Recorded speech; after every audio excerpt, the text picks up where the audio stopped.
Chapter 551. The Ten Commandments. Atlas Studios. Atlas Studios. Second Commandment, Thou shalt not use my name in vain. Third Commandment, Thou shalt have no other gods before me.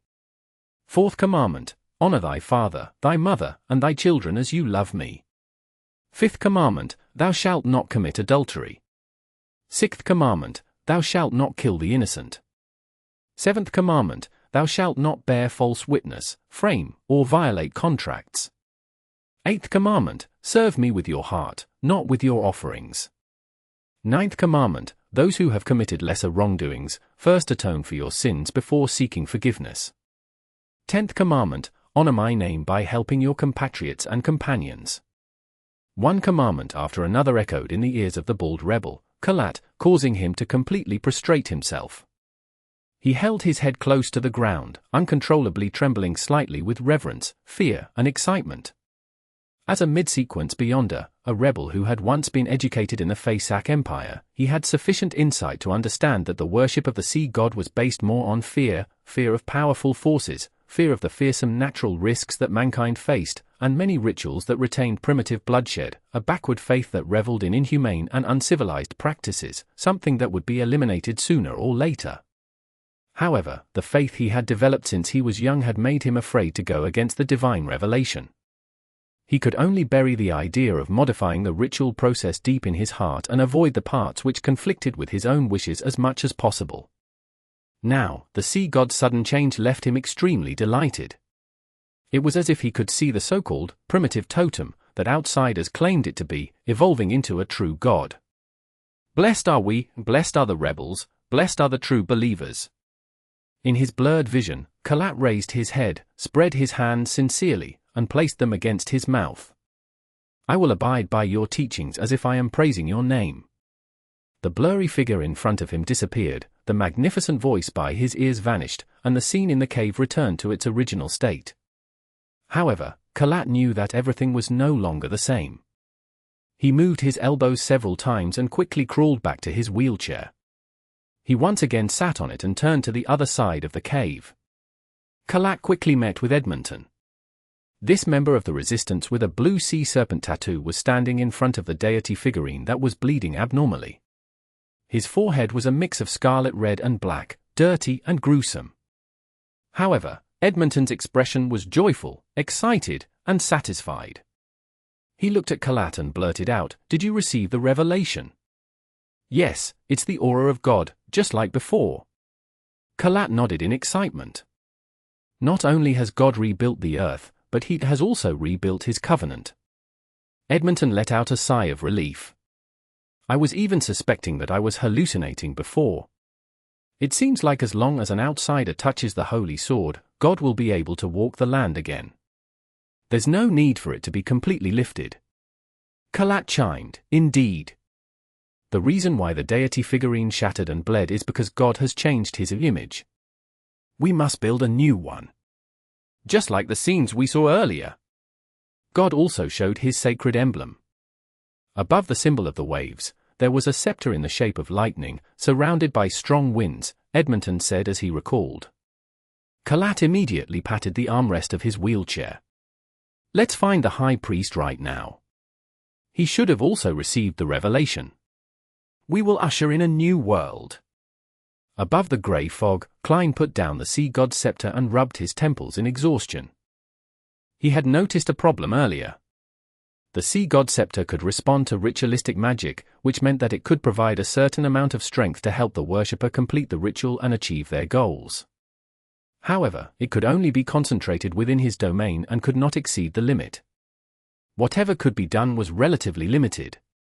For example, the Evernight goddess could use a method of influencing fate to let her believers naturally obtain the money they needed and pay their debt. As for the sea god scepter, it could at most produce fake money on the altar, and after a while, it would become ineffective and return to its true form. This is the difference between a false god and a true god. Besides, apart from the grey fog, as long as it fulfills the procedure and prayer, the sea god scepter is capable of automatically responding to ritualistic magic unless it will use up more than half of its power in one go. This might be why the steps to ritualistic magic are extremely important. Above the grey fog, prayers will be screened, reduced to points of light. The Sea God Scepter is unable to automatically respond, hence, requiring me to manually handle them. This makes it relatively troublesome. It's impossible for me to stay here all day. Of course, there's also a benefit to it, as long as the prayer doesn't have any mistakes, and it is accurately pointed towards the Sea God Scepter, regardless of how perfunctory the ritual is, they will be able to receive a response. The only criteria is that I'm in a good mood.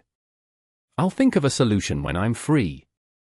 I'll make it so that even if the Sea God Scepter is above the grey fog, it will be an automated answering machine. Produce a paper angel? That's useless, as it doesn't have any soul injected into it. Make a mechanical and rigid puppet to handle the repeated and trivial ritualistic magic? I wonder if a nimble Rite Master has powers related to this. At the very least, Rozigo only showed traits of controlling a person like a puppet. As Klein's thoughts slowly settled, his eyes moved to the iron cigar case. After some research, he discovered that this cigarette case that had a severely corroded exterior had undergone some abnormal changes. It was firmer, tougher, and more resistant to corrosion. However, it was still within a comprehensible and acceptable range of normal humans. It isn't equipped with any special properties. However, if it were placed here for a few years, decades, or even longer where it holds beyond characteristics and mystical items, perhaps it could really evolve into a sealing case whose effects would gradually fade one day. The corner of Klein's mouth twitched, and he turned his head to look at the junk pile in the corner.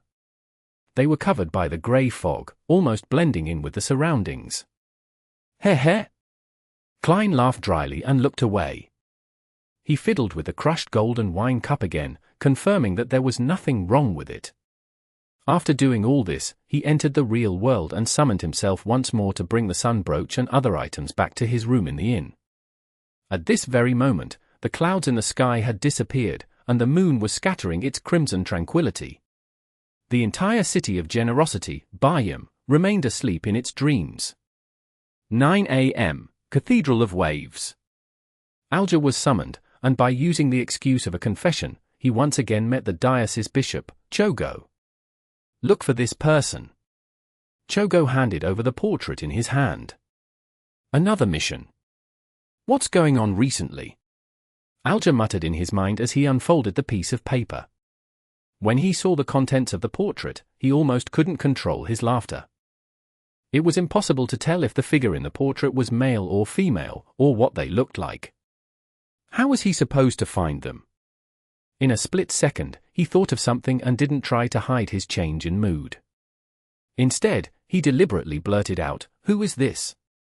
The portrait depicted an unusually blurry and mysterious person, with no characteristics that could be used to aid in a search. There was no such mission yesterday.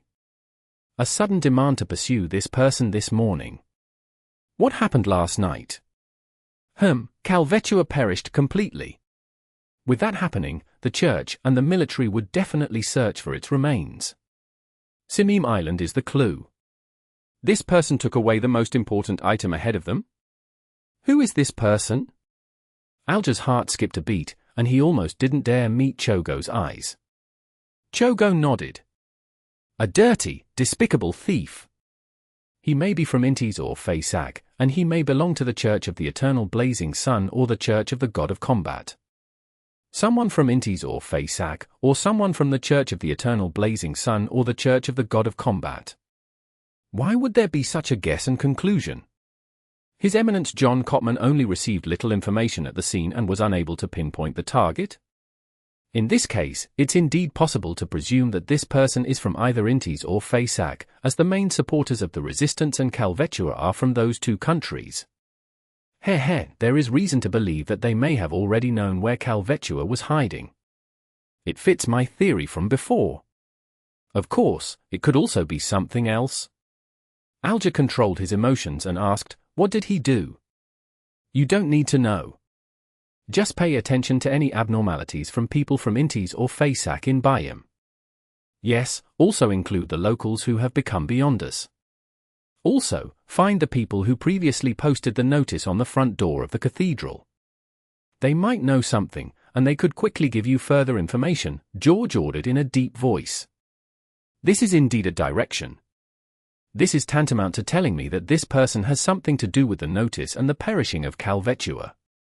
I wonder whose hands Calvetua's Beyonder characteristic landed in. Who? Right, the world is in Biome. Something happened to Calvetua not long after he came here. Could this be Mr. Fool's purpose? Would this help him in the process of removing the seal and regaining his strength?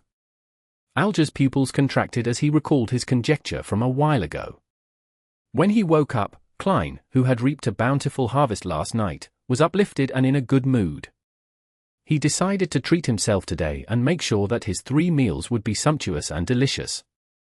As he pushed open the door and walked into the living room, he saw that Danitz was out of bed, untying the bandage and splint around his arm. He recovered that quickly? Klein was stunned for a moment. Seeing German Sparrow look over, Danitz chuckled and said, "My ability at recovering isn't too bad. My sequence 9 is called Hunter. I received a clear improvement in various aspects of my body, allowing me to surpass ordinary humans. When it comes to combat, I experienced a great enhancement. Besides, I'm already at sequence 7. Sequence 9 Hunter? I've killed one, and I know the corresponding sequence 6 name is Conspiracist." Kleins suddenly recalled the first enemy he encountered back when he first arrived in Backland. It had sucked him into a maelstrom that he was almost unable to extricate himself from. "Sequence 8, Provoker?" Klein asked in passing. He had long since guessed Danitz beyond a pathway from his adeptness at using fire. It was the Red Priest pathway which Roselle had called a true man. Sequence 7 was called the Pyromaniac, also known in ancient times as Fire Mage. Danitz froze for a second, thinking that German Sparrow was doubting him. He subconsciously raised his voice. "Do you think I'm not good at provoking?" "No, I'm an expert in this field." Chapter 552. Pomp. Atlas Studios. Atlas Studios. Danitz threw the splint and bandages into the trash, flexed his left arm, and said, "Typically, a pirate's provocation is an insult, but I'm different. I do targeted insults. This requires one to grasp a lot of information and rumors, and also understand the provocation target.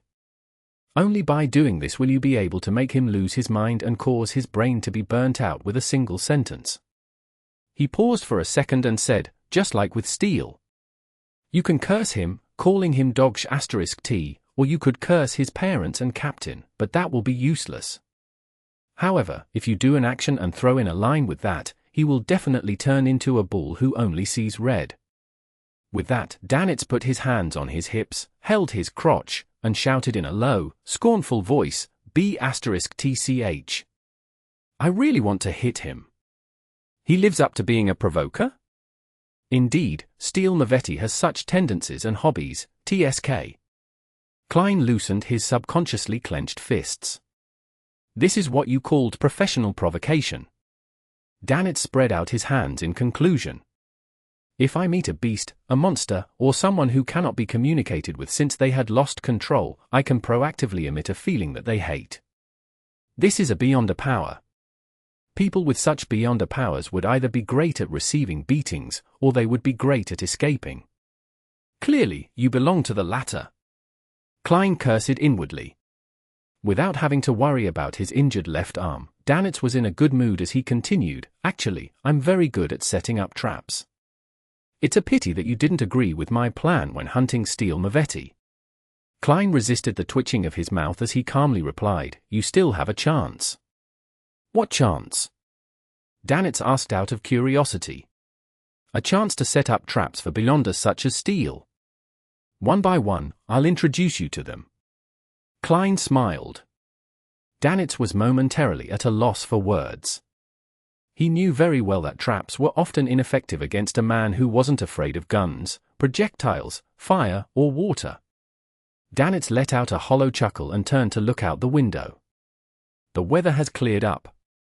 Does that mean that the serpent, Calvetua, is dead?"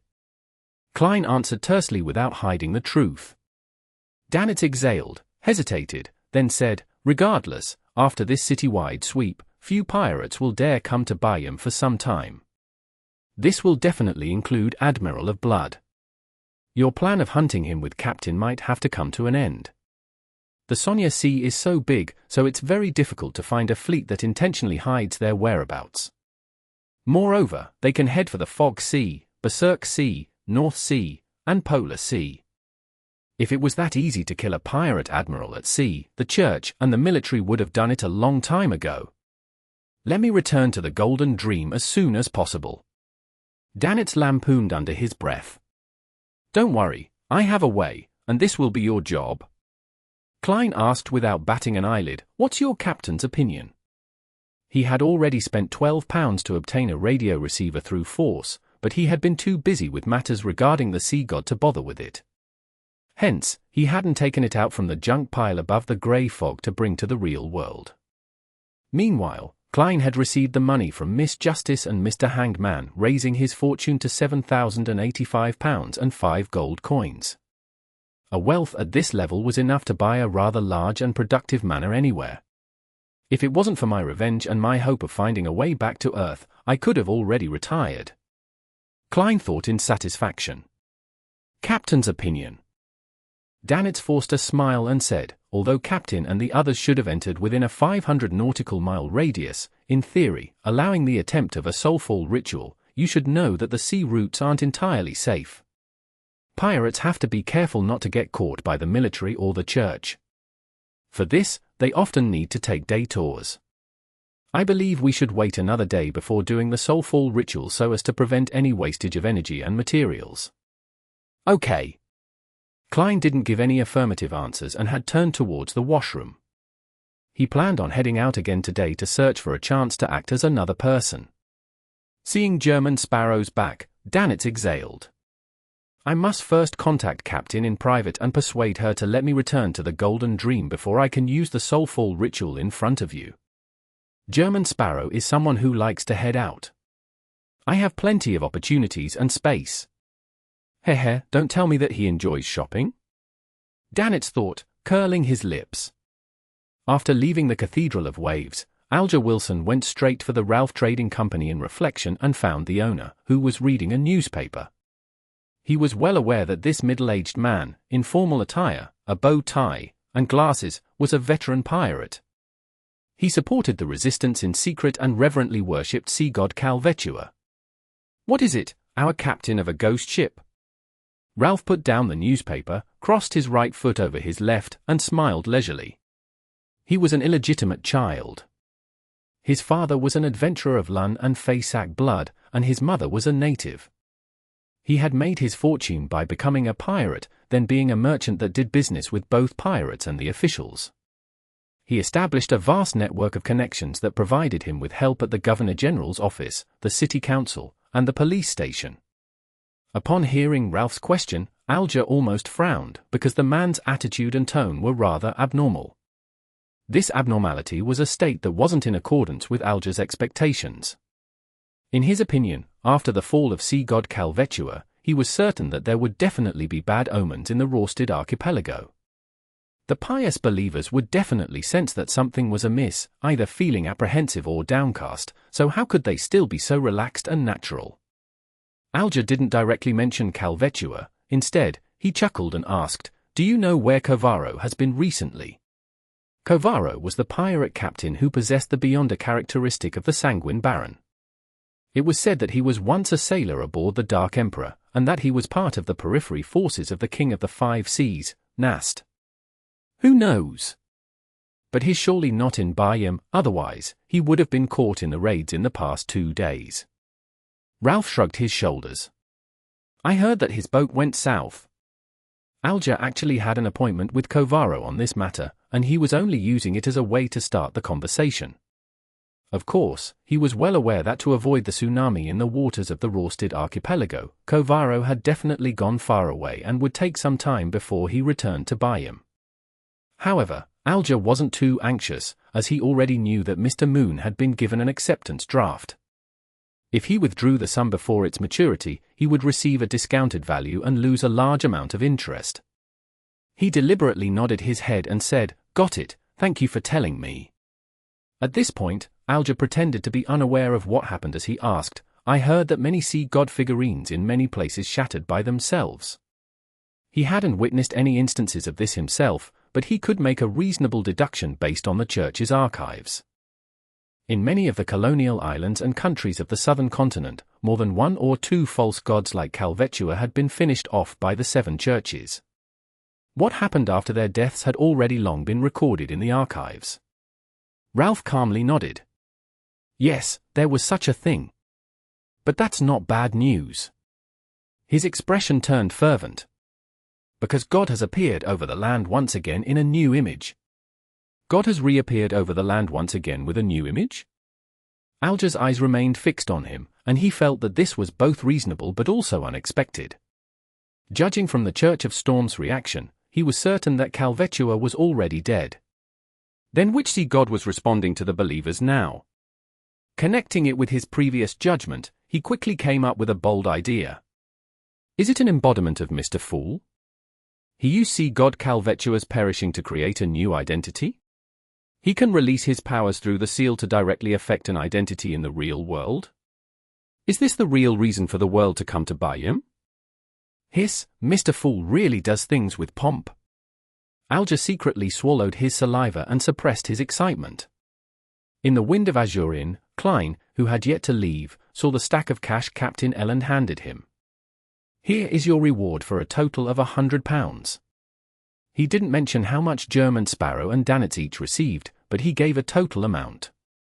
As for how exactly they would split the reward, that was something he left to them. The military is really generous. Klein silently mused as he received the thick stack of cash, instinctively taking out 2 £5 notes and tossing them to Danitz.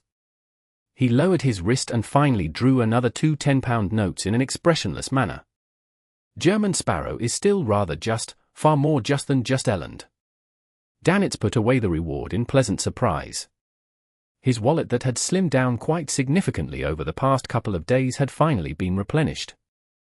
Glancing at German Sparrow in his new clothes, Elland asked, after some deliberation, with his boat-shaped hat in hand, news from the Church of Storms has revealed that the person who posted the notices on the cathedral's door, informing them of the problem between Letitia and sea god Calvetua, was blazing Danitz. What do you think about that? He stared straight into Danitz's eyes and waited for an answer. Ha ha. Danitz gave a hollow chuckle. I don't know him. Klein was silent for 2 seconds before saying, while fulfilling a dead adventurer's wish, I came across Letitia and her companions at the inn. Snakes invaded our place in the middle of the night, but they easily resolved it. After returning to Bayam, I went to purchase some items from the resistance and discovered that they had taken out their holy sword. Furthermore, there were 2 mid-sequence beyond us guarding that small base. I felt a crazy will invade my body just by making contact with that holy sword for a moment, and I had nearly lost control on the spot. They were still after Letitia. What Klein said was the truth. It wasn't the entire truth, but it was enough to infer the contents of the announcement. Even if the kingdom's military and the Church of Storms were to investigate further, they would only be able to unearth the fact that German Sparrow could change his appearance. After listening carefully, Ellen sighed and smiled. If there are such things in the future, you don't have to post notices in the middle of the night. You can come find me directly. This will allow you to reap even greater rewards. He stood up, put on his hat, and said to Danitz, I heard that the bounty for blazing is going to rise again. Chapter 553. Danitz's hard work. Atlas Studios. Atlas Studios. Bounty. The muscles in Danitz's cheek twitched as he forced a smile, pretending that he wasn't blazing and that he didn't care. When Elland left, he turned sharply to face German Sparrow and said, I think we should move to another inn. No, we'd better leave Bayam as soon as possible. If I'm worth a bounty of more than £5,000, I won't be safe anywhere. The pirates and adventurers who are at the same level as me would definitely rush over like sharks smelling blood. Pray that they can finish off while also proving themselves and giving them a high bounty are always very popular. They're worth no less than treasure. Danitz suppressed even more of his inward shouting. Klein didn't agree or disagree, he slowly smiled. Are you worried that your bounty will be too high? Danitz nodded heavily, finally feeling as though the madman, German Sparrow, was finally saying something sensible. Besides hiding, there are other solutions, Kleins said as he walked over to the coat rack. What are they? Danitz asked subconsciously. Klein took off his half-top hat and put it on his head. Raise your sequence. Let your strength match the bounty. He put on his coat, twisted the handle, and walked out of the suite. Raise myself to sequence 6? Become a conspiracist? Danitz paused for 2 seconds, then he frowned and grimaced. When he consumed the sequence 9 Hunter and sequence 8 Provoker potions, he didn't find it much of a problem. In fact, he began to long for finding the legendary treasures, obtain mid or high sequence formulas and their corresponding materials to advance to a demigod, and then become the new king of the sea. However, the intense pain and discomfort brought to him by the pyromaniac potion had left him in fear and apprehension. He didn't dare believe that he nearly lost control despite strictly following his captain's instructions of constantly provoking his opponents. This forced Danitz to consider whether or not he was fine just getting rich so that he could return to Intis a rich man. He stood there, troubled for several minutes. Finally, he thought of a question. Even if I want to advance by consuming a potion, it's not something I can do in a short period of time. I'll still have to find the formula and collect the ingredients. It wouldn't be an easy task, and the new bounty might be released tomorrow or even today. So, I must change inns and leave Byam as soon as possible. After Alger left the Ralph Trading Company, he casually went to a few places to inquire about the situation. When it was almost noon, he received a new report from the Church of Storms. It's confirmed that the person who posted the notices at the door of the cathedral is Blazing Danitz. Pay attention to his whereabouts. Blazing Danitz. Alger held the slip of paper in his hand and ruminated over the name silently. The corners of his mouth curled up, and he no longer had any doubts in his mind. With ease and certainty, he felt confident about going out to sea to hunt for materials. This was because his quest would happen at sea and because Mr. Fool has a new identity, Sea God. Having missed the morning's blue star, Danitz waited until 4 in the afternoon to attempt the soulfall ritual while German Sparrow was out. He drew the God of Knowledge and Wisdom's sacred emblem with familiarity, an omniscient eye on an open book, with the appropriate altar set up. Inside the wall of spirituality, he lit a candle and picked up the lavender and mint extract before dripping it onto the still burning flame. A refreshing fragrance filled the air, and Danitz burned several more herbal powders. Having done all this, he took a step back and said in ancient Hermes, I pray for the power of knowledge. I pray for the power of rationality. I pray for the God of Wisdom's loving grace. I pray that you allow me to communicate with the spirit of Edwina Edwards, the teacher who pursues knowledge, the researcher of spirit world creatures, Vice Admiral Iceberg of the seas, who hails from Lemberg. Whoosh! Along with the echo of the incantation, the interior of the altar suddenly became cold. Apart from the 3 candles, the remaining brass dagger, the salt plate, the bottle of extract, and the fountain pen and paper all floated in midair. Danitz waited nervously, not knowing what was going to happen next. After nearly 20 seconds, the flames of the 3 candles began to sway, coloring the candles in a pale green color. Danitz's body suddenly stiffened. He felt an icy chill invade his body in an irresistible manner. He saw his feet move uncontrollably, and he took a step forward. He saw his left hand rise and grab the black fountain pen and a piece of white paper. He saw himself bend over with a pen in his left hand, quickly writing, "Is there something?" The words were exquisite and artistic, very different from Danitz's own style. It was only then that Danitz realized he could control his head and his throat. Captain, Sea God Calvetua is dead. He squeezed out his hoarse voice as though he was suffering from a heavy cold. Details. His right hand wrote smoothly. This was the opportunity Danitz had been waiting for. He immediately recounted everything that had happened, including German Sparrow's visit to Samim Island in order to fulfill some adventurer's dying wish, the possibility that German Sparrow had suffered the sea god's curse and how he easily resolved the problem after closing the door, including the madman's mistake of mistaking the ancient elven ruins as a sea god ruin. Towards the end, Danitz quickly added his own take on the matter. I believe that Admiral of Blood won't come to buy him for quite a substantial period of time. Most famous pirates wouldn't. It will take at least half a year for this matter to pass. Captain, your hunting plan with German Sparrow might have to be shelved for the time being. I wish to return to the Golden Dream. His left hand froze for a few seconds before writing, continue to follow German Sparrow, and be my contact point with him. Captain, why you can teach him the Soulful ritual. Danitz yelled hoarsely. His left hand wrote, this can only be done within 500 nautical miles, and in the case of the person holding the ritual, it would be quite risky for him. And you have our points of contact on the various islands. Those are things that cannot be told to outsiders. Indeed. German Sparrow is just an outsider. But, Captain, I really want to go back to the Golden Dream. Danitz racked his brains and said, maybe we can invite him to be a guest on the ship. No, this? Suddenly an idea came to Danitz. Captain, he has a messenger. He has a messenger. A messenger that travels through the spirit world to deliver letters for him. This should be an unrestricted means of communication, and it should be more private and secure. I don't need to be the contact person anymore.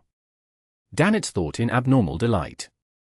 His left hand hung in midair for a few seconds before he wrote, if that's the case, there's no problem. As the New Year holiday is coming to an end, it's indeed time for you to return to the ship. You do have some talent in languages, but you still have quite a few problems in other areas. You need to attend more classes and work harder. Danitz opened his mouth, but nothing came out of it. He suddenly felt that returning to the Golden Dream wasn't anything to look forward to. In the evening, Klein returned to the Wind of Azure Inn. He didn't find a suitable target for acting despite an entire day's work. Due to the sweep from before, many pirates and adventurers that were wanted were arrested. The remaining ones continued hiding cautiously, not daring to go out at all. Whether it was the bars, casinos, or brothels, business was poor and there weren't many customers. So this is the situation. Danitz came over. He cleared his throat and gave a hollow chuckle. It would be my first time using the Soulful ritual, and I don't have much confidence. I did a test ahead of time, and it succeeded. I managed to communicate with Captain, and she believes there's no chance to hunt Admiral of Blood anytime soon. She plans on summoning me back to the Golden Dream. As for us communicating, don't you have a messenger? You can use the messenger to send Captain a letter. My messenger was given by a big shot, and it's not mine. Moreover, the messenger can only send messages back and forth between the owner and the owner of the token, without involving anyone else. Yes, it can also be between the host of a ritual and the owner. That reminds me, I have to find a way to get a messenger of my own, or many things will be inconvenient. As for the solution to this, obviously, it's to write to Mr. Azik, who has to be an expert on the matter. Klein calmly pulled over a chair and sat down. He leaned forward and said in a low voice, tell your captain that I have a way to find Admiral of Blood. Who? Danitz was stunned, having not expected such an answer. Then, he saw the corners of German Sparrow's mouth slowly widen as he repeated, tell your captain. Danitz shivered. He didn't dare to make any inquiries as he forced a smile. We'll have to wait until the next blue star, which is between 11 p.m. and midnight tonight. Very good. Klein smiled as he praised. But Danitz wasn't happy at all. Klein stood up slowly, recollecting a special dish he had eaten for dinner, and he headed for the bedroom. The food was called the tiativa, and translated into Lun, it was meat within fruit. The cook used a giant local fruit, tina, hollowed out its flesh, leaving only a solid shell, then stuffed it with mashed mutton and fish, followed by sea salt and several types of spices, and repeatedly roasted it over the fire. The meat was fresh, fragrant, and perfectly blended with the sweet and slightly sour flavor of the fruit. Closing the door behind him, Klein first wrote a letter thanking Mr. Azik for his earlier guidance, then he asked again how he could have a messenger of his own. After folding the letter, he took out his copper whistle and summoned the messenger. The messenger didn't stay, disintegrating the moment it took the letter. Phew! Klein rested for a moment, ready to enter the space above the grey fog to see if the prayers of the believers could bring him any useful information, such as who he could actually act as. Chapter 554. Acting as God. Atlas Studios. Atlas Studios. Above the grey fog, inside the palace that looked like a giant's residence. Seated in the fool's chair, Klein raised his right hand, allowing the sea god scepter to fly out of the junk pile and land in his palm. He originally planned on placing this sealed artifact, that was on the level of a Grade 1 sealed artifact, beside his chair. This was to show respect to a demigod item, but after careful consideration, he believed that the sea god scepter was still unable to match up with the mysterious and powerful fool, who was able to fight against the true creator and primordial demonis. Only a card of blasphemy was barely qualified to match his status. Therefore, he threw the sea god scepter into the junk pile. Looking at the blue dots surrounding the white-boned staff, Klein willed them to split into preliminary categories. Just as he had expected, those blue dots of light automatically split according to his will. Those that merely praised sea god and were prayers with no clear reason sank to the bottom and then rapidly disappeared. Those regarding confessions and pleas floated upward and came closer to Klein's palm. Following his spiritual intuition, he tapped one of the latter. All of a sudden, he saw tall, surging waves and heard the violent whistling of a gust of wind. A fishing boat was bobbing up and down in the undulating deep blue sea, as though it was ready to capsize at any moment. Above the fishing boat, the natives were either hugging the mast or pulling on ropes, making their last-ditch efforts to survive. Many of them were panicking as they chanted the honorific name of sea god. Noticing that this was an ongoing prayer, Klein lifted the milky white scepter. At the tip of the scepter, the blue-colored gems emitted a halo of light one after another before they connected into one and shone onto the scene. The fishermen were gradually losing all hope when all of a sudden, they felt the ship which had been thrown into the air stabilize. They looked around in amazement and saw that the mountain-like waves had calmed down at some point, and the raging winds were slowly calming down, turning as mild as Zaha beer. The overbearing dark clouds in the sky dissipated, and a storm was forcefully pushed back by a mysterious force before it could fully assume its full form. The fishermen quickly recovered from their dazed states and understood what had happened. Sea God has protected everyone. Sea God has shown his majesty. Plop! Plop! Plop! All of them prostrated themselves on the deck, spread their hands, and placed them to their mouths, reciting the honorific name of sea god in an irregular fashion. Thank you, praise you. Adorer of the sea and spirit world, guardian of the Rorsted archipelago, ruler of the undersea creatures, master of tsunamis and storms, the great Calvetua. Above the grey fog, Klein felt a little depressed. I was the one who saved you, so why are you thanking Calvetua? That sea serpent will only deliberately create hurricanes, set off waves, and intimidate you so that you would piously believe in it. Klein fell silent for 2 seconds, then he suddenly burst out laughing. Calvetua is already dead, and the current Calvetua is another one of my identities. Why should I be in a bad mood when people are thanking my other identity? This is something a faceless has to take note of when acting for real. To fully immerse oneself in the role, treating all emotions one receives as their own, but also never forgetting who they really are. This is difficult to accomplish. Failure to pay attention to it can result in an abnormal state of mind. And once a beyonder state of mind becomes abnormal, they won't be far from losing control. After thinking for a while, Klein let out a sigh and chuckled to himself. Acting the role of sea god has been quite rewarding after all. Although such acting doesn't provide feedback due to the grey fog screening and isolation, nor does it facilitate the digestion of the faceless potion, it can provide me with experience and lessons, helping me figure out a safer and more effective way of acting. Wrapping up his thoughts, Klein spread his spirituality to another point of light. This time, the plea came from under a bridge. A woman with tattered clothes and a festering body was leaning against a corner, mumbling the honorific name of sea god as she made her final confession. Through her descriptions, Klein seemed to have witnessed her short life. She was a native woman whose parents believed in sea god. As a result, she inherited the faith of sea god. In the first decade or so, Her father worked as a miner, repairing roads and laying the rails, while her mother focused on temporary jobs, sewing, doing laundry, helping out at the docks, and occasionally working as a street girl. Only then did the family barely survive. An abrupt change occurred 2 years ago. Her father had died during a road repair accident, and the Rorsted Railroad Company had offered only a pittance of compensation. This pushed the family onto a path of no return. Subsequently, the girl was sold to the Red Theatre by her mother and became a legal prostitute. Although Emperor Rozelle had long invented the condom, many pirates and adventurers were unwilling to use one in their desire for momentary pleasure. And since the Red Theatre didn't enforce the use of condoms, the girl's resistance was ineffective. All she could do was submit, eventually getting infected with some disease. The manager of the Red Theatre had tried to provide her some simple treatment, but seeing that she wasn't getting any better, she was chased out because the cost of the follow-up treatment was obviously much higher than the cost of buying another girl.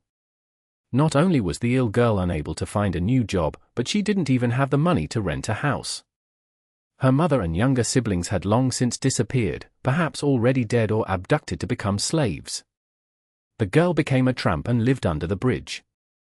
She managed to survive for some time thanks to the food and free medicine provided by charity organizations. But it was ultimately a short period of time.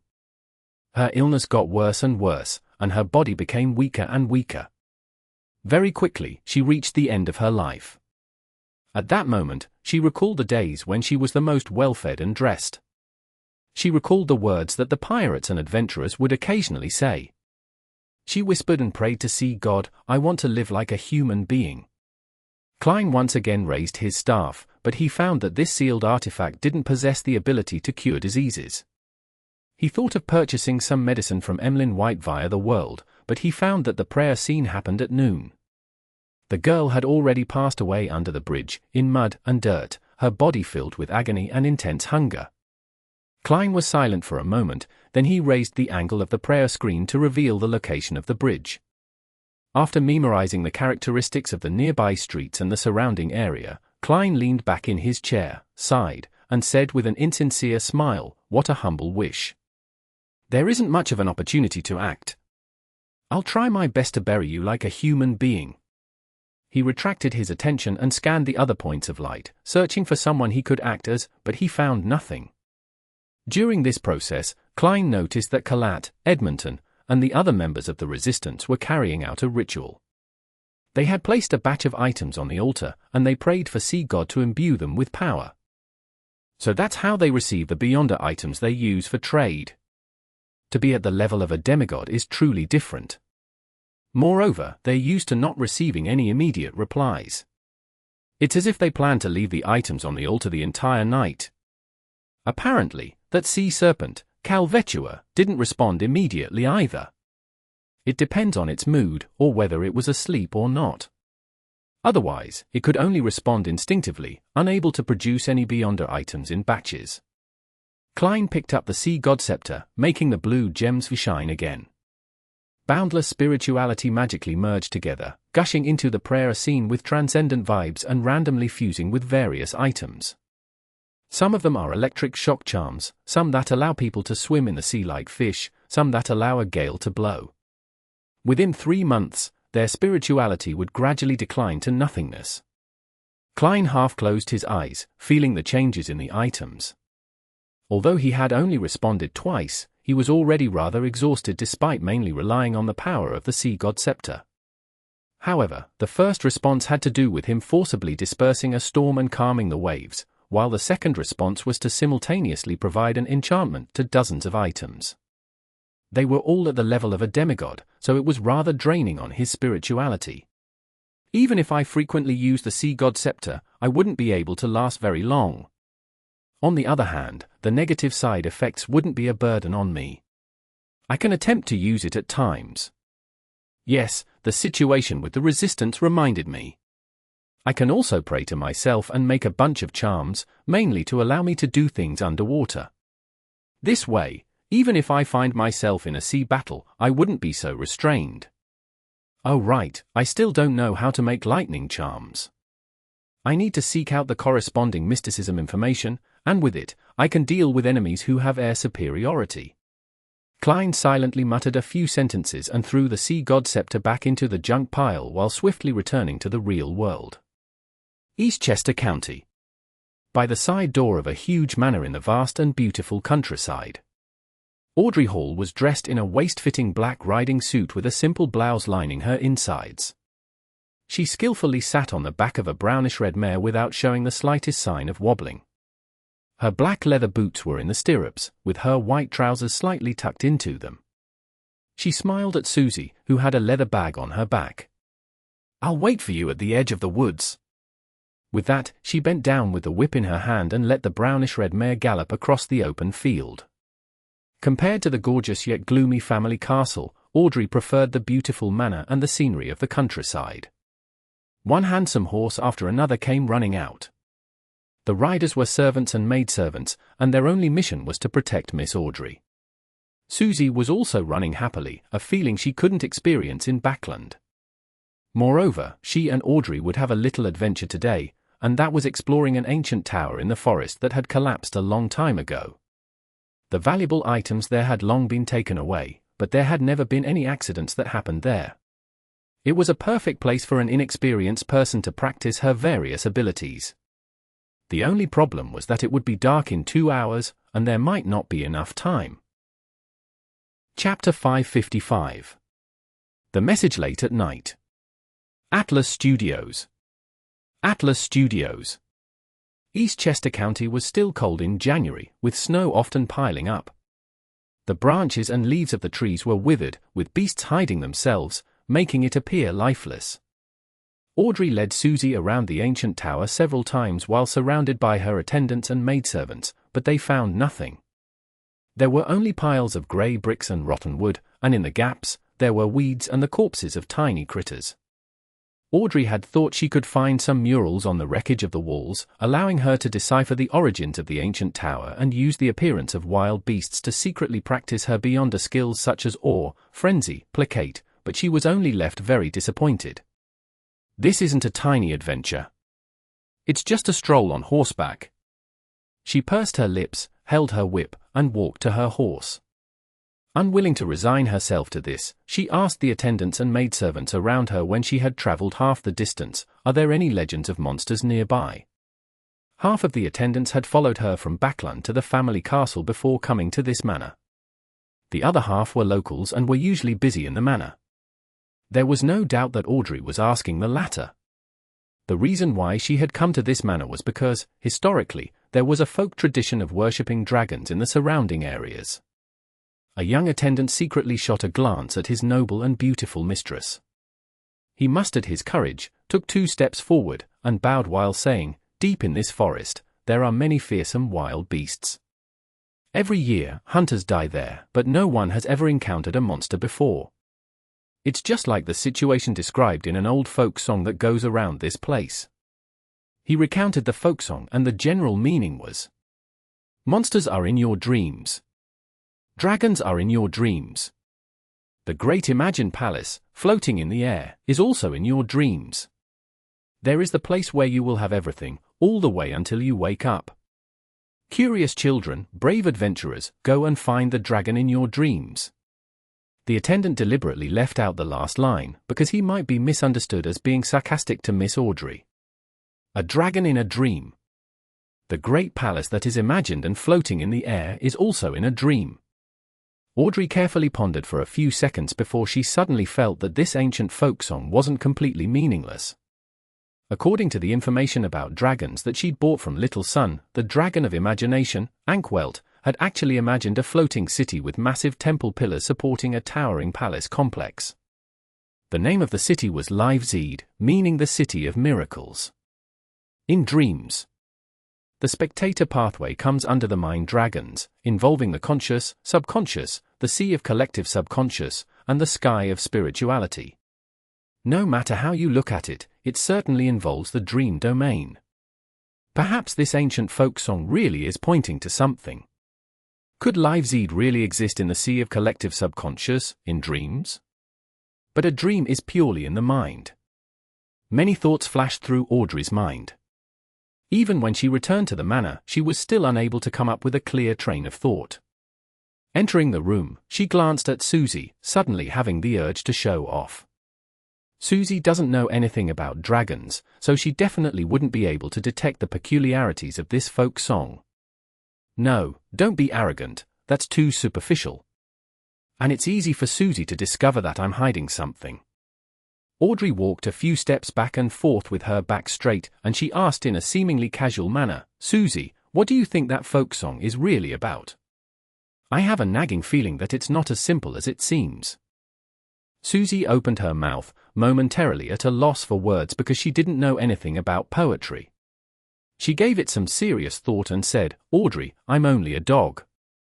In a forest in Blue Mountain Island. Because of his agitation and excitement, Kalat didn't sleep at all. Sitting on the wheelchair, he inspected his surroundings, as if he had found a reason to live apart from revenge. After making a full circle, he returned to the altar to pray once again. He remembered the contents of the 10 Commandments very clearly. He knew that he couldn't use God's name in vain, so he planned to use the relatively vague God as a replacement during his prayers. When he approached the altar, his gaze suddenly turned into a stare because the items placed on it all had an unusual aura. For example, a dagger didn't reflect any crimson moonlight but released silver lightning. A leaf had become increasingly greener, making him feel that it was easier to breathe from a mere glance. God has bestowed his grace. This thought suddenly flashed in Kalat's mind. Up to this point, he no longer had any doubts regarding the transformation of God. The sacrilegious thoughts hidden deep within him were completely dispelled.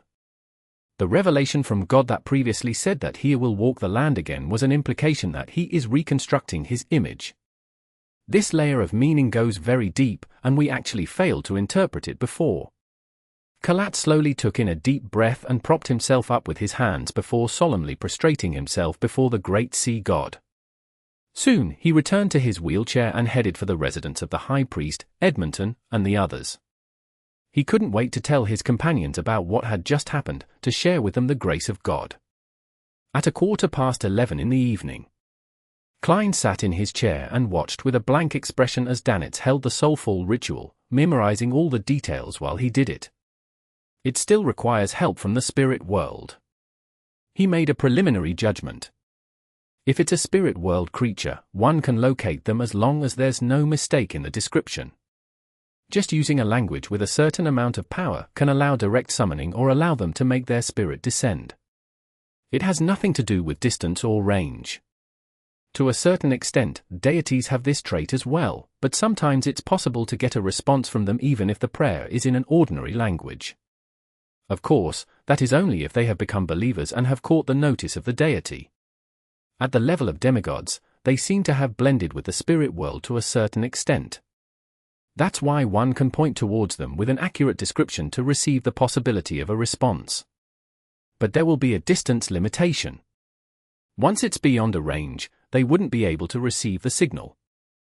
God Calvetua is an example. Vice Admiral Iceberg is considered a powerful mid-sequence beyonder. To achieve something like this, relying on herself isn't sufficient. She needs to use the aid of a corresponding deity, and use a precise and unambiguous description. Furthermore, there are restrictions on distance and range. The moment Klein finished organizing his thoughts, the various items on the altar began to float up, with the exception of the 3 candles. Danitz shuddered uncontrollably, his expression turning cold. Very soon, he let out the female voice of Vice Admiral Iceberg. Good evening. Her tone seems to contain the anger of being woken up. Klein felt that Danitz's entire person had turned feminine. He hesitated for a moment and said, I have a way to find Admiral of Blood. What? Edwina Edwards, whose spirit had possessed Danitz, already had her tone return to normal, one that usually lacked emotion. Klein said simply, they use the latest wireless telegraphy technology. I received the frequencies and passcodes from White Shark. Wireless telegraphy. You know such things? Edwina appeared surprised to learn that German Sparrow, who was an expert in mysticism, would also have some general knowledge of radio communication technology. Klein politely smiled. A little. Edwina was silent for 2 seconds, then she asked through Danitz, "Have they discovered that? Are you referring to whether Admiral of Blood and Company have discovered the leak of their frequencies and passcodes? In theory, they should have, since their intelligence officer, Old Quinn, has died at the hands of Mr. Hanged Man. However, wireless telegraphy hasn't reached the level of wide-scale adoption yet, so it's easy for those who use it to ignore security risks." Klein didn't respond with absolute certainty. "Perhaps. But we can try. As long as I can listen in on the frequency, there's a very high chance of finding Admiral of Blood. As sea god, even at the level of a demigod, making it difficult for me to know about matters in neighboring seas like the back of my hand, I can still control sea creatures and ask them to seek people out." Klein silently added. Edwina said thoughtfully, "I'll have Danitz help with the surveillance." "You know a lot about wireless telegraphy as well." Klein grinned and said, "Okay." When the Soulfall ritual was over, Danitz watched German Sparrow take out a sizable piece of machinery and its corresponding accessories, with mixed emotions. "What is this?" he asked in astonishment. Klein said flatly, "Radio transceiver." Danitz turned agape as he finally forced his question out. "Where did you get it?" Klein glanced at him. "Outside." As he spoke, he tossed the manual and information on the frequencies and passcodes to Danitz and went back to his bedroom to sleep. So this is what he does on his frequent trips out. Danitz felt as though he had understood something. After much reading and experimenting, he finally mastered the usage of the radio transceiver and settled back into his reclining chair. He was soon snoring away. Without knowing how long he slept, he was suddenly awoken, astonished to hear rhythmic clicks. "What?"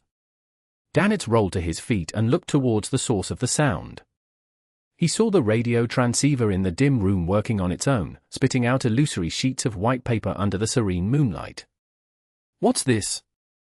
Danitz conjured flames in his palms as he carefully inched forward.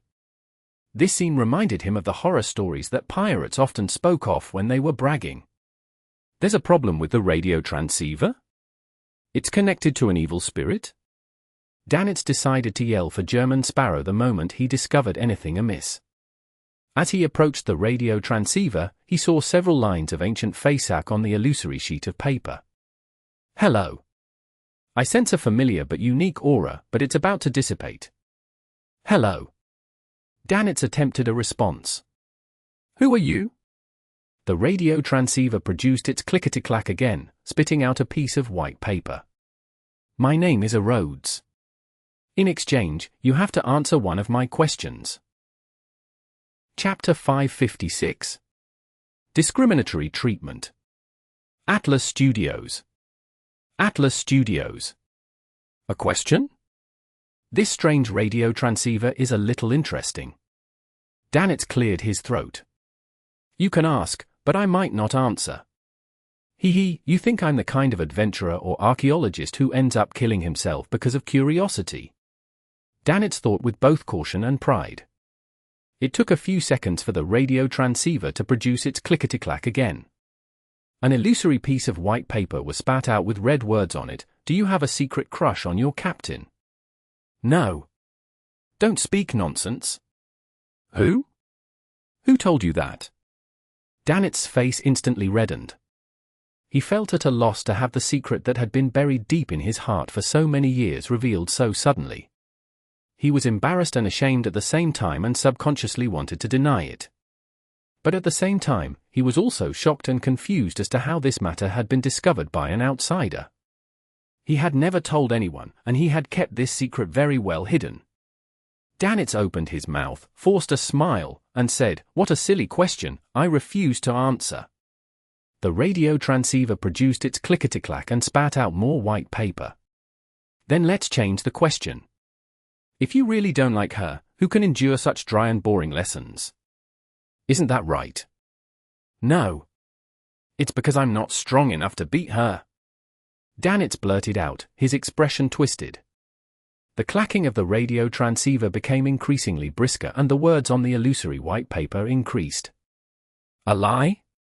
Let's change the question.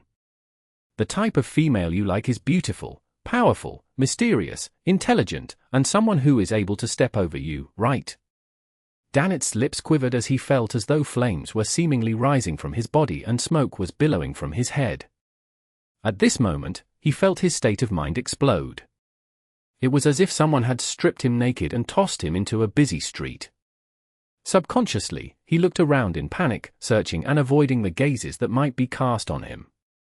Then, he saw that the bedroom door had opened at some point. German Sparrow stood there quietly in his white shirt which hadn't been tucked in and his rather loose black trousers. It was unknown how long he had been watching. When did you come out?" Danitz stuttered, his face blank. "Please tell me that you just opened the door." He prayed inwardly. Klein walked over to the radio receiver that had become paranormal and answered calmly, "From the beginning. As a seer, how could I not have sensed the strange activity outside? Even in my sleep, I'll still have my spiritual intuition." Klein chuckled inwardly. Danitz's face instantly turned ashen. He turned his body in a half-circle and rushed toward the radio transceiver that seemed to be possessed by an evil spirit, in a bid to rip up the illusory white paper with the 3 questions. But his hand went through the words without him grabbing onto anything. A scarlet-red fireball formed in his palm again as he thought of blowing up the damn radio transceiver. At this moment, German Sparrow's cold gaze swept over him. "Right, this is his." Danitz froze, looking at German Sparrow step past him and stop in front of the unusual radio transceiver. Arrodes. How did it connect to this radio transceiver? It said it sensed a familiar but unique aura which is about to dissipate. Is it referring to the aura of the mysterious space above the grey fog? This radio transceiver was placed above the grey fog for a few days. Although it didn't show any abnormal signs, it still came into contact with the aura.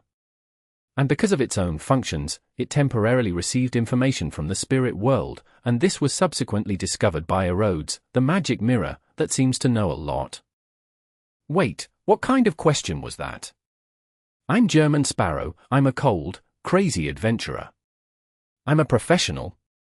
I can't laugh out loud. Klein suppressed the corners of his mouth and secretly took a deep breath. Danitz stole a sidewards glance, like a prisoner by the gallows waiting for the noose to be released. Seeing no change in expression from German Sparrow, he was slightly relieved. He was glad that the person who had watched from the side was a madman and not a normal human being. He wouldn't have any interest in such matters. If it were any other pirate, I would be too embarrassed to return to the Golden Dream.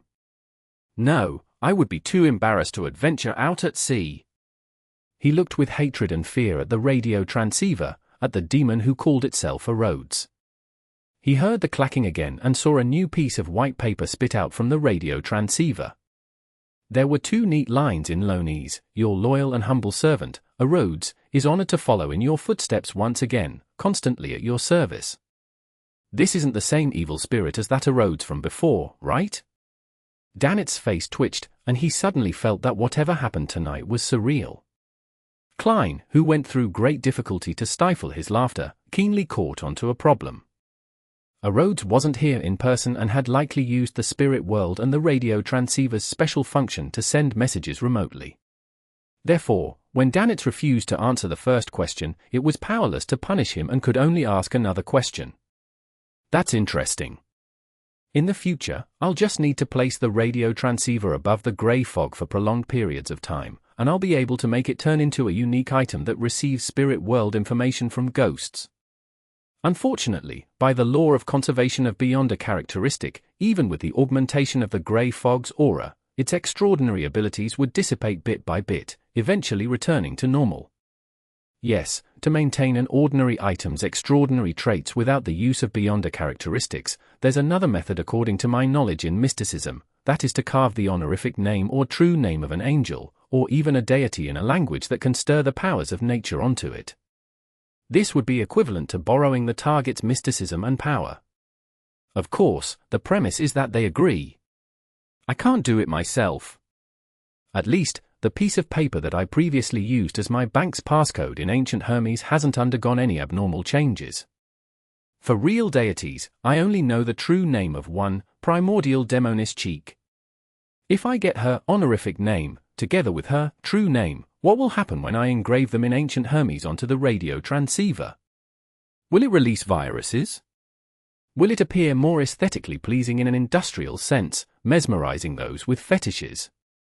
Yeah, the outcome with the greatest possibility is that when carving the honorific name and true name, the powers of the primordial demonis will descend, sucking everything dry. This is an extremely precise supernatural direction. Strange thoughts flashed through Kleins' mind until Arrodes greeted him. Perfect. This is a magic mirror that can answer questions. Kleins' heart skipped a beat. He turned his head to the side and said to Danitz, "Go out and guard the door." "All right." Without any hesitation, Danitz rushed to the door. He was afraid that the demon named Arrodes would ask him new questions. When Danitz entered the corridor and closed the door behind him, Klein turned to the radio transceiver which was connected to the magic mirror, Arrodes, and said in a low voice, "I have some questions." "This is my honor. Can I address you as Master?" "The great existence above the spirit world." White paper spat out of the radio transceiver amid clacking sounds.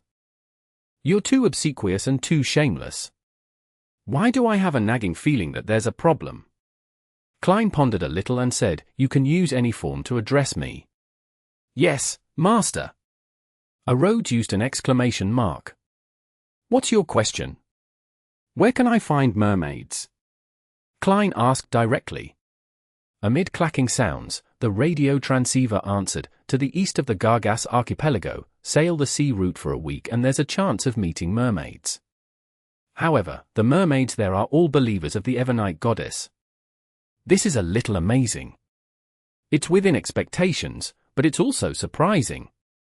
Klein realized that his previous speculation had turned into reality in a way he didn't expect. Arrodes continued to type, "If it bothers you, you can continue heading east, but it will be very dangerous. That place is no longer a real ocean, but the ruins of the War of the Gods. Of course, you definitely wouldn't mind that." "Who said that?" "I was still imagining that with the sea god scepter, I would have the chance of entering even the most treacherous of seas. Now, you are telling me it's a sea evolved from the battlefield of gods." "Indeed, there was a war of the gods in ancient times. The time when the Creator reclaimed the ancient gods' authorities." Klein didn't make comment as he watched Arrodes make the radio transceiver produce more words. "In addition, there are reared mermaids in the Church of Evernite's headquarters, in the Cathedral of Serenity, as well as the Sleep Cathedral on Dino's Island. In addition to the Holy Cathedral, there are mermaids on Dino's Island as well. The former is too dangerous. They have Grade 0 sealed artifacts and powerhouses at the level of angels. The latter can be considered. Transform into a nighthawk or a bishop and sneak in to listen to the singing and consume the potion. That's not right. The church rears mermaids to target faceless beyonders, so how can they not be on guard against this point? I have to think of another way." Klein was about to ask the second question when he saw a new sheet of white paper come out of the radio transceiver. "Great Master, I must abide by certain rules. You must answer a question of mine in exchange." "Answer your question?" Klein raised his eyebrows slightly and waited for Arrodes to ask the question. He decided to acknowledge this servant depending on the situation. Amidst the clacking, Arrodes used words to spell out a question. "What are you planning to have for breakfast today?" "Nice question." Klein calmly replied, "Depends on what the inn offers." "A perfect answer." Arrodes was almost short of giving a round of applause.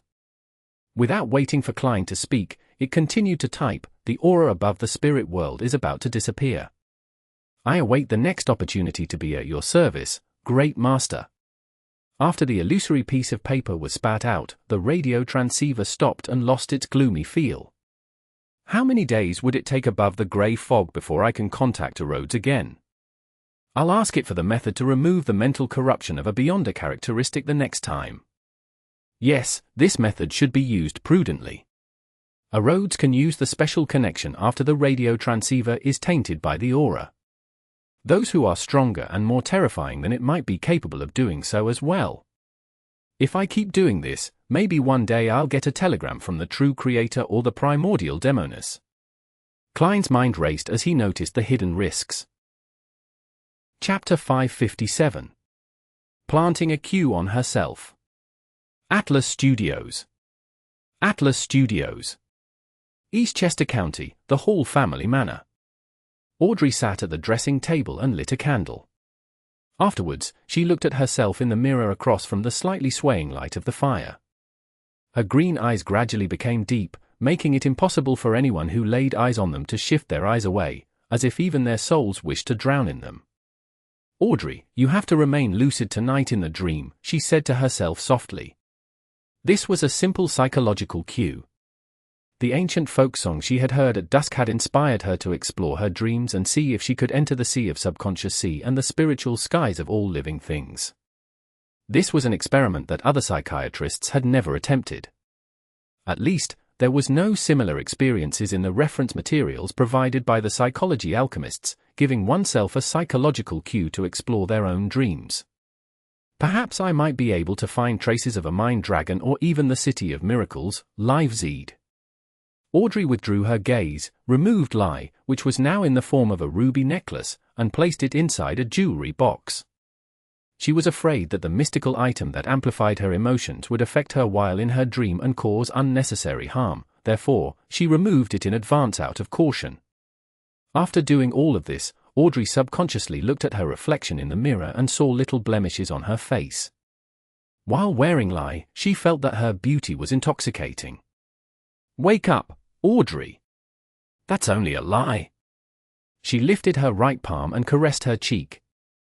At that moment, she was very glad that she had chosen the name Lie for that mystical item. It kept her constantly alert, otherwise, she feared the day that she would one day be completely dependent on it and not want to face her true self. The day she lost it, it would be very possible that she would lose control. Those girls who are relatively ordinary looking might never wish to take it off again after wearing Lie to perfect their looks. They might be willing to die to keep it on them. For a Beyonder, I can't have such a state of mind either. Audrey sighed and stood up. She walked briskly and expectantly through the warm room in her slippery silk robe, back to the soft, comfortable, and springy bed, and pulled a rope from the headboard. Her personal maidservant, Annie, entered and gently extinguished the lights. Before long, Audrey fell asleep. In the hazy world, she suddenly jolted to her senses and realized that she was dreaming. She looked around with interest and silently said to herself, "Is this what's known as lucid dreams in psychology? In mysticism, there is a similar concept. It's really effective.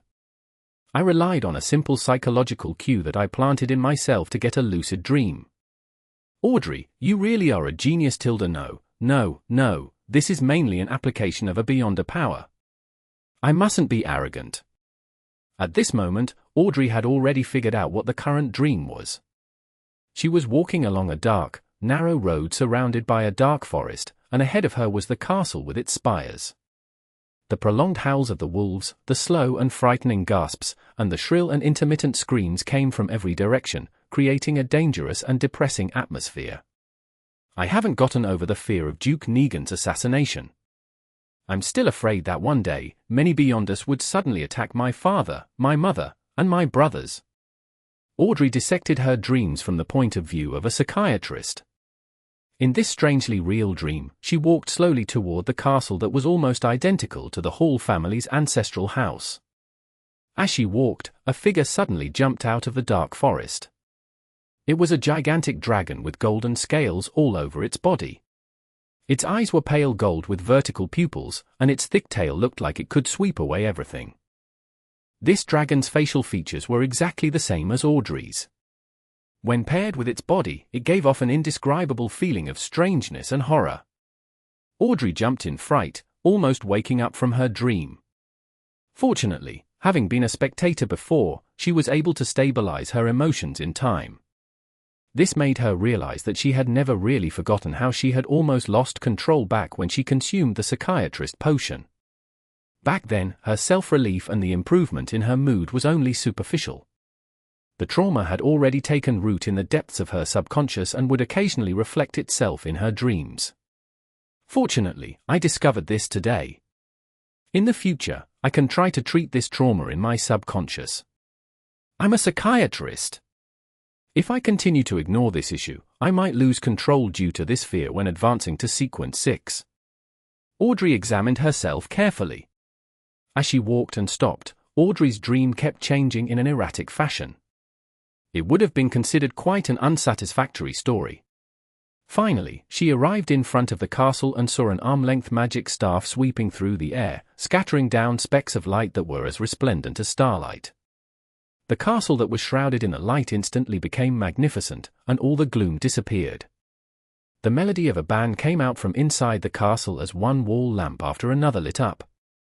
This was the most beautiful expectation that I had towards Beyond a Powers at the very beginning. It really was a little girl's fantasy. The corners of Audrey's mouth curled up, and her mood turned for the better. She didn't stop, but she walked past the castle to the edge of her dream. She didn't care how the scene behind her changed, or how the story unfolded. After walking for an unknown amount of time, she passed through the barren wasteland and arrived at the top of a cliff. Looking out, the grey, blurry void extended into the distance. The area beneath her was so deep that it seemed to be bottomless. Audrey was keenly aware that this was the boundary of her dreams. Once she left, she had no idea what would happen. And how do I leave? Jump down? Will I fall to my death? Audrey thought awkwardly, not too courageous in taking the risk. After thinking for a few seconds, she slowly came up with an idea. This is a dreamland that originates from the world of my mind. As the mistress of this place, I can use my will to open up a path for myself. With the thought of making the attempt, she tried to conjure what she thought, just like the way she did it above the grey fog. The only difference was that the former needed the help of Mr. Fool, and now she had to rely on herself. Audrey stretched out her right hand, pointing it downwards into the depths of the grey fog. In front of her, the grey fog suddenly surged, revealing layers of stairs that led downwards, without an end in sight. Audrey took a slow breath, lifted her skirt slightly, and stepped onto the first step. Step by step, she continued down the stairs. The surroundings grew increasingly quiet, so quiet that it was almost as if she heard auditory hallucinations. In this place, there was nothing else apart from the grey fog. It was lonely and filled with the unknown. A howling gale blew in from different directions, causing Audrey to sway back and forth. The fear she felt slowly deepened. Before she lost control of her emotions, her green eyes shone with a warm light that seemed to be able to see through the hearts of others. Audrey used her psychoanalysis powers to placate herself. She continued her search. After nearly a minute, a point of light suddenly lit up in the surrounding grey fog. Audrey took a cautious look, only to see that the point of light was of herself, back when she had just consumed a potion and almost became a dragon monster. While on the verge of losing control, emotions such as worry, horror, fear, and nervousness were clearly overflowing from her. This is my subconscious, so this is my trauma? Audrey vaguely understood where she was after she left her dreamland.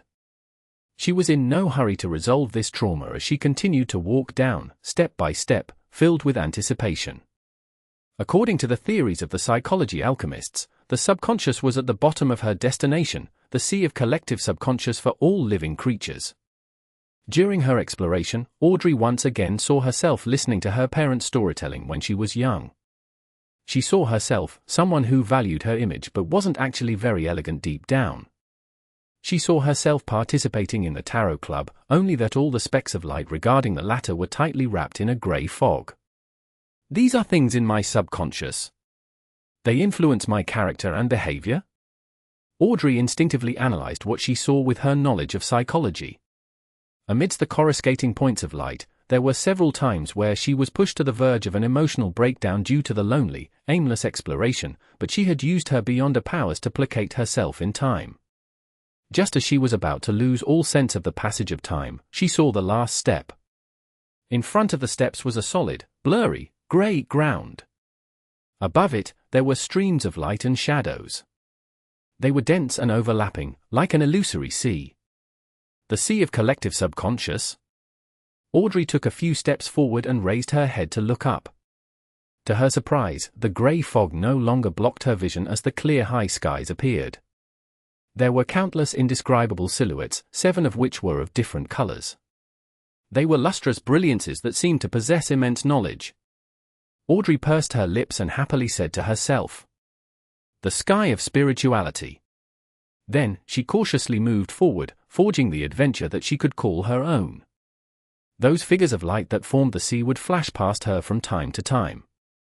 Some contained ancient memories of being burned by flames, while others bore the excruciating pain of seeing something indescribable.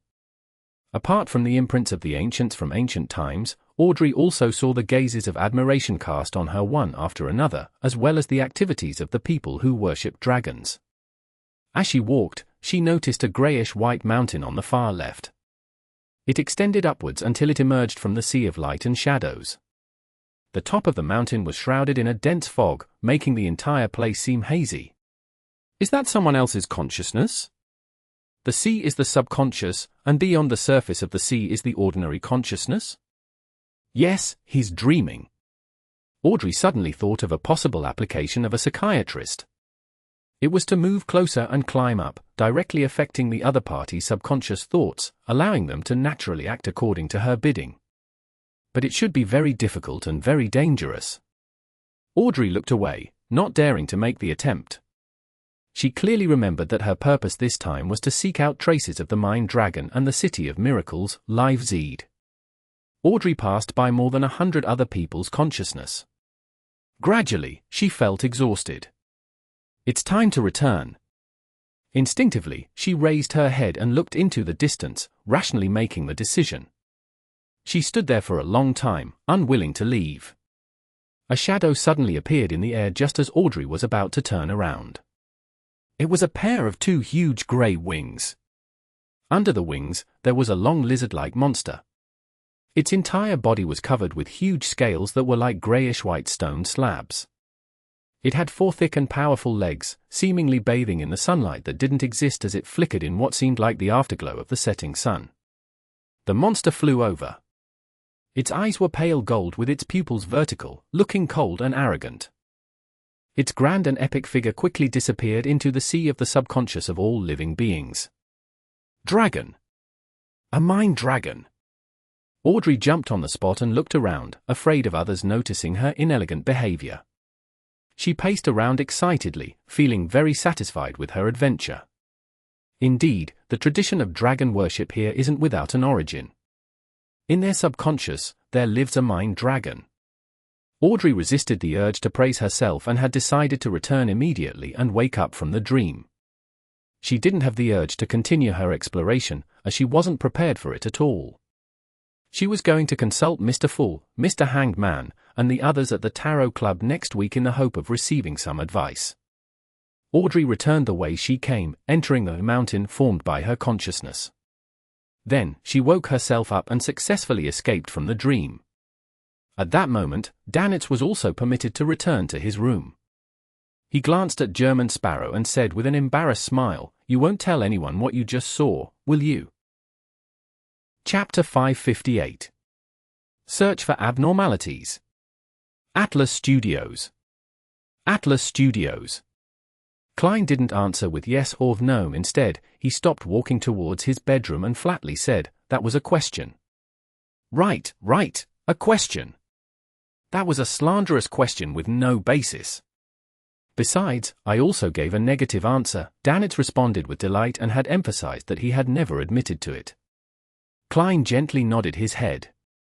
"I will clarify this with your captain." "Clarify?" Danitz stared, then he half opened his mouth, his expression twisted. He was also considered a somewhat knowledgeable person, so he stopped explaining and arguing, and he forced a smile. "Is there anything I can do for you?" Klein took a deep breath and used his clown powers to control his facial expression. "Monitor it well." "Yes, all right." Danitz quickly agreed. Seeing German Sparrow turn around and walk to the bedroom's entrance, he couldn't help but ask, "You're not going to clarify this with Captain, right?" Klein twisted the handle and replied expressionlessly, "Monitor it well." After he finished speaking, he pushed open the door and entered the room. Before he could widen his mouth into a laugh, he closed the door behind him. The next morning, after breakfast, Klein put on a pair of pantaloons, a thick brown jacket, and a cap. He changed his appearance and went out, leaving Danitz alone in the room to watch the radio transceiver. Along the way, Klein changed his appearance again, making himself look more like a native. He found a special store, bought a pair of linen gloves, a shroud, and a body bag. Then, according to the surroundings he had previously witnessed, he scanned the area around him for landmarks before finding the bridge and the girl who had died amid the mud in a corner. As it was still winter, the weather wasn't too hot, and there were no obvious signs of decay from the corpse, but the festering skin and the stench still made Klein instinctively nauseous. He didn't immediately come to bury the girl who wanted to live like a human being last night. Due to the recent events, Byam was under strict curfews at night, as well as the fact that the cemetery didn't open until dawn. Pulling out a small metal bottle, Klein poured some quelaag oil onto his hand and rubbed it at the tip of his nose. A choking sensation invaded his mind. The smell of peppermint mixed with disinfectant filled his olfactory senses, making him sober as if he had just fallen into a sea of floating ice. He was no longer affected by any other smells. Putting away the metal bottle, Klein put on his gloves, took a few steps forward, and crouched next to the female corpse. He unwrapped the shroud and began to gently move the corpse into the body bag. Carrying the bag over his shoulder, he deliberately walked through the most bustling streets of Byam until he reached the outskirts of the city. Along the narrow road where horse carriages couldn't pass, he scaled a mountain to its mountainside. There was a cemetery specially prepared by the Church of Storms and the Governor-General's office, for the natives. As for foreigners, such as businessmen, adventurers, people from Lun, Intis, and Fainapotter, who had settled down here, they had their cemeteries situated on the opposite side of Byam on a flat and soothing plain with forests backing them.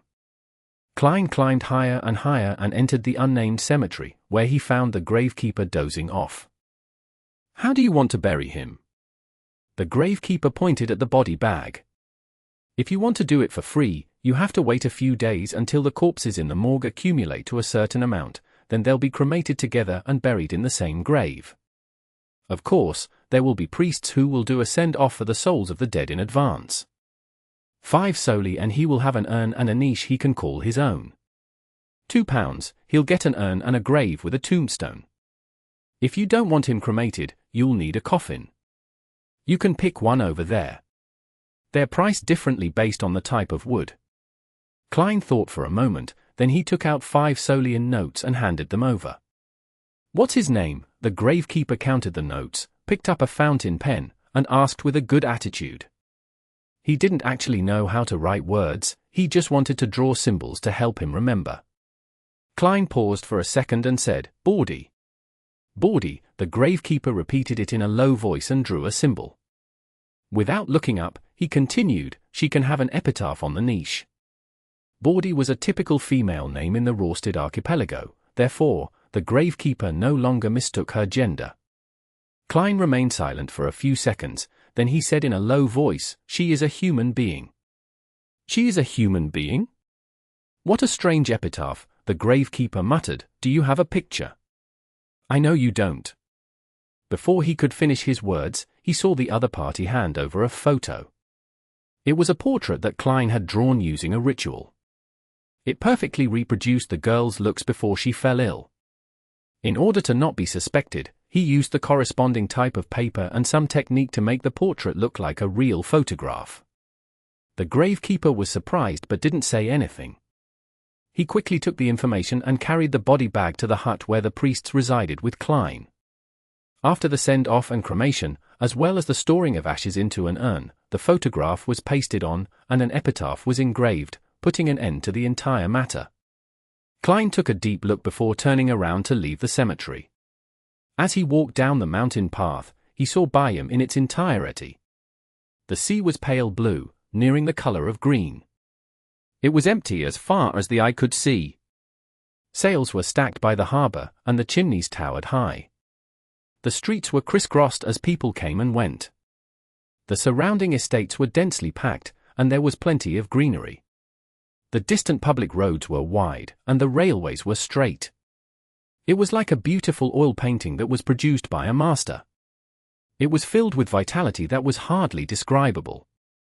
At the top of the clock tower of the Cathedral of Waves, the Church of Storm's cardinal, high-ranking deacon of the mandated punishers, John Cotman, stood at the edge, looking out over the refreshing sea and the mountain range that stretched out along the coastline. The pollution in Prying was rather low as the mining and smelting industries were located in other cities on the island. The mainstay here was the spice trade, the brothels and casinos, and the accumulation and transit of goods. It lacked a fully formed industry, and there was a limited number of days needed for coal to be burned for heat. As soon as Sea King John Cotman retracted his gaze, he saw a mandated punisher running up the spiral staircase. "Your Eminence, there's new information." The mandated punisher struck the left side of his chest with his right hand. "What is it?" the well-built John Cotman turned around and asked. The mandated punisher handed over the piece of paper in his hand.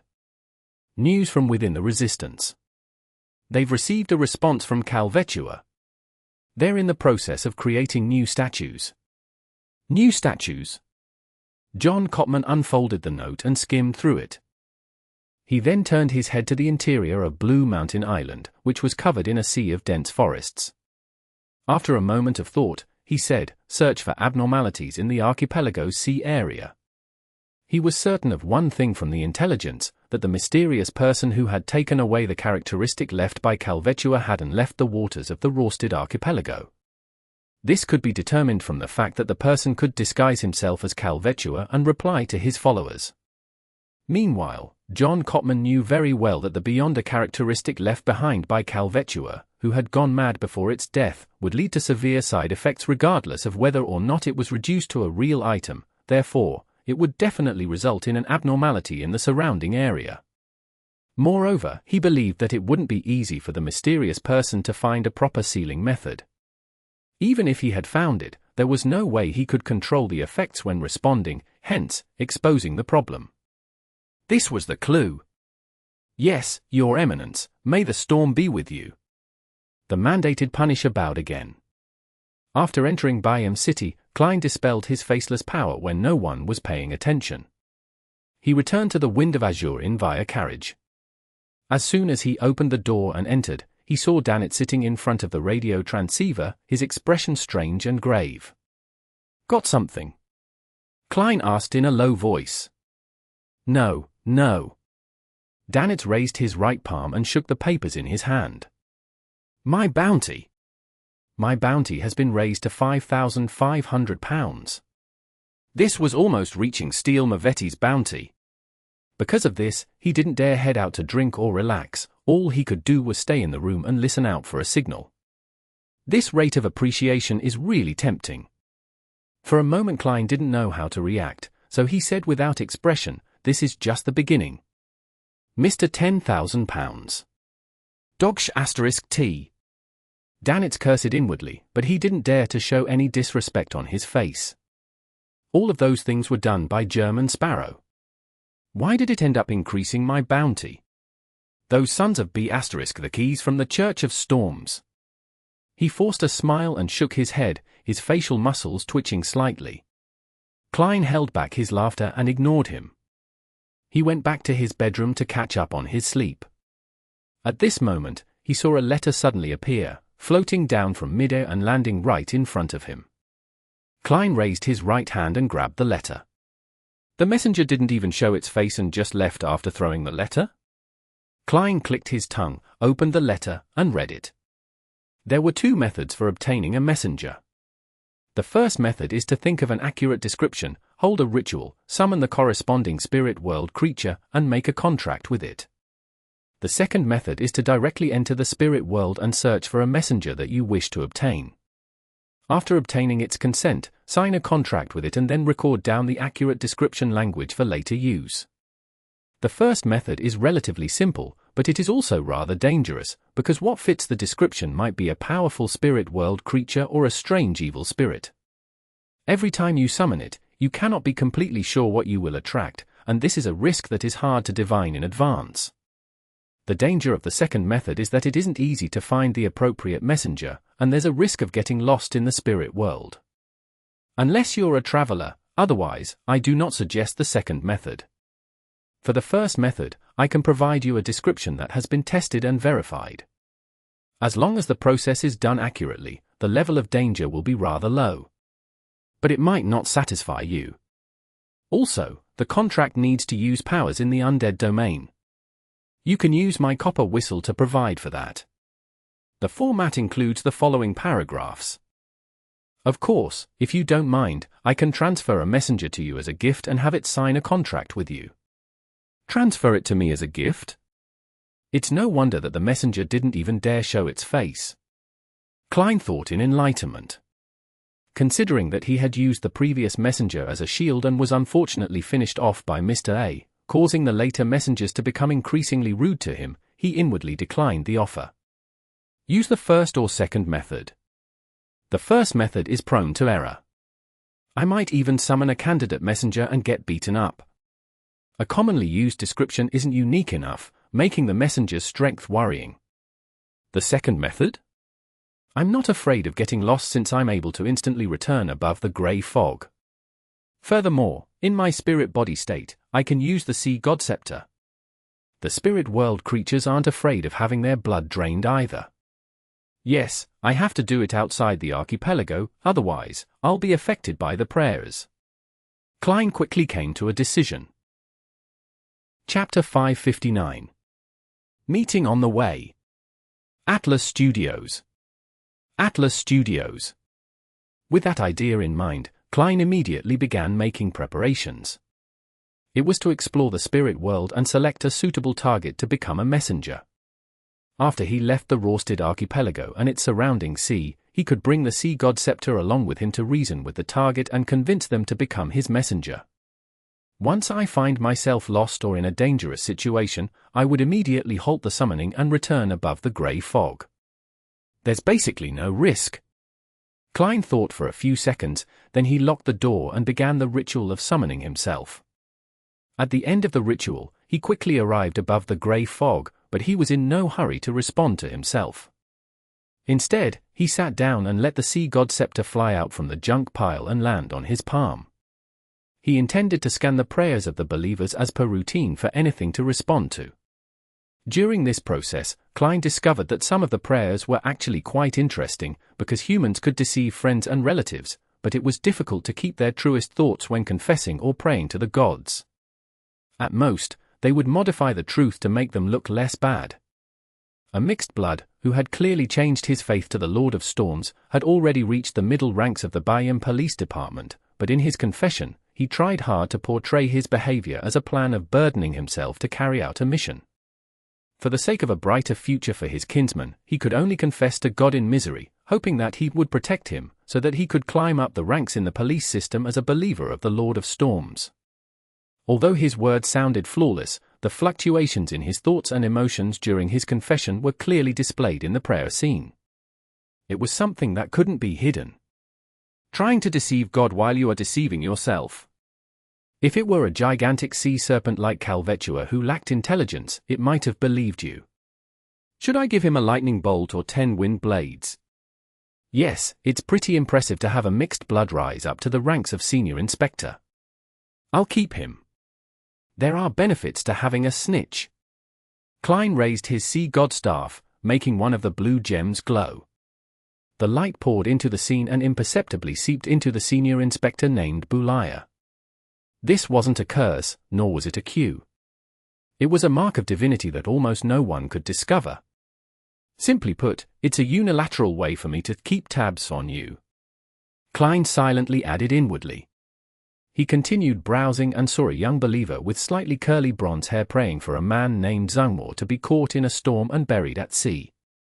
He claimed that Zangmor wasn't pious enough, but the truth was that, as a competing fisherman, Zangmor was always able to harvest more fish than he did. What kind of nonsense prayers are these? The human heart sure is hard to fathom. Klein frowned and mumbled to himself. Then he had a vague idea. For a faceless to engage in real acting, it not only requires a flawless performance in terms of external appearances and habitual actions, but it also needs to maintain the core personality. Not many changes are allowed. As for personality, every person is different, so there must be a difference to a certain degree. By browsing the prayers of my believers, it's equivalent to me realizing different kinds of personalities and mental states without going through the trouble. When talking about the many masks we wear, it's not only about looks. This will be rather important for my subsequent acting as a faceless. It can save me time from figuring things out through accumulated experiences. Klein increasingly felt that acting as sea god was very beneficial towards him. When you are acting the role of a demigod, even if you don't get any feedback, you will still definitely get some considerable benefits. This is a way of gaining experience of being someone of a higher level. Klein perked up, no longer being perfunctory about skimming through the prayer scenes. After quickly browsing through one scene after another, his gaze stopped at a merchant named Ralph. The businessman praised the miracle of the reappearance of the sea god, and he had indicated that he planned to offer a third of his fortune, worth £20,000, to the resistance, half for military expenses, and half for the reconstruction of God's statue. Actually, there's no need to go through all that trouble. Just directly offer it to me. Klein muttered half-jokingly. He thought for a moment, and then he conjured a background of waves and storms with heavy rain and lightning falling together. He responded in a low voice, "You have honored my name by helping your compatriots and companions. The young lambs need help, food, and education." He intended to get Ralph to set up a charity fund with the £20,000, and to seek donations widely from the community to make up for the damage, create a consensus, and help to provide local children with food, clothing, and education under the pretext of governance. As for the military expenditures of the resistance, Klein understood that in a world with beyonder powers, it was very difficult to rely solely on the opposition from the natives of the colony to succeed. Therefore, they needed the help of foreign countries like Fasak and Intes. Funding was undoubtedly needed. Unfortunately, it's not possible to add a line in the Ten Commandments about boldly and confidently seek funding that would damage the image of sea god. The resistance shouldn't be thinking about annihilating the garrison troops. They should just focus on destroying the transportation infrastructure and make it more difficult for the Governor-General's office to rule, so as to initiate talks. As a keyboard warrior, Klein wasn't lacking in ideas in such areas. He quickly restrained his wandering thoughts and made a divination to see if it was dangerous exploring the spirit world today. After obtaining the revelation that it wasn't considered dangerous, Klein took the Dark Emperor card, naturally changed his image, and stepped into the door of summoning. After entering the real world, he stuffed the mystical items he needed into his body as a precaution. Then, like last time, he used cogitation to sense the spirit world. Taking a step forward, he passed through an invisible curtain as Klein's illusory figure floated up. Around him, red, yellow, blue, green, and other colors were superimposed, like they were like the most abstract oil painting ever. The concept of direction that humans were used to could no longer be used here. If one used the old means of distinguishing direction and one's location, they would definitely find themselves lost. Klein roamed carefully and casually, sometimes seeing a yellow sun like a child's sketch, sometimes brushing past an incorporeal river that flowed quietly.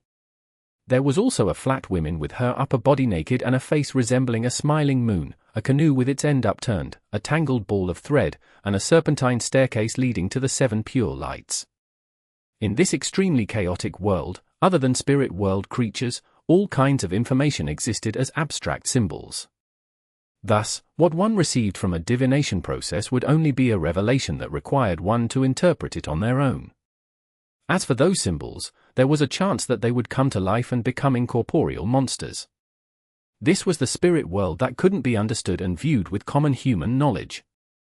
The last time he came in, he had easily discovered spirit world creatures, and he had noticed the creepy gazes from unknown locations that made his hair stand on end. There was the headless woman who carried for heads, a round eye with clear blacks and whites, and a giant jellyfish with a skull attached to each tentacle. He had easily encountered all of them back then. But this time, he failed to see a single spirit world creature despite roaming for so long. Even the indescribable figures in the distance had disappeared, as if they had hidden themselves. "It can't be that you're afraid of being my messenger, can it?" "Yes, I entered the spirit world in the form of a soul body. Perhaps the thoughts in my mind will appear in a special, formless manner here, turning into hidden symbols that interact with the spirit world. This then naturally affects my path options? Klein was puzzled, but he couldn't find the reason. All sorts of thoughts flashed through his mind when his body suddenly sank down and he fell freely. After a while, Klein could only see the vivid superposition of the colors and the various symbols that took physical form. What's going on? He began to consider whether he should write to Mr. Azik and ask him about it, or to throw the radio transceiver above the grey fog and get it tainted with the aura so that he could contact the magic mirror, Arrodes. While floating, Klein's heart suddenly palpitated as he quickly dodged to the side. A tinge of yellow and green flashed across his eyes as a giant foot that was large enough to squash his entire body landed, stepping into the interlaced red and blue color spots. Above the sole of the foot was a long, festering leg covered in a yellowish-green liquid. The leg was over 3 meters long, and above it was a huge body that was wrapped in corpse oil bandages. Amidst the solidified aura in the area, the two legs that were filled with yellow-green pus alternated as they rose up. Carrying a body that was difficult to discern, the legs quickly disappeared into the depths of the spirit world. Klein stood at a distance, not daring to make a sound. Finally, he confirmed that he was fine as he grimaced and thought. The spirit world is really scary. You can accidentally encounter a powerhouse just passing by. A powerhouse among the spirit world creatures? Klein shook his head and continued his search.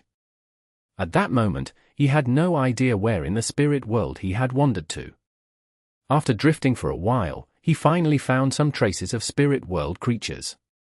Just as he was about to switch from flying forward to descending to his left, he was surprised to find that his body continued to move forward uncontrollably at an accelerating speed. In front of him, the chaotic superimposed colors and the grayish-white mist that filled the area suddenly split open, and a large, purely black three-masted sailboat leaped in. The boat was nearly 100 meters long, and 3 pitch-black sails were hanging high up like flags. On the left and right sides of the ship, there were cannon muzzles and all kinds of sailors were running around on the deck. All of this was so real, so substantial, and so out of place when it came to the spirit world as a whole. However, as the ship entered the spirit world, its black color quickly turned richer, tainting itself with an ethereal vibe. On its deck stood a mottled stone chair that was 2 to 3 meters high, its back facing the cabin.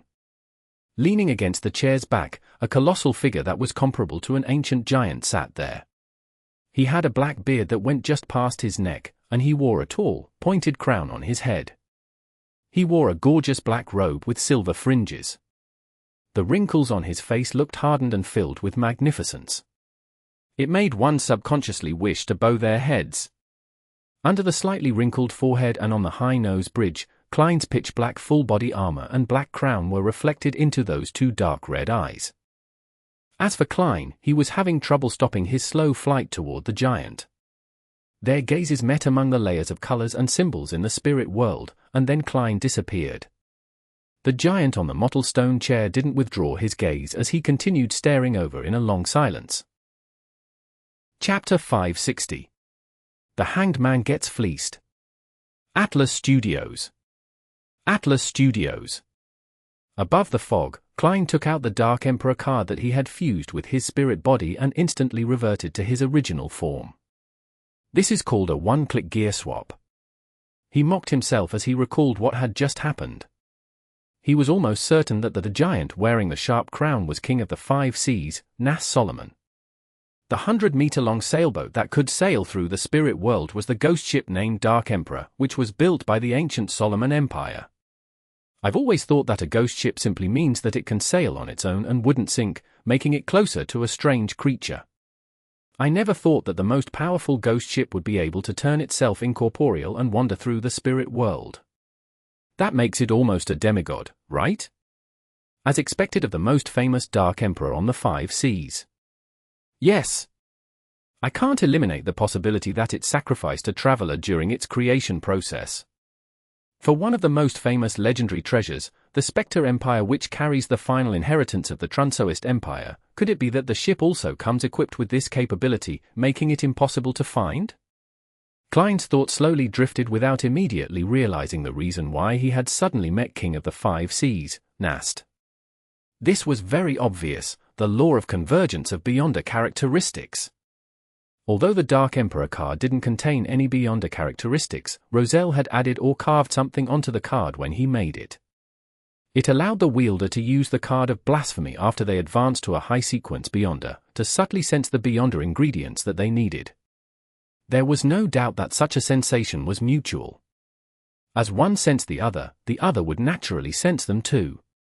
As for the wielder, they would appear to approach a certain fate before they crossed that step into becoming a demigod.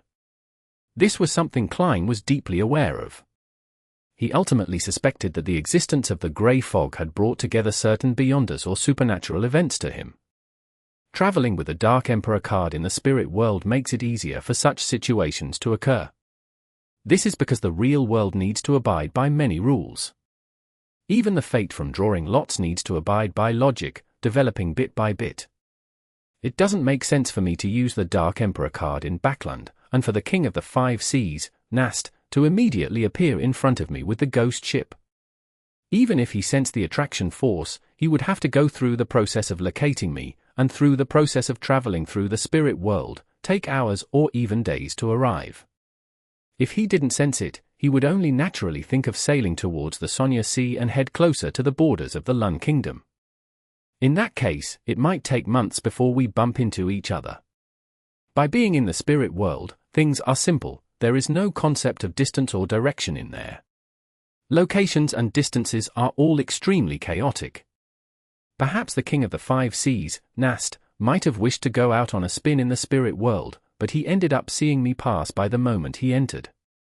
This doesn't need to abide by any restrictions or limitations on geographical locations. Klein thought as he wrapped the corner of the mottled table. In addition to this, he was certain that the reason why he was thrown uncontrollably towards the Dark Emperor and at King of the Five Seas, Nast, wasn't because of the law of convergence of Beyonder characteristics. The effects of the law was only reflected in fate, perception, and desire, nothing too exaggerated, otherwise, there wouldn't be high sequence Beyonders, all of them would be involuntarily drawn by the uniqueness of their respective pathway. Klein could sense that it was a type of Beyonder power that twisted and strengthened his intent to move forward, resulting in him being unable to stop. This is a very simple analysis. Even if I had thrown out the Dark Emperor card at the time, I wouldn't have been able to stop. This is a lawyer, which is a Beyonder power wielded by the Dark Emperor pathway. Klein leaned back in his chair and decided not to use the Dark Emperor card anytime soon. This meant that he was unable to roam the spirit world in search of a messenger. If he hadn't brought the Dark Emperor card and had used his main body with the Sea God Scepter, he would appear in the spirit world, which was filled with all kinds of revelations and information. He would inevitably leave many clues and could be divined about at any time. In terms of anti-divination and anti-prophecy, Azek's copper whistle couldn't be compared to the Dark Emperor card. If I were to really do that, I might meet 10 people who know that I obtained the Sea God Scepter when buying a beer at the bar. Of course, it was taken by Klein Moretti, so what has that got to do with me, a German sparrow? Klein shook his head in a self-deprecating manner and decided to use the ritual method to get a messenger to respond. He could find something more suitable later on. After he covered the Dark Emperor card, his figure disappeared from the mysterious space above the grey fog. Early morning, Bayam. Alger prepared to take a carriage out of the city and take a detour to a private harbour behind the cliff. That was where his Blue Avenger was docked and waiting to set sail. As a disguised pirate captain, he couldn't dock so openly at the main port of the City of Generosity. That would be sufficient proof that he had close ties with the authorities. It was the same with the other pirates who had to consider their berth in advance before coming to Bayam to sell their loot or gain enjoyment. They either went to a small port in the surrounding waters, or to a private port controlled by someone with a deep background or by the resistance. Finally, there are no more missions. I can go out to sea again. I need to first obtain a mystical item that can increase my strength and also square my accounts. After that, I'll head to the primitive island and hunt for the Blue Shadow Falcon, allowing me to advance to Sequence 6 as quickly as possible.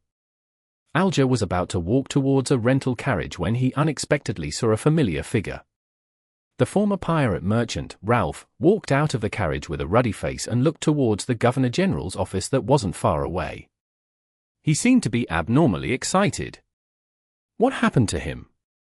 After a moment of puzzlement, Alger took the initiative to go over and greet him. From his point of view, Ralph was, in a sense, also one of his comrades. They were all subordinates of Mr. Fool. However, one is a core member, while the other just remains on the periphery. Alger calmly confirmed their identities and positions. What happened to deserve such joy? Alger asked after chatting about the weather. Ralph laughed out loud and narrowed his eyes, saying, "If I were to say that I received the blessings of God, would you believe me?" "I believe," Alger answered in his mind without hesitation. Suppressing his curiosity, he asked, "What are you doing here?" Ralph was about to answer when his eyes suddenly lit up. He looked around, and after confirming that there was no one around him, he said in a deep voice, "Didn't you say that you also believe in God?" In order to befriend him, Alger had lied, saying that his faith lay with sea god, Calvetua. In any case, this was common among pirates, so it wouldn't arouse suspicion. At sea, the weather was usually more frightening than any enemy, so most pirates, adventurers, ship crew, and sailors had great respect for gods who controlled similar fields, believing in them to a certain extent. Of course. This time, Alger's answer was firmer than ever. This was because he knew that the sea god that the other party believed in was the embodiment of Mr. Fool. Ralph nodded in satisfaction, revealed a smile, and whispered, "I received a revelation yesterday. God sent me to help his young lambs. I intend to establish a charitable fund for this purpose. This is the will of God. As his believer, I think you would be happy to provide some assistance." He held out his right hand and waited for the donation. Alger's expression stiffened, and he was momentarily unsure of how to respond. Although his present fortune was worth £3,245, he was preparing to buy a mystical item, making his overall financial situation somewhat tight. Of course, he could still donate quite a bit if he skimped and saved. If the sea god was still Calvetua, Alger, who claimed to be a believer, wouldn't have hesitated to find an excuse. But now, he had to seriously consider the deeper motives of Mr. Fool. Noticing Alger's reaction, Ralph's eyes darted schemingly before he said, "We want to help children who are suffering from unnecessary discrimination because of their bloodline. They live a hard life, and it is hard to see any hope for them. There are pure-blooded natives, as well as mixed bloods." Alger was silent for a few seconds, then he pulled out a wad of cash. "Here's £100. Ralph took it and said with a smile, "Your kindness will definitely be rewarded. God will protect you." The door slanted over the entrance to the warehouse. Klein prepared the summoning ritual for the spirit world creature and was surrounded by the hallucinatory scent of herbs and essential oils. He was afraid that there would be some kind of accident if he held it in the inn, and although it might not be risky for him, it might end up harming the other occupants. Therefore, he went back to the abandoned warehouse where he had gave a sacrifice to Calvetua. As for Danitz, having his bounty raised to £5,500, he was very proactive in asking to stay in the suite and monitor the radio transceiver. "The procedure is to light the candle that symbolizes me, and to use a verified incantation to summon the appropriate spirit world creature as a messenger." Daily Simone's three-line description and the various incantations provided by Mr. Azik went through Klein's mind. When summoning a spirit world creature, the first sentence needed descriptions such as wanders about the unfounded and roaming in the upper realm. Only by doing so could it accurately point to the spirit world. The suffix would clearly indicate that the spirit body was being summoned and that it was a creature that had a corporeal body. The second and third lines were an accurate description of the creature, but due to the restrictions of the format, one couldn't use too many words to pinpoint a creature. Therefore, it was difficult to predict or divine what would ultimately be summoned by the ritualist. In this sort of situation, using an incantation previously used by others implied a much lower risk. Then, after signing a contract, the description of the third sentence, the messenger that belongs to whomever or contract companion of whoever could be made, allowing the three-line description to accurately summon the corresponding messenger. Yes, my messenger has to run very fast, otherwise, it might be killed by some malicious creature in the spirit world, resulting in the loss of important letters. Klein's mind raced, and he came up with a clear plan. He took a step back and said in ancient Hermes, I summon in my name. The spirit that wanders about the unfounded, the friendly creature that can be subordinated, the creature whose speed surpasses imagination. Whoosh! There was the sound of wind, tainting the candles to a dark green and turning the surroundings cold and creepy. Kleins saw a blurry figure rush out, too fast for him to see anything. After that, he couldn't find the fellow ever again. Chapter 561. Recruitment Fair. Atlas Studios. Atlas Studios. That's way too fast. Did it already circle the planet several times? Or maybe it's still there, but it's too fast for my vision to keep up. Kleins' mouth twitched, deciding to wait a few seconds to see if the creature whose speed surpasses imagination would appear again. He wasn't worried that the summoned spirit world creature would harm the innocent, as one of the descriptions was of a friendly creature. Besides, as long as he forcefully ended the summoning and stopped the ritual, the creature would be immediately sent back to the spirit world, no matter where the creature whose speed surpasses imagination went. A few seconds later, Klein inhaled after failing to see any response from him waiting. He said with ancient Hermes, I end this summoning in my name. The chilling air around him instantly vanished as the swirling cold wind died down and the candle flames returned to their normal color. Klein stepped forward and extinguished the candle, intending to revise the last sentence and try again. As for the two phrases, the spirit that wanders about the unfounded, the friendly creature that can be subordinated, he had no intention of changing them. The first sentence was directed at the spirit world, and it could only be replaced with synonyms, so it didn't matter if he changed it or not. The second sentence was a prerequisite for Klein to ensure his own safety, otherwise, it would have been a horror story instead of a hilarious one. I don't need to use surpasses imagination as an adjective. But others might not meet my needs. Perhaps I can change my train of thought. A messenger doesn't have to run that fast. A normal speed is fine. There are other ways to ensure safety. I just need to get malicious beings to ignore it and neglect it. I'll try a spirit world creature that's easily neglected. After 2 or 3 minutes of deliberation, Klein held a ritual again.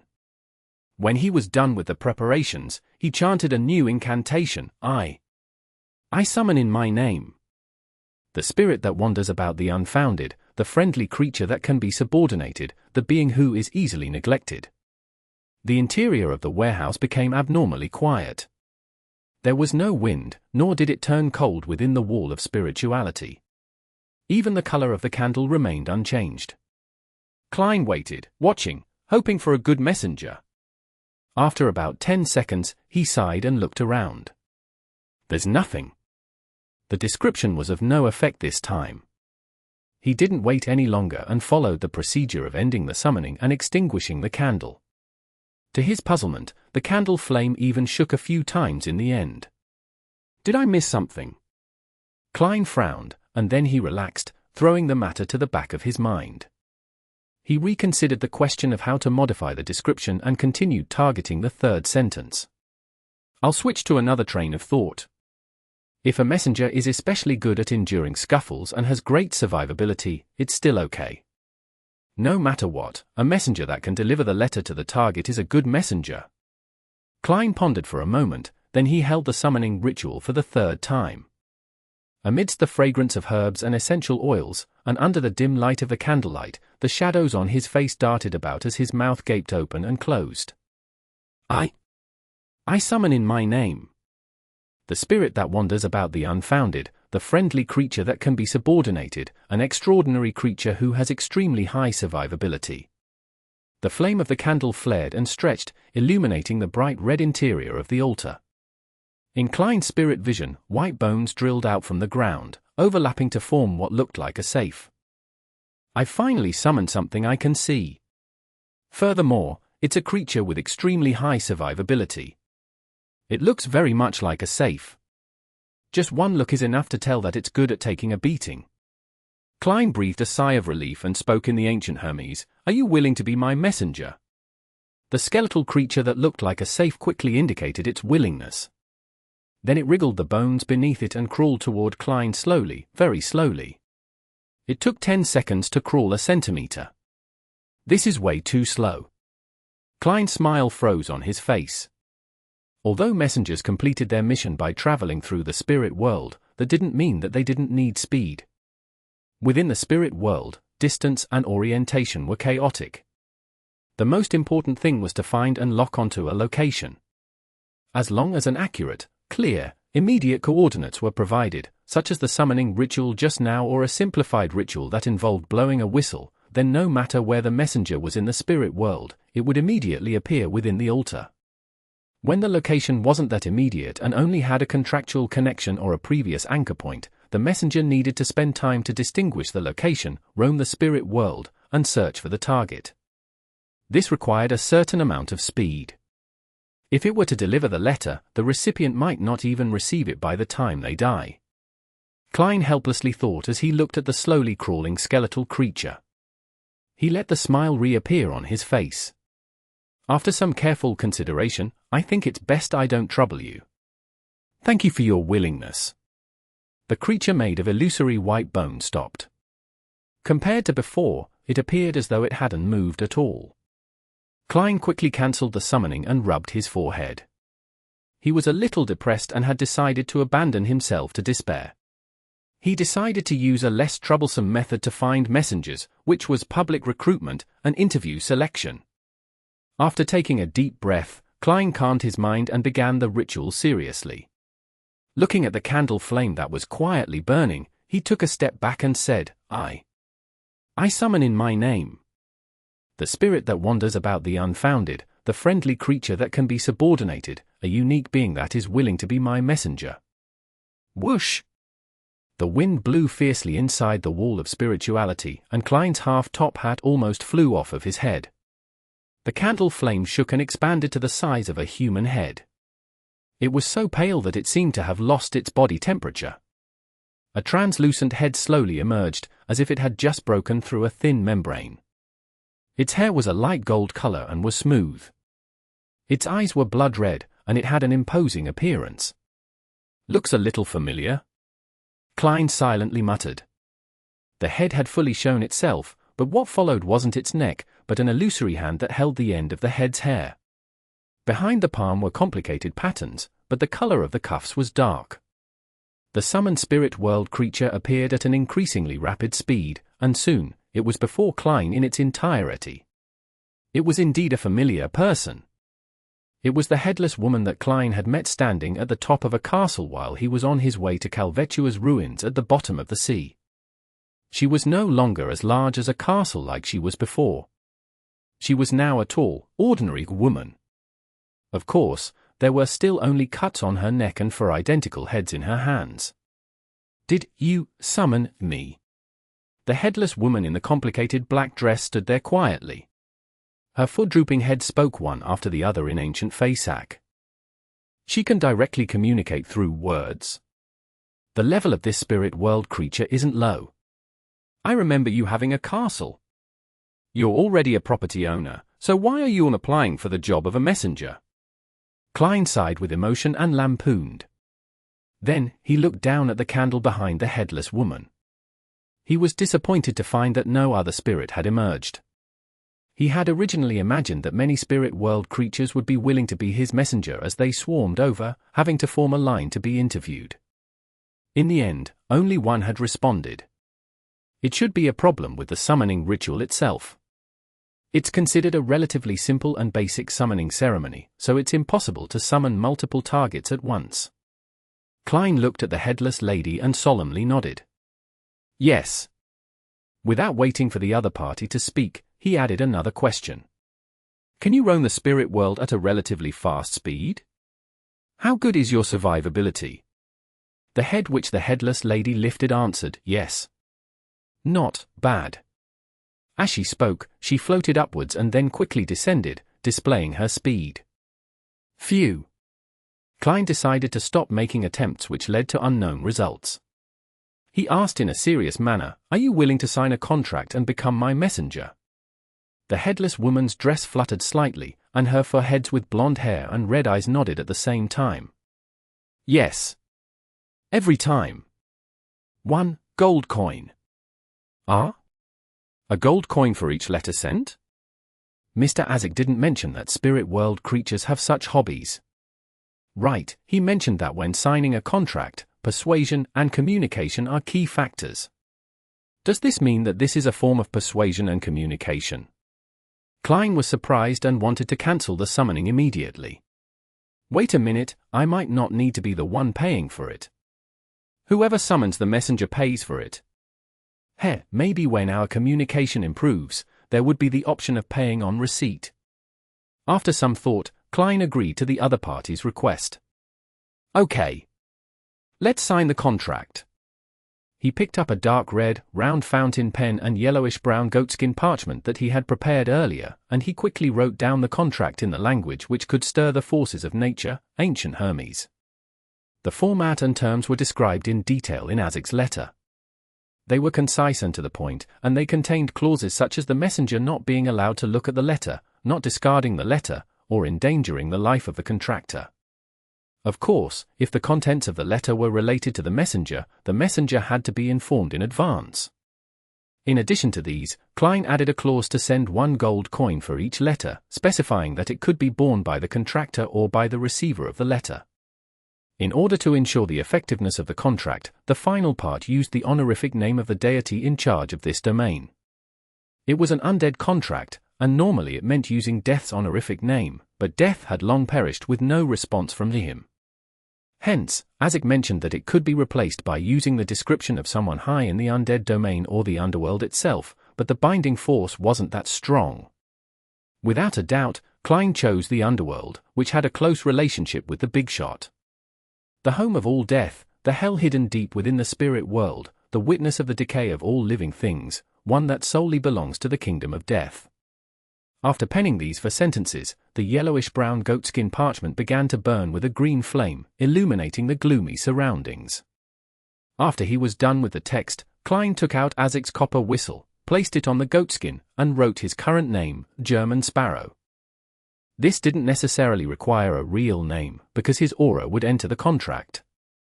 The name was only used for summoning, which was to say, using the messenger that belongs to German Sparrow worked, but the contracted creature of Klein Moretti wouldn't. When Klein finished signing, the goatskin floated up, carrying Azek's copper whistle and the dark red fountain pen, and flew to the headless lady. The headless lady held the head with golden hair and red eyes, let it bite down on the fountain pen and wrote her name, Rionette Tynka. The green flames quickly gathered together, wrapping around Azek's copper whistle and the yellowish-brown goatskin parchment. A few seconds later, the goatskin was reduced to ash, and the copper whistle fell into the palm of Klein's hand. The headless woman, Rionette, collectively blinked with the eyes of her foreheads, and her body rapidly faded away into the pale candle flame. After the contract was made, Klein no longer needed to undo the summoning. He could do it with his own will. Phew, I finally have a messenger.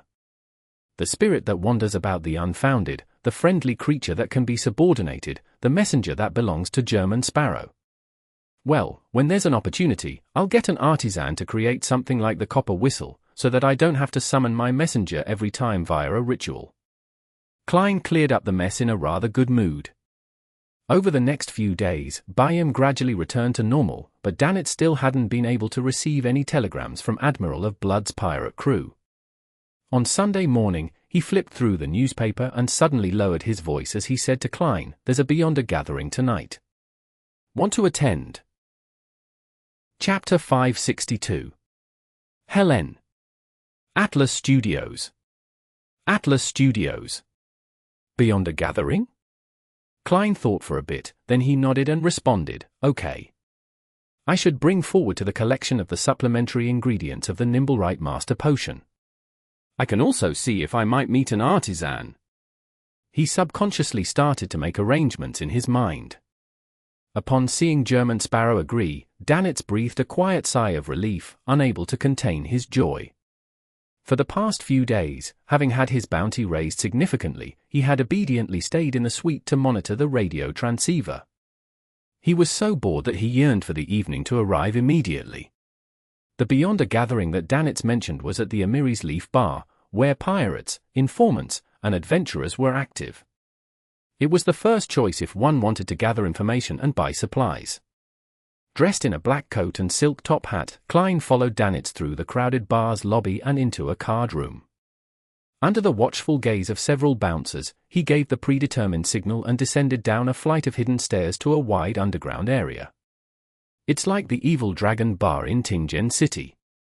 There's an underground market for herbs, essential oils, ancient books, charms, and all sorts of common mysticism materials.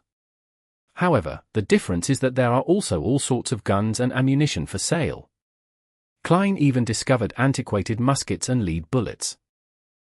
They also sell fake identity documents and fake seals.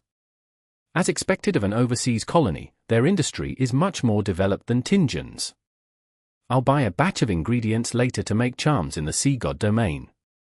There will always be some discounts if I purchase them in large quantities. Klein slightly turned his head from side to side to take in the situation in the underground area. Next to him, Danitz, who was already doubtful about his own disguise skills, had deliberately put on a cap, keeping the front of his cap down to cover half his face. With great familiarity, he led Klein to the other end of the underground market and knocked on the closed door with 2 long knocks and 4 short knocks. Behind the door, there was only a single candle.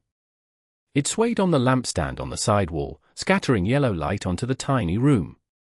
Danitz pointed to the long robes, masks, and other items which were hanging or placed on a table, and said to Klein, "It's up to you to decide whether you would don a disguise. You can also choose not to." Klein looked around, his gaze sweeping past the bouncers in the room. "I don't need it. I am now an informant for the kingdom's military, and the Church of Storms also knows of my identity, so there's nothing for me to be afraid of.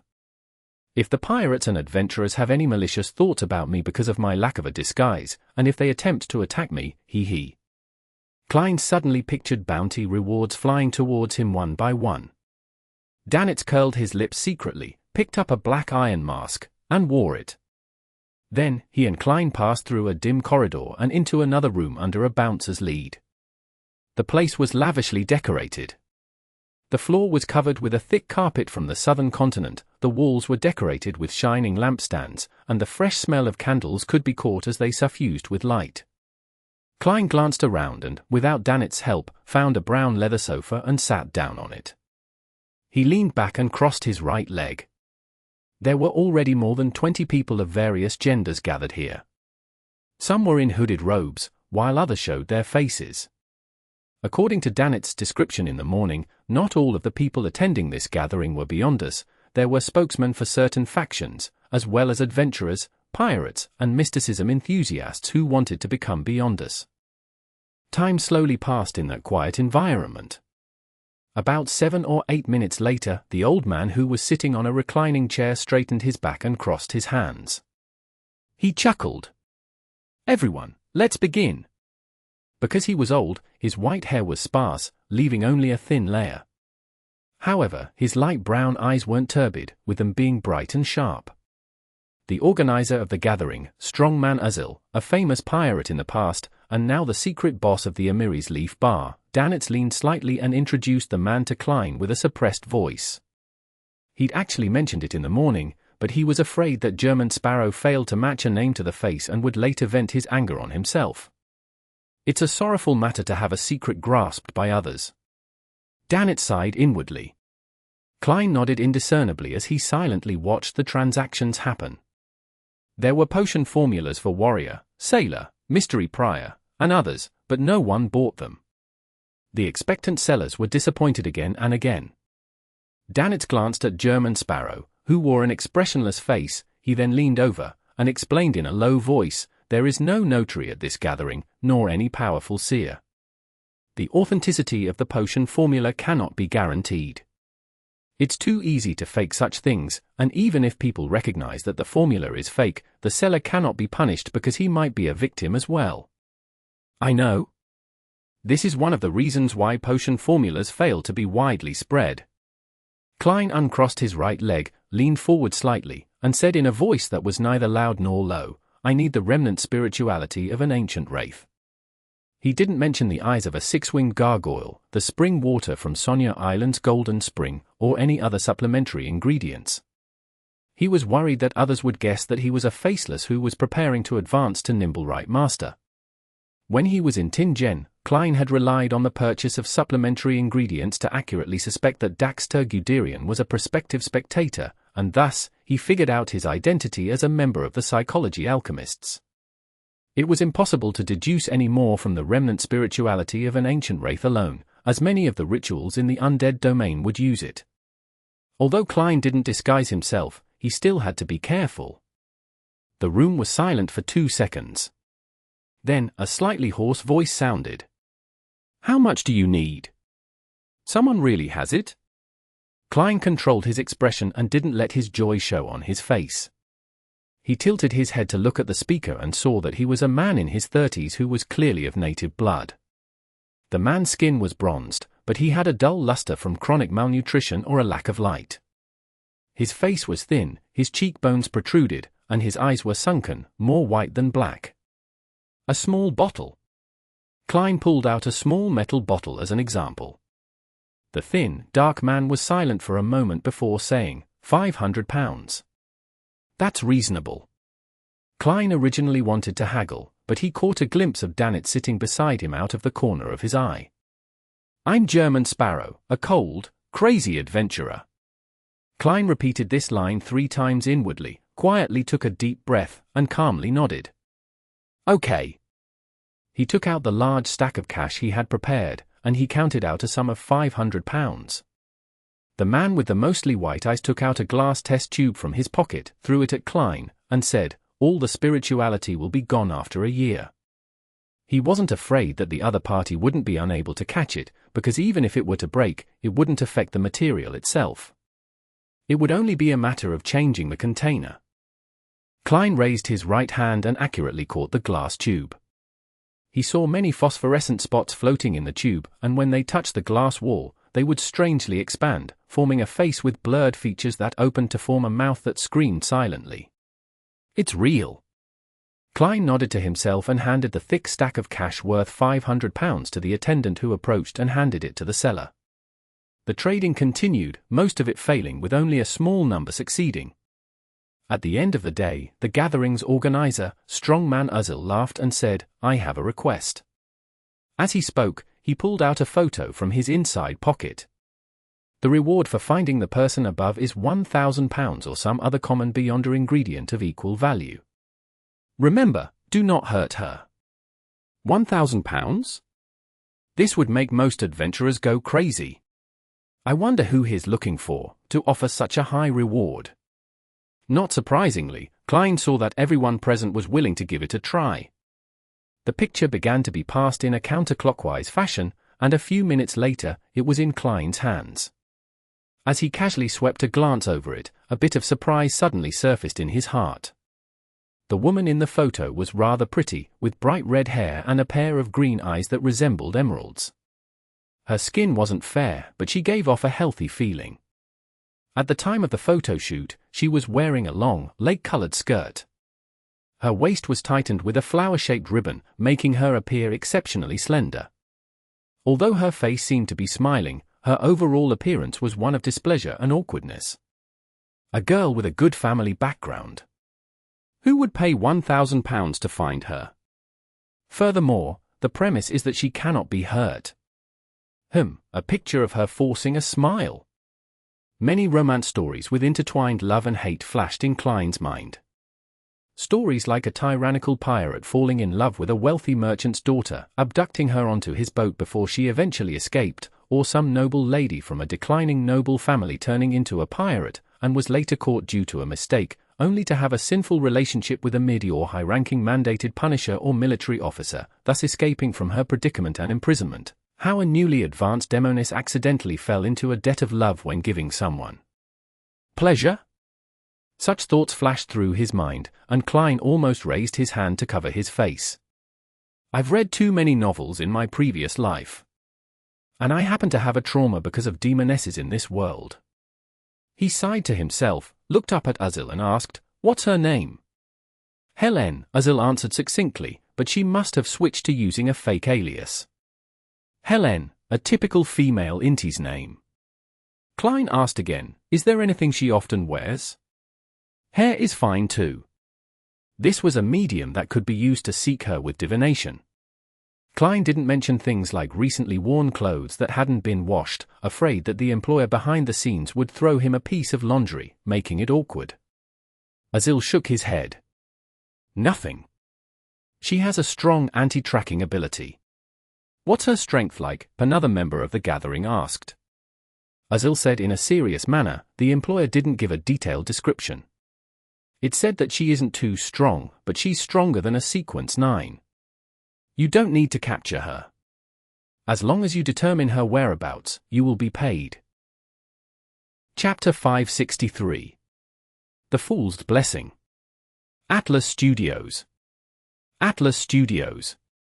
As long as you can confirm her location, you can receive £1,000. This is the first time I've seen such a mission. On the street outside the Amiri's Leaf Bar, Danitz rubbed his hands together with a hint of excitement. He clenched his fists and hit the tall iron-black gas lamppost, yearning to immediately wander around the city and find the red-haired woman named Helene. To him, £1,000 wasn't a small sum. It was enough to add one more house to his line of properties in Bayam. It just wouldn't be located in the most prosperous and valuable districts. The elf flying carpet he had previously obtained was only around £2,000 to £3,000, and this was the reward he had gained from fighting dangerous fellows such as Steel Mavetti and Blood Brambles Hendry. It was completely incomparable to the easy mission of finding someone. Klein, who was walking ahead, held a package wrapped in newspaper. They were the charm materials which had cost him £15. He slowed his pace a little, glanced at Danitz, and spoke without expression, £5,500. Danitz's excitement froze on his face. Only then did he remember an important problem. In the eyes of the other pirates and adventurers, he was as attractive as red-haired Helene. They didn't need to fight him. Once they recognized him, they could report his identity to the military, the church, or the police, and they would receive a reward worth more than £1,000. After all, he was already a great pirate worth £5,500. Searching for red-haired Helene would be equivalent to a lady with a nice figure and good looks entering the Red Theatre for entertainment. Dog, *T. Danitz spat out a single word, his face grim, as he stretched out the middle consonant. At the same time, he automatically pulled down his cap even lower. Klein, who had poured cold water on Danitz, resumed his normal walking speed and considered the question of finding the red-haired Helene. The lack of a medium and the necessary information had made it difficult for him to use divination, so he had to consider other methods. Activate my underlings to do an investigation of the entire city. This is something that can only be done by the church, the military, and the police. Even the local gangs would find it difficult to accomplish. Wait, I think I can. I'm not Sea God Calvetua. My believers are all across Bayam and Blue Mountain Island. I just need to make an announcement, no, a revelation to all my believers, and I can get them to search for red-haired Helene. But would this damage my standing? To do something like that for £1,000, even a god wants some face. If I were the real sea god, I wouldn't care about this. However, I'm now acting as Calvetua. I have to maintain the dignity of a god as best as I can.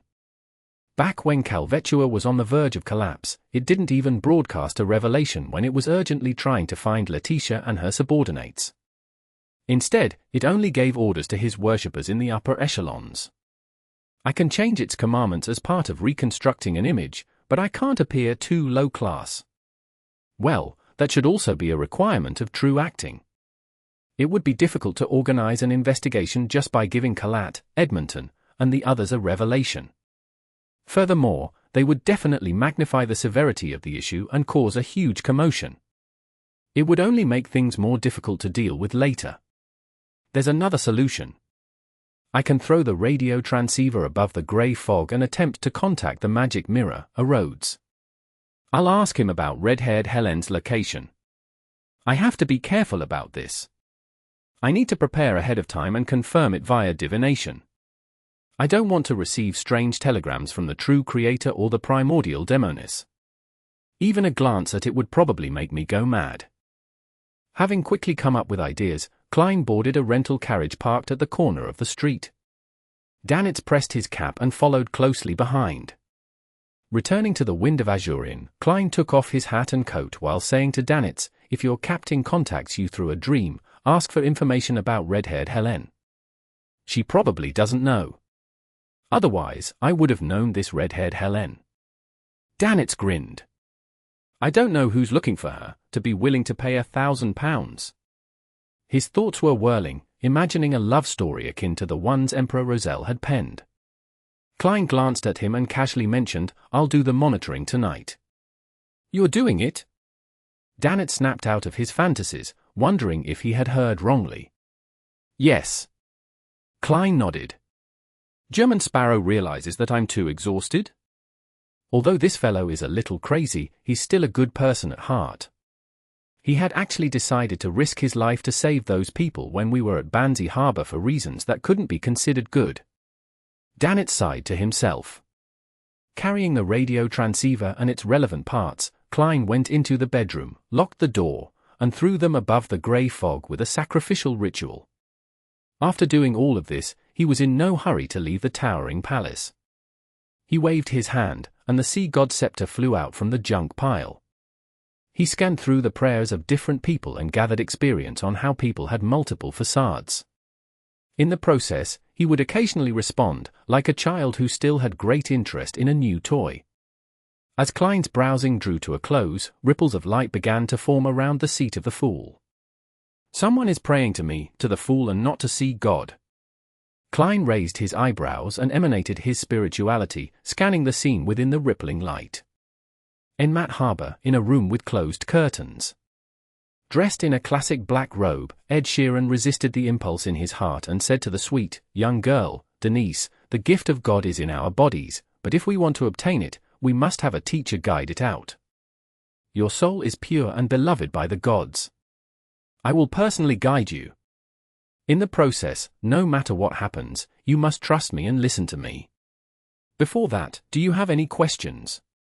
Ed Sheeran was a swindler. His specialty was to establish a cult to cheat others for money and sex. He would then decisively flee before it reached a certain scale that would garner attention from the police.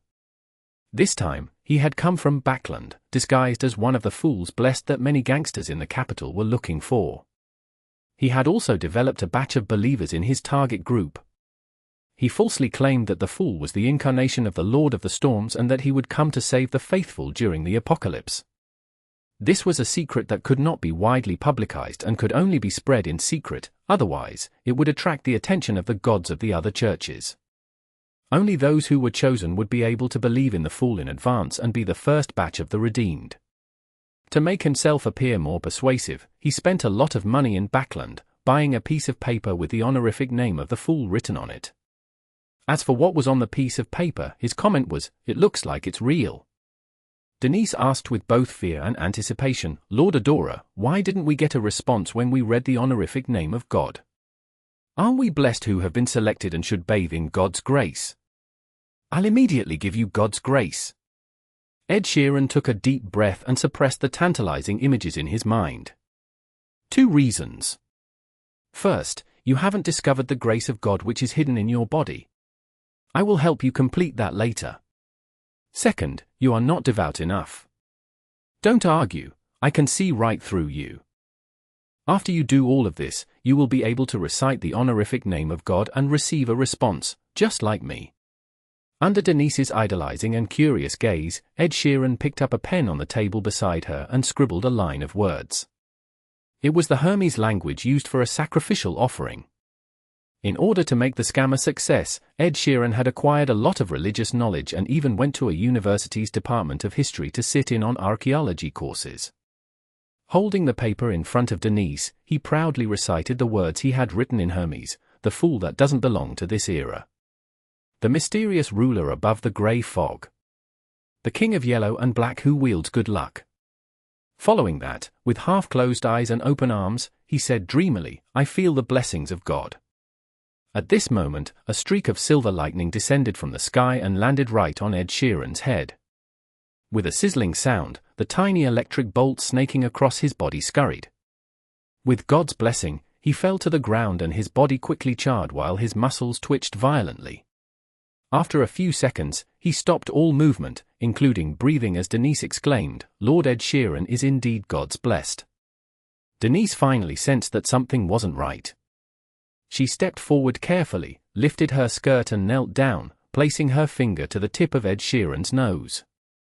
He's dead. He's dead. Denise jerked back and fell to the ground in terror. She burst into tears and stumbled out of the room, heading for the nearby police station. Atop the grey fog, Kleins silently retracted the sea god scepter. "You actually dared to use my name to cheat others of their wealth and sully women." The corner of his mouth twitched, wishing he could give another bolt of lightning to that man named Ed Sheeran. This was called a corpse mutilation. The girl would probably call the police, right? This kind of case would inevitably be referred to a corresponding Beyonder team. I wonder if it will be the Nighthawks, the mandated punishers, or the machinery hive mind. After what Mr. A has done, my reputation as the fool isn't small in Backland. Perhaps I already have a dossier in the official organizations.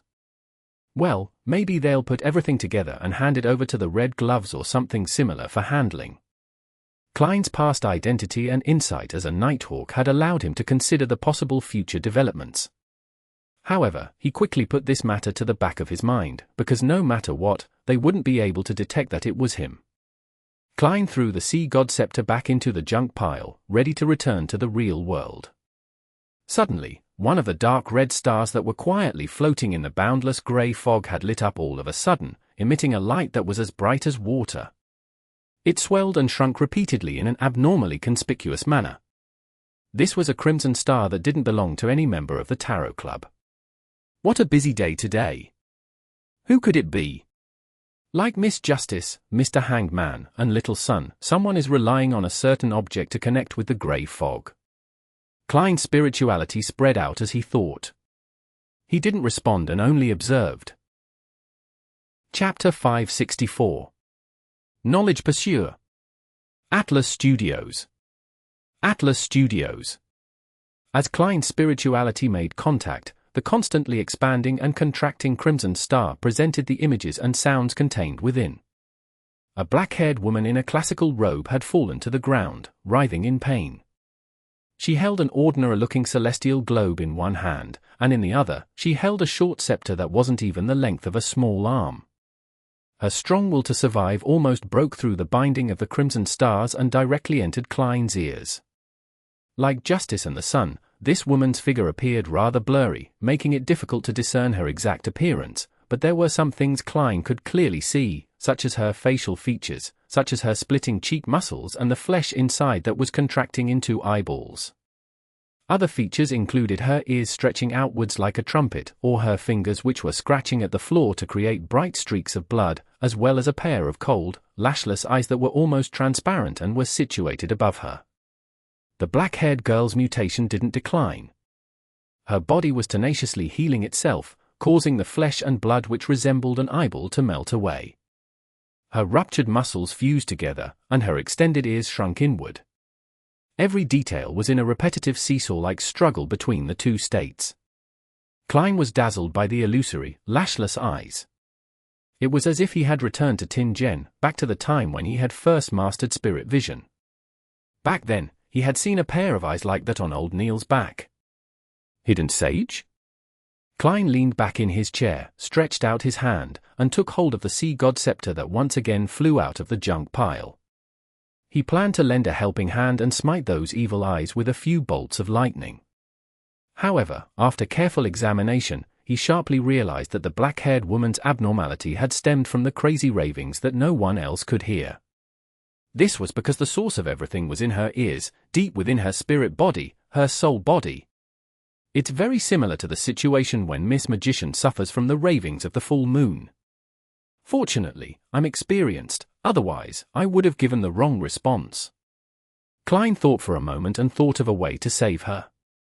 It was to pull her spirit body above the grey fog and directly block out the crazy ravings. As long as the source of the power was gone, the mutation would be quickly dealt with by the lady's self-recovery powers. As for whether she was worth saving, or if she harbored malicious intentions, the current him was no longer as troubled as he was in the past. If the black-haired lady had committed a heinous crime to a certain degree and had already established a connection with the mysterious space above the grey fog through the Crimson Star, Klein could give her a few lightning bolts at any time and let her be thrown back to where she belonged. If she really has any kind of malicious intentions, or if she causes any accidents, I, who possess the Sea God Scepter, the Dark Emperor card, and am capable of using the grey fog's power to some degree, wouldn't lack the ability to resist. Klein held onto the white bone scepter in his right hand and pointed at the remote star. His spirit energy surged and poured into the crimson-red light that was like flowing water.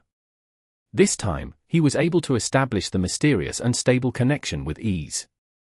The black-haired lady's figure instantly appeared at the side of the long bronze table, sitting on a chair that didn't belong to any of the current members of the Tarot Club. As for Klein, he could see from the final image of the crimson stars that the mutation on her body had weakened significantly. He nodded indiscernibly, patiently waiting for the other party to speak. The black-haired lady was still somewhat adrift. 1 second, she was struggling in extreme pain, with her vision gradually turning black, and the next second, she was inside a towering dome palace. Beneath her was an endless and silent grey fog that extended outwards endlessly. How couldn't she be taken aback? After a brief moment of silence, she turned her gaze to the figure leisurely sitting at the very end of the mottled long table.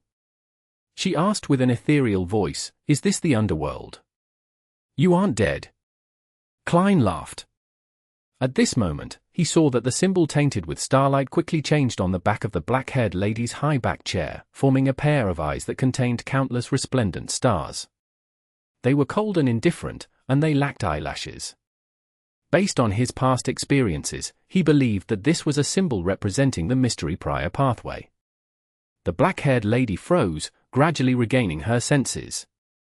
Instinctively, she scanned her surroundings before finally casting her gaze at the mysterious man shrouded behind the grey fog. White shirt, tailcoat, no tie, black pants, bright leather boots, seemingly black hair, and a blurry appearance. There's nothing strange about this. He casually holds a milky white scepter that's slightly longer than an arm in his hand, and that scepter. The black-haired lady's pupils contracted as the depths of her eyes reflected, in its entirety, the blue gemstones and the aura of a storm from the surroundings that it stirred. Furthermore, there were countless points of light that surrounded it, giving it a holy and majestic feeling. It's a scepter at the demigod level. He's playing with it like it's a toy. He doesn't care about it at all. The lady in black narrowed her eyes and cautiously asked, "How may I address you?" "You may call me Mr. Fool," the experienced Klein answered. "The Fool?" The black-haired lady ruminated over the word before asking with deliberation, "I've heard of your honorific name from the Aurora Orders, Mr. Zade." She waited for his assertion or denial. "You know the Aurora Orders, Mr. Zade. He can be considered an old friend." Klein laughed but didn't reply. Instead, he said, "Do you not plan on introducing yourself? This is the most basic of etiquette." The black-haired lady recalled what had happened to her and fell silent again. After a few seconds, she said in a slightly muffled voice, "My name is Katlia, and I have the nickname Admiral of Stars." "Mr. Fool, were you the one who saved me?" "Admiral of Stars?" "The Admiral of Stars, one of the 7 pirate admirals, someone with a bounty of £37,000. I've saved a treasure trove, no, a person of high status." Klein shifted in his seat slightly, half surprised, half amused. He chuckled and replied, "Wasn't that obvious?" Admiral of Stars Katlia immediately stood up and said, "Thank you for your assistance. If you have anything you need me to do, you can directly instruct me, as long as it is within my capabilities and doesn't violate my principles." "That's nice of you. Very seasoned and experienced. She's indeed worthy of being the well-known Admiral of Stars." Klein couldn't help but sigh. Among his Tarot Club members, with the exception of the Hanged Man and his incarnation, the world, all of them were rather inexperienced when they first participated. Miss Justice was one of those who vaguely understood the mysterious world, but she hadn't really stepped into it yet. The son was one of those who received sufficient education, but due to the isolated environment and his relatively young age, he was very simple and honest. The magician may have been stuck at Sequence 9 for several years, but she had always been an unaffiliated Beyonder. She didn't know much about all sorts of hidden factions, and she lacked experience. The Moon, Emlyn, comes from a Beyonder race, with a faction with a deep heritage backing him. However, due to his preference of staying home to play with dolls, he is greatly lacking in experience in certain aspects. He was very gullible as a result. That fellow, Emlyn, is smart, but if he were to, meet tries, no, Demonis Trissy, he would be tricked by her into selling his dolls. Kleins secretly teased the vampire, which could be considered a friend in the real world. He looked at Admiral of Stars and didn't directly respond to the matter of her repaying him for saving her life. Instead, he smiled and asked, "Are you a member of the Moses Ascetic Order?" "Yes." Katlia didn't believe that this was something she could hide from Mr. Fool. Klein smiled. "What did you just do to provoke that guy?" He wasn't sure that the pair of eyes belonged to the hidden sage, so he used a vague term, "that guy," instead, so that, no matter what, the fool was absolutely correct and upheld his standing. After a moment of silence, Katlia said, "No, I didn't provoke him." She paused, then she continued, "The members of the Moses Ascetic Order believe that all objects are numeric, and we pursue knowledge itself. However, Emperor Razel once said that we aren't pursuing knowledge, but that knowledge is pursuing us. The hidden sage is an embodiment of knowledge itself. He is chasing us, every single Moses Ascetic Order member. When too much knowledge is injected into us, without us being able to quickly digest and master it, a situation like before would happen. Either I lower my defenses and open my mind to accept the modifications from the hidden sage, or I would tenaciously resist it or end up losing control. If that's the case, you aren't specifically targeted by the hidden sage. Even if you managed to escape from the previous predicament, you wouldn't be suspected of anything. According to what you said, you are very knowledgeable. Back then, old Neil only wanted to obtain the knowledge of human body refining and of a perfect revival." Klein suddenly sighed, but he didn't show it on his face. The reputation of Admiral of Stars isn't too bad. She's the kind of pirate with a code of honor. Klein stopped his thoughts and calmly said, "If something similar happens again, you can recite my name." "Recite your name." Katlia's lips quivered, instinctively wanting to refuse. In the end, she didn't say anything as she fell silent for a long time. After repeatedly weighing the pros and cons, she stood up, crossed her arms in front of her chest, and slightly bowed as she said, "How may I be of service?" Klein laughed and said in an indifferent tone, "In the future, provide some assistance to my blessed." "By your will." Katlia sat down again and asked cautiously, "Is the honorific name provided by Mr. Z yours?" She then repeated the honorific name of the fool to him. Klein nodded his head, indicating that she was right. Katlia looked at the other empty seats and asked after some deliberation, "Honorable Mr. Fool, will there be others here as well?" Klein laughed and replied, "People like yourself. They set up a regular gathering, and I bear witness." After a few seconds of silence, Katlia asked, "Can I participate?" She thought that since she wasn't connected with the mysterious existence known as the Fool, it was better to know more than to do nothing. "Of course, you have money, knowledge, influence, and needs." Klein casually leaned against the back of the chair. "Sure. Without my permission, you are not to leak this matter." "All right." Katlia answered without hesitation. Klein tapped his left index finger and revealed the rest of the tarot cards on the bronze table. They use tarot cards as their code names. These are the remaining ones. Pick one. Katlia scanned the cards and immediately said, "The Hermit." Chapter 565. Eye of Mystery Prying. Atlas Studios. Atlas Studios. Inside the captain's cabin, Katlia slowly got up from the floor and walked in silence to the full-length mirror next to the bookcase. In the mirror, the skin on her face was fair and smooth, without a single crack. Her ears were small and normal, showing no signs of expanding.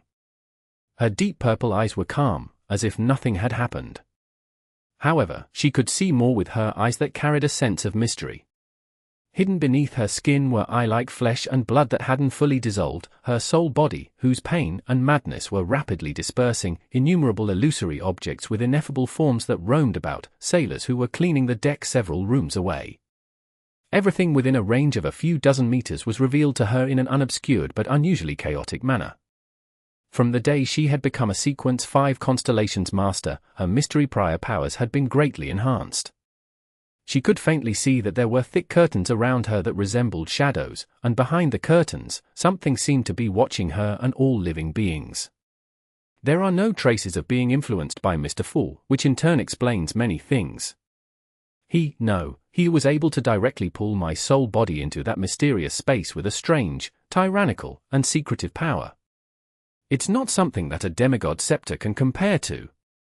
Although he was dressed in contemporary clothing, this doesn't mean anything. For an existence at this level, it's very easy for different people to see him in different forms, and his true appearance would probably cause every person that sees him directly to lose control and die. Katlia stared at herself in the mirror, thinking silently about what had just happened. It was inevitable that she had some predictions about Mr. Fool's identity, but this was only guesswork without any evidence. The fact that he is wearing a tailcoat doesn't mean that he is very young or that he was born recently.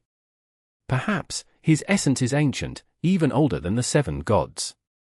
The knowledge that is pursuing me tells me that before the cataclysm, there were indeed older gods, and he might be one of them. Katlia said silently to herself before turning away from the full-length mirror and walking back to the place where she had struggled in pain. She picked up her glasses that had fallen to the side. She put the thick glasses on. Admiral of Stars is a Moses Ascetic Order member. She grasps plenty of knowledge and is very helpful towards the Tarot Club, but it's a latent risk for me. Mr. Fool's image is built on the foundation of being unfathomable. In the future, I have to be more careful. I mustn't answer things I'm not sure of. On matters I'm confident about, I'd rather be vague and handle matters like a charlatan. Of course, to fully resolve this problem, I should quickly improve myself and become a high sequence beyonder. My strength needs to match my level, and my standards need to match that pedestal. With such a Sequence 5 powerhouse with many subordinates under her, the overall strength of the Tarot Club isn't considered low. After obtaining the Sea God Scepter, I don't have to worry that members of the Tarot Club will be too strong, with problems easily arising. I hope that there will come a day when this member of the Moses Ascetic Order, Admiral of Stars, will be able to play an important role in my revenge against the hidden sage. Klein exhaled as he vanished from above the grey fog. Backland. Beneath St. Samuel Cathedral. A red-gloved nighthawk entered the temporary office assigned to them, with a telegraph in hand. "Captain, something happened at Inmat Harbor," he said to Soul Assurer Soist with some excitement. Soist touched the right side of his hair and asked, "What happened?" "There's a new development from the Fool, the one the Aurora Order is seeking." The member holding the telegraph handed the piece of paper over. His answer immediately attracted the attention of several red gloves who were present, including the man with black hair and green eyes who was taking an afternoon nap with his chair lifted up and his feet on the table. He had covered his face with his hat. Soist took over the telegraph and scanned it before immediately laughing. Someone lied by claiming to be his blessed in an attempt to scam others, but after chanting his name, he was smoked to death on the spot by a bolt of lightning. There really is a hidden existence known as the Fool. The files relating to the tarot ritual and the Fool had been handed over to Soist's Red Gloves team. They were in charge of the investigations, but there were no leads, and they didn't put much emphasis on it because they had other missions on hand. The Fool has powers in the lightning domain. Leonard Mitchell removed the black hat from his face. Who knows? If he's the embodiment of some old friend of ours, it's possible to do something similar by preparing a corresponding mystical item. It's not without precedent. This is especially so for the fake gods in the southern continent and the colonial islands. Holy Lord of Storms, those cheats claim that the Fool is another manifestation of the Lord of Storms. This might also be why he was smitten to death. Soist leisurely threw the telegraph aside. Leonard glanced at it, lowered his feet, half-turned, and chuckled. "Are we going to perform some investigations?" How? Are you going to feign ignorance and recite his honorific name? Sowing sneered. This has a high probability of catching the tail of the fool, but I will basically be bidding farewell to this world. My digestion of the nightmare potion has been going pretty well, and I just got another good item. There are still plenty of sequences up ahead which are waiting for me. How can I enter into an eternal sleep so soon? Leonard stroked his drooping hair strands and said, we can get a few criminals on death row to give it a try. But he could just as easily not respond. Sowing shook his head. We can start from the two cases that involve the tarot rituals. I'm more and more convinced that it has something to do with the Fool. Firstly, the Fool is one of the major arcana tarot cards. Secondly, the organization that is seeking or cracking down on his blessed is the Aurora Order. And the first case that involved the tarot ritual is the Lenivas case. As such, the Aurora Order's attempt to allow the true creator's descent was foiled. Lenivas pulled at his black vest and got up. Sowing thought about it seriously and said, the clues from the other cases happen to have been cut off as well.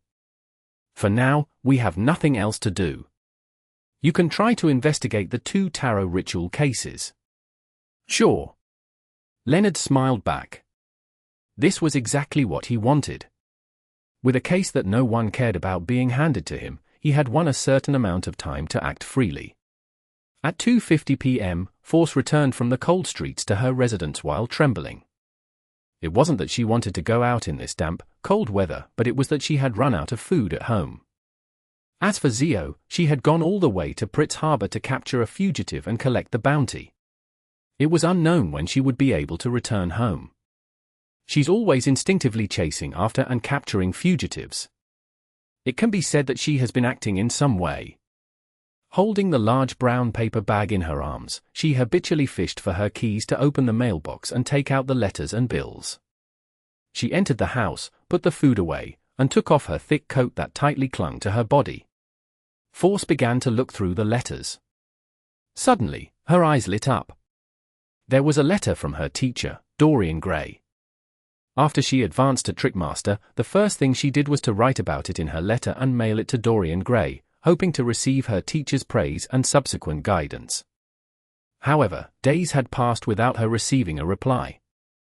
For a moment, she wondered if she should visit Pritz Harbor out of concern.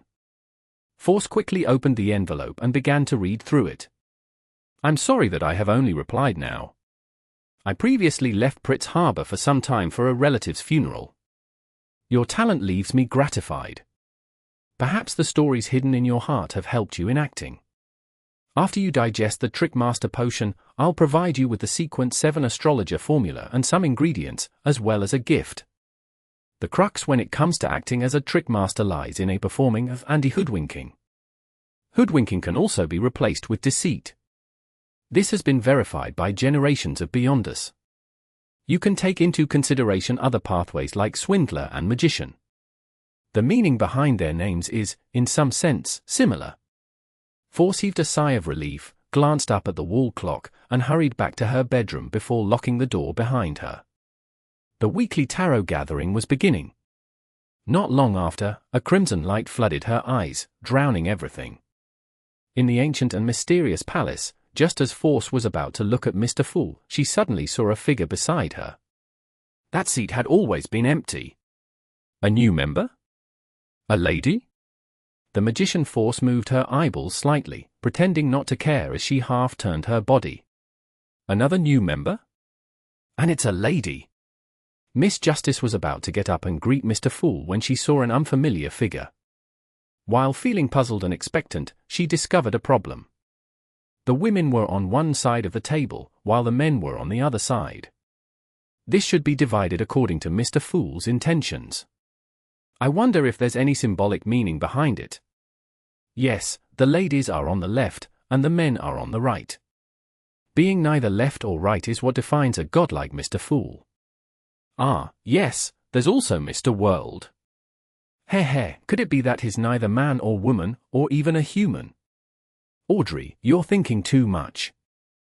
Justice stood up and bowed, speaking with a light and brisk tone. Good afternoon, Mr. Fool Tilda? Chapter 566. The details of clothes. Atlas Studios. Atlas Studios. Klein's lips curled up in a slight nod in response to Miss Justice's pleasant greeting. He was just about to introduce the hermit to everyone, and everyone to the hermit when he noticed that Miss Justice didn't stop. Her gaze shifted to the other side as she greeted, "Good afternoon, Mr. Hanged Man." This time, she didn't follow the order of the tarot cards but followed the order in which the person joined the tarot club. After this round of greetings, the hermit will essentially get to know everyone, and there's no need for the fool to introduce her. Miss Justice is obviously doing it on purpose. She's really considerate. As long as a beyonder of the spectator domain gets serious, they act differently for matters like this. Klein was surprised for a moment before he praised her silently. At the same time, Alger responded to Audrey's greeting while cautiously sizing up the new member. Female. It's barely possible to tell that she's wearing a black gown with many patterns on it. Her hair is black and her eyes are a little purple. Alger managed to find certain traits in her blurred, distorted image. Suddenly, his heart sank as he recalled the scene he saw a few months ago at the pirate convention. Back then, scattered starlight had magically formed a long bridge between the huge sailboat and the palace in the depths of the island. Admiral of Stars Catlear, who was wearing a black classical robe, had walked in midair, carrying a celestial globe and a short scepter by her waist. And the celestial globe resembled the strange weather bottle that Alger had previously received. The latter had coincidentally shattered after he had been pulled into the gathering by Mr. Fool. Could it be her? She looked somewhat similar based on her attire. But the Admiral of Stars wears glasses, while she doesn't. It cannot be confirmed. It'll require further observation and evidence. Unfortunately, I only saw her from afar and know little. Regardless, I should be careful. When exchanging information, I should try my best to avoid divulging details about my actual situation. The world is Mr. Fool's blessed, letting him know of my identity is totally different compared to the others, the other members. After the matter regarding the sea god, Mr. Fool has recovered a considerable amount of strength. He's even able to pull in a powerhouse like a pirate admiral? Thoughts flashed through Alger's mind as he slightly fidgeted in his seat. Mr. Hangman's body language tells me that he is alert and guarded. Does he know the female newcomer, or has he guessed something? How intriguing. Audrey's gaze swept across without leaving a trace and landed on Derek. At this moment, Catlear was also carefully and seriously examining the members of the tarot club in the order they were greeted in. The mysterious purple color in her eyes slowly flowed in an indiscernible fashion. Although she couldn't truly see through the blurry concealment of the fog, she could still make out the details of their clothing. The Hanged Man, a man in his prime, in his 30s, and has messy hair like seaweed with a rare deep blue color. This is a common mutation seen in the sailor pathway. He's wearing a robe with the patterns of storms and waves. Someone from the Church of Storms? Catlear's pupils contracted. She didn't show any abnormalities as she continued to observe the rest of the members. The son, a young male, perhaps still underage. His attire is rare and has a simple ancient sense of beauty. It's very tight, making it suitable for combat. Is he a beyonder in this aspect? The world, neither an old man nor a young man. He has a gloomy temperament and wears a hooded robe. He has a feeling as though he's not a living person. Is this something similar to Senor or Steel Mavetti? Or some other sequence I'm unaware of? The magician, a young woman, wears a common Lund-style dress. Apart from having a trait of languidness, she doesn't have any other characteristics. This kind of person is the easiest to ignore, so she needs to have more attention paid to her. The Moon, a young man. He sits very casually. Black hair, red eyes, and wears an Earth Mother Priest robe. There seems to be only one possibility for such a combination, a vampire. As expected, the members of Mr. Fool's Tarot Club aren't that simple. Just a preliminary judgment involves two churches. Catlear withdrew her gaze and met Audrey's gaze. Sensing the other party's intention to ask, she nodded lightly. The Hermit. Catlear had spoken in ancient Faesac, deliberately avoiding the more familiar languages of Intes and Lun, as she had done so back when she was communicating with Mr. Fool. And she had noticed one thing. Mr. Fool had previously told her that the time the gathering was being held was at 3 p.m. on Monday, Backlund time. Does this mean that the members of this gathering are currently predominantly made up of people from Lun? Catelyn made her own judgment. Justice. Audrey smiled faintly in return. Good afternoon, Hermit. She had noticed what the hermit had been up to and had summarized the person's traits in her heart. She's a very cautious woman who has rich experience in the Beyonder world. She's quiet but not introverted, and she's very confident in her observation skills or certain abilities related to her eyes. Furthermore, her clothing style and the short scepter hanging at her waist indicates that her sequence pathway leans towards mystery. This requires confirmation. Perhaps it's just a hobby. At the same time, Catelyn also managed to clearly make out Miss Justice's clothing. She wears 2 hanging earrings, and the earrings are small and exquisite, inlaid with very high-quality emeralds which accentuate her emerald green eyes. They're obviously worth a lot. The necklace around her neck looks unique. It's lined with diamonds that are quite difficult to count, but it's nothing ostentatious. Her milky white dress is simple yet beautiful. It's tailored to be elegant and befitting of her status, like the work of a stylish designer.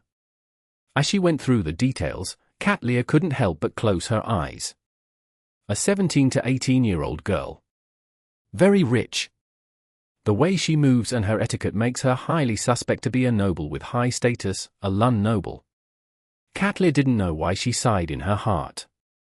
After a round of greetings from Audrey, there was no need for Klein to introduce the original members of the Tarot Club to the hermit or the hermit to the rest.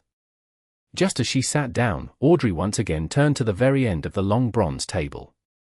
Mr. Fool, I'm out of town and have only managed to find 1 page of Roselle's diary. At the last gathering, she had provided 2 pages, so she was 2 pages short of paying off the debt. However, with her being in the manor, even if she often went to the city, all she managed was to collect 1 diary page. In addition, due to the addition of the new member, Hermit, she was careful not to mention the psychology alchemists. She didn't mention Backlund or East Chester County at all. Roselle's diary. Diary. Catelyn almost lost control and couldn't help quickly turning her head to look at Miss Justice, who sat on the same side as her. She clearly remembered that the tall and beautiful figure had once sighed. It's not a notebook. It's his diary. However, other than him, no one else would be able to understand it. The members of the Tarot Club know that Roselle's notebook is a diary?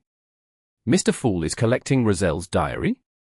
Is he trying to crack it to find the secret hidden in that part of history? This is more like a revived ancient god. All sorts of confused and shocked thoughts surfaced in Catelyn's mind. She maintained her staidness, just turning her head in a normal fashion to observe the first transaction. After experiencing many things and trudging her way towards becoming one of the 7 great pirate admirals, she understood that the most important thing for her to do after joining the Tarot Club was to listen more and speak less. Mr. Fool, I received 3 pages, Force said with a smile. They had been mailed by Dorian Gray. At last week's gathering, as she hadn't received her teacher's response, and due to the cold weather, she hadn't attended any Beyonder gatherings, so she couldn't provide a single page. Derek followed immediately. Mr. Fool, I've copied a new legend of the ancient gods. TSK, he's always using the legends of ancient gods as a perfunctory payment. Emlyn glanced contemptuously at the sun.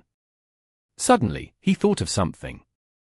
Although the sun claimed that the one they worshipped was the Lord that created everything, he had never tried to cover up the influence that Giant King, Ormir, had on them. However, he had never mentioned that Giant Queen Omabella was who the Kingdom of Silver originally believed in. Could it be that the City of Silver isn't equal to the Kingdom of Silver? I'll wait a minute and try it out. Emlyn had never been able to get over the sun's earlier slandering of the Sanguine. For pages of Roselle's diary, a legend of the ancient gods, that's pretty good. I wonder if it contains information about the High Elf, Kohainum. Alas, after Mr. Hanged Man learned that the world is a blessed, I cannot make the world ask questions without any qualms. Klein thought quickly and said with a chuckle, "Very good." He helped Miss Justice, Miss Magician, and Little Sun conjure their respective content, which flashed into the palm of his hand as he casually browsed through them. Mr. Fool doesn't seem to be deciphering it. He can read Emperor Rozel's diary? What's his background? What is his true identity? A sense of indescribable terror and dread suddenly welled up in Catlea's heart. She quickly retracted her gaze and looked at the long bronze table, as if she was memorizing the simple patterns on the table's surface. The reaction the hermit showed when realizing that Mr. Fool is able to read Rozel's diary exceeded my imagination. Is she concerned with this matter, or is it somehow related to her? Audrey pursed her lips thoughtfully. Although the other party hid it quickly and naturally, this was still obvious enough for a sequence 7 from the spectator pathway. Klein sensed the abnormality of the new member, the hermit, because he also wanted to see how this member of the Moses ascetic order, who had a great deal of knowledge, would react to it. The result left him surprised. Isn't that a little too intense? Klein didn't have the luxury of time to think about it as his gaze fell to the first page of Rozel's diary. Chapter 567. Source of the matter. Atlas Studios. Atlas Studios. The 4th of April. I just returned from Countess Wawrinka's masquerade party when I suddenly felt an emptiness in my heart. One woman after another. The monotonous and mechanical movements, the indistinguishable smell of perfume, and the warmth from the entanglement of their limbs, all these in exchange for a few seconds of pleasure, followed by endless boredom, disgust, emptiness, and numbness. What pleasure is there in such a life? Is the meaning of life to just do this every single day? I can't go on like this. I have to get out of this sorry state. Also, I need to remind myself that I shouldn't habitually write Arabic numerals. Emperor, there are actually times when you reflect on yourself and act like a hipster? This doesn't fit with my image of you. Klein almost pricked his brows up. He looked down at the second entry of the diary. The 4th of April, Countess Wawrinka invited me to a private salon, and she told me that Julia would be there, too. Will this conservative blonde girl who had come to London because of her marriage participate as well? I really look forward to it. I've been imagining her in bed for a long time. I hope her husband, Viscount Delleon, doesn't mind. Emperor, have you forgotten what you wrote a few days ago in your diary? TSK, how nice, isn't it? Also, you have a typo. Mind. Klein couldn't help but lampoon. The 14th of April. I've been attending too many events recently, and the flesh is weak even though the spirit is willing. But that's nothing. Although I'm still young, I should be careful about the risk of retrograding. Temperance. Temperance. The archaeologist sequence has improved my physique and effectively enhanced a certain degree of my powers. However, this isn't its area of expertise, but just something that comes with it. As I continue raising my sequence, the changes from the previous potions will also intensify. This is my motivation. Apparently, apothecaries can concoct medicine that lacks side effects. Perhaps I should ask a few of them. Also, I really have to control myself. Unrestrained behavior will only lead to continuous increases in the threshold, and the degree of satisfaction wouldn't be like how it would normally be. After calming down and thinking about it carefully, there are many things that can be done. Humans are always like this, bound by desire, unable to see what's of value. Why did I transmigrate over here? What secrets lie hidden in the depths of the stars above my head? Where did the original consciousness come from, and if self-cognition purely comes from one's consciousness, then who was I before I had the identity of Huang Dao? Who does the essential part belong to? Emperor, are you describing to me what it means to be a pervert and philosopher before and after the deed? So you do have worries about such matters. I thought you were already fixed in certain traits. Thankfully, you didn't teach Chinese to your children. Yes, you likely didn't teach them. Otherwise, what would they think after seeing such content? Zaratul prophesied that your eldest daughter, Bernadette, would be at odds with you and betray you. It's not without reason. Of course, not teaching them is more of a form of protection. Klein was successfully amused by Rozelle's diary entries, but he didn't show it on his face. To him, the diary of Emperor Rozelle was both a book of knowledge and a collection of jokes. With this thought, Klein turned to the next page of the diary. The 2nd of October, Zaratul came to visit me again. Now that I've become a demigod, he wishes that I can honor a promise. He wishes to steal that dangerous sealed artifact from the church. That is a Grade 1 sealed artifact, the Antigonus family's notebook from the 4th epoch. At this point, Klein's pupils contracted uncontrollably. This was likely the notebook that the Secret Order lost later on. This was likely the notebook that led to Klein Moretti's death and how he, Ju Mingrue, had used Klein Moretti's corpse to successfully awaken in this world. This was the source of everything. It turns out that it didn't fall into the hands of the Secret Order from the very beginning.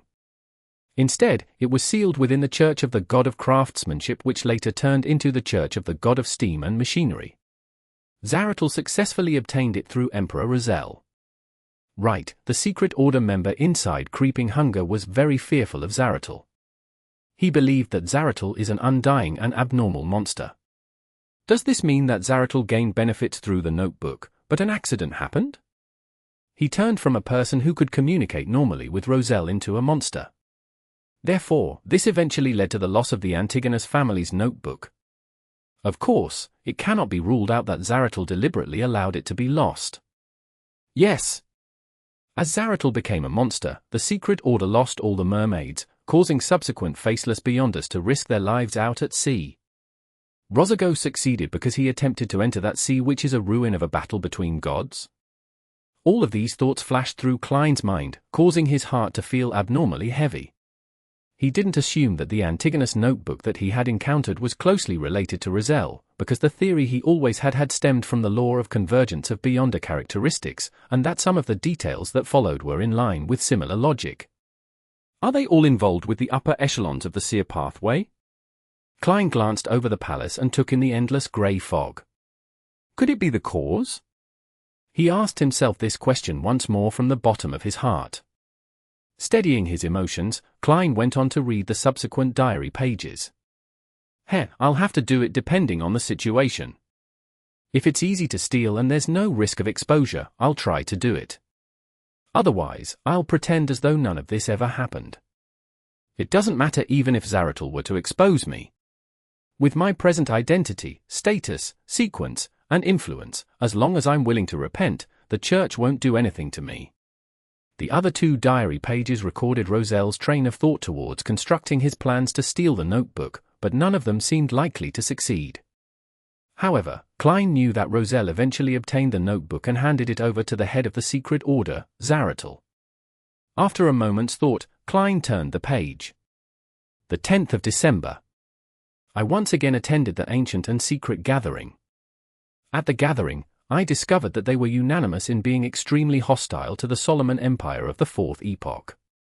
I raised the question, which Mr. Hermes quickly answered. In the 4th epoch, the ally and supporter of the Solomon Empire was the true creator. This is very real. I resisted the urge to ask what exactly our organization had done in the history of the 4th epoch, but as I left the palace and returned from my dreams, I found that Mr. Hermes's route this time coincided with mine to a certain extent. This ancient man who lived since the cataclysm definitely knew more. I built up a rapport with him and earnestly asked him the question, is that why the organization hates the true creator? Is it solely because he had used the creator's holy name in his name? Mr. Hermes chuckled and said that they weren't such superficial creatures. He asked me in return if I knew what the actual abilities of the shepherd were. Of course, was my answer. He asked again in a profoundly meaningful manner, who do you think would be most likely to develop in the direction of being omniscient and omnipotent among all the present gods? This? The first thought that came to me was the shepherd pathway, which could engage in devouring and grazing, so as to control the souls and characteristics of other Beyonders. So that's the reason. This page only had this diary entry, but it contains a lot of information. The Solomon Empire originally came under the true creator's camp. Yes, in the Tudor family's underground ruins, there are humanoid statues of the 6 true gods. Although it isn't certain whether they were worshipping or desecrating the gods, one thing is certain. The 6 gods were involved in the affairs of the 3 empires, and they later had a close relationship with the Trunsoist dynasty. Did the 3 great empires represent 3 different camps of gods? Klein tried to use his archaeological discovery and historical knowledge to decipher the hidden truth of the previous epoch, but he was still shrouded in fog. Towards Hermes, the oldest master of mysticism, Klein's answer came close to Rozel's. As a beyond us sequence was raised, the saints and angels of the shepherd pathway were able to engage in the grazing of more souls, gaining more and more beyond powers.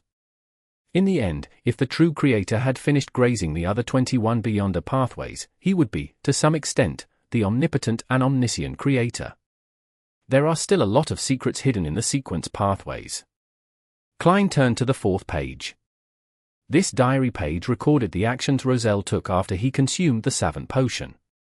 He read a lot, studied a lot, tamped down on his foundation very firmly, and increased the scope and depth of his knowledge to a whole new level.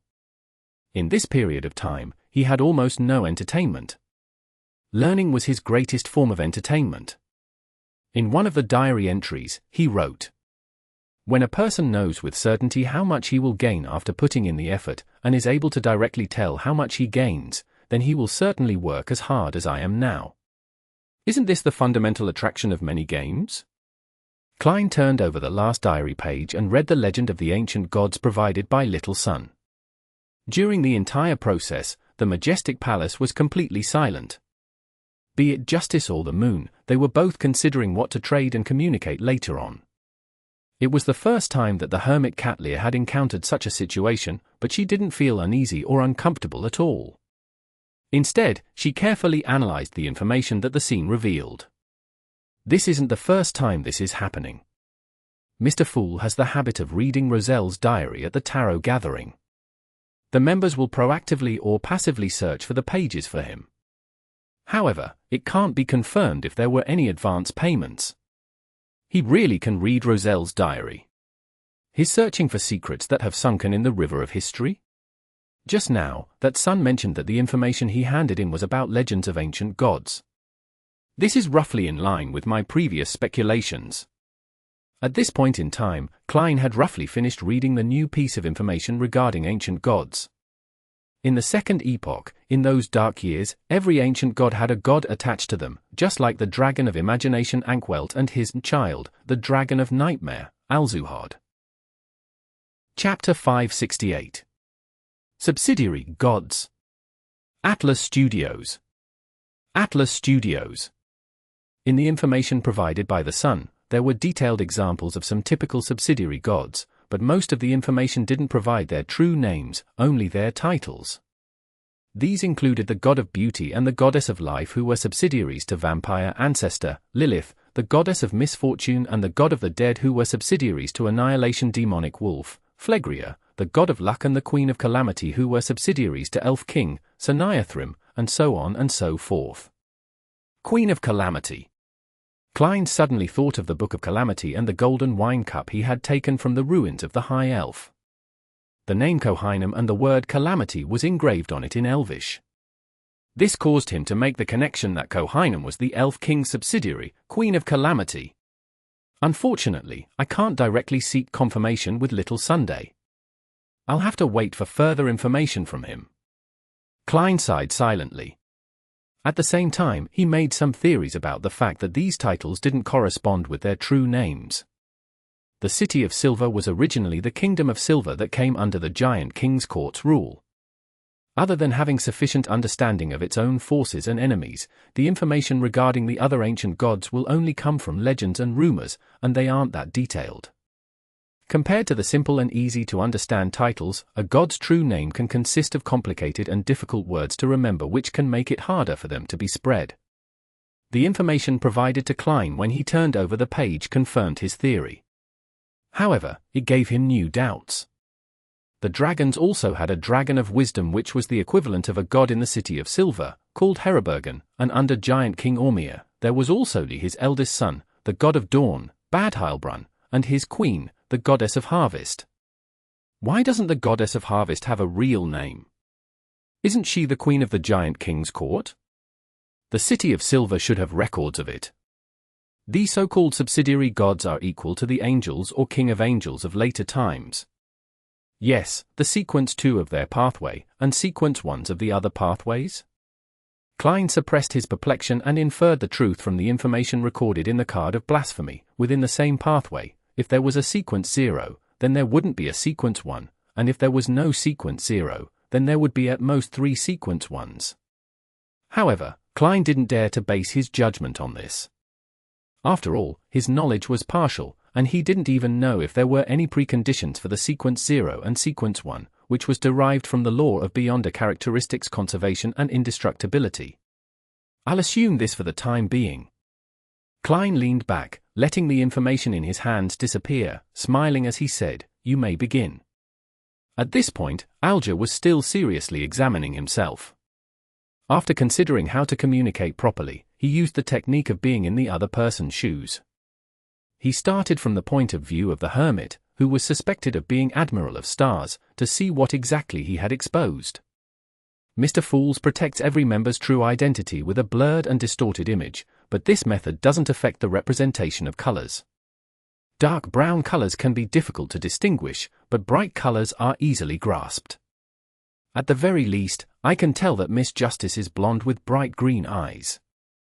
And for me, the most obvious thing I can't hide is my dark blue hair. But this doesn't say anything. It's not a problem to say that dark blue hair is a common mutation in Beyonders within the Sailor pathway, but the converse isn't true. This is because such traits are hereditary. On Sonia Island and in the Berserk Sea around Desi Bay, they were places where elves originally gathered. Many humans with traces of elvish blood will also have dark blue hair. Heck, it's the same for districts where there are a certain number of Church of Storms Beyonders. Ignoring any other trait, it's difficult for the hermit to determine any further information based on the situation. Just as Alger heaved a sigh of relief, he caught sight of the storm robe he was wearing. After returning to the Blue Avenger, not only was he the captain of the ship, but he was also the bishop of the sailors. He often needed to wear the corresponding clothes to celebrate Mass. If he didn't show his devotion in his daily actions, there might come a day when he would be reported by his subordinates. The Church of Storms has always been wary of those members who had been drifting out at sea for a long time, as prolonged acting as pirates might one day turn them into real pirates. In any case, the Lord of Storms has never given a revelation to exclude pirates from his followers. Under the cover of that blurred distortion, it's hard to see the details of one's clothing clearly. This isn't a problem. However, I still have to pay attention in the future. During tarot gatherings, I should change into a set of ordinary clothes. Although I can't be sure, I still have to treat her as a pirate admiral. I can't afford to be careless. Alger thought cautiously. At this moment, he heard the seemingly suppressed voice of the Moon Emlyn, which was a result of him being unable to hide his emotions. "Mr. Hangman, I've done the preparations. When can you obtain the inheritance of that sanguine baron? You mentioned before that it's in the hands of some powerful pirate." You didn't have to say the last sentence. Alger's body instantly stiffened. Powerful pirate. The hermit's eyes swept over the hanged man once again. Alger's expression didn't change as he turned his head to the moon and asked, "Have you obtained the funds?" "Of course." Emlyn raised his neck. He originally wanted to wait until the 3-month maturity was up before he went to the bank to withdraw the money, but he soon discovered that he was in a completely different mood after deciding to buy the sanguine baron's inheritance. He no longer had any qualms or hesitation. He was filled with expectation and desire, wishing that he could get his hands on it immediately. It was just like how he felt in the past when he was about to buy a beloved doll. He had held back for more than a week before finally giving up by selling the acceptance draft. Although he had lost some money, it was still acceptable. In many situations, an acceptance draft could be used as a currency. "I'll get it for you within the week." "Finally, let's confirm the price, £4,500. Is that all right?" Seeing that a deal was about to be struck, Alger didn't pursue the moon's act of exposing him. Emlyn thought about the dolls in his room, cleared his throat, and said with his eyes furtively darting around, "Can it be cheaper?" It's not up to me to decide, but I can try to acquire it for you at a lower price. Also, don't forget my commission. Let's lower it. How about £300? Alger's tone didn't change at all. All right. Emlyn exhaled quietly. Not a very powerful vampire, an underaged or a recently matured one. Katlia silently watched from the sidelines and made her judgment. Seeing that the deal between Mr. Hangman and Mr. Moon had been concluded in a few sentences, Audrey habitually felt that she should buy something. In a week or two, I'll contact the members of the Psychology Alchemists in East Chester County and tell them that I've become a Psychology Alchemists member. I'll exchange my contribution points for the subsequent potion formula. There's no need to make a request to purchase it here for the time being. Once I find out what ingredients are needed, I can ask for everyone's help. There's no need to buy any mystical items for now. I've already had one of them reimbursed. Being able to obtain such rare items with too great a frequency might imply many problems. Audrey's thoughts raced, and she came up with an idea. She turned halfway and looked at the gloomy man at the end of the table. Mr. World, you mentioned that you have clues to the characteristic left behind by a psychiatrist. Have you successfully acquired it? I plan on buying it for Susie. She silently added in her heart. In fact, when she was considering this matter, she had another slightly mischievous idea, which was to find an excuse for Mr. Fool to turn over the Dark Emperor card which sat beside him.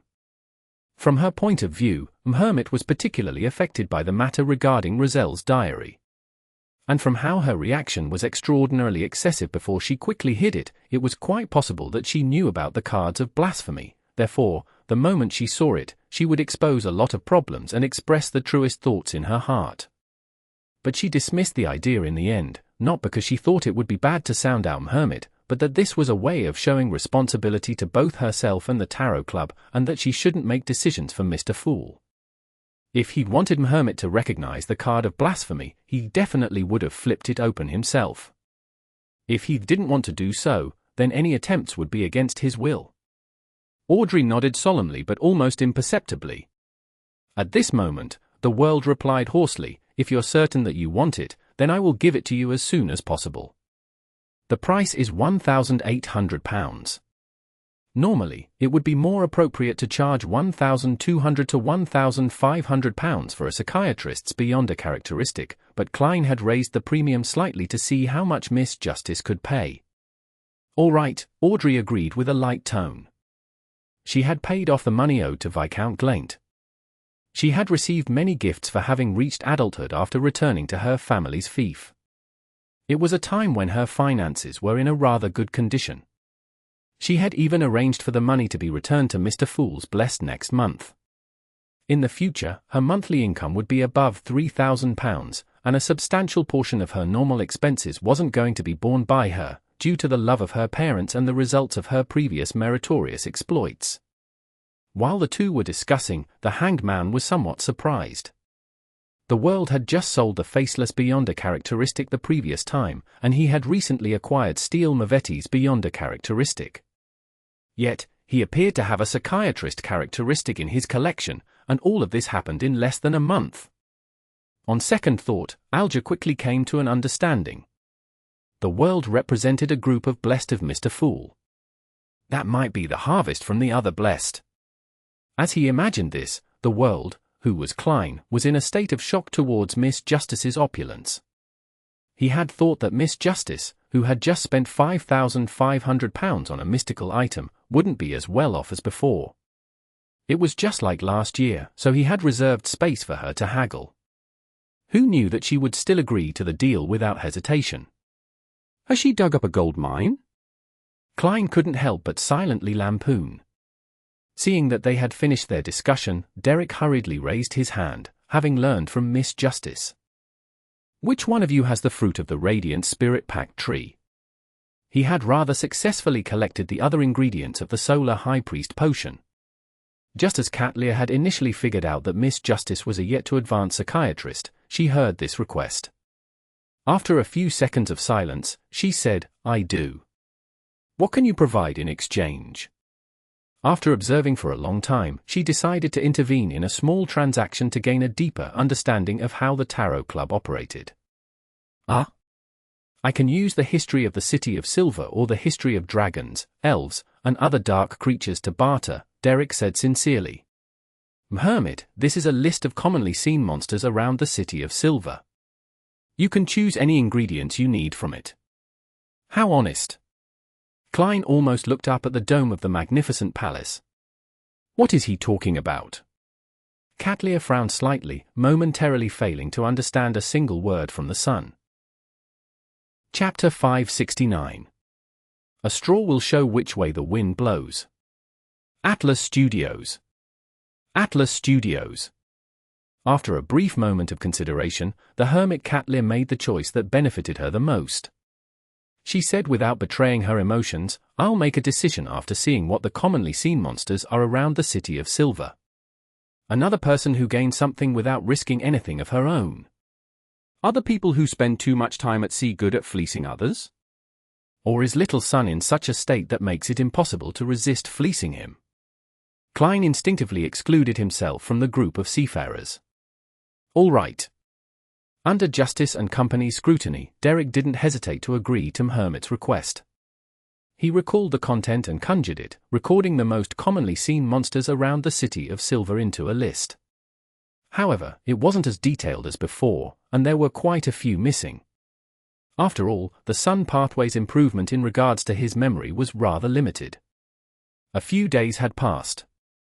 Katlia received the piece of information and read through it in a serious manner. The more she scanned through it, the more alarmed she became. This was because the types of monsters had far exceeded her expectations by nearly 100 times. Most of the names used were ancient names. If not for her being a Moses ascetic order member who had been pursued by knowledge, and having reached sequence 5, making her experienced and knowledgeable, there was no way she could have known what these names would really be referring to. But even so, there were still a few monsters she had never heard of. They were like shadows who would never reveal themselves in dreams or imaginations, forever lurking in the depths of the darkness. Where exactly is the City of Silver? Why are there so many monsters? 10 seconds later, Katlia raised her head without a change in expression. She said with a staid tone, use the history of your City of Silver in exchange. All right. Derek's eyes lit up as he seemed to see hope in advancing. He soon conjured the historical materials of the City of Silver with the help of Mr. Fool. Having had ample experience, he knew that even more complete and detailed information was worth more than the fruit of a radiant spirit-packed tree, hence, he retained some of what he knew. Katlia knew that she wasn't Mr. Fool, so it was impossible for her to let the members patiently wait for her to finish reading. Therefore, she casually flipped through it. After confirming its value, she deliberated and asked, how should I hand over the fruit of the radiant spirit-packed tree to you? Just as she said that, she suddenly thought of something.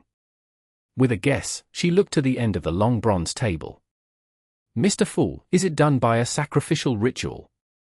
This left Audrey, who had prepared the answer, to be clearly stunned.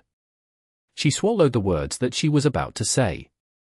Hermit is very impressive and knowledgeable. She directly guessed that it's done via a sacrificial and bestowment ritual. Audrey controlled her minute facial expressions as she clicked her tongue and sighed inwardly. Yes. Klein gently nodded without going into detail.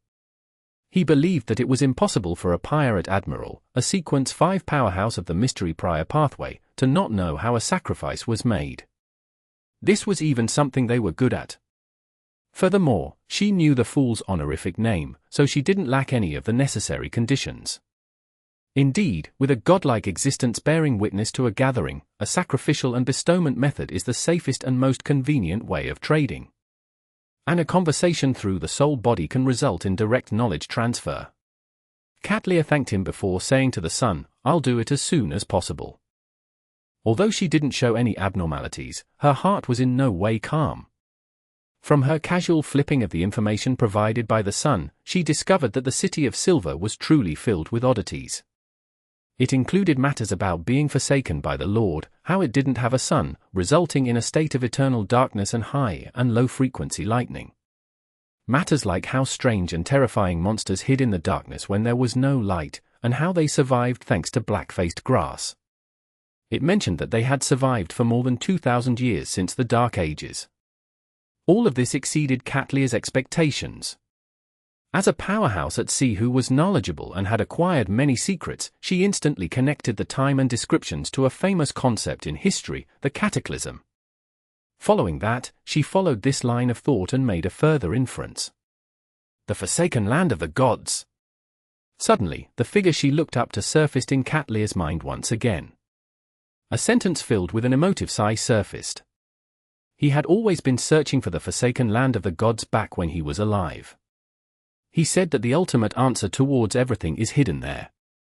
The sun comes from the forsaken land of the gods which Emperor Roselle couldn't find despite all his efforts. Mr. Fool can connect to that place directly? No, perhaps, he'll awoke from that place. Catlear thought in alarm and solemnity. She had previously belittled the Tarot Club because the moon, justice, and the sun were of low sequences. She believed that with Mr. Fool having awoken only recently, he was obviously unable to pull members of significant strength. However, she now had to re-evaluate matters. It involves the forsaken land of the gods, the Church of Storms, the Church of Mother Earth, the Lun aristocrats. Perhaps, it's precisely because they're low sequences that these members can be nurtured to be able to reach higher ranks in their respective circles without being suspected. This will allow them to play a more important role. As for me, is it because of the Moses ascetic order or Her Majesty? Catlear seriously analyzed the motives of Mr. Fool. At this moment, the transactions were nearly coming to an end. The moon, the sun, and justice had all confirmed their respective transactions. As for the hermit Catlear, she was still observing. Out of caution, she didn't rashly open her mouth to expose more information about herself. Alger had originally planned on making a request to buy the Sequence 5 Ocean Songster's potion formula so that he could make the subsequent preparations, but with the addition of the hermit, he became especially wary. He gave up on his decision at the last minute and prepared to push it back until he had really advanced to Windblessed. Only with him being stronger would he have the room to breathe.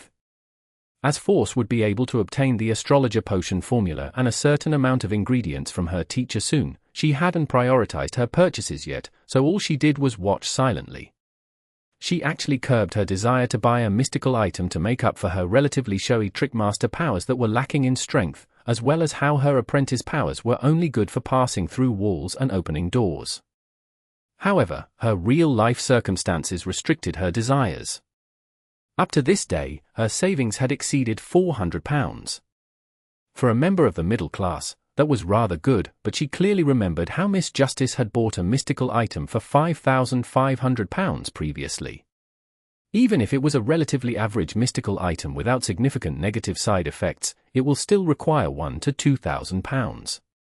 Force languidly sat there, unable to open her mouth to make a purchase. Klein controlled the world to scan his surroundings before hoarsely saying, "I need a pair of eyes from a six-winged gargoyle." The supplementary ingredients of a Nimblewright Master, Drago bark and the spring water from Sonia Island's Golden Spring were commonly seen items in the mysterious world. As long as he purchased them at different occasions, he wouldn't garner suspicion from anyone.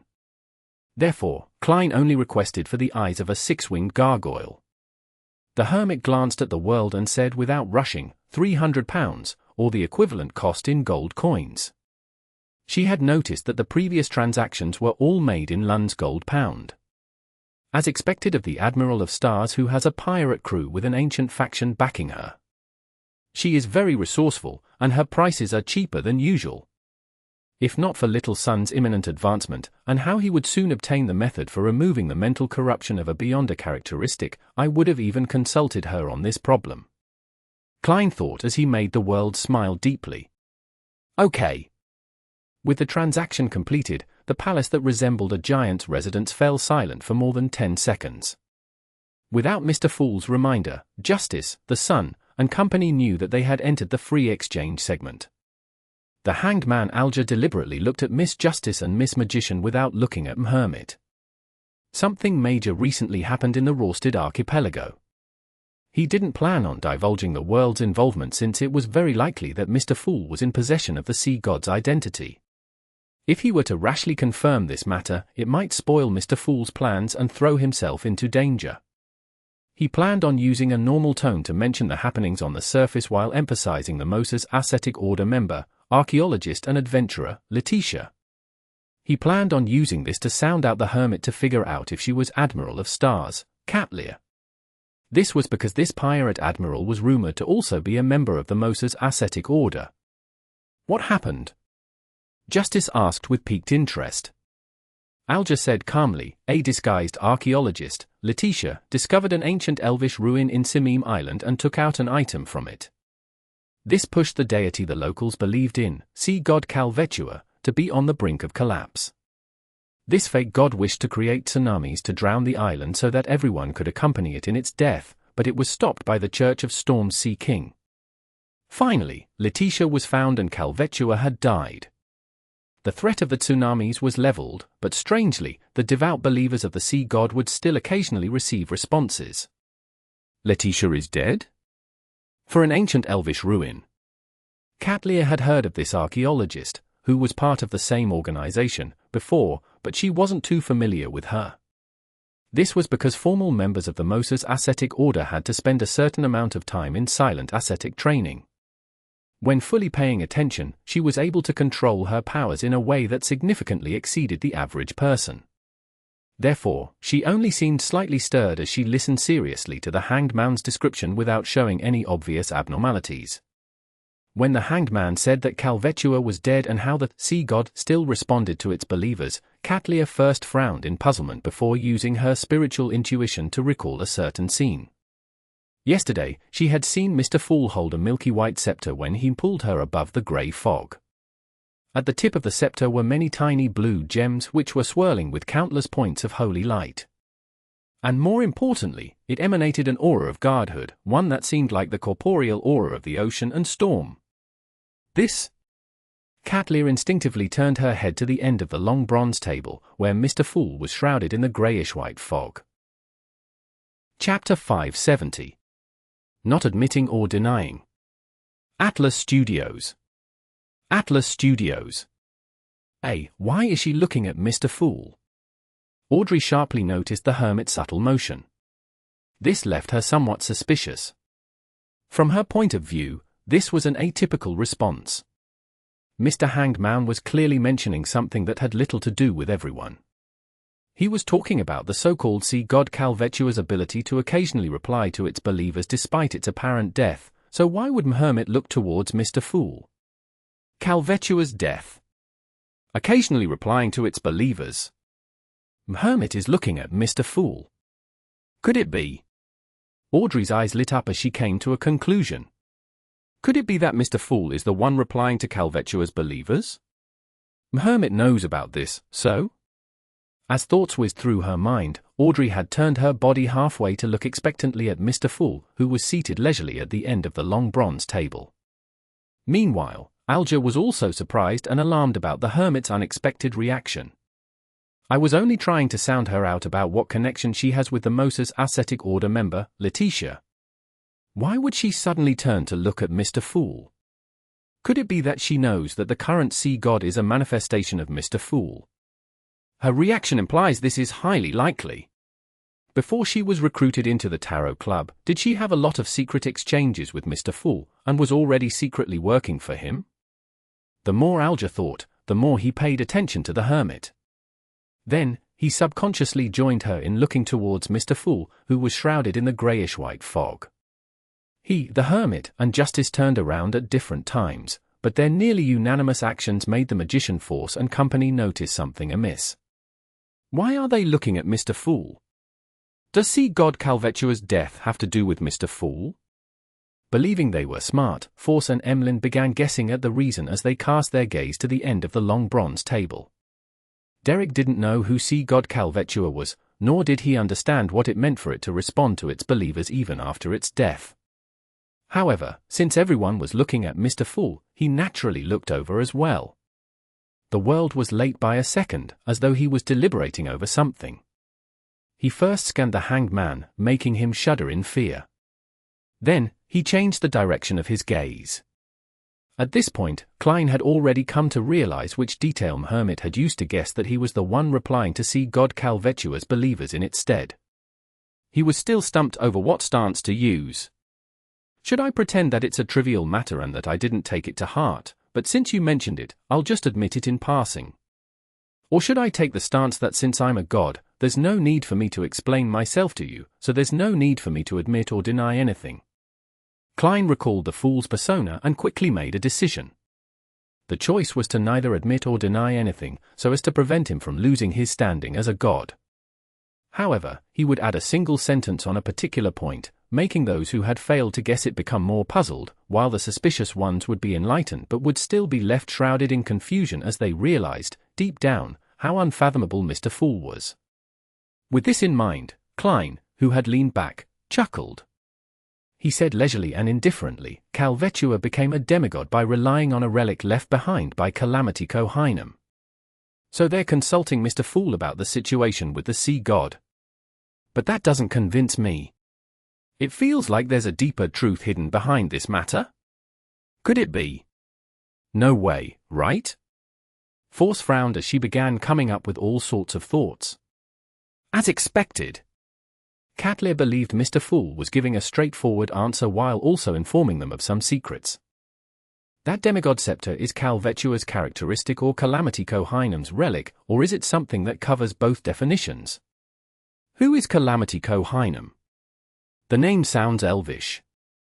Yes, the hanged man mentioned that Letitia found an ancient elven ruin. It's the residence of a high elf? How did Mr. Fool get that scepter?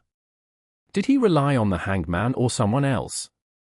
No, it doesn't seem like the hanged man, otherwise, he wouldn't have proactively mentioned this matter. What motive does Mr. Fool have behind responding to the sea god's believers? Is this required for his awakening, something that can truly affect reality? The more Katlia thought, the more she found Mr. Fool unfathomable. It was just like how his body was being concealed by the thick grey fog. The clearer she could see him, the more puzzled, horrified, and apprehensive she became. This might be a tussle between gods? Katlia sighed inwardly as the emotions got the better of her. I guessed right. Alja finally verified that the present sea god was a manifestation of the Fool. His worries and indecision from before were instantly rewarded. On certain occasions, as a fake sea god believer, I can openly pray. I wonder how much Mr. Fool has recovered. How much of his power can he release from the seal? It's at least at the demigod level. He will be able to provide tremendous protection at sea. The hermit's unsurprised reaction implies that she had long interacted with Mr. Fool and had learned of certain things ahead of time. This implies that her sequence isn't low. She might really be a powerhouse at the pirate admiral level. This is both good and bad news for me. The good news is that I have an additional powerful faction at sea supporting me. At times, we can tacitly cooperate and complete matters that were previously deemed unimaginable. The bad news is that a lot of my news and resource channels will be overshadowed by hers. My purpose in the Tarot Club will drastically decline. Of course, that's under the premise that she really is Admiral of Stars. Yes, I have to adjust my focus from gathering news and resources and align it towards the church. This is something she can't supplant me. Alja thought with joy and wariness. That sea god is really Mr. Fool. No, it should be said that the present sea god is Mr. Fool's manifestation. He has truly begun interfering with the real world? This is great. In the future, I can pray to sea god directly and receive a response when I'm out traveling at sea. Audrey felt surprised, overjoyed, and proud. According to what she knew, the churches didn't do fixed ritualistic magic internally. The ones who received responses by solely praying to the deities were mainly priests or a chance occurrence, otherwise, they were blessed who just numbered at a handful. As for receiving a response from every prayer, they would be an extreme exception, even among blessed. But I can. Mr. Fool is returning to his throne, one step at a time. Replacing sea god is one of those steps. Audrey didn't hide the changes in her emotions as she smiled, sitting straight and elegantly. Kohainem? That's an elf's name. I think I've heard someone mention it before. Emlyn attempted to recall, but it was in vain.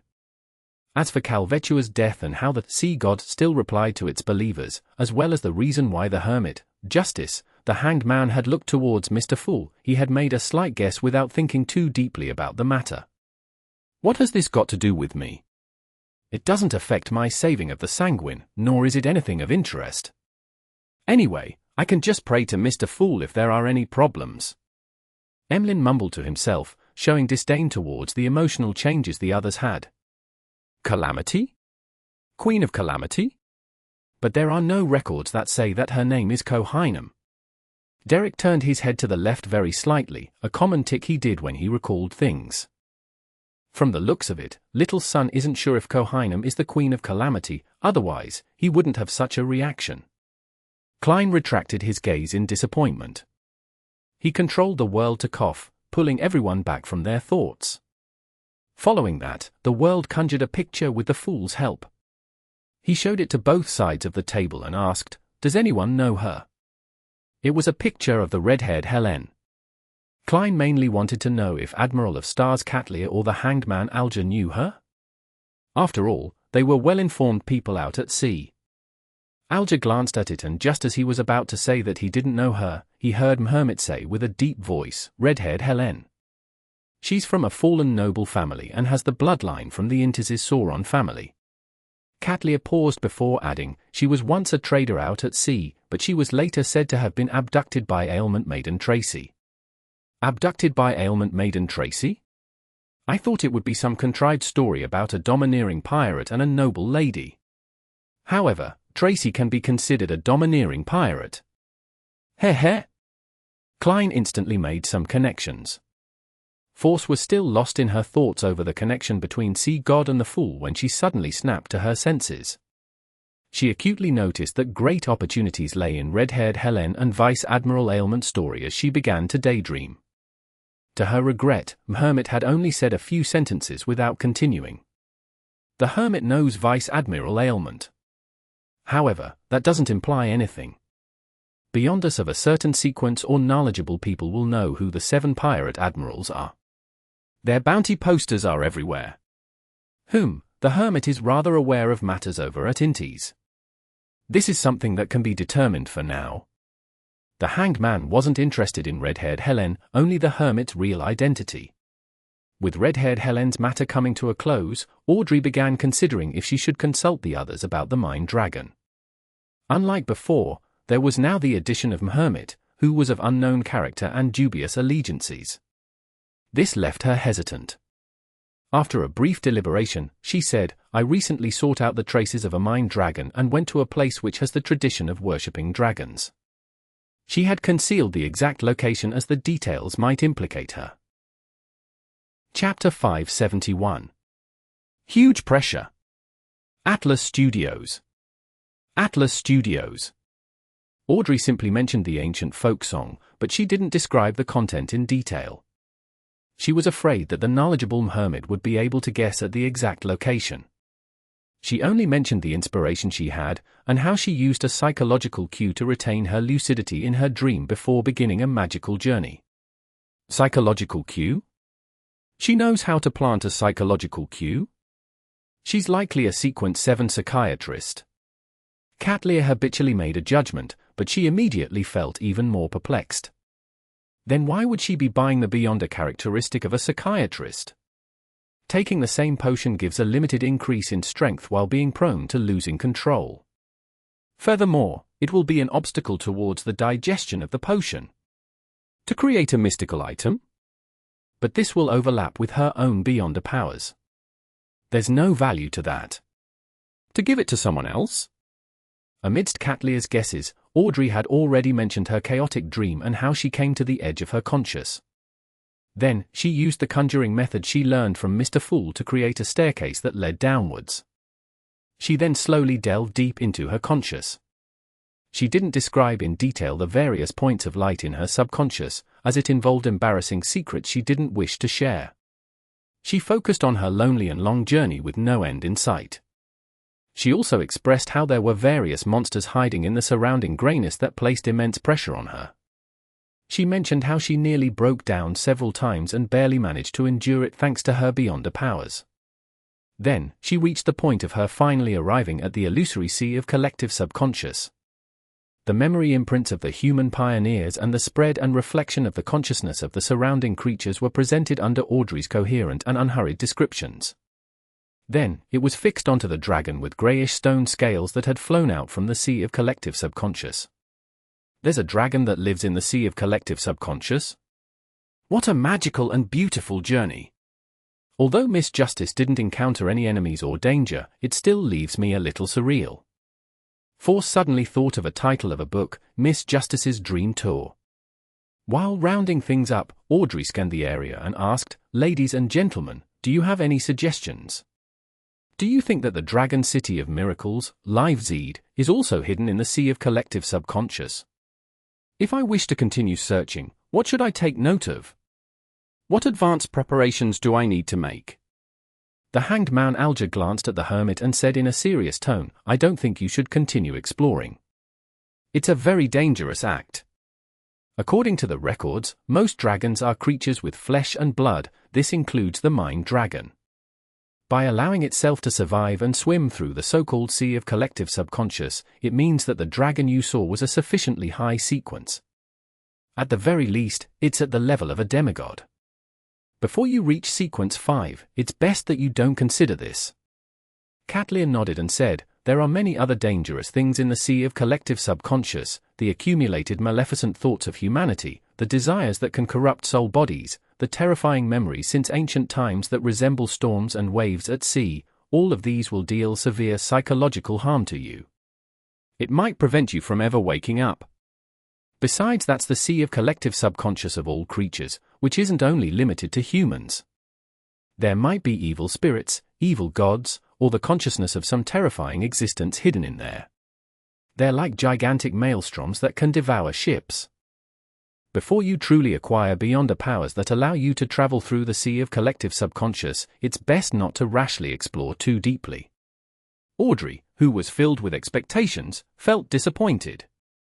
However, she couldn't help but admit that Mr. Hanged Man and Hermit had spoken very logically and sincerely. She silently inhaled and said to herself, "Audrey, don't be headstrong. Wait till you're sequence 5 before making the attempt again." She totally didn't consider how difficult it was to become a sequence 5. At that level, one could even compete to become one of the 7 pirate admirals, or even make the 7 become 8. From Audrey's point of view, with Mr. Fool and the Tarot Club, as long as she was careful and calm, she would definitely be able to successfully attain that level in a year or 2 if she didn't take unnecessary risks. Only the gate to being a demigod was hard to push open. Hermit knows a lot and is very knowledgeable. Audrey clung on to the last sliver of hope and looked towards Mr. Fool at the end of the table, hoping that this godlike existence would provide a suggestion that was different from Mr. Hangman or Hermit. "Don't look at me. I have no idea." Klein tried his best not to blink. His understanding of the conscious, subconscious, and the collective subconscious was still stuck at a theoretical level that Spirit Medium Daily had described. He didn't understand anything more. Despite having his dreams intruded frequently, he had never thought of exploring the world outside the dream despite retaining his lucidity. Therefore, how was he to provide any suggestions to Miss Justice? In fact, he had a natural idea regarding this. However, he wasn't sure if it would work without having done any verification. In the past, even if he lacked the confidence, he could vaguely make a comment, but now, with Admiral of Stars Katlia sitting at the side, watching, it only made it easier for him to make mistakes the more he spoke. The less he spoke, the fewer mistakes he would commit. And there was no chance of making mistakes by keeping silent.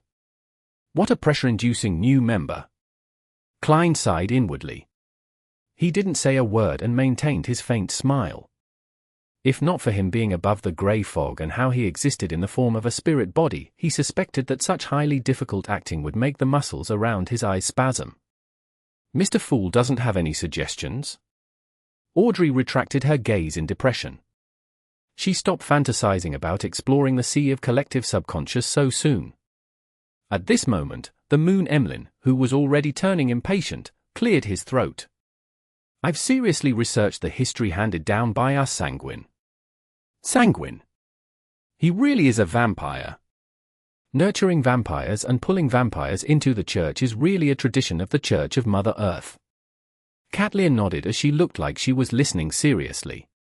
Meanwhile, she felt that some of her conclusions needed adjustments. The moon directly expressed his identity. Does this mean that Mr. Fool has a potent deterrence, even in the outside world, that the members aren't afraid of information being leaked? It seems like I don't have to completely hide my circumstances. Emlyn paused and looked at the sun before tipping his chin. Before the cataclysm, there was no city of silver, only the kingdom of silver. If it were anyone else who had thrown such doubt on him, Derek would have hastened to retort, expressing the fact that the people of the city of silver were descendants of the kingdom of silver and that he hadn't lied.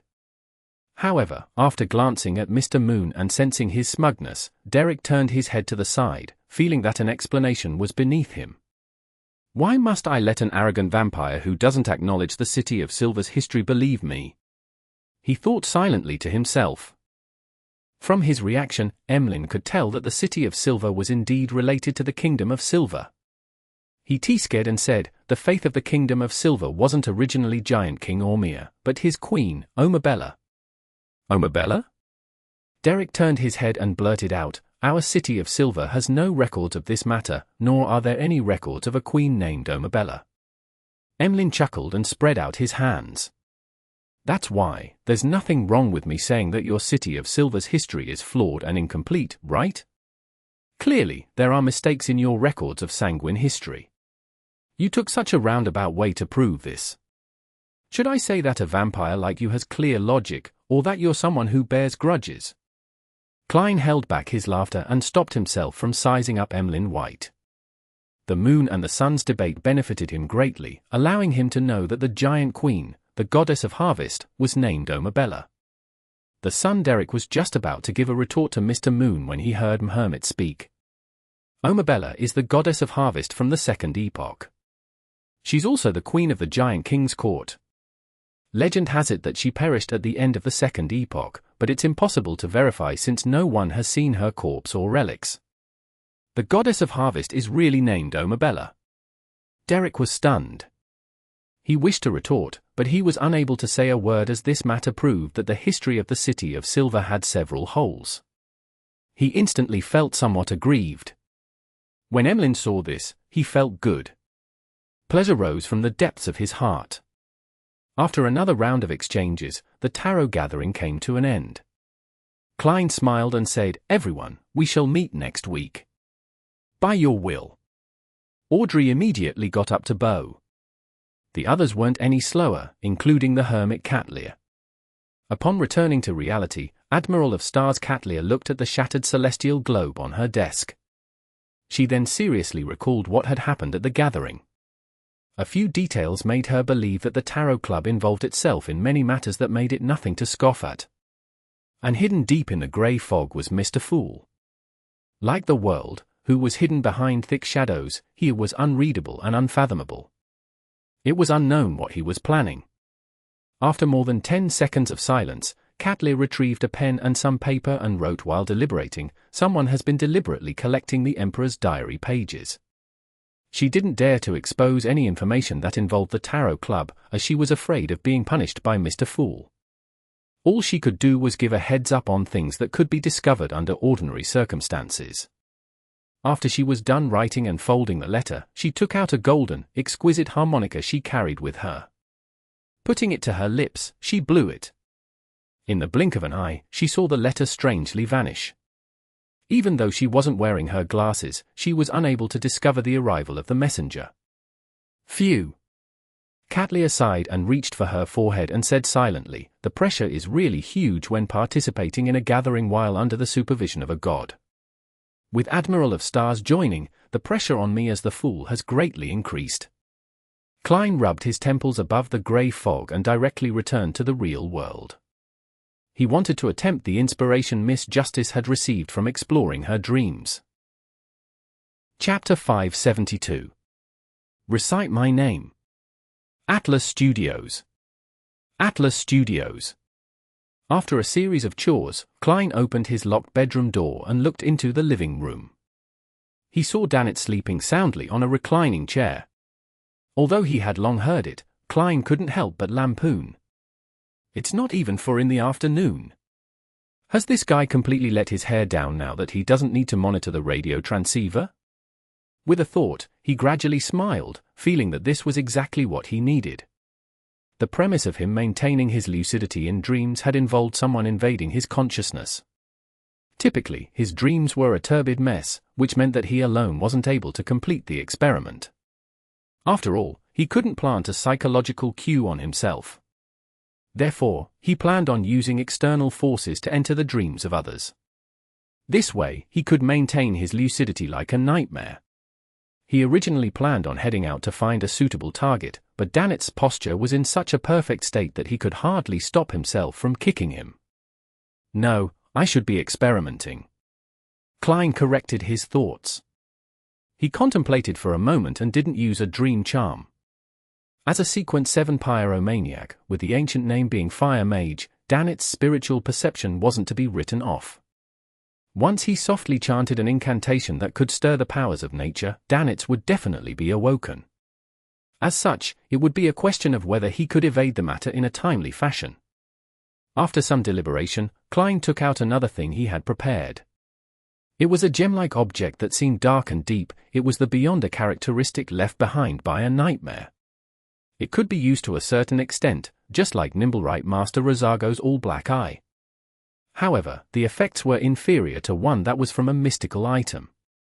For example, this Nightmare Beyonder characteristic didn't allow Klein to pass through the dreams of someone across the city from his inn suite, nor was he able to forcefully pull people into a dream.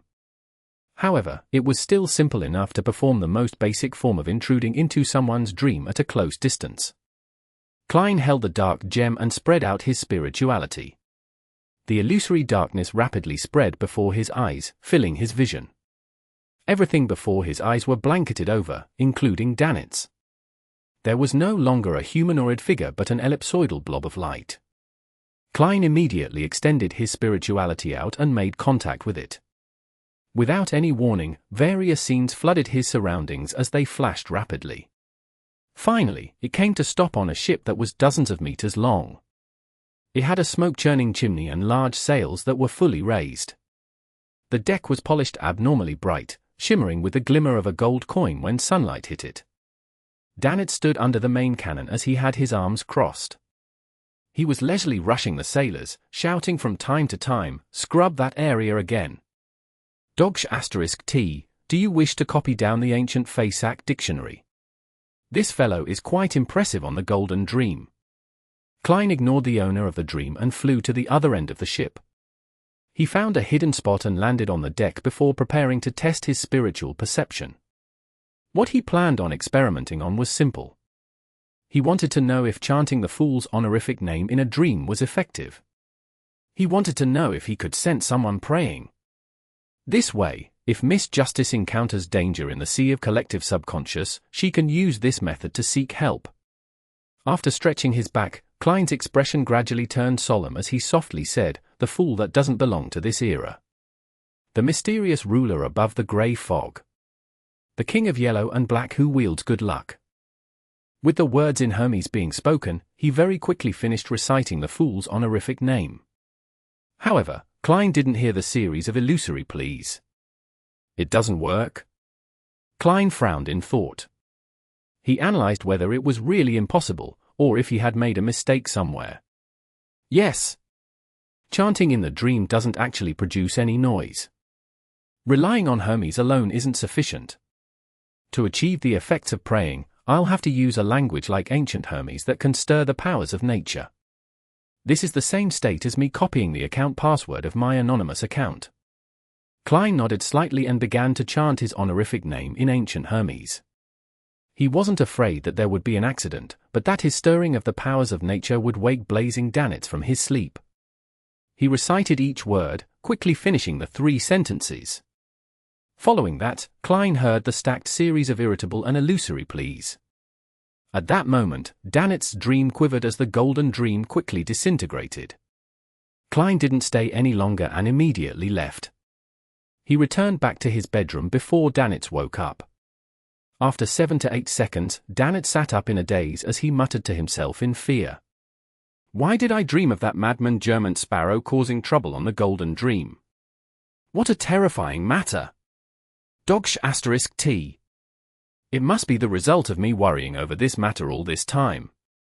Inside the bedroom, Klein had already taken 4 steps counterclockwise and gone above the grey fog. Without any surprises, he saw a rippling light by the fool's high-back chair. In it was the scene of him in the dream. It really works. One can still receive a response when chanting the fool's honorific name in languages such as ancient Hermes or Jotun. It's no wonder some people might suddenly die in their sleep despite not doing a thing. They might be reading some materials or had memorized certain symbols in the day and accidentally replicated them in the dream. The danger in this world really cannot be prevented. Klein dispelled the rippling light and considered if he should inform Miss Justice of the results of the experiment. To only inform her later instead of saying it on the spot is a little damaging to the fool's image. But Miss Justice is the kind of girl with a huge sense of curiosity. Although she has been warned by Mr. Hanged Man and Admiral of Stars, and even if she's a little more mature now, there's still the chance of her taking risks. Of course, if anything were to happen, it's on herself and it has nothing to do with me.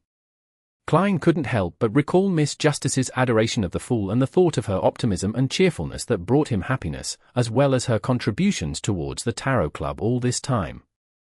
Finally, he sighed and said in a self-deprecating manner, I still need to inform her and give a warning. This is the treatment a VIP gets. After making the decision, Klein didn't hesitate to spread out his spirituality to touch the crimson star representing Miss Justice. In a room of the huge manor in Eastchester County, Audrey had her legs leaning sideways as she sat before her dressing table. She was recalling the words Mr. Hanged Man and Hermit had said. After being warned by 2 senior beyonders, she suddenly realized something. It wasn't that the mid and upper echelons of the psychology alchemists wasn't aware that one could explore dreams, the icy mountain of the subconscious, and the sea of collective subconscious by using a self-induced psychological cue. The reason why they didn't tell me anything is because it's too dangerous for a psychiatrist. Many people have already died in such explorations. But they should warn me. Ah, right. From their point of view, I'm only a Sequence 8 telepathist. I'm not equipped with the powers of a psychological cue, so there was no need to warn me. Audrey finally understood the perplexing matter. Just as she was about to let Susie enter the room to calm the disappointment in her heart, she suddenly saw thick grey fog spew out, instantly flooding her vision. In the middle of the endless greyish-white, a figure sat in a high-back chair. Looking down at her, it said, "Do not make attempts without careful consideration." Before Audrey realized what was happening, she heard the deep and majestic voice sound out again. "If you encounter dangers in your dreams, you can recite my name." Recite your name? Audrey's eyes widened as she became overjoyed. Yes, Mr. Fool. Seeing that Miss Justice was excited instead of showing any doubts, Klein secretly heaved a sigh of relief and chuckled. Use ancient Hermes. With that said, his figure faded away and the grey fog vanished. Audrey sat there stunned for 2 seconds before hurriedly pursing her lips, afraid that she wasn't on her best behavior. Mr. Fool actually specially warned me. He even permitted me to recite his name in my dream. Audrey excitedly took a few steps on the spot, believing that she had really become a blessed of God. Of course, she also remembered Mr. Fool's warning. She planned to understand more from the psychology alchemists and make another attempt only when she was sufficiently prepared. The corners of her mouth curled up slightly as she randomly tapped her chest, saying silently, "May Mr. Fool watch over me, Tilda." Above the grey fog, Klein began to consider another matter. Red-haired Helene, who had a reward worth £1,000, was actually related to Vice Admiral Ailment Tracy. Tracy took over Chilangos's crew and changed his flagship to the Black Death. As for Chilangos, he previously plundered a tycoon named Jimmy Necker. That tycoon had previously obtained parts of Death's Chronicles. It came from a Balaam royal family's mausoleum. This information came from that nightmare inside Creeping Hunger. It should benefit Mr. Isaac to a certain extent. I can also investigate the matter in passing. Klein found another reason to look forward to finding red-haired Helene. He originally planned on using the magic mirror, Arrodes, to find her, but now, he planned on mobilizing Sea God believers to perform a search. In the past, it's quite demeaning to send a revelation for just £1,000. But now that it involves a pirate admiral, it can barely make people guess that there are secret motives behind it. Klein conjured red-haired Helene's photo and summoned the Sea God scepter. He had never done a mass revelation, so it was possible that it would be a burden that he couldn't withstand. He chose higher-ups like Kalat and Edmonton. With waves reaching high into the sky as a background, he said in a deep voice, "Find her and protect her? Be careful of Trace's forces." Klein didn't provide further explanations as he broke down this scene along with red-haired Helene's photo into many sets before projecting them into the corresponding dots of light. Chapter 573. Teaching a Lesson in Reality. Atlas Studios. Atlas Studios. In a forest in Blue Mountain Island where the Resistance base was located. Sitting in a wheelchair, Kalat raised his bald head and looked towards the sunlight that was scattering at the cave's entrance. His eyes couldn't hide his joy. He acutely sensed that ever since God reappeared over the land and stated his 10 commandments, the previous bloodshed and chaos had changed. From time to time, he would provide them with guidance which was filled with wisdom. Furthermore, he would observe all creatures and proactively interfere with the situation at sea in a bid to help the Resistance and everyone in Rorsted, allowing them to pass through a difficult, thorny path while still being able to see some hope. Perhaps this is the true meaning behind his reappearance over the land. Kalat recalled the revelation he had just received and guessed that the red-haired woman named Helene was like a fulcrum for Vice Admiral Ailment Tracy and the forces out at sea. She was the key to spoiling the balance between the countries, and only by making the world's situation more chaotic would the people of Rorsted receive the opportunity of being liberated. Kalat drew in a breath and quickly set up a ritual to pray to Sea God, conjuring Helene's picture. After doing all of this, he instinctively turned his head to the side and wore a somewhat mixed expression. Living in that direction was the High Priest of the Church of Sea God, a priest who was a high-ranking member of the Resistance. Although they don't dare go against the revelations and have made tremendous changes, in many ways, they're still immersed in the past. They're obstinate, conservative, backward, and savage. They refuse to embrace a more civilized church. If this goes on, they'll one day be abandoned by God. Kalat couldn't hide the smile in his heart while he felt a strong sense of anguish. After scanning through all the believers' prayers and picking a few to respond to, Klein returned to the real world. He planned on heading out to search for a chance to enact true acting. When his right hand gripped the door handle, a ridiculous but possible thought came to his mind. My true goal is not to find red-haired Helene, but to use this opportunity to get to Vice Admiral Ailment Tracy and figure out what happened to Tycoon Jimmy Necker, so as to get to know the location of the ancient Chronicles of Death. That is to say, I only need to lure Vice Admiral Ailment Tracy out with red-haired Helene. As for whether she's the real person or not, that doesn't matter. I can make myself red-haired Helene and let Danitz send me to Strongman Uzil, get the reward, and easily meet Vice Admiral Ailment Tracy. What an impressive sequence of actions. Klein suddenly shook his head as he found a reason to reject the idea. Although I'm a faceless, I can't accept wearing drag. Could it be that overcoming my inner resistance is also one of the principles for acting? Furthermore, I don't know red-haired Helene. Acting as her wouldn't work. I would just be like her on the surface, and I wouldn't be able to fool people who are familiar with her. That way, I won't be able to meet Vice Admiral Ailment Tracy. Yes. The person searching for red-haired Helene might not be Tracy, but an enemy of hers. I don't know Vice Admiral Ailment Tracy's background. Rashly doing such an act would result in immeasurable danger. It's best to be safe and abide by my wishes. I'll first search for red-haired Helene, and after determining the details, I can consider the subsequent actions. At that moment, Klein suddenly felt that something was amiss in the living room. Danitz's snoring had softened, and the time between each snore shortened. Vice Admiral Iceberg is here? Klein turned the handle and opened the door to the bedroom. While making this silent action, Danitz sat up with his eyes open. He tried hard to hide his smile as he said, "Captain came. She said that Admiral of Blood's crew was sighted at Longtail Island and is continuing south. His destination seems to be the Berserk Sea. The source of the news is trustworthy." Longtail Island? The island at the southern end of the Roasted Sea? From the looks of it, Admiral of Blood previously planned on coming to Byam, but the fight between Calvetua and Sea King John Cotman scared him away. He circled around the area and headed straight for the Berserk Sea. Yes, it's probably because his intelligence officer, Old Quinn, didn't send a telegram to inform him.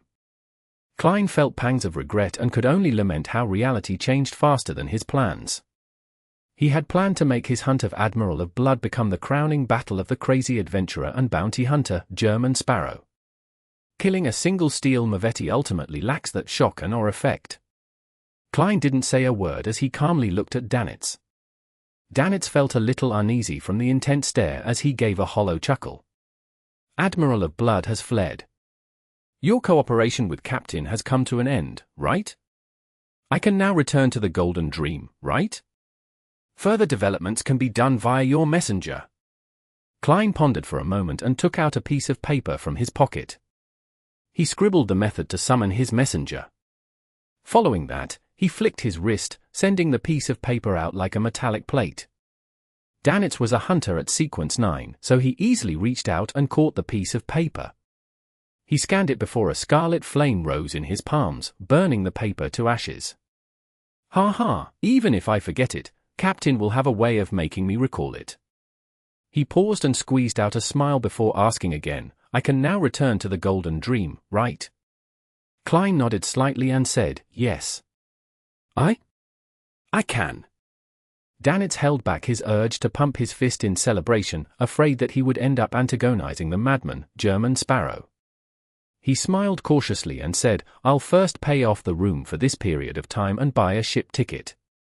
As you know, Byam hasn't been calm recently. Captain doesn't wish for the Golden Dream to dock at the harbor here. At least you know how to settle the room's payment." Klein didn't say a word as he maintained his austere attitude.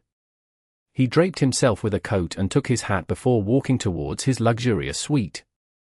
When his back disappeared into the corner of a staircase and vanished from Danitz's sight, Danitz shrank back into his room and clenched his fist, pumping them into the air. "Wonderful! Wonderful! I'm finally free!" He didn't delay in wearing his cap and heading to the front desk of the Wind of Azurin to settle the bill. He informed them that this didn't mean that he was checking out. Danitz quickly hit the streets and ran straight for a place known as the Seaweed Bar. He found the air fresh and invigorating. After he took a few steps, he suddenly noticed bounty posters pasted along the walls around a bend. "Blazing Danitz, £5,500. The posters were just 2 steps away from Danitz. That familiar face allowed for a clear comparison with his cap-wearing face. Danitz clenched his teeth and revealed a sorrowful smile. He hurriedly pressed down his cap, nearly concealing his normal line of sight. But even so, he still felt uneasy. He went to a recent department store and bought a grey scarf. He wrapped it around his neck and hid his nose and mouth in it. At this point in time, Danitz relaxed somewhat as he sped up his pace and rushed for his destination. The Seaweed Bar was a place where gangs gathered. It was common for infamous pirates to appear there. Although this place wasn't like the Swordfish Bar or Amiri's Leaf Bar that allowed access to a lot of information and resources, it had its own unique niche. It had many resourceful secret channels. What Danitz wanted to do was buy a scalped ticket to Gallegos, as this wouldn't need him to provide any identification. He knew very well that be it in the past or present, his bounty poster would be plastered across all the ticket booths. He had bought the first-class tickets to the White Agate via the same method as well. After entering the bar, Danitz didn't take off his cap and scarf. He carefully surveyed the area and found Daniel, who sold scalped tickets. He didn't directly approach him and instead retracted his gaze from the thin and somewhat swarthy man who was in his 30s. He began searching for someone unfamiliar. After a round of choices, Danitz squeezed through the crowd and arrived beside a lad who was drinking at the bar counter. He tapped him on the shoulder and suppressed his voice. "Do me a favor." "What?" The lad turned his head warily and ended up seeing a suspicious man. The lower half of his face was covered in a grey scarf and the cap on his head nearly hid his eyes. He revealed almost nothing about his face. Such a dress-up simply meant that he was suspicious. This was because the Rorsted Archipelago's lowest temperature during the winter was about 10 degrees Celsius. Danitz pointed at Daniel. "See that guy over there? Buy me a ticket for Gallegos tomorrow." He handed over 3 £1 notes and chuckled. "The rest is yours." Although a scalp ticket was much more expensive than a retail ticket, Gallegos wasn't too far, making £3 more than sufficient. Of course, this was also because the journey was relatively shorter, and there was no need for him to buy a first-class ticket. The reason why Danitz didn't buy it himself was because he was worried that Daniel would recognize him, bringing him unwanted trouble. Back when his bounty was only £3,000, pirates and adventurers at his level or lower had to consider how many people were needed to take him down. The bounty received wasn't something that could make them forget about their fear towards Vice Admiral Iceberg and the risk of losing their lives. Hence, very few people would take the initiative to attack him. As such, his safety was pretty much guaranteed in such black markets. But now, his bounty reward had already reached £5,500. Even if several people joined forces, the amount of money each of them could get was a sizable sum. Furthermore, there were many people out at sea who were desperados. Apart from that, there would be people who found their own bounties too low and wished to prove their strength. These people would definitely challenge a target like Danitz, who was infamous but was of little risk. It was precisely because of this that Danitz was afraid that Daniel would betray him. Therefore, he hired a random person to buy it on his behalf. The lad held the cash and gave Danitz another look before getting up from his seat. He then walked towards Daniel. He deliberately slowed down his footsteps when he walked past some drunkards as he whispered to them. When Danitz saw this scene, he suddenly became guarded. He thought of a problem. With him acting suspiciously, it was very obvious that there was a problem with him. He was a perfect target for being betrayed. Do you think my reputation as blazing was bought?" Danitz planned on teaching the lad a lesson after he obtained the ticket. At this point, he discovered that a familiar figure had walked in. He was an infamous pirate, Blue Eyes Meath, with a bounty of £2,800. And this pirate clearly knew this group of people were planning to betray him. Blue Eyes Meath still has a few rather powerful subordinates. Danitz didn't hesitate to get up and head for the bar's back door. His speed increased as he agilely forced himself through the drunkards and escaped from the bar. Then, with his rich anti-tracking skills, he completely escaped from the group of people. Danitz didn't dare to stay on the street since it was already dark. The patrolling police and soldiers would begin increasing. He went straight back to the Wind of Azurin and opened the door to the luxurious suite. Inside, he saw German Sparrow admiring the dusk. Danitz had a thought as he forced a smile. "There's something. I forgot to mention it just now. Captain wishes to ask if you have any interest in meeting her at Gallegos." This was a question he had previously kept secret. He had planned on returning and telling his captain that German Sparrow wasn't interested. But now, he realized that he had a low chance of surviving in Bayam once he was separated from the crazy adventurer. Chapter 574. Fail to accomplish. Atlas Studios. Atlas Studios. Head to Gallegos to meet Vice Admiral Iceberg Edwina Edwards? Klein was taken aback, nearly frowning in the process. This wasn't something he considered unacceptable, but instead a chance for him to use this face-to-face meeting to ask about matters with trite details that were cumbersome to pen down. It was possible for him to be inspired and gain information for his subsequent advancement and high-sequence potion formulas. One more friend, one more channel. Klein silently muttered this sentence before taking out a heavy gold coin. He divined if there was any danger in front of blazing Danitz. The shiny gold coin flipped into the air and tumbled down into Klein's palm, tails facing up. This implied a negative response, which meant that there wasn't much danger meeting Vice Admiral Iceberg Edwina in Gallegos. Kleins shifted his gaze upwards at Danitz and calmly said, "Okay. On the captain's behalf, I thank you for accepting the invitation." Danitz heaved a sigh of relief and beamed, his brows easing. Kleins took a look at the wall clock and said, "I'll first head to the washroom." "Head to the washroom? You mean you plan on heading out later to buy a ticket for me?" Danitz's gaze followed German Sparrow's body as he sharply read in between the lines. After using spirit dowsing to confirm things above the grey fog, Kleins washed his hands and left the washroom and said to Danitz, "Let's go." "Me?" Danitz pointed at himself. Kleins put on his coat and nodded. "There's no need to, right?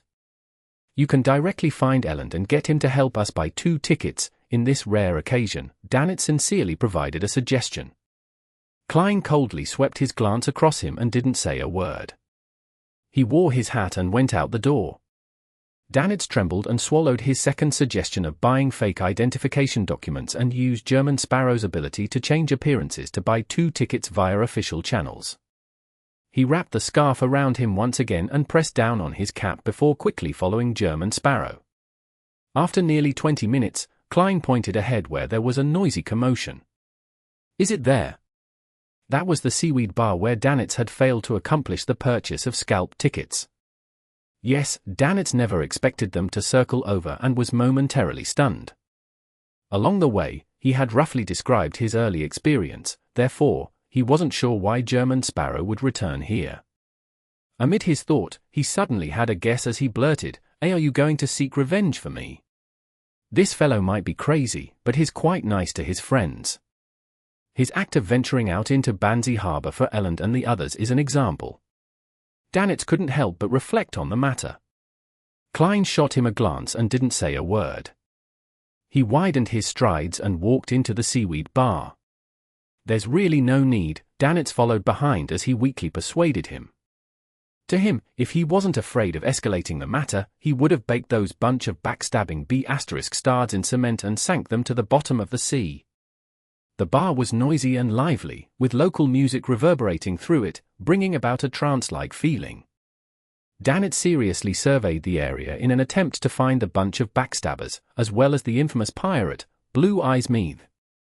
"That's Daniel," Danitz casually introduced the black market merchant. "What a pity that this place is just too chaotic. I've no idea if that group of people are still around." He thought with some regret. Kleins traced his gaze and touched creeping hunger with his right hand. He turned his head and looked at Danitz, saying with his usual expression, "Take off your scarf." His tone was akin to instructing Danitz to buy a glass of beer. "Ah?" Danitz was left stunned on the spot as he wondered if he had heard wrong. Kleins widened the ends of his mouth and said, "Take off your scarf." "Do not make me repeat thrice." "Why?" Danitz choked back his question under the icy cold and crazy stare. He blankly removed his scarf in puzzlement, and he had a baffling feeling that the people around him were sizing him up and also recognizing him as the great pirate worth £5,500, blazing Danitz.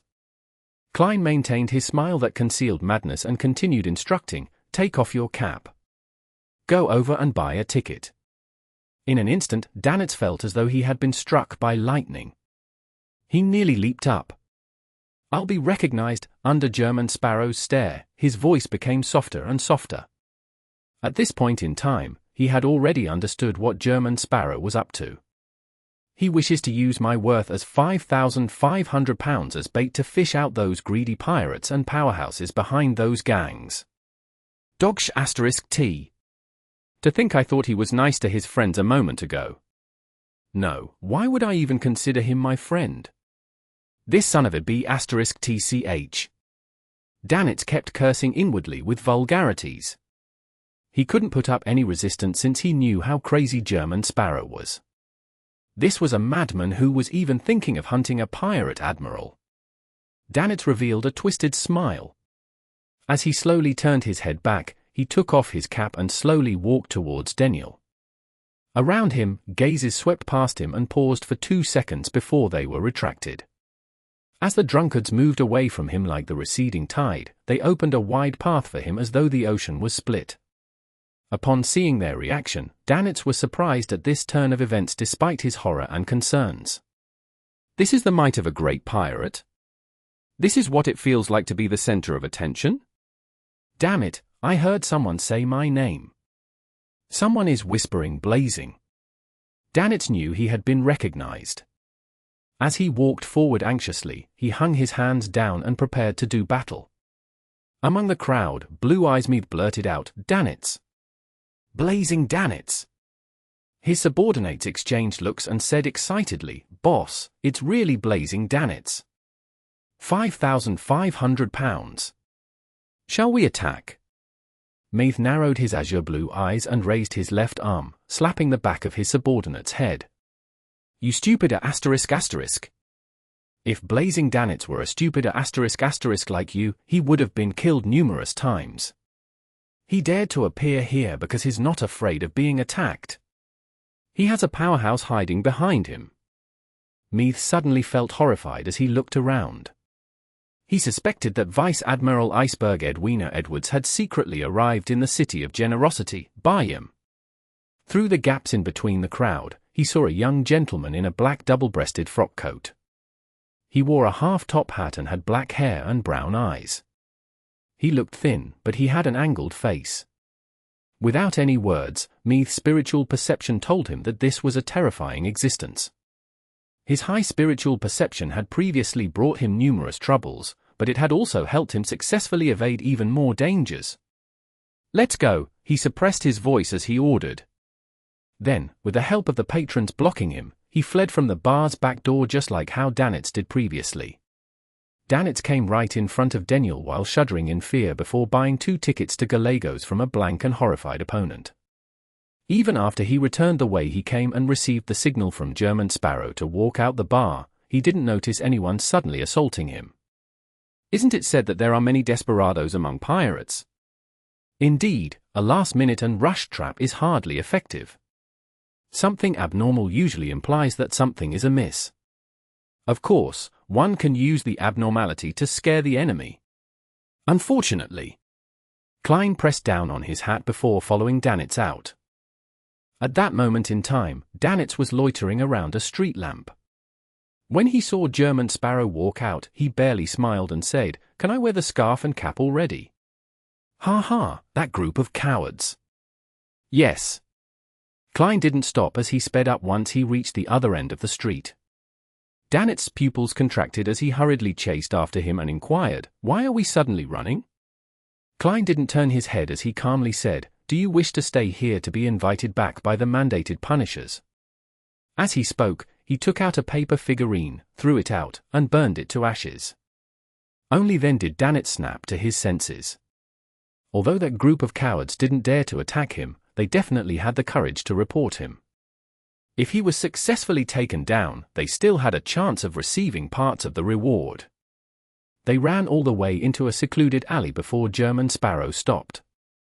Only then did Danitz have the time to wrap his scarf properly and wear his cap. "Where are we heading now?" Danitz asked with a slight pant.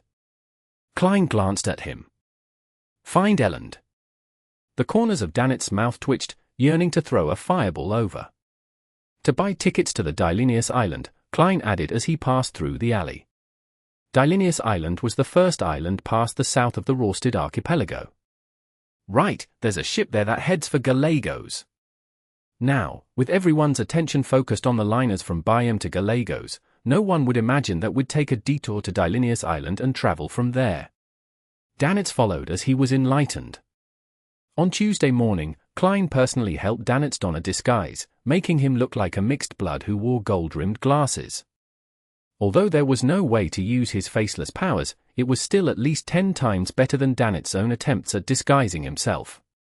They successfully boarded the ship and prepared to head south to Dylenius Island harbor. The journey was expected to take 10 hours. Whoosh! The liner left the harbor and steered into the sea. Under the bright sunlight, thin clouds, and blue skies, this hybrid-powered ship silently sailed through the gentle waves amid the cold breeze all the way into the afternoon. At this moment, Klein was inside the cabin, pondering over some content in the Book of Secrets. Danitz was pacing about, thinking about how he could brag to his mates. Suddenly, their vision darkened as though a cloud had drifted over to blot out the sun. Kleins subconsciously looked out and saw that a gigantic pitch-black sailboat had appeared at some moment in time. It was nearly 100 meters long and had its sail fully opened. By the side were rows of cannons. Before it approached, it steered in a different direction, but it still made the surroundings seem to have a black sun pass by. Danitz revealed a reverent and apprehensive expression that was mixed with a longing but abhorrent look. He hissed before whispering in a dreamy manner, "Dark Emperor." Chapter 575. Golden Dream. Atlas Studios. Atlas Studios. Upon seeing the gigantic black sailboat, Kleins' first reaction was fear and wariness. He suspected that the demigod, king of the five seas Nast, was here for him. But he quickly refuted that guess. This was because, apart from using the Dark Emperor card in the spirit world, he had nearly never made the card of blasphemy appear in the real world ever since he came out to sea. There were only 2 or 3 times when they appeared due to a summoning before it quickly entered the spirit world. With the grey fog screening abilities and the card of blasphemy's anti-divination and anti-prophecy traits, it's impossible for Nast to lock onto me. Klein calmed down as he got up to walk towards the window. Together with Danitz, he looked at the Dark Emperor, which defied sailboat logic. The gigantic ship slowly approached in the massive shadows as the scene on the deck became increasingly clear. The sailors were either washing the deck or bragging on the shipboard. None of them had drawn their cutlasses or guns. There was no sign of them planning to plunder the ship. Near the cabin, there was a mottled stone chair that was 2 to 3 meters high. On it sat a colossal man that was comparable to a giant. Before he could take in Nast's appearance, Danitz couldn't help but lower his head as his body became numb and trembled, to the point of prostrating himself. Klein also sensed the inexplicable sense of might and awe. He didn't forcibly resist it to keep his head up and continue looking at Nast. This had a high chance of attracting his attention, bringing him unwanted trouble. As a person with many secrets, he had to bow his head when required. Klein retracted his gaze as he admired the rugs on the deck. After an unknown period of time, he saw the sunlight illuminate the area again as the shadow vanished. He looked up and could no longer see the gigantic pitch-black sailboat. The wind and seas were calm, and the skies were clear. Why would he suddenly be here? Wasn't it said that he was still at the Fog Sea recently? Danitz frowned as he muttered to himself in puzzlement.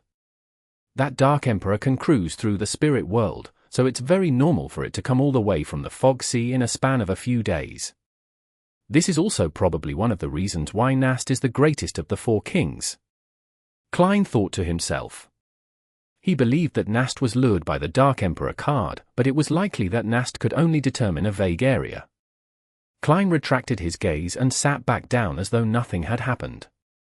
The straight-line distance between Biam and Dylinius wasn't great, but a sufficiently safe sea route was filled with twists and turns, so it took the liner until sunset before it reached the dock. After that, Klein changed his appearance and used a fake identity to buy 2 early tickets and set off before it got dark. They arrived at Gargas at dawn. Danitz didn't enter the city and instead brought Klein on a detour to a private harbor. They then took a simple fishing boat and set off to sea. After nearly 2 hours, Klein saw a sailboat which was dozens of meters long. It was clean and produced a golden luster from the sunlight reflected on it. Compared to similar sailboats, it appeared extremely special. Along the central axis was the main cannon, which was stacked with symbols and patterns. Faint but pure light swirled around it. That's the cannon of purification. It can only be used 10 times before 6 priests of light are needed to hold a ritual. They will pray to the corresponding deity to fill it up with spirituality, Danitz introduced smugly. A gigantic version of a charm? After a certain period of time, it will likely automatically lose its spirituality. Backing Vice Admiral Iceberg is the Church of the Eternal Blazing Sun? Or one that can nurture priests of light? Kleins remained stoic as he mumbled inwardly. Back when he first saw the golden dream in Danitz's dream, he wasn't too surprised by the main cannon. After all, dreams didn't need to adhere to logic. Perhaps Danitz had seen an ironclad warship and its main cannon had left a deep impression on him, causing him to reproduce it in his dream. To Klein's surprise, the Golden Dream really had something that required extremely copious amounts of knowledge in mysticism. It wasn't something an ordinary faction could produce. Soon, the Golden Dream dispatched a dinghy and quickly steered towards the fishing boat. Danitz spread his hands open before clenching them tightly. He then jumped down and landed in the dinghy without causing it to shake. He whistled and struck palms with the pirate who was steering. He found the former feeling of ruling over the ocean again. However, this excitement didn't last long as the dinghy behind him suddenly dipped a little. One more person had joined them. "I forgot about that madman." Danitz wiped away his smile and sat down. Klein observed the pirates and pressed down his hat. He sat down calmly without a word. Before long, he landed on the deck of the Golden Dream and saw Vice Admiral Iceberg Edwina Edwards standing in silence. This pirate admiral was nearly identical to how she looked when they met in the dream. There weren't any changes to her hair or looks. She now wore dark trousers with a pair of leather boots instead of wearing a dress. She also had a valiant bearing to her wisdom and beauty. "She's more like a pirate this time than a teacher." Klein nodded gently and smiled politely. "Good morning, Captain." "Good morning, Mr. German," Edwina replied with a smile. She turned around and walked to a spot where fishing nets were being hung out to dry. She signaled the pirates to walk away and get busy with their own work. Fishing nets. As expected of a pirate crew, that's more like treasure hunters. This is in preparation to improve their meals? Klein followed in silence. Danitz very naturally found a few of his companions he was most familiar with to have drinks and to brag to. Of course, he didn't let down his guard. From time to time, he would glance over, afraid that his captain would end up exchanging blows with German Sparrow. He was ready to get his companions to join the brawl at any moment. This time, Klein didn't wait for Edwina to explain why she had invited him. After 2 seconds of silence, he asked, "What do you know of Tracy?" He planned on asking all his questions before listening to Edwina's motives. He wanted to prevent himself from being embarrassed to ask further after rejecting a request he couldn't agree to. "Tracy." Edwina's eyes quivered a little. "She's a demoness, a sequence 5 demoness of affliction." "Demoness?" Klein nearly lost it. He felt that his fate seemed to be intertwined with demonesses. First, it was Witch Trissy, and then there was Demoness of Pleasure Madame Sharon, and then there was Demoness of Pleasure Trissy Cheek, and a high-ranking demoness he only heard the voice of. Now, there was another demoness of affliction, Tracy. Edwina didn't sense the upheavals he was going through and continued, "She's different from the typical demoness. She has her own ideals and pursuits. She's quite an oddity in the demoness sect. However, she would still work for the organization doing work such as human trafficking or something else." "Different from the typical demoness? She doesn't give up on herself and chooses to give pleasure to women?" Klein suddenly thought of red-haired Helene.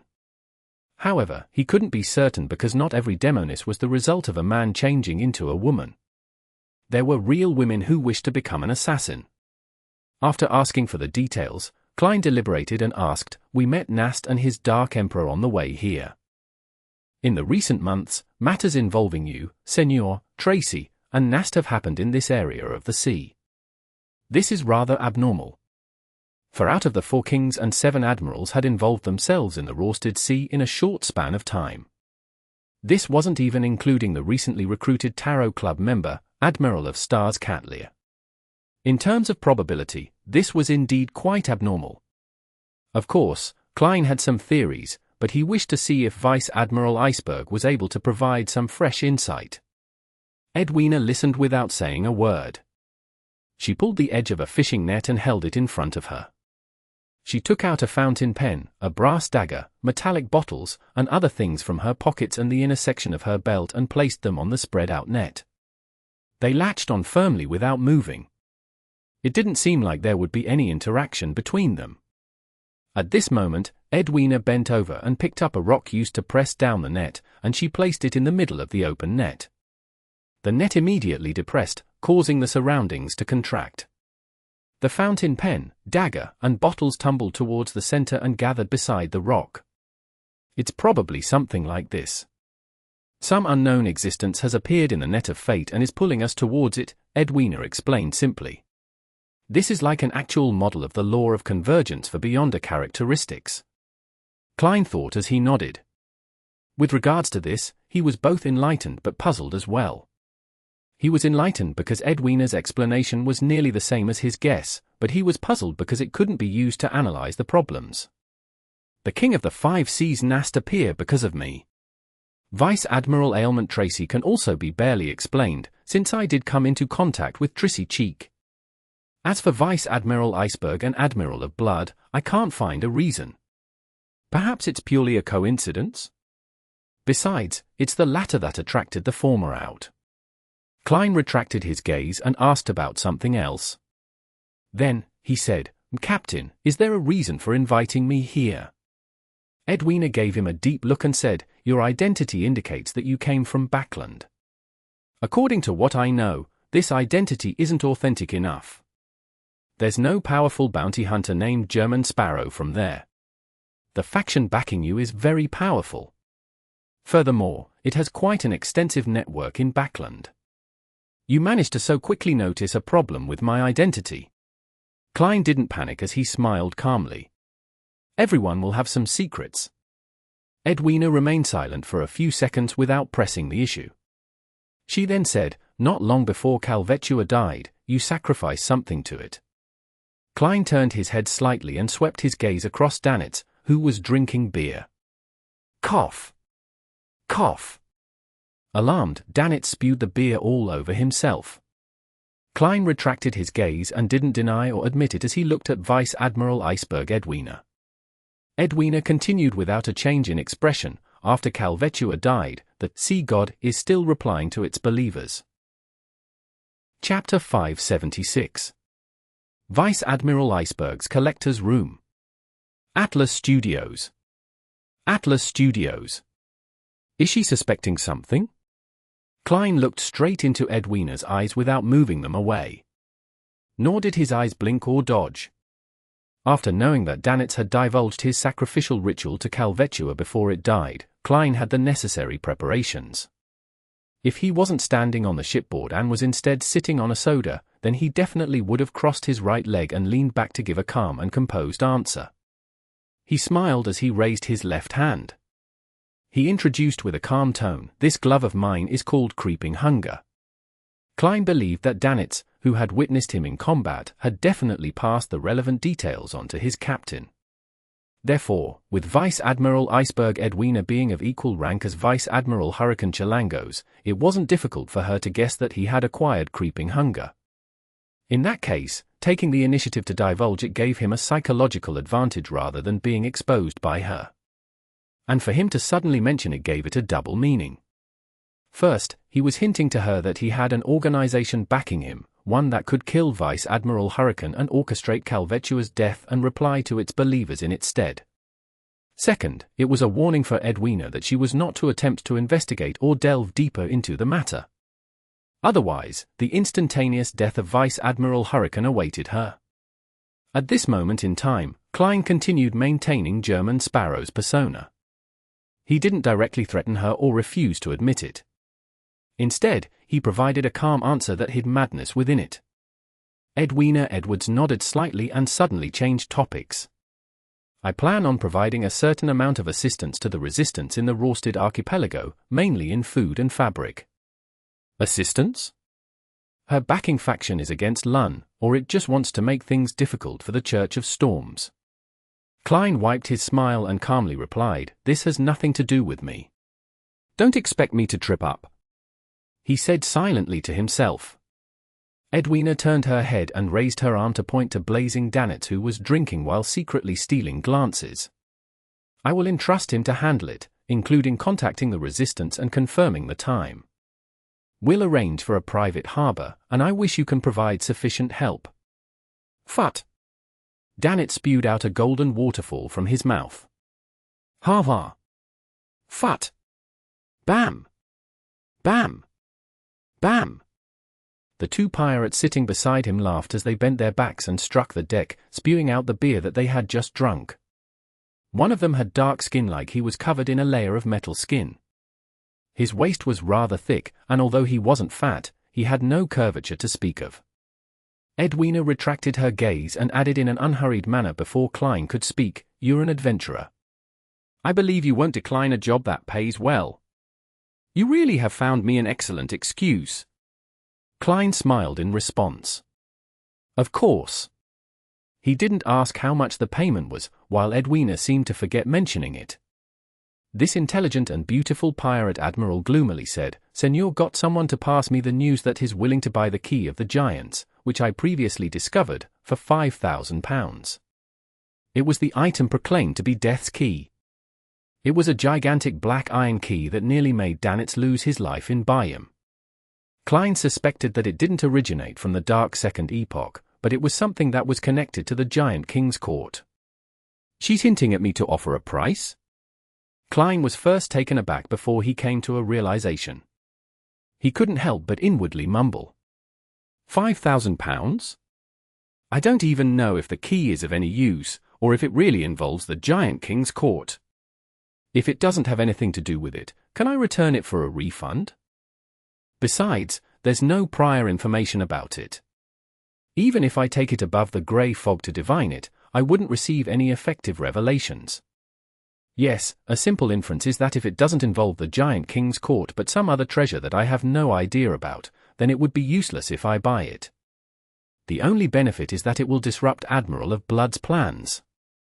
It harms him without benefiting me.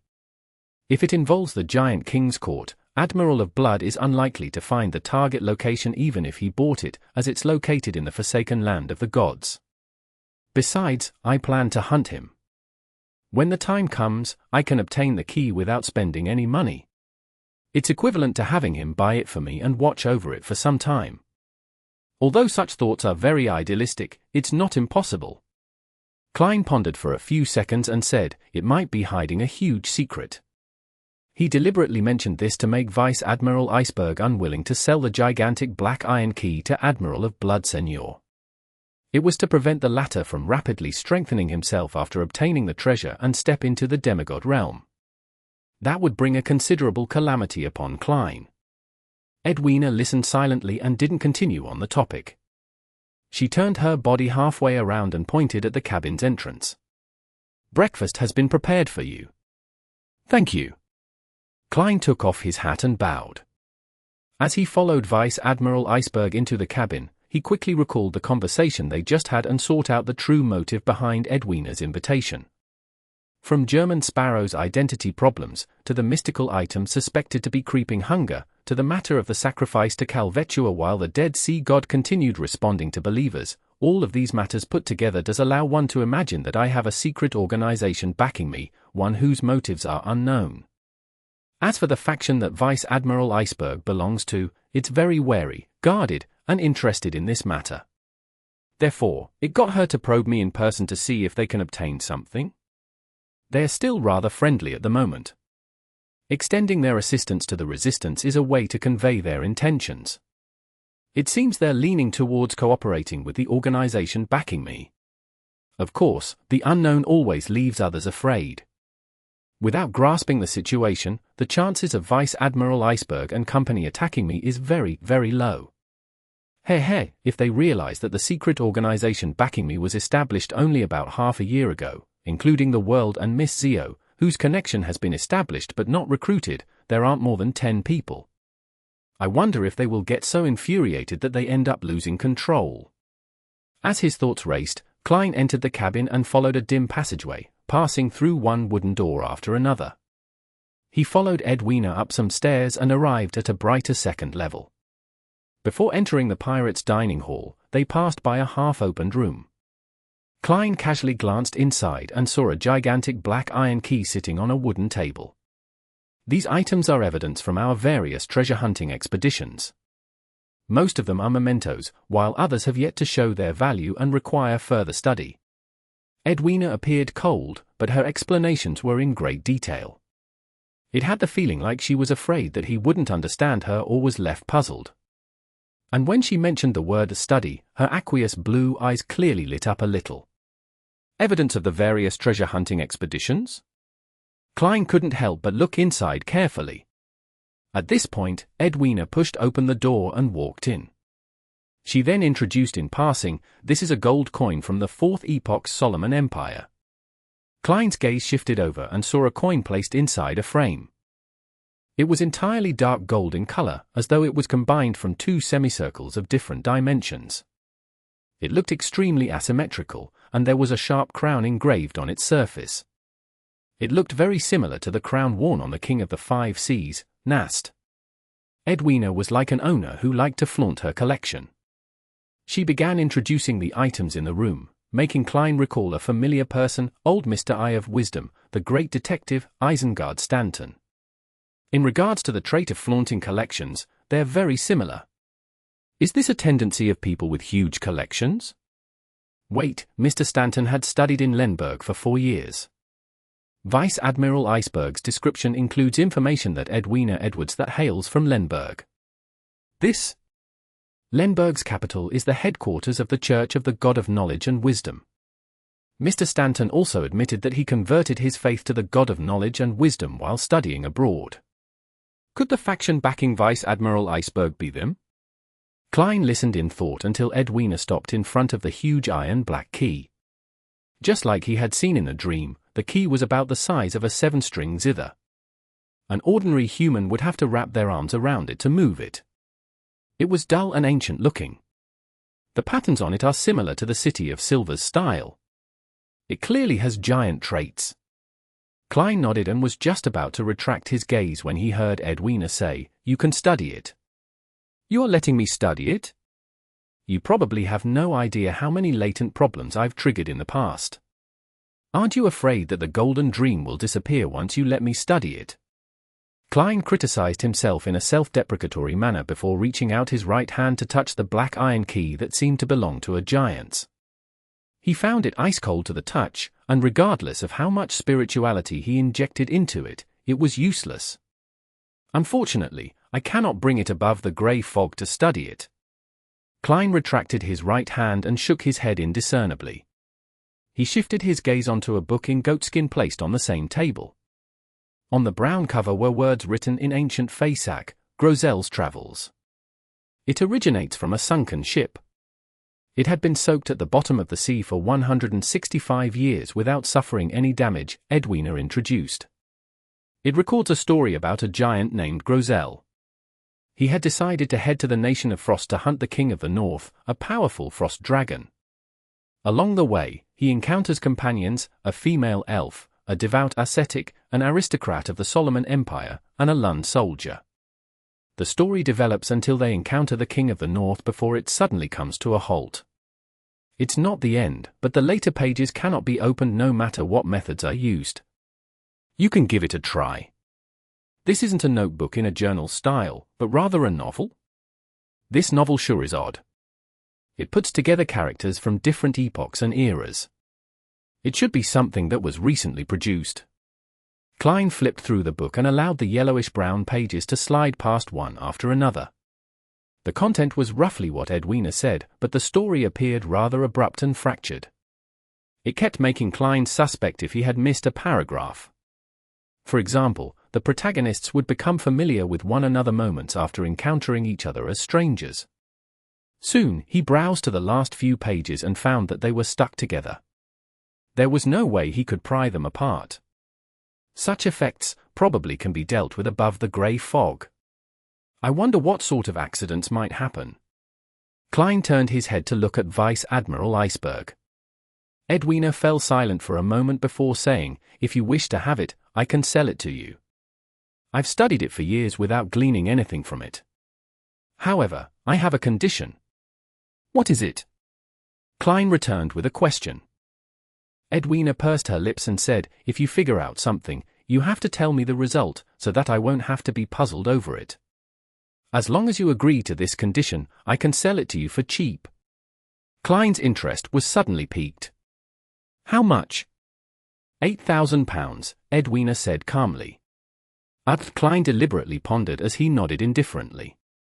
"I'll consider it. I'll consider how to pretend that this never happened.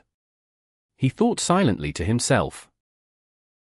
Chapter 577. Book from more than 3,000 years ago. Atlas Studios. Atlas Studios.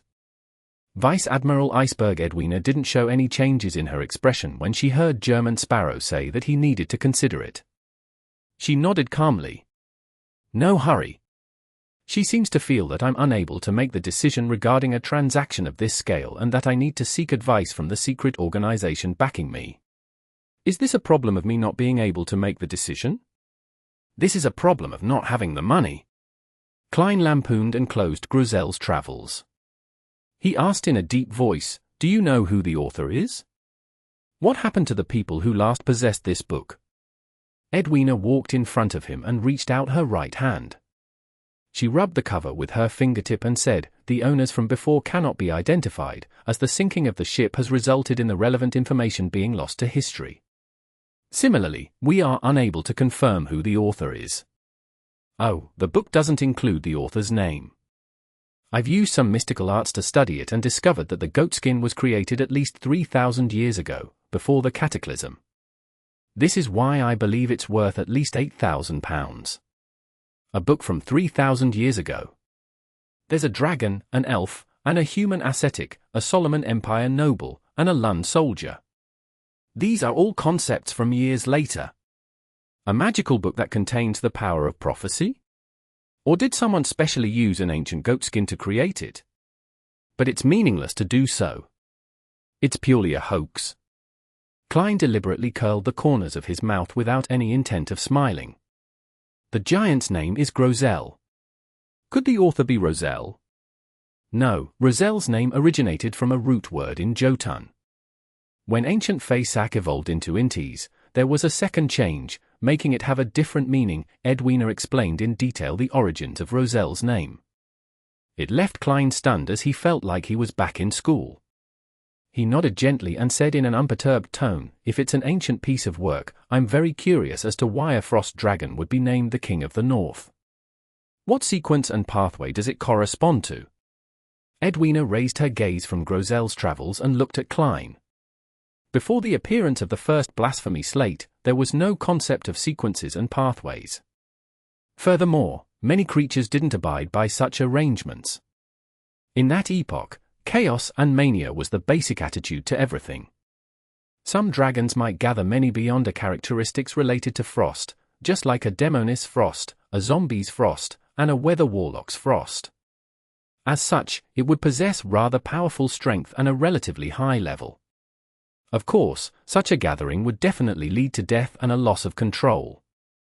This means that if it doesn't die, it would definitely lose control and become a monster.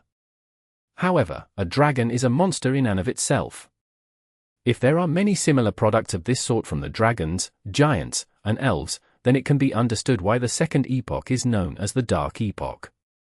Klein pondered for a moment and inquired as though he was talking to himself, this results in the wastage of beyonder characteristics. Edwina looked at him for a few seconds. Emperor Roselle once said this. Whatever separates will definitely converge, and whatever converges will definitely separate. The Emperor said that before? I understand the first part. That's another form of saying the law of convergence of beyonder characteristics. But what does the second part mean? After the convergence happens to a certain extent, it would tend to separate and dissociate? When one doesn't belong to a particular pathway, the extremely chaotic convergent mix will cause a dissociation. The more chaotic it is, the more repulsion there is between the characteristics. Such words aren't likely to be said to anyone. It definitely isn't something that's spread out in the public. Last time, I guessed from the Vice Admiral's usage of the Roselle's dream spell and her last name that she's a descendant of one of the 4 horsemen of the apocalypse, Edwards. It's extremely possible. After the Emperor perished, their family escaped to Lemberg and gradually converted their faith to the God of knowledge and wisdom. What a good teacher. She answers any question. Klein didn't speak further as he continued admiring Vice Admiral Iceberg's collection. At the same time, he had some thoughts. He planned on asking Little Sun via the world during the tarot gathering if he knew of the book, Groselle's Travels. Of course, in order to prevent the Hanged Man from sensing something problematic with the world and hence, figure out that something was amiss with the Fool, he decided to communicate in private while blocking everyone else. After a brief excursion of the room, Edwina led Klein out and entered the captain's room in the dining hall. The relatively special food here is yogurt. You can add strawberry jam and other things. You can also directly add honey. Edwina pointed to the row of food outside. There's some dried fish that isn't bad. They come from the deep sea, species that have yet to be named. As she spoke, she gestured for Klein to take the food for himself to bring back to the room. She then got up and made herself an example. Klein took some yogurt of unknown origins and added a few spoonfuls of honey. Then, he carried his tray and placed pork sausages, buttered bread, and other food on it.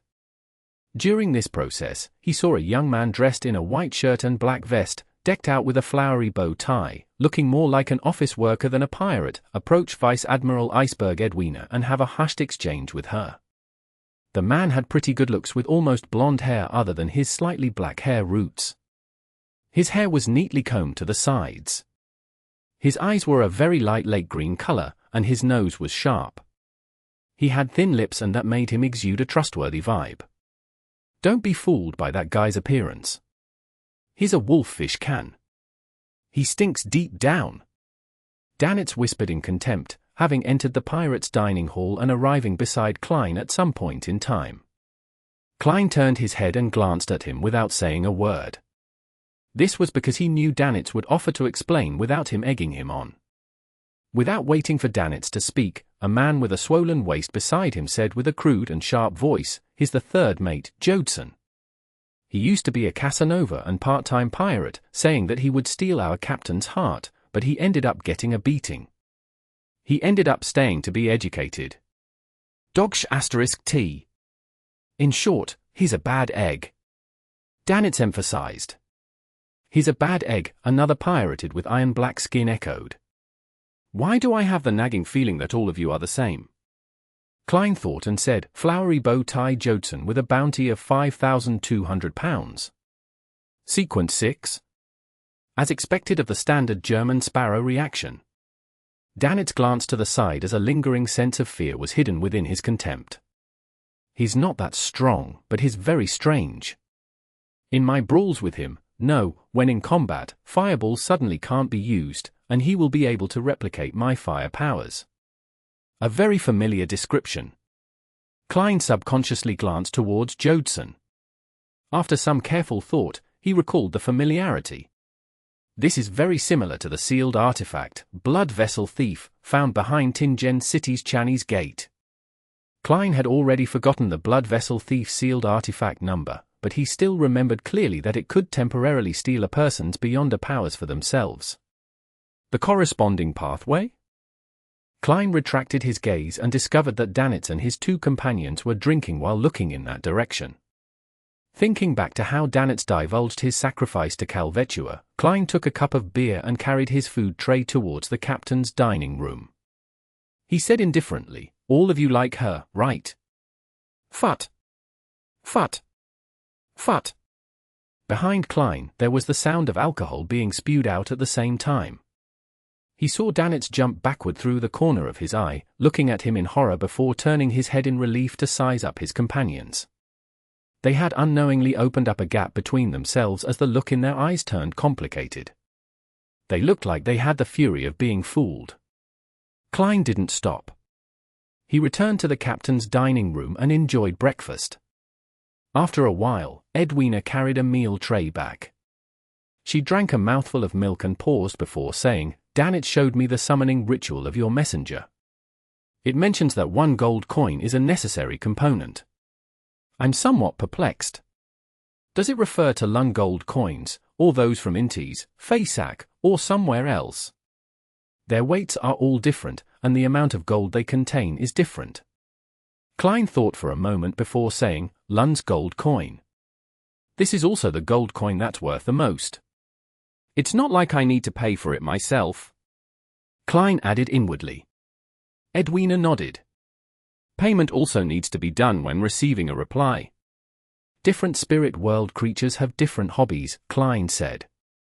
He knew that Vice Admiral Iceberg Edwina was a researcher of spirit world creatures, and he believed that she could understand what he meant.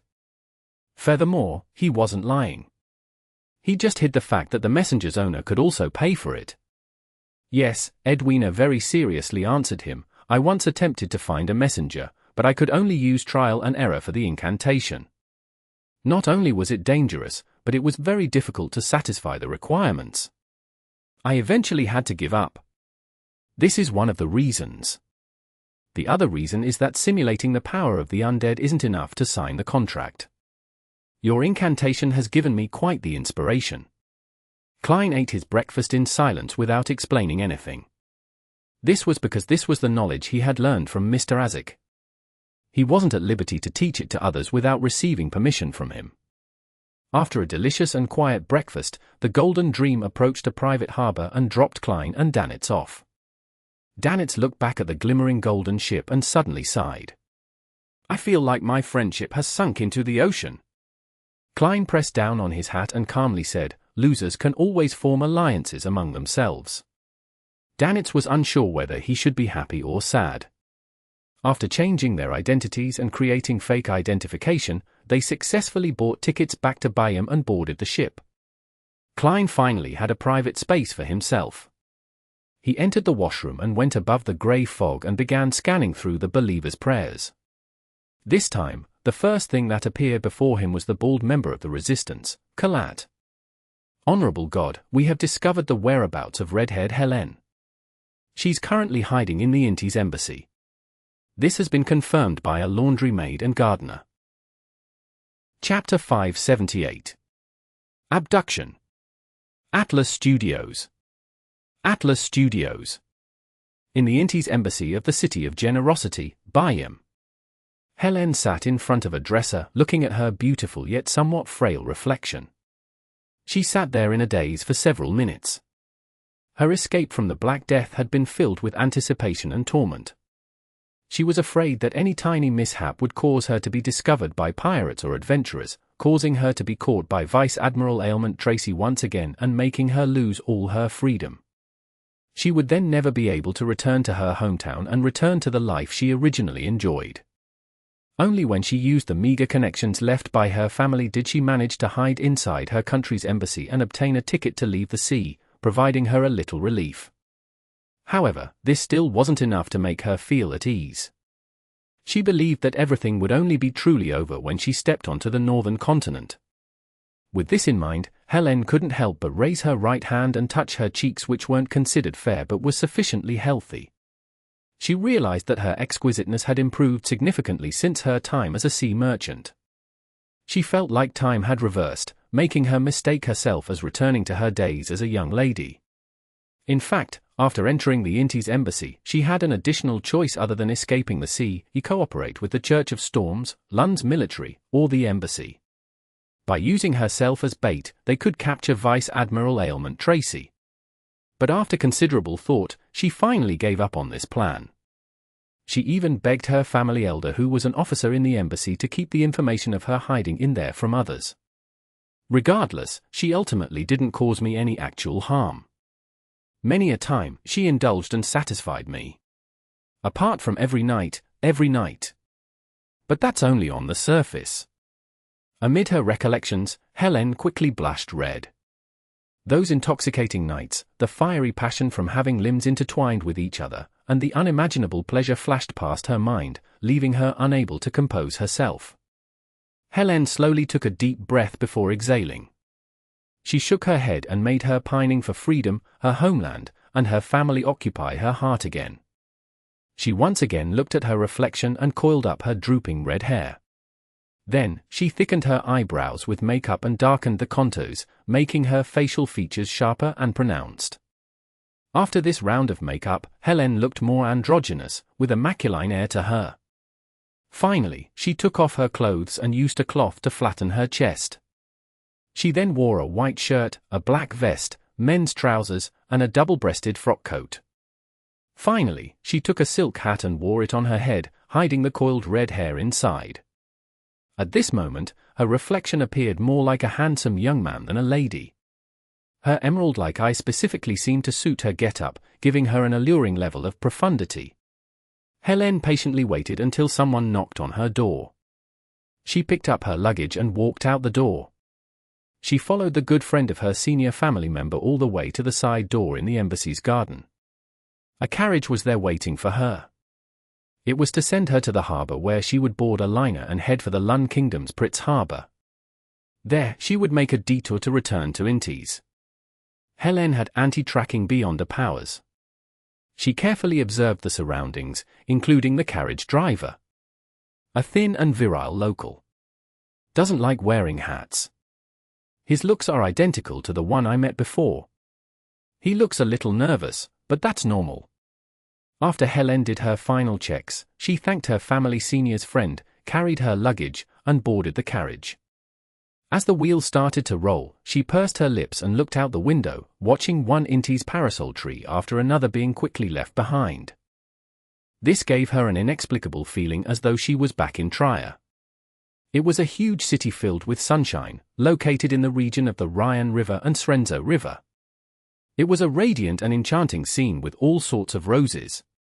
It was a place with bustling arts and humanities, a sacred land for artists, musicians, and novelists. That was Intes's capital. After Emperor Razel rebuilt it, it was in the true sense of the word, a world-class metropolis.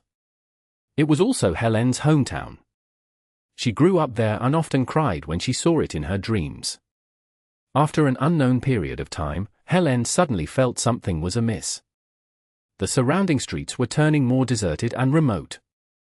As a sea merchant, although she spent most of her time in the Fog Sea and wasn't too familiar with biome in the Sonya Sea, being a Sequence 9 hunter made her sufficiently alert. Is this route correct? Helene moved from her seat and carefully asked the carriage driver. She was prepared to jump off the carriage and produce a fireball at any moment. The carriage driver didn't look back as he continued looking forward. He said with a sycophant smile, "Honourable lady, this route is closer, and it's not that easy to get into jams. As you know, biome was built years ago. Back then, there weren't that many people or carriages. Many streets are narrow. Around noon and in the evening, it's very easy to encounter jams. Walking would be even faster than taking a carriage." Is that so? Helene thought about it and believed his explanation. This was because she had encountered such situations in several cities. Trier is still the best. When Emperor Razel reformed the old city districts, he had the foresight to widen the roads. There's sufficient space even today. Helene had this thought flash through her mind when she heard the horse pulling the carriage neigh, seemingly in pain. Wait a moment.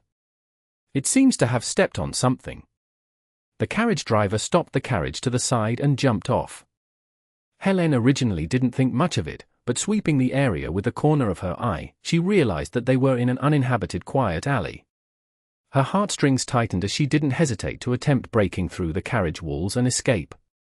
Regardless of whether it was an overreaction or not, she believed that it was necessary. At that moment, an intense horror surged out from the bottom of her heart. It felt like she had been locked onto by an extremely hungry monster. The pressure she felt at a spiritual level left her hesitant. She didn't dare to rashly take action. Following that, she heard a deep voice. "I won't harm you. I have some questions for you." Helene's mind raced as she quickly considered the options placed before her. Ultimately, she didn't rashly escape. She sat back in her spot under the tremendously terrifying pressure. She planned on assessing the situation first before adjusting her plans. The door to the carriage opened, and the thin and virile local carriage driver walked in.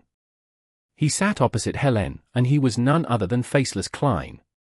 In order to act as the carriage driver, he had specifically practiced how to drive a horse and carriage. This was a technique he had failed to properly learn while he was on the Tingen City's Nighthawk squad. Due to the little amount of time he had, he didn't master it sufficiently and could only use Creeping Hunger's aura to successfully make the horse obedient. At the same time, Danitz, who was hidden nearby, quickly ran over and took the carriage driver's seat and began driving the carriage. His round felt hat was pressed low, and he was dressed like a real carriage driver. Helene bent her back in a guarded manner, like a leopard who was ready to pounce at any time. She felt that the gaze of the man opposite her was sweeping through her forehead, her eyebrows, her eyes, nose, mouth, neck, chest, waist, and legs. It left her extremely uneasy. She had encountered such gazes and methods of sizing her up back in Inties, in Trier, and during the days when she was out at sea. It was something that disgusting perverts filled with sexual desires possessed. But this time, she strangely didn't feel insulted. She didn't have the feeling that the man would rip off her clothes or was fantasizing about something abnormal. Instead, he looks like he's studying food. He's like a icy cold snake that's slithering across my skin. Helene finally couldn't bear it as she asked, "What questions do you have?" After fully grasping her looks and features, Klein leaned forward and placed his arms on his thighs in a natural manner. He slightly clasped his palms and said, "Have you heard of a person named Jimmy Necker?" Helene took a few seconds to recall before firmly shaking her head. She slightly frowned and asked in a daze, "Have you gotten the wrong person? He's a tycoon, someone who likes to collect things. Have you heard of such a person from Tracy?" Klein asked again. "Tracy?" Helene sighed secretly and replied seriously, "No. She never mentioned a tycoon who likes collecting." Klein looked at the red-haired lady's eyes and said with an unhurried tone, "Then, does her room have any ancient documents regarding the southern continent's Balaam Empire?" "No. She's not someone who enjoys reading documents. She hates reading. She even gets me to read novels to her." With that said, Helene revealed a bitter smile. "What novels does she read?" Klein asked without a change in tone. "Those classics by Rosell, as well as any contemporary romance stories," Helene answered frankly. Klein nodded. "Does she have a collector's room?" "Yes, but apart from her and a few mysterious visitors, no one is allowed entry, including me," Helene said as she recalled. Klein fell silent for a few seconds as he maintained an unchanging posture. "Tell me your story." "Mine?" Helene pointed at herself in surprise. Klein nodded gently without repeating himself. Helene said after momentarily being dazed, "My story is very simple. My father is a member of the former Sauron royal family of Inties. He received quite a bit of wealth, but he lost himself to alcohol, mistresses, marijuana, and gambling, causing him to eventually go bankrupt. In order to repay the debts, I chose to accept some conditions raised by the family and became a beyonder. I then went out to sea to become a sea merchant." Chapter 579. Academic question. Atlas Studios. Atlas Studios. As she spoke, Helene's eyes moved up slightly as though she was immersed in her memories. "Early on, I transported iron and coal from Mid-Sea to Fainapotter, then I shipped back tobacco, coffee, cocoa, and other native specialties back to Inties. This is a sea route that borders the shore, so it was rather safe. The competition was intense as well. In order to quickly get out of my predicament and save up money, I worked hard to raise my sequence, hoping that I could trade in the colonies. Unfortunately, just as I familiarized myself with the sea route and made some money, I chanced upon Ailment Maiden Tracy, who wasn't Vice Admiral Ailment at the time, in one of her raids during my second trip to West Balaam. She only had one ship back then, but she was very powerful. My partner and I resisted with our lives, but all of that was in vain. She doesn't have the habit of killing mindlessly. All she did was snatch the goods, as well as myself. As expected of an oddity among demonesses." Klein listened in silence and used his clown powers to suppress his embarrassed emotions to expressionlessly ask, "How far did the relationship between the two of you go?" "We didn't," Helene instinctively denied. "She forced me. I didn't want to die. I could only choose to accept it. Besides, she's a woman. Lady, there's no need to get so worked up. If I had asked if the two of you had a relationship that went beyond friendship, would you have jumped out? It's only because I'm kind enough and had considered your shame which had prevented me from being so direct." Sigh. Under the facade of the crazy German sparrow is a gentlemanly me. That's the true me. Klein switched to asking without a change in expression, what kind of food do you like? Are there any dishes you especially like? Do you prefer sweet or salty food, or somewhere in between? What food do you dislike? What food are you allergic to? Do you have any dietary restrictions? If you do, what are they? These questions made Helene feel like she was in a dream, as though everything was surreal. She never imagined that the man would ask her such questions. It was like a pursuer was asking his crush what hobbies she had. No pursuer would ask such questions. These are all indirectly obtained from numerous chats, or are obtained by other means. No woman would like to be questioned like that. This is like a survey which Emperor Roselle created. What does he want? He's asking these questions without any expression. I'm so afraid. Helene fell silent for a few seconds before answering them one after another under Klein's cold, unmoving gaze. Klein maintained his seating posture of leaning forward and continued asking, how do you usually sit? Do you have any habitual motions? The more Helene answered, the more panicked she became. She had the inexplicable feeling that answering these questions would make her disappear. By the time the perplexing and terrifying survey was done, she felt heavy deep down, constantly suspecting that a terrible outcome awaited her. Why don't I risk it and jump off the carriage while he isn't paying attention?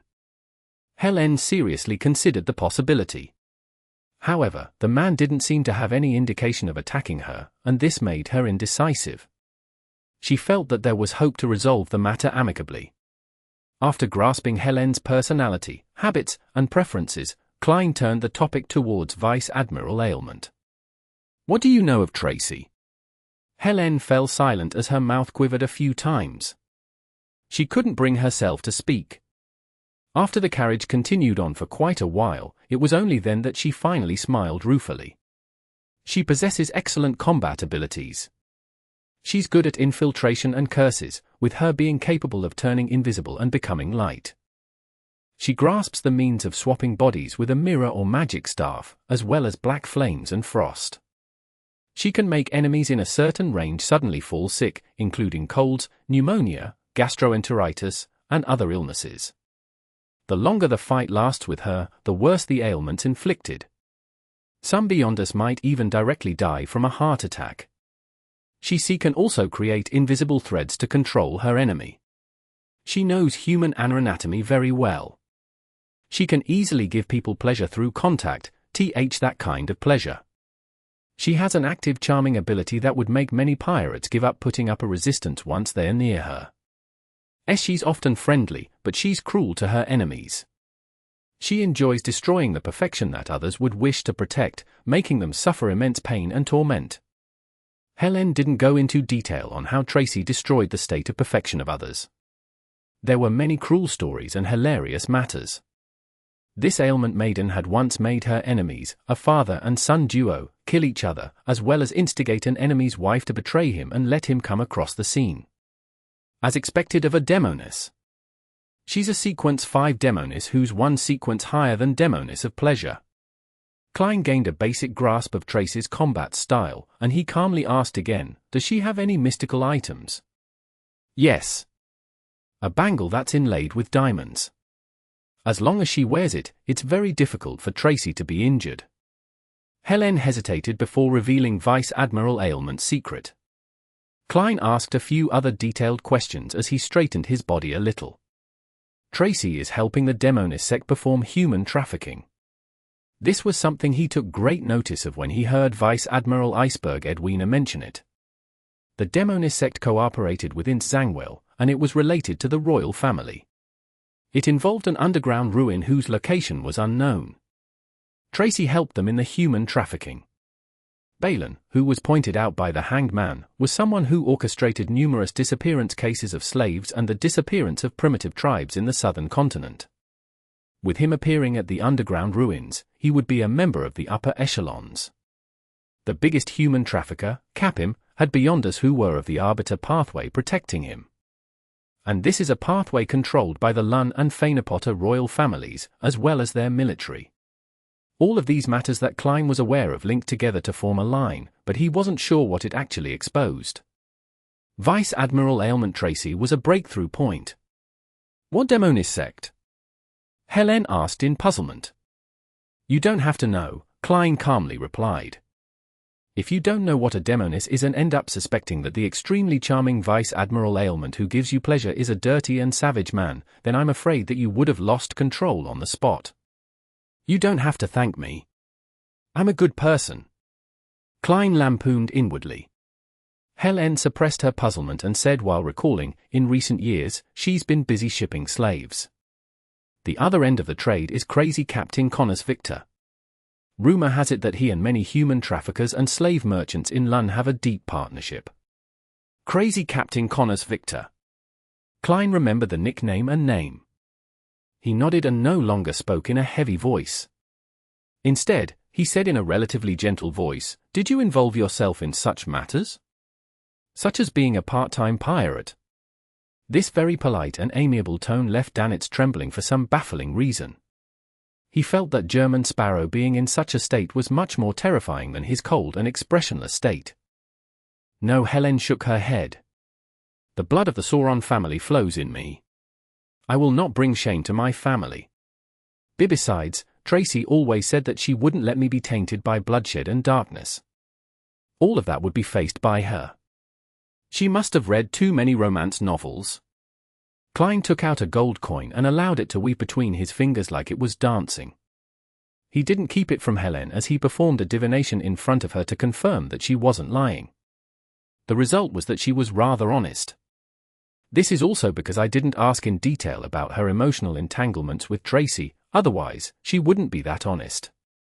Klein secretly reflected and put away the gold coin. At that moment in time, the carriage had circled around the harbor, no longer heading for the ship that Helene was meant to board.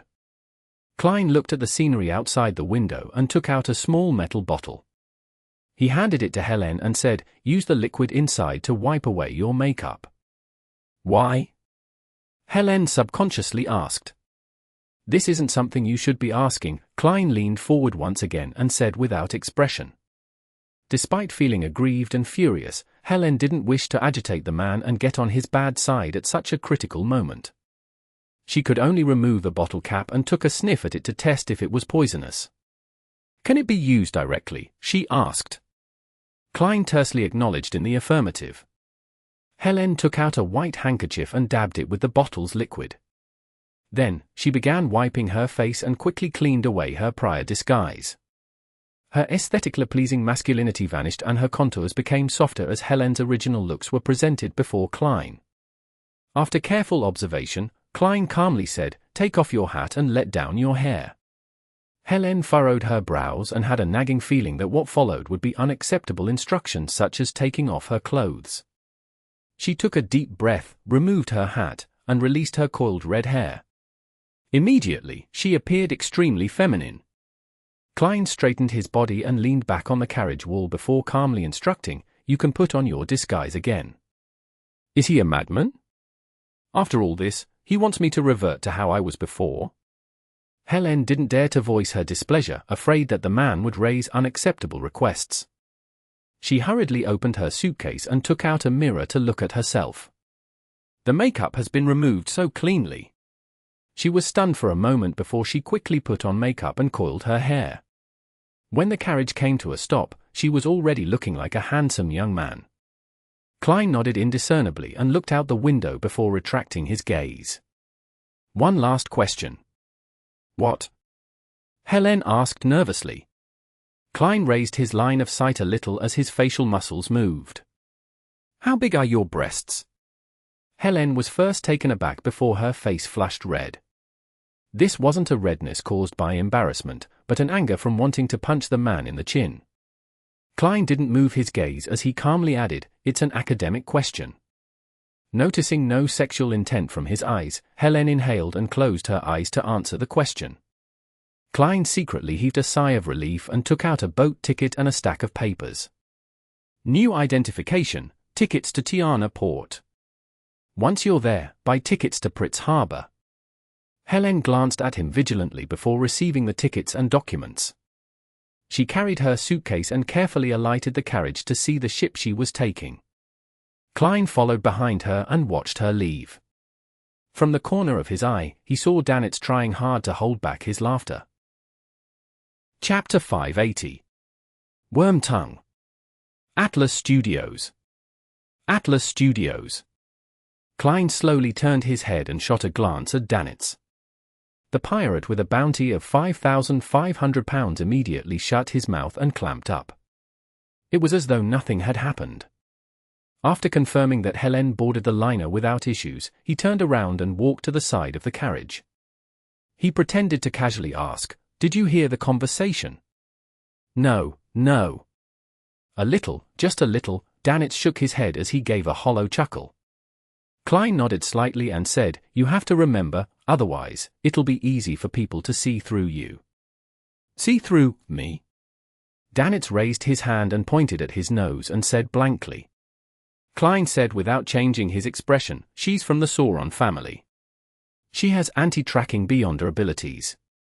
Together with her tics and behavior, it can be confirmed that she's a Sequence 7 from the Hunter pathway, Pyromaniac. She's very similar to you, and you'll be able to do a good job acting as her." "Me?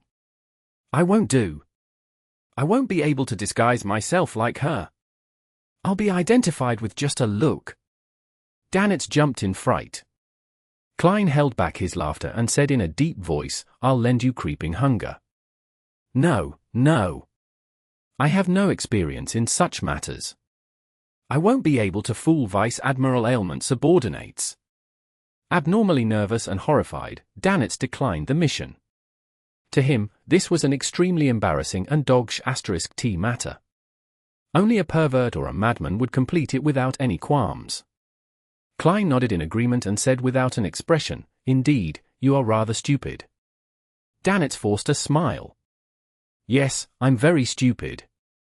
Klein didn't say a word as he walked past Danitz and opened the door to the carriage. Danitz followed him with his eyes when he suddenly saw German Sparrow's hair turn red. He blinked his dull eyes and saw the man's facial contours turn soft and his eyes turning emerald green. His lips turned thin as they pursed, making him look frail and insecure. He had a masculine beauty and looked identical to Helene, who had just left. After watching German Sparrow enter the carriage, Danitz turned his head back as the corners of his mouth twitched. He was silent for a few seconds before he muttered silently, "What a madman. He changed into a woman without any hesitation. I have to say that Helene looks pretty good when disguised as a man. This beyond a power sure is useful. If I can receive an item like that and figure out what Captain's ideal type is, then I can make the corresponding changes and make her fall in love with me. But in that case, would the person that she falls in love with still be me?" Danitz found himself pondering over philosophical questions until he heard a cough from the carriage behind him. He snapped to his senses and drove the carriage away from the harbor. He planned on making a huge detour before circling back.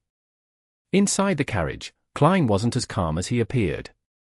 Although Helene was in male clothes, allowing him to temporarily not bother about the most embarrassing parts, he still felt quite embarrassed to have his face change into a woman's while squeezing out breasts.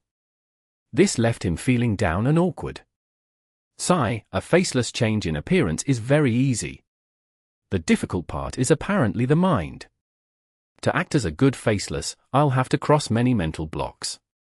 If I don't, then I'll have to spend a great deal of time to act as a real person for many years. My identity has to be recognized by everyone as I fully immerse myself into that character until I almost treat it like it's real. This is more challenging on my bottom line. It's crazy and warped. To speed up my progress, I have to overcome a certain number of obstacles. Klein pulled out a suitcase from under the carriage seat. He rummaged for some cloth and clothes before replicating Helene's disguise. He could have gotten Danitz to act as Helene and borrow the mystical item with the faceless beyond a characteristic from Justice for a few days without a problem. However, that meant that there was a high chance of Danitz facing Vice Admiral Ailment Tracy directly. Without the clown's powers, it was almost impossible for him to hide it from her, putting his life in extreme danger. It was impossible for Klein to make others bear such huge risks for his own matters, therefore, he could only challenge himself and do it himself. Soon, he looked identical to Helene. Under the black top hat was a handsome androgynous face with soft and pronounced contours. His emerald green eyes looked as beautiful as gems. He adjusted his build, making himself shorter by a few centimeters and narrowing his shoulder width. His frame shrank and he looked like he had lightened significantly. His current appearance quickly surfaced in Klein's mind with his clown powers. It's still not bad. There's not much to it. Perhaps it's because I'm not in female clothes, so it doesn't feel much different from turning into German Sparrow, Danitz, or someone else. I just look prettier and have some discomfort in my chest. If I look like that on Earth, I wouldn't have needed to worry about not having a girlfriend. He mocked and consoled himself as he curled the corners of his mouth. What looked like a normal action on German Sparrow now looked pitiful and sorry. F***K. Klein cursed silently as he quickly adjusted his state of mind. Bit by bit, he immersed himself into the state of true acting. With the passage of time, he discovered that the resistance he had had lessened significantly. Following that, he felt relaxed and calm as though the potion had harmonized itself further. And that meant that the speed of his digestion would speed up. It really is useful. Klein said silently as he got up and took 4 steps counterclockwise. He went above the grey fog and once again confirmed the danger level of his upcoming operation. After returning to the real world, he switched to using Helene's voice and deliberately suppressed it. Head to Pier 6 at the harbour. Danitz didn't find anything amiss, but he suddenly came to a realization after changing directions. He couldn't help but tremble. It's like the real person. I wouldn't be able to distinguish him if the day comes where he transforms into captain to fool me. After a while, the carriage re-entered the harbour and went to the liner which Helene was originally meant to board. But it didn't truly approach it and had instead circled around to a nearby warehouse. Danitz jumped off the carriage and knocked on the warehouse's door, according to a prior agreed pattern. Out came a group of dock workers who were clearly of native blood. Following that, they made way. After confirming that there wasn't anything amiss, the bald member of the resistance, Kalat, came out on a wheelchair. Where is she? He looked at Danitz as he asked. Through Helene's matter, Danitz had successfully established communications with the resistance. Danitz laughed mischievously. In the carriage. She's been drugged with medicine that makes her lose her strength. Its effects will last another 10 hours. Remember, I want 70% of the £1,000 reward. Kalat raised his right arm and waved it. Immediately 2 thin members of the resistance got onto the carriage. Boss, it's that woman, they soon poked their heads out and said in the tone of a local gang. Take her down. Our mission is to protect her, Kalat emphasized again. Helene, who was disguised as a male, was helped down from the carriage with 2 soldiers supporting her on either side of her. With his control as a clown, Klein pretended to be weak in the knees as he staggered. He was soon moved to a room among the Bayern populace. At the same time, Kalat instructed a local gang member who believed in Sea God to find strongman Azil and tell him that they had found the target. He was to bring £1,000 in exchange for the woman. As for Danitz, he had returned to the inn to await the news. At noon, Azil replied saying that he couldn't be sure if the person was the real deal and had planned on sending a person over to confirm things. Kalat agreed to his request. Closer to the evening, a figure appeared outside the house. He was a man wearing pantaloons and a jacket. He was Lonese and was dressed in the style of a native. He had short brows, about half of the average person's. His brown eyes were recessed, and his face looked cut. Kalat pushed himself on a wheelchair and appeared by the door. After seeing the man, he said in a heavy voice, Mitha King. Should I be honored that you actually know me? The man laughed. He was originally a captain of one of the pirate ships under Vice Admiral Hurricane Chilangos. After Vice Admiral Ailment Tracy took over the crew, he took on the role as third mate of her flagship, the Black Death. His nickname was Wormtongue, with a bounty of £5,400. Kalat didn't reply as he wheeled himself to make way. Mitha entered a nearby room after being led by a gang member. Inside, he saw Helene sitting by the bedside in a gentleman's outfit. Her eyes were darting about and glaring at him. Her teeth bit down on her lip as she looked furious and fearful while having feelings of despair and obstinacy. It's her all right. However, I can't be certain because she's wearing thick makeup. It's hard to tell what a woman really looks like once they don thick makeup. Wipe her face clean for me. Hey, why didn't you cuff her? Don't you know she's dangerous? Mitha surveyed the area and took 2 steps back in a guarded manner. She's been drugged. She doesn't have much strength and hasn't resisted. But since you asked, Kalat lifted his chin to a resistant soldier. The soldier found a pair of cuffs and walked over. After pulling Klein's hands back, he cuffed him. Klein continued wearing mixed emotions like before, trying hard to act like he was struggling despite having a lack of strength. Then, another gang member got some water and wiped his face with a rough towel. Thankfully, most of the makeup in this era isn't waterproof. Klein began changing his face's contours as the towel covered his face. Before long, Mitha saw Helene's moist face. She looked extraordinarily frail and beautiful in this state. Her emerald green eyes shot out with intense hatred and a look of perplexity. Unfortunately, she's captain's. Mitha's throat moved. As a man and a pirate, he often fantasized about Vice Admiral Ailment Tracy and red-haired Helene falling into his embrace at the same time, but of course, it was only his imagination. The way he looks at me is disgusting. Klein nearly puked. Although he knew that it was targeted at red-haired Helene and had nothing to do with him, he couldn't help but feel goosebumps. In that instant, he got to know the real him a little deeper. He knew what things he couldn't accept at all. It really is her. Mitha turned his head and said to Kalat, "This is your reward." He threw the tiny leather bag in his hand over to him. Kalat did a brief inspection and threw it to his subordinate. He pondered for a second and said, "We still need your help." "No problem. Seek out Azil when needed." Mitha pointed to red-haired Helene in the room and asked, "I'll take her away, right?" "Yes." Kalat made way once again. Klein didn't wish to be helped by Mitha as he pretended to have regained some of his mobility while stumbling out. Mitha was afraid of Vice Admiral Ailment Tracy, so he could only hold her by her shoulder and lead her to the carriage parked outside. The carriage left the city and came to a private harbor. Mitha led Klein, who was disguised as red-haired Helene, onto a fishing boat which had been long prepared. Under the cover of the night, they left Bayam. After about an hour, they saw a ship docked under the shadow of an island's cliff. Fluttering in the wind was a huge flag with white bones drawn on it. Black Death. Chapter 581. Both getting into character and detachment. Atlas Studios. Atlas Studios.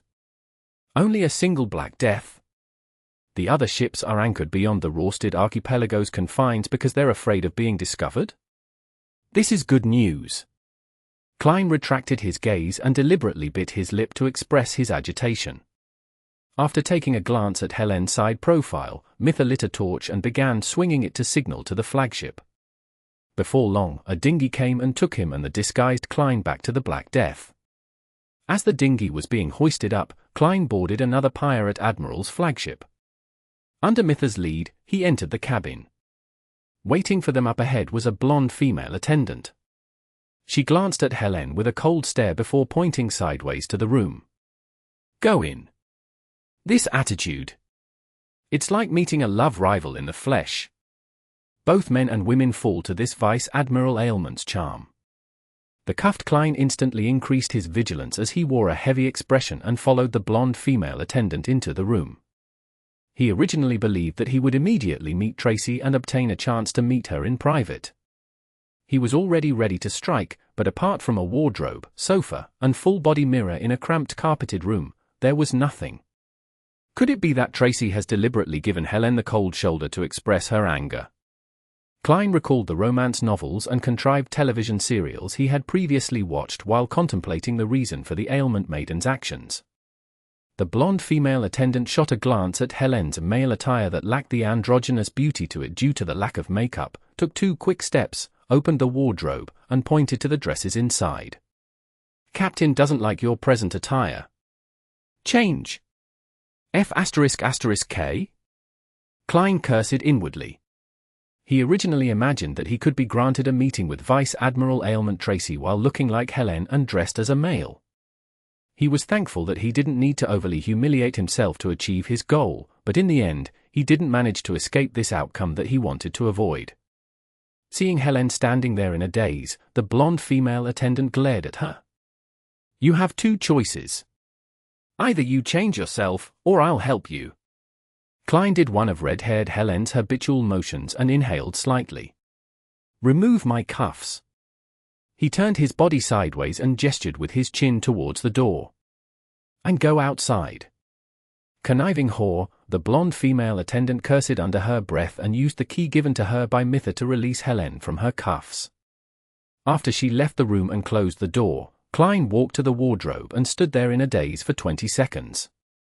Suddenly, he closed his eyes and extended his right hand. After an unknown period of time, he came in front of the full-body mirror and saw Helene's red hair cascading down in the reflection. Her green eyes shimmered while she wore a golden-red dress. By her waist was a ribbon tied into a flower.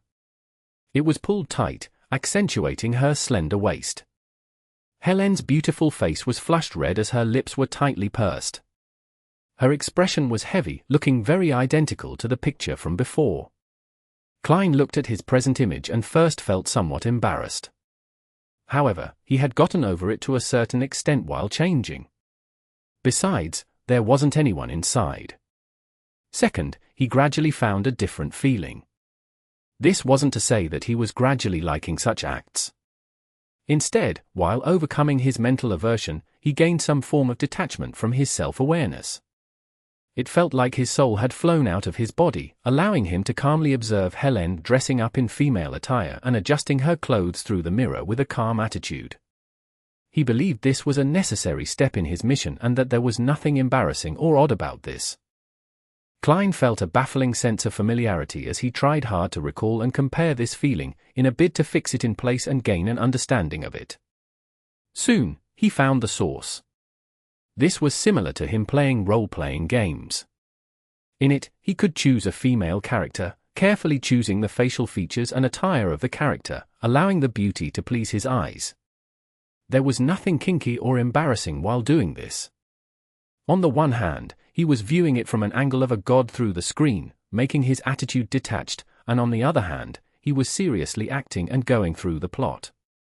By combining the two perfectly and not distinguishing between them, he didn't have any aversion to it because he was playing a game.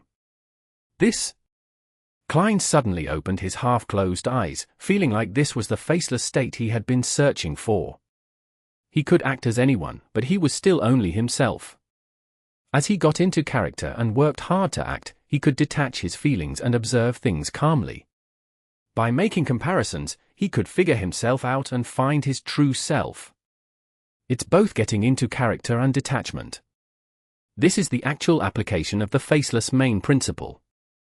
Klein suddenly felt at peace as the remnant embarrassment coexisted with his changed attitude. With a detached attitude, as though he was playing a role-playing game, he observed himself in the full-body mirror and tried hard to find any flaws. Thankfully, I got Danitz to get 2 sets of female clothing to study the way it's all put together. Otherwise, there's no way I could wear them so quickly and normally as a first-timer. It will be easy to expose any flaws. Hey, this is called professionalism. Women's clothing sure is complicated. From the perspective of a faceless, there are many flaws in Helene's facial features and contours. She might be beautiful, but it's definitely nothing I call stunning. Yes, with this state of mind, I can clearly feel the potion digesting. Klein looked at himself in the mirror as though he was looking at a character named Helene. Thump! Thump! Thump! The blonde female attendant banged on the door and asked impatiently, "Are you not done?" Klein's face instantly sank, as though she hadn't returned him the £10,000 she owed him. He maintained this state as he walked to the door and pulled it open. The blonde female attendant shot him a glance and raised the handcuffs. "Put your hands to your back. You're now a prisoner." As red-haired Helene was on the Black Death, she wasn't afraid that she would bring her any harm. All she wanted was to humiliate her as much as she could. Klein grunted and half-turned his body, putting his hands to his back. He felt relaxed because the woman wasn't paying too much attention to his attire. After putting on the cuffs, he was led by the blonde female attendant to the entrance of the captain's cabin. The door was half open, allowing a fragrance of warmth emanate outside. It wasn't too strong, but it was sufficiently long-lasting. It was a scent that kept pulling one back as they would involuntarily wish to head to bed for pleasure. The blonde female attendant knocked on the door and was just about to say a word when a gloomy but sufficiently beautiful female voice sounded from the inside. "Let her come in alone." The blonde attendant's face instantly sank as she pushed open the door, signaling with her eyes for Klein to enter. The moment of truth is here. Klein took a deep breath and stepped into the room. The door behind him closed with a thud, isolating the inside from the outside. Klein walked across the thick carpet and, using the candlelight from the golden candle racks, saw a rather beautiful lady sitting behind a desk while leaning back. She was wearing beige trousers with her feet extended diagonally while crossed. Her brows were long and straight, and her azure blue eyes were sharp and bright. She wore a white linen shirt, allowing her intimate body to faintly peek through. Raven black curled hair cascaded down to hide the critical bits, making Klein instantly feel uncomfortable. Upon seeing red-haired Helene enter, Vice Admiral Ailment Tracy raised her left hand and asked with an ambiguous smile, "Tell me, how should I punish you?" She held a black leather whip in her hand. "There's always room for discussion." Klein lampooned to resist his discomfort. His eyes first moved upwards before leveling towards her. He said without a hint of emotion, "Returning to this place is already the greatest punishment. Anything else is just a bonus." "You're as stubborn as usual, yet always so indecisive." Tracy stood up. She was tall and slender, and under the illumination of the candlelight, her figure's shadows danced with extreme charm. She held back her smile and walked towards red-haired Helene, with the leather whip in her left hand. She didn't have an ounce of doubt. During this process, Klein noticed that she wore a bangle with inlaid diamonds on her right wrist. The mystical item described by Helene? It can reduce most forms of damage? Klein, who had originally planned to take action the moment the gap between them narrowed, held back his urge. "Oh, they cuffed you. That's nice. We haven't played such a game before," Tracy said with a smile, but her azure blue eyes seemed to be a stormy ocean that was gathering strength. "Your lines are quite terrible." Klein pursed his lips tightly and didn't say a word. Tracy came in front of him and raised her right hand to slide down his cheek. "Returning is the greatest punishment." As she spoke, her eyes turned misty, looking extremely alluring. "You usually don't seem to think so. Although you always resist in the beginning, you're often more passionate than me towards the end." Before she finished her sentence, Klein pulled out his left hand from the handcuff, and he grabbed the bangle on her wrist in a manner that was as fast as lightning. He then violently swiped it down. At the same time, that hand turned a shade of gold. Klein's green and deep eyes suddenly lit up with two bolts of lightning. This was creeping hunger. This was psychic piercing. And the ability to pull his hand out of the cuffs was a magician power. It was the bone-softening power which Klein very seldom used. He had long made plans and preparation for what he would do after infiltrating. It was to find a chance to be alone with Vice Admiral Ailment Tracy and assassinate her without holding back. Only by doing so did he have a chance of defeating a pirate admiral. Only by doing so could he severely injure and capture her. And even if it couldn't be done, he didn't mind killing her. He was already very accustomed to channeling spirits above the grey fog. He wasn't afraid of not being able to obtain the intelligence he needed. A human trafficker didn't deserve any pity. In addition, in order to prevent himself from tripping himself up, he only brought the most difficult to detect creeping hunger, which was good at disguising itself. The other mystical items were placed in the mysterious space above the grey fog. Furthermore, he was on the Black Death with several opposing Beyonders on board. He had to finish the battle as quickly as possible. This was also to avoid being taken down by Tracy's ailment powers. The longer he fought her, the worse the ailments inflicted on him would be. In that instant, the bangle with inlaid diamonds was removed from Tracy's wrist. Klein's green eyes flashed with lightning while the beautiful and charming Vice Admiral Ailment remained in a daze. All she did was instinctively dodge. She couldn't believe that Helene would attack her, or dare believe that she possessed such reactions and abilities. Chapter 582. Provocation. Atlas Studios. Atlas Studios. Tracy saw two bolts of lightning light up in Helene's beautiful emerald-like eyes as the blinding silver occupied her entire vision. Her beautifully contoured chin was suddenly lifted as though she was about to let out a tragic scream. However, she stiffened on the spot, shattering like a mirage. The full-body mirror placed in the room cracked and quickly crumbled, scattering to the floor. Mirror substitution spell. Tracy's figure, in her pure white shirt, beige trousers, and black leather boots, appeared in the corner where the full-body mirror was located. Before she could catch her breath, she heard heavy footsteps and saw red-haired Helene's dress fluttering to the back as she charged forward like a chariot. The glove she wore on her left hand was pale and gloomy green. Klein had already switched to a zombie state. His muscles were taut, and his strength had increased substantially. His sleeves fluttered as he clenched his fist tightly before throwing it at Vice Admiral Ailment Tracy like an iron hammer. Bang! Bang! Bang! Although he continued maintaining Helene's appearance, his actions were like a ferocious beast's. He was fierce and formidable. As he bombarded Tracy with his punches and kicks, all she could do was desperately parry his attacks without having the time to use other beyonder powers. If a Demoness of Affliction's corresponding sequence 9 wasn't assassin, allowing her to have extraordinary combat skills and dodging capabilities, this barrage of attacks would have left her heavily injured. Bang! Bang! Bang! Klein's fist emanated a white, frosty air, causing Tracy to tremble with every time she made contact. Gradually, ice began to form on the surface of her body. This was a zombie's mastery of frost powers.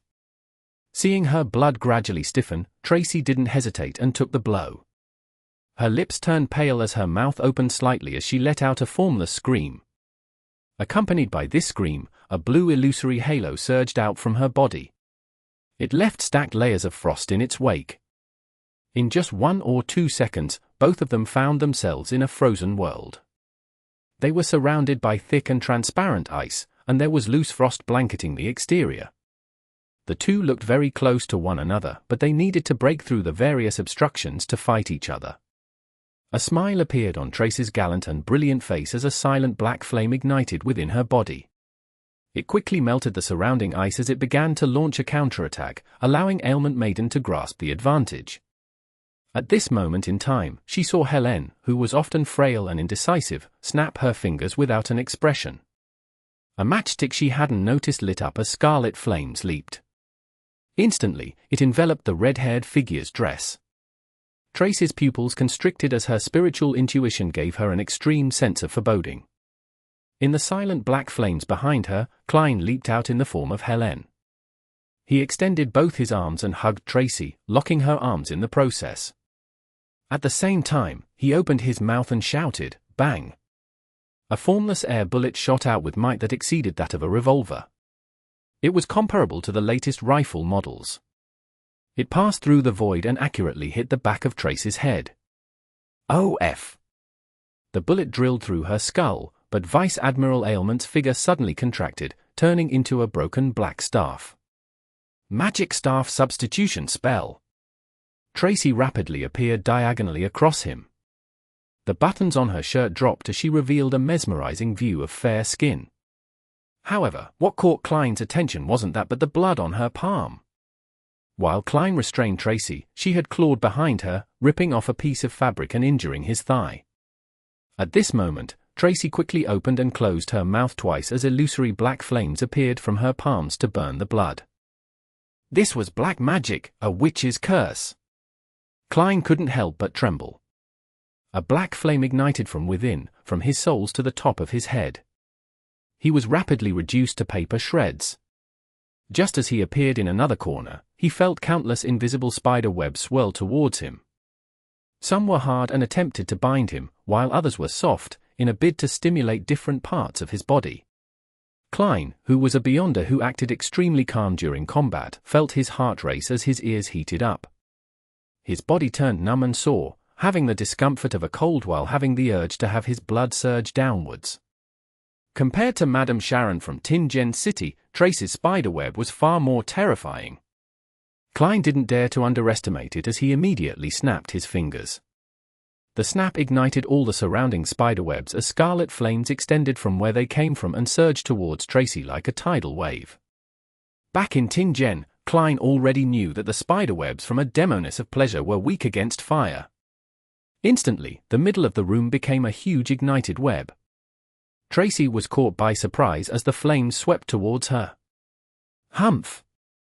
She exhaled as an eerie blue illusory light surged outwards and froze her within a transparent but gigantic crystal. The scarlet flames surged over and kept melting the ice, but it gradually weakened. Klein didn't pick up the diamond-inlaid bangle, because he wasn't sure what negative side effects it might have. To rashly use a mystical item without sufficient comprehension of it was highly likely to be harmful rather than beneficial. He straightened his body and opened his arms, letting his left glove be dyed in the lustrous glow of the sun. Priest of Light! At that instant, Tracy, who was hiding inside the ice, felt that extremely familiar Helene wore a holy luster. In between her brows, an unprecedented tenacity surged out. She was pretty and no longer frail. Like a blooming sunflower, she was like a flower of war stained with blood. Tracy shouted with a clearly hoarse voice, "Who are you? Why don't you dare to show yourself? While wearing a dress, using my own looks would look so odd. It's more suitable to use Helene's appearance." Klein detached himself as this thought flashed through his mind. Following that, he praised the sun. A magnificent pure beam of light descended with golden flames swirling around it. It completely blanketed the ice and Tracy. As the ice rapidly melted and vanished at a discernible pace, the bright and holy light dimmed before disintegrating. The color in Tracy's face drained as she did a somersault and agilely dodged Klein's psychic piercing from his switch to the interrogator soul, letting whatever damage she received happen inside the beam of light. The light of holiness was strong against the undead and corrupt, so it was only considered an ordinary sequence 5 strike on a demoness. Bang! Bang! Bang! Tracy did multiple somersaults and dodged Klein's air bullets, leaving holes in the carpet. As she rolled, her figure vanished from her enemy's sight. A demoness invisibility. Klein bent his back slightly as he was on high guard. He then used his spiritual perception and his sense of danger as a clown to seek out Tracy's location. However, he was unable to find her in that short amount of time. Furthermore, his forehead was heating up and his lungs were burning. His throat hurt and itched. He nearly couldn't keep himself from coughing any longer. No, I can't let this drag out any longer. Klein's thoughts raced as he suddenly laughed deeply. He then used a stiff male's voice and said, "Helene told me your secrets. She also told me all of her secrets." Before he finished his sentence, his spiritual perception was triggered. This was because he discovered an intense emotional fluctuation in a particular corner. The emotions of rage and hatred were impossible to hide from him. Klein immediately turned around and looked over. Instantly, layers of golden scales appeared on his left glove. His eyes were tainted with a pale gold color as his pupils turned vertical. Silently, Tracy's figure was outlined as she wore a painful and twisted expression. Her extremely feminine raven-black curly hair grew uncontrollably as they spread in every direction. Psychiatrist's frenzy. Tracy, whose emotions had been stirred, nearly broke down when faced with such an attack. She temporarily lost her reasoning. Klein took the opportunity and snapped his fingers. An air bullet crossed the distance between them, heading straight for Tracy's face that remained beautiful despite the twisted expression. Suddenly, a wisp of thick, raven-black hair swept over, changing the trajectory of the air bullet. It struck Tracy in the left shoulder, causing her clothes to tear and blood to spurt. Even her bones were exposed. Ah! Tracy let out a shrill cry as immense amounts of black flames spewed out of her body and enveloped her. Following that, thick ice crystals formed outside the black flames. Beyond it, raven-black curly hair that frantically grew wrapped Tracy, the black flames, and the ice in thick layers. It seemed to form a gigantic cocoon made of human hair. Bang! Bang! Bang! Klein's air bullets shot out one after another, but they only penetrated the black hair and got stuck in the ice. He paused and made his left glove emit the brilliance of the sun. At that moment, his throat itched. Unable to control himself any further, he began coughing violently. He failed to produce the attacks he was preparing to deliver. Inside the black-haired cocoon, Tracy had recovered her senses. She raised her voice and shouted sharply, "Enemy assault! Enemy assault!" At that instant, Klein paused for a second. In his moment of adrift thoughts, he felt as though he had returned to Backland, returning to the first time he encountered the devil dog. He knew he wasn't its match and could only shout "Murder and save me" before successfully escaping from the danger. At that moment in time, Tracy's cries had the same effect. Even if there weren't a dozen Beyonders on the Black Death, the number was close to that. Furthermore, there were relatively many Beyonders of relatively high sequences. Indeed, killing a pirate admiral in a short period of time is too difficult, even if it's an assassination. Klein coughed twice and snapped his fingers. He stopped attacking and hesitating. He turned and ran for the window in the captain's cabin. The last thing he noticed was the diamond-inlaid bangle, but he didn't dare to retrieve it. Firstly, he was afraid that the severe negative effects would affect his escape, and secondly, he was afraid that Tracy would be able to lead a bunch of Beyonders to pursue him with the help of the item's location after she recovered. A pursuit at sea would then unfold. "I can't be greedy." Klein turned his head and smashed through the window and fell onto the deck. Two pirates happened to come over as they thrust their cutlasses forward. "OF! OF!" Their cutlasses pierced through a paper figurine. Klein's figure instantly appeared behind one of the pirates as he extended his left hand, opening up a ferocious and creepy mouth on his palm. Creeping hunger bit down on its food while Klein lifted the pirate up before other Beyonders rushed over. He took wide steps and ran to the shipboard. Under gunfire, he plunged into the dark sea under the night sky. Chapter 583. Contingency Plan. Atlas Studios. Atlas Studios. The ice-cold water instantly inundated Klein, drenching his golden-red dress and making him sink like a rock. At the same time, creeping hunger had already finished eating the pirate, lightening his load. Klein didn't attempt to float up and had instead continued sinking downwards. He could faintly hear splashing sounds across the distant waves. Apparently, pirates from the sailor pathway had engaged in pursuit. This was their home ground. They could act like fish in such environments for a very long period of time. Klein wasn't alarmed. As a magician who never performed unprepared, he had obviously thought of his escape plans if he met with failure. After all, there was nothing guaranteed about such matters. To do his best acting as Helene and not be discovered by Vice Admiral Ailment Tracy, he had not only left the other mystical items and cache above the grey fog, but he had even done so for the charms that came under the water and wind domain that he recently made. However, this didn't affect him. As a god, a blessed, and a believer trinity, he had many miraculous methods to deal with the corresponding situation. He quickly made creeping hunger turn pale and be dyed in a gloomy green. The surrounding seawater froze, forming layers of frost. Before the frost completely turned into ice, Klein spread his wing muscles and spread out his arms. With the strength of a zombie, he shattered the frost, sending them slightly further away. This way, he temporarily produced a narrow space that didn't have any seawater around him. The water instantly surged backwards to fill the space. Klein extended his left palm and released the terrifying cold and spread it out, creating layers of ice walls. For a brief moment, he seemed to be encased in an ice prison. He could stand in it and produce sound, but he was only limited to that tiny space. Klein immediately took tiny steps in a counterclockwise fashion while murmuring blessings stem from the celestial worthy of heaven and earth, before rapidly letting his spirit body go above the grey fog. Just as his body appeared at the fool's high-back chair, he immediately picked up the sea god scepter which he had placed on the table. Without needing to identify anything, he selected the point of light representing German Sparrow, who had recently been promoted to a believer of sea god. Through a previously established connection, he raised the short milky white scepter and made the blue gems on it emit a blurry luster.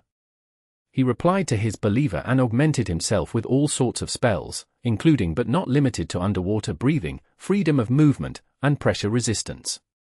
Finally, he used a paper angel to interfere with any divination. He then ordered the nearby undersea creatures to help protect German Sparrow's escape. After doing all of this, Klein didn't delay and had immediately returned to the real world and gained control of his body. At that moment, the seawater's pressure had crushed the constantly melting ice wall and had retaken that independent space. However, Klein could already breathe easily and swim rapidly. Through the rippling but crystalline water, he saw fishes swimming towards him. A dark shadow rose up from beneath his feet as an unknown behemoth rapidly rose. It was a strange brownish-red creature that looked like a squid. It was so massive that its tentacles were enough to bind an entire ship. It spewed black ink and instantly dyed the surrounding sea black. The few sailor pathway beyonders who were pursuing Klein instantly saw black as their bodies turned numb. Unclear of what was happening, they immediately floated to the surface and dealt with the abnormalities in their bodies. By the time they dived down again to find the enemy, they had already lost track of Klein. At this moment, Klein was swimming at the bottom of the sea with great satisfaction. He even had the time to divert his attention to recall his failed operation and reflect on what he had done. I had sufficient preparations to act as Helene. Even Tracy, who had shared numerous nights with her on the same bed, couldn't instantly see through me. It accelerated the digestion of the potion. During this process, I still had to overcome my aversion and find a way to both get into character and be detached. This was extremely helpful to the digestion of the potion. I basically did the best I could for the battle. It can be considered a prepared performance, but I underestimated the strength of a Sequence 5 Demoness of Affliction and the experience of someone who inched her way to becoming Vice Admiral Ailment. Even though she lost her mystical item in the beginning, just my present strength and my mystical item weren't enough to kill her quickly, unless I had used the Sea God Scepter. But this is around the Rorsted Archipelago. Through today's battle, I can clearly tell that I lack a mystical item with powerful offensive abilities. Facing the reality of a failed mission, Klein was no doubt somewhat disappointed. However, he wasn't depressed, because this wasn't the end of this matter. He planned on writing to Mr. Azek to see if he was interested in the ancient chronicles related to death and if he had the time to pay a visit. Before Klein left the captain's cabin, he had snapped his fingers to ignite the male clothing he had left in the changing room, as well as any hair or skin he had left behind. This was to make it seem like he didn't wish to leave any traces, but it was in fact a form of concealment and deceit. What he was concealing was the hair and button he had secretly thrown into a particular room without anyone noticing after he entered the cabin. Having wiped away any traces of himself, Vice Admiral Ailment Tracy would mistakenly believe that the assassin was afraid of exposing himself because of the fear of suffering a remote curse. Then, it would be difficult for her to seriously get the pirates to check for any remnant items. With the hair and button, Klein could use divination to lock onto the location of the Black Death up to a certain amount of time. This way, as long as Mr. Azek was willing, he could bring him to Vice Admiral Ailment Tracy. Sigh, I originally thought I wouldn't need Mr. Azek's help. I thought I could succeed just by myself, alone. Ultimately, I fell just short. Klein sighed and felt a blow to his self-esteem. This was one of the reasons why he didn't seek Mr. Azek's help in the beginning. The other reason was that he wasn't certain that Tracy was in possession of the ancient chronicles related to death. If she really didn't have it, it would be rather awkward to have Mr. Azek make a trip for nothing. Furthermore, he was worried that even with Mr. Azek's help, that he would still need to act as Helene to find the Black Death and Tracy. He still needed to wear her clothes and use himself as bait. That would be too embarrassing to do it in front of someone he knew. In fact, if it wasn't to obtain intelligence and solely to eliminate Vice Admiral Ailment Tracy, it would have been a lot simpler. Once I swim back to Biome and go above the grey fog, I simply need to lock onto their location and use the Sea God Scepter to create a storm. This isn't to say that a huge area of attack blast will definitely kill Tracy on the spot, but it will attract Sea King John Cotman's attention. When the time comes, the Black Death's location would be exposed to the Church of Storms. Sea King will happily take down Ailment Maiden. Kleins shook his head with self-deprecating mockery. With his seer's spiritual intuition guiding him, he rapidly swam towards the shore. On the Black Death, Tracy removed her layers of defense and walked to the diamond-inlaid bangle in her damaged, blood-stained clothes. She bent down to pick it up. What a cautious attacker.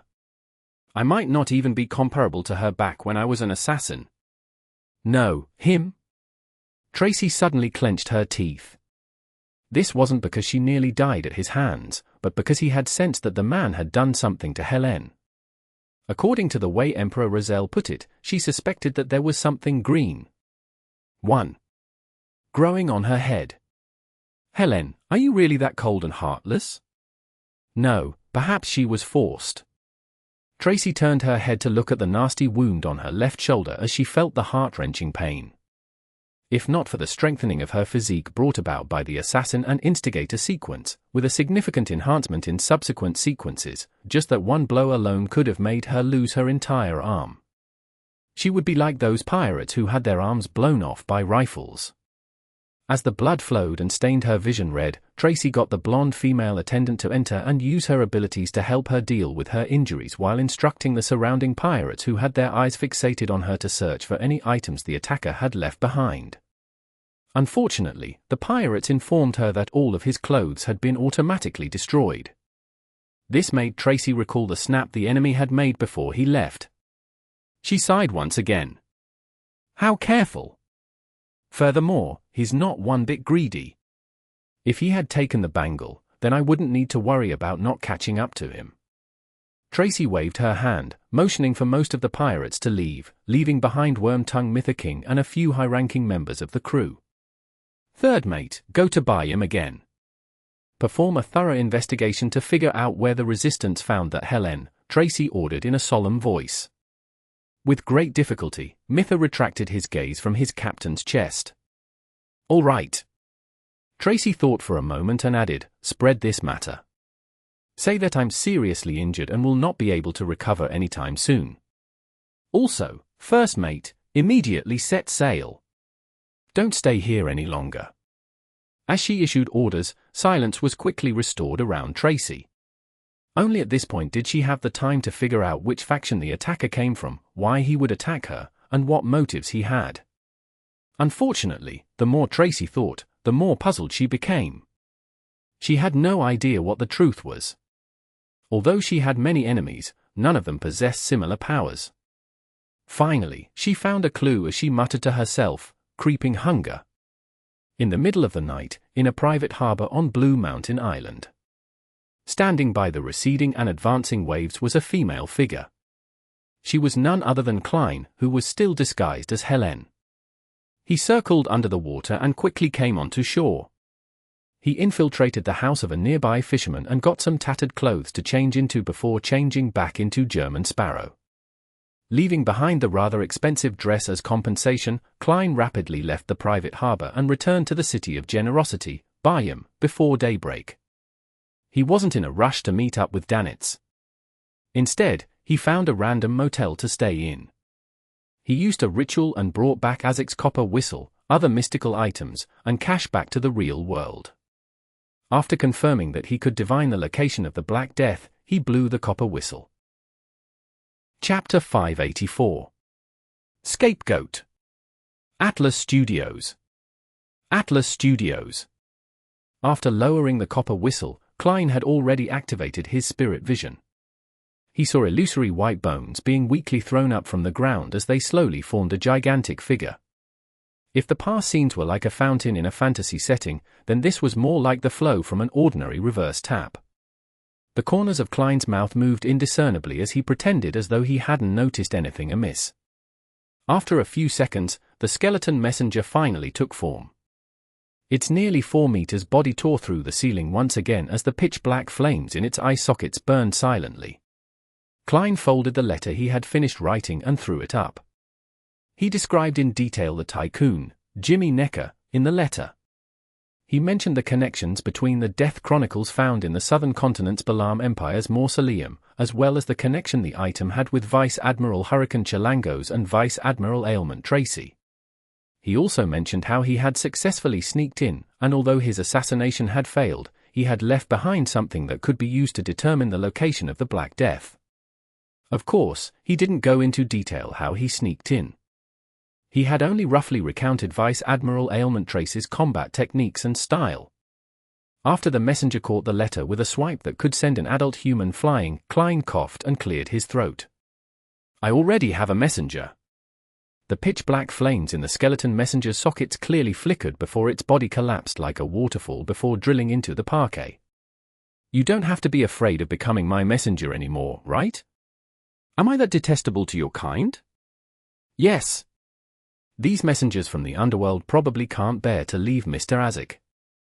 After all, that's a direct descendant of death.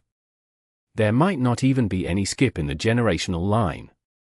You want to cozy up with someone powerful. I get it. Klein was just about to pack up and check out when his nose itched suddenly and sneezed. Achoo! Achoo! Cough! Cough! Cough! Mucus flowed out as he coughed. His forehead slowly but decisively began burning with heat. Oh no! Vice Admiral Ailment's ailment is still lingering in my body. And I confronted a 10 degrees Celsius cold wind in order to return to Biome. I really fell ill as a result. Klein used inferior tissue paper to wipe his mucus, contemplating whether to summon himself and act using a spirit body state, so that his physical body could heal by itself. After serious consideration, he believed that it was impossible. Firstly, his physical condition would clearly affect his spirit body's condition. The two were closely related in some magical manner. Secondly, if he ignored it, his physical condition would definitely worsen. I'm becoming a little dazed from the fever. Klein touched his forehead and prepared to return to the Wind of Azurin to meet up with Danitz. Then, he had to consider if he should head to a hospital or clinic to buy some medicine. In the Berg household in the City of Silver, Derek finally obtained the Radiant Spirit-packed tree fruit from Hermit, and he successfully concocted the Solar High Priest potion. It was golden in color and had a scorching hot temperature. When Derek drank it, he felt the burning sensation in his throat. His eyes lit up suddenly as they grew brighter like there were two miniature suns hidden in them. His body radiated concentric ripples of pure light as his exposed skin protruded to form black patterns that were visible to the naked eye. At the same time, his body hair grew longer, as though they were changing into feathers that were swirling with golden flames. Derek knew that there would be similar changes when consuming a potion at Sequence 7. He didn't panic or become flustered. He clenched his teeth and repeatedly recalled that pain of him personally killing his parents and the hope that arose from the depths of his heart after meeting Mr. Fool. Despite being on the brink of losing control, he managed to persevere through it. After a while, everything abnormal about him was restored back to normal. However, the air he exhaled was mixed with the warmth of the sun. He felt that his body had become stronger again, and he had some considerable resistance against ailments and treacherous environments. However, that wasn't the main point. Derek liked the various theurgical knowledge that appeared in his mind. They included Fire of Light, Horror Immunity, Holy Oath, Cleave of Purification, Sun Halo, Holy Light Summoning, Holy Water Creation, etc. Derek paced around in delight as he felt that the related theurgical spells he had were very suitable for him in dealing with the evil monsters that hid in the dark. He didn't hide the news and immediately ran to the Twin Towers and recorded the information of his advancement. This way, after a preliminary inspection, he would have the qualifications to helm a small patrolling team as its captain.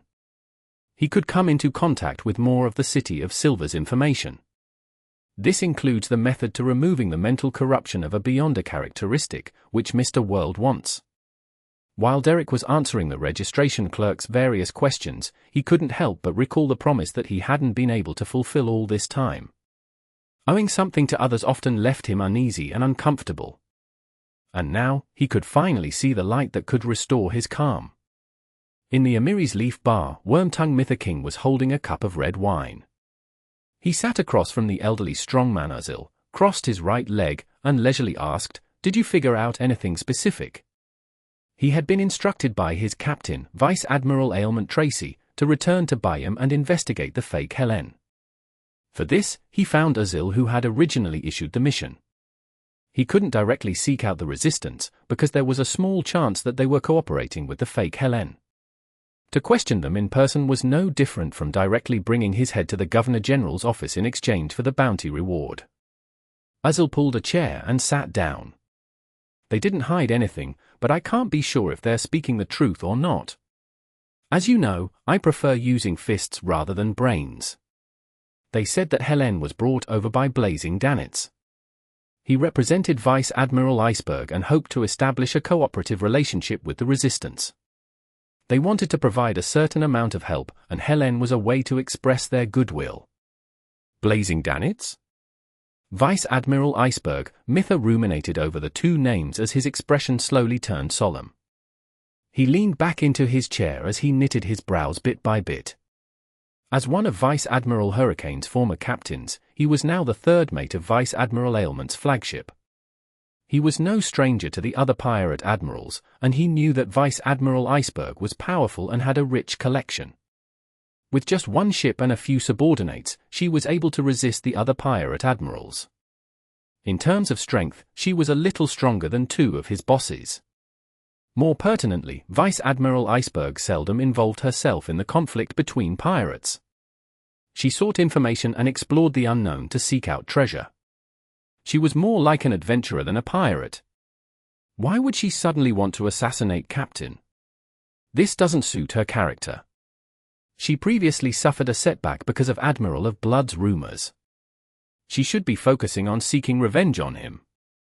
Mytha took a sip of red wine as he rubbed his forehead with his other hand.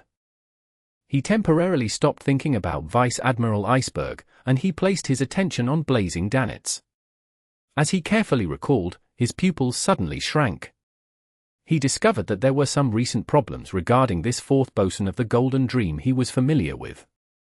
He laid a trap and killed Steel Mavetti, Blood Brambles Hendry, and Calm Squall. His bounty was raised to £4,200, and in a short period of time, he got embroiled in some matter, causing his bounty to rise again, reaching £5,500. This has already exceeded my bounty. Mytha thought to himself silently as blazing Danitz's figure surfaced before him. He found him mysterious and terrifying. He advanced? Or did he receive some great benefits because of something? Mytha leaned forward and put down the cup. He whispered seriously, "I originally treated his bounty increase as a joke. But reality has informed me that blazing Danitz is a great pirate worthy of a £5,500 bounty." Mytha looked up and said to strongman Azil, "Help me seek out intel on blazing." "The recent ones." In the luxurious suite in the Wind of Azurin. When Danitz opened the door and saw German Sparrow, he glanced around warily before making way. "How was it? Did the hunt succeed?" he asked in excitement and curiosity after closing the door. "Vice Admiral Ailment is a famous beauty. Back when I saw her, she was even more charming than I imagined. What a pity if she were to just die like that. She should be locked up forever without parole. Pooey! How can she be prettier than Captain? Those with looks like her are plenty in the Red Theatre." Contradictory thoughts ran through Danitz's head. Klein clenched his fist and placed it to his mouth before coughing violently. After calming down, he answered coldly, "Almost." "What a pity," Danitz sighed. But deep down, he was thinking, "This madman, German Sparrow, is really strong." He infiltrated the Black Death to assassinate Vice Admiral Ailment but was only just fell short of success. Even though he failed, he successfully returned almost without any injuries. One had to know that the reason why every pirate admiral was famous throughout the 5 seas, being second only to the 4 kings, wasn't only because they themselves were strong, it was also because they represented a crew, a force to be reckoned with. They had many beyond us under them. to be able to escape from the Black Death after a failed assassination had indicated that German Sparrow was in no way weaker than any pirate admiral.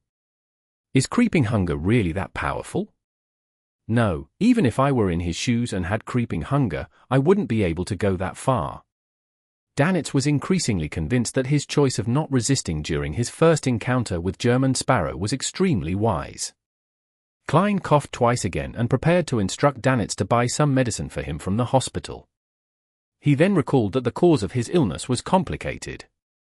The medicine provided to him without a doctor's careful examination might not be effective. Even the many medicines that Emperor Roselle had previously invented were the same. If it wasn't because it's impossible to use the grey fog to establish a remote treating system, I really wish that I could consult Emmeline White to make me some medicine. Klein went to the washroom to wash up and change into his original clothes and burn the clothes he obtained from the fisherman. Upon seeing him come out, Danitz went over with a paper bag and said in a sycophantic manner, "This is the £700 they gave." At this point, he and Klein heard someone knock on the door. It was Captain Elland. When the captain rushed into the room, he gave German Sparrow a deep look and suppressed his voice. "I planned on returning to Pritz Harbor, but I received a piece of intel. Something huge seemed to have happened at Banzai Harbor." Chapter 585. Buying Medicine. Atlas Studios. Atlas Studios. The Church of Storms has finally taken action on Banzai Harbor. Klein clenched his fist and placed it to his mouth before coughing. He asked calmly without any qualms, "What happened?" Ellen didn't notice any abnormal reaction from German Sparrow. He retracted his gaze and surveyed the area. "I don't know what exactly happened. I only know that it might have involved the upper echelons of the Church of Storms.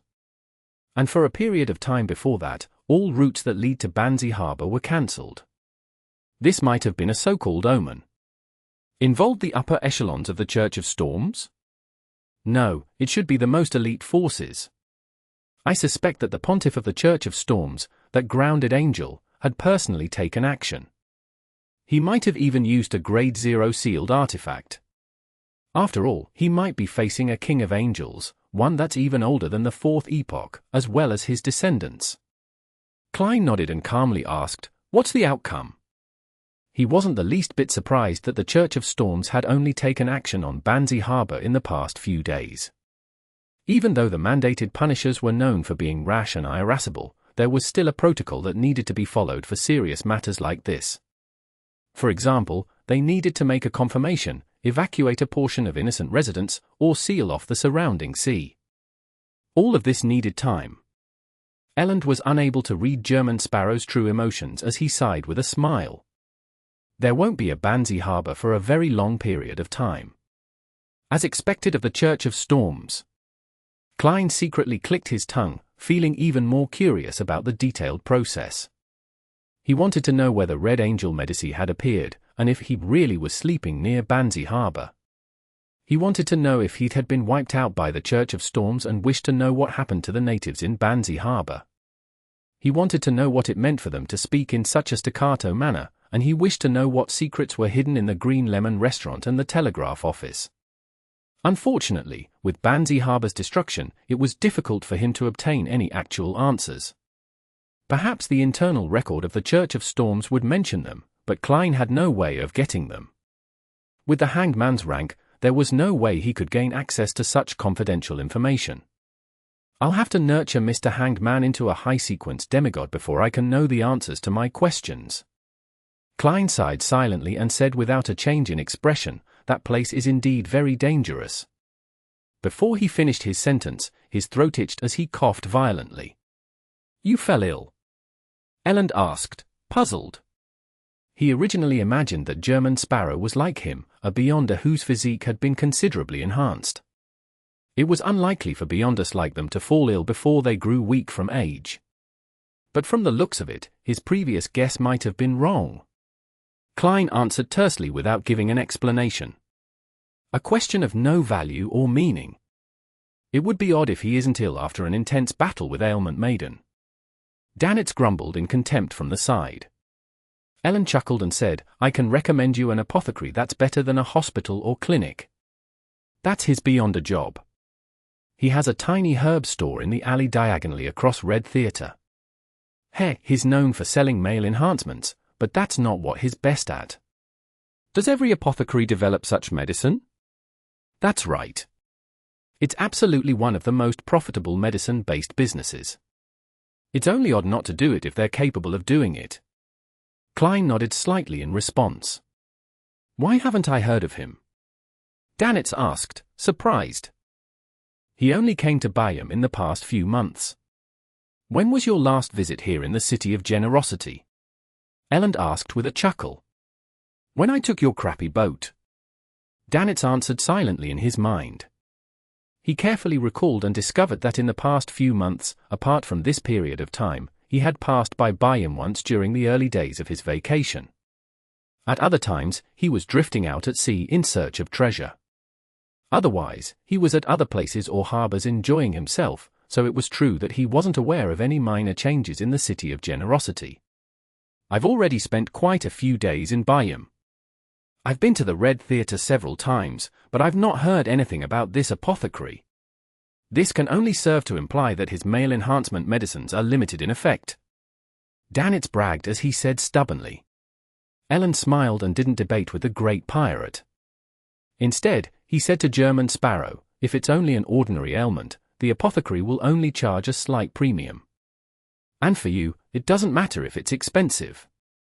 What's most important is to recover your health as quickly as possible.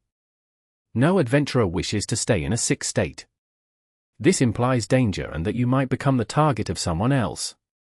It implies the increased risk of losing control.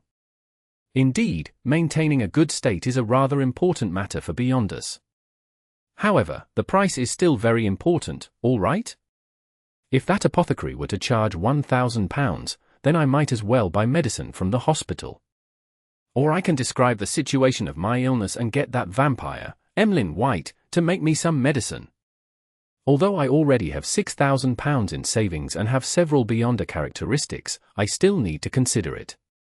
I still want to add a mystical item with lethal offensive power and seek out clues to the high-sequence potion formula. Klein mumbled inwardly. High-sequence potion formulas were impossible to put a price on in this mysterious world. Therefore, Klein only thought of buying the relevant clues. After Ellen left, Klein took the £700 and gave Danitz £200. Wearing his hat and holding his cane, he coughed and wiped his snot before stepping out the door in preparation to take a carriage to the vicinity of the Red Theatre. Danitz was very curious about the apothecary's medicine. He pasted 2 mustaches on his face, wore a cap, and followed.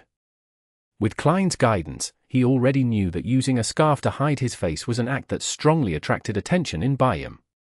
He took his advice to buy some fake mustaches. In the alley diagonally across the Red Theatre, the moment Klein entered, he saw a man furtively come out of a nameless herb store. The moment the man saw someone, he hurriedly lowered his head and rushed off. Don't worry. We won't be guessing what medicine you're buying. Klein coughed twice again, increased his pace, and walked into the dark herb store. He scanned the area and was surprised because the boss was someone he knew. The boss was wearing a black robe that resembled a village witch doctor. He was in his 30s, with black hair and brown eyes. His face was round and his body chubby. He was none other than the chubby apothecary who often liked to use sarcasm at the gathering held by old Mr. Eye of Wisdom in Backland. Klein had once recognized him at a circus. He stopped showing up at old Mr. Eye of Wisdom's Beyonder gathering because he left Backland. Klein coughed and took 2 steps forward. Make some medicine for me. On the chubby apothecary's shoulder stood a round-eyed owl. The man and the bird looked up at the same time at Klein. After a brief examination, the chubby apothecary revealed a warm smile. Friend, it's cold outside. Don't do those deeds out in the open, although it's true that it can be rather exciting. What the hell? Klein was first stumped before he understood what he was getting at. When batting Tracy, I was influenced by her pleasure powers. Blood flowed down to my nether regions, and my desires undulated. This resulted in my body emptying out, making it faster and easier for the ailment to strike me. When escaping, the ice-cold sea was fine since I had surgical spells protecting me. But the wind on the way back was rather cold. It worsened my sickness. In conclusion, doesn't this look like getting sick as a result of having pleasure out in the open? As expected of an apothecary, he has sharp eyes. Klein maintained a composed expression and just looked at him without answering him. All he did was wait for him to concoct the medicine. Danitz turned his head to look out the herb store as he held back his laughter with great difficulty. What dog's *T apothecary is this? He can't even distinguish the ailments released by ailment maiden. He thought in glee. When the chubby apothecary didn't get a response, he dully opened some cabinets, took out some common or strange herbs and insect carapaces, stuffed them into a paper bag, and handed it over. Put it all in water and cook it for half an hour. Drink the liquid that's left over. For solely. It's a little expensive. Klein glanced at Danitz. The latter immediately took out the money automatically. As the chubby apothecary collected the money, he bent his back and suppressed his voice to say with a chuckle, "I have medicine that can make you stand out in that area. The kind that has mummy powder added. Need it? I guarantee you that you'll be satisfied. I know you might be very strong, but men always seek to be stronger. Firstly, I need to have a girlfriend." Klein coldly shook his head and rejected the chubby apothecary's recommendation. The chubby apothecary straightened his back in disappointment. He turned his gaze and sized up the two before asking, "Are the both of you adventurers?" "Yes," Klein answered simply. The chubby apothecary rubbed his hands and said, "I have a request, but you'll only be paid after completing it." "How big is the reward?" Klein pinched his nose. £100, the chubby apothecary shouted as his heart pained for the money. "Help me find someone. His name is Roy King. He's my teacher. He got me to meet him here, but I haven't seen him after waiting for months. And I have no way of contacting him. Is there a portrait, or a photograph?" Klein inquired. The chubby apothecary took out a photograph from a secret pouch by his waist and handed it over. It was of a relatively young man. His hair was neatly combed back and he wore glasses. He appeared very gentlemanly. "Your teacher?" Klein asked. "I might believe it if you're the teacher." The chubby apothecary coughed dryly and said, "He's at least 60, but he looks young. A beyond a power or a mystical item?" Klein nodded in thought and began asking about the specifics. After confirming that there weren't any items he could use to divine, he took the paper bag and left the store. After he disappeared from the alley, the owl standing on the chubby apothecary's shoulder suddenly said, "Darkwill, that guy might know you." Chapter 586. Farewell and Goodbye. Atlas Studios. Atlas Studios. What? He knows me, the chubby apothecary, Darkwill, was alarmed as he whispered back. The owl's round eyes looked ahead and said, "I noticed that he clearly paused for 2 seconds the moment he saw you when he came in. Perhaps he thinks someone like me doesn't match his image of an apothecary," the chubby apothecary retorted. The owl spread its wings and landed. "Suit yourself if you wish to think so. What books have you been reading recently?" The fat on the chubby apothecary's face trembled. The owl replied sternly and seriously, "My reading is based on your knowledge standards such as those involving soccer. Unfortunately, the words you grasp and can teach me are limited. I have no choice but to read popular novels that have a lower requirement on one's vocabulary. Besides, they're all serialized on the newspaper." Darkwill chuckled. "I'll buy a recipe cookbook later. It's called Guide to East Balam Bird Culinary Methods." Without waiting for the owl to answer, his expression sank and he muttered to himself, "He knows me. He looks like the standard Lonese man.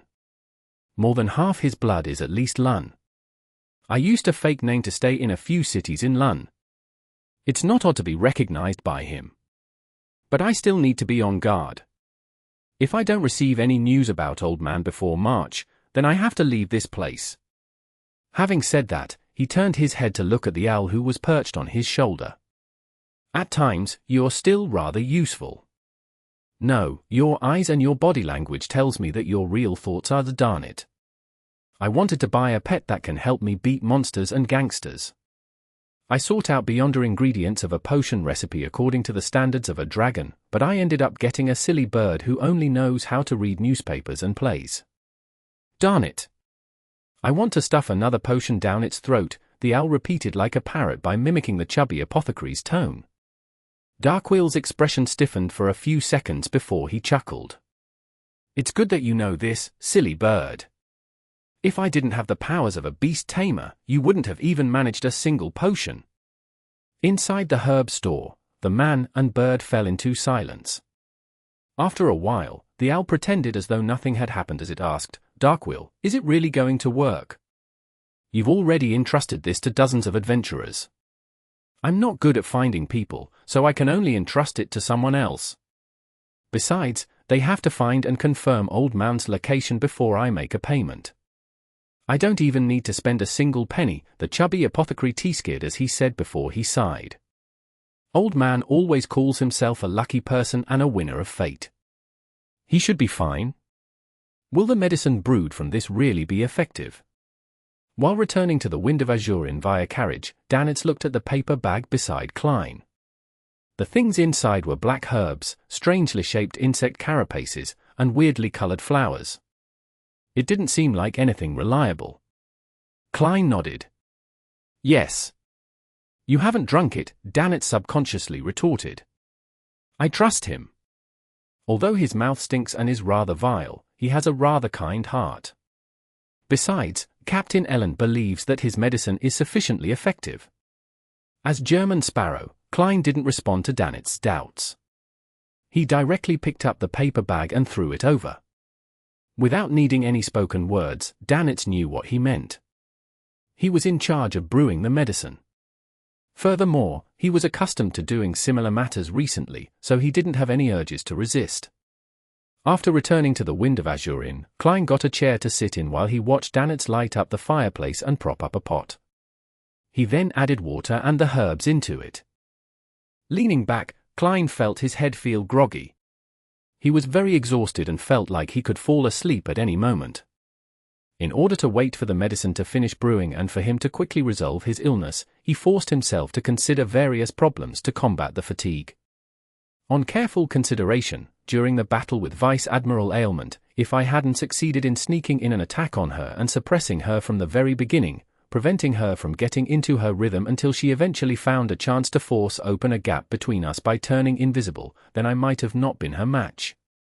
The two powers of invisibility and ailments are really like a bug in a game. Matched with an assassin's lethal strike and the interference of pleasure, it really makes one unable to find and hit her or escape. One can only watch their body gradually weaken and become inflicted with all sorts of ailments. One can even get mesmerized and give up resisting. On the one hand, it's because every sequence 5 is very powerful. As expected of the sequence just before a demigod. On the other hand, it's because Creeping Hunger's various powers aren't a good match. It cannot be considered to be multifaceted without any weaknesses. Yes. The powers of a Sequence 5 Nimblewright Master of the Seer Pathway is highly effective against invisibility. I can try to help the chubby apothecary find his teacher in the meantime, but without any information, with just a picture, I can only try my luck. I'll have to see when I can directly find a clue. After all, I'm not a god, and I can't find people remotely. Wait, in a certain way, I am a god. I can get God believers to help find him. As long as that old gentleman named Roy King once visited Byam, he would have definitely encountered others and be seen by them. Most native residents secretly believe in God. This is what it means by a sea of people. Also, before Captain Elland leaves Byam, I should get him to introduce me to a point of contact for the military. In the future, I can get him to reimburse me for any intel. They can also check if there were any travelers named Roy King who registered on any liners in recent months. There's another method. I've placed the radio transceiver above the grey fog for some time. I should be able to contact the magic mirror, Arrodes, if I take it down. I was originally planning on asking for Helene's location, but I no longer need to find the red-haired lady anymore. I can switch to Roy King. For a matter which many adventurers have no clue on how to begin, I have 3 solutions. Amidst his thoughts, Klein finally held on until the medicine was successfully brewed.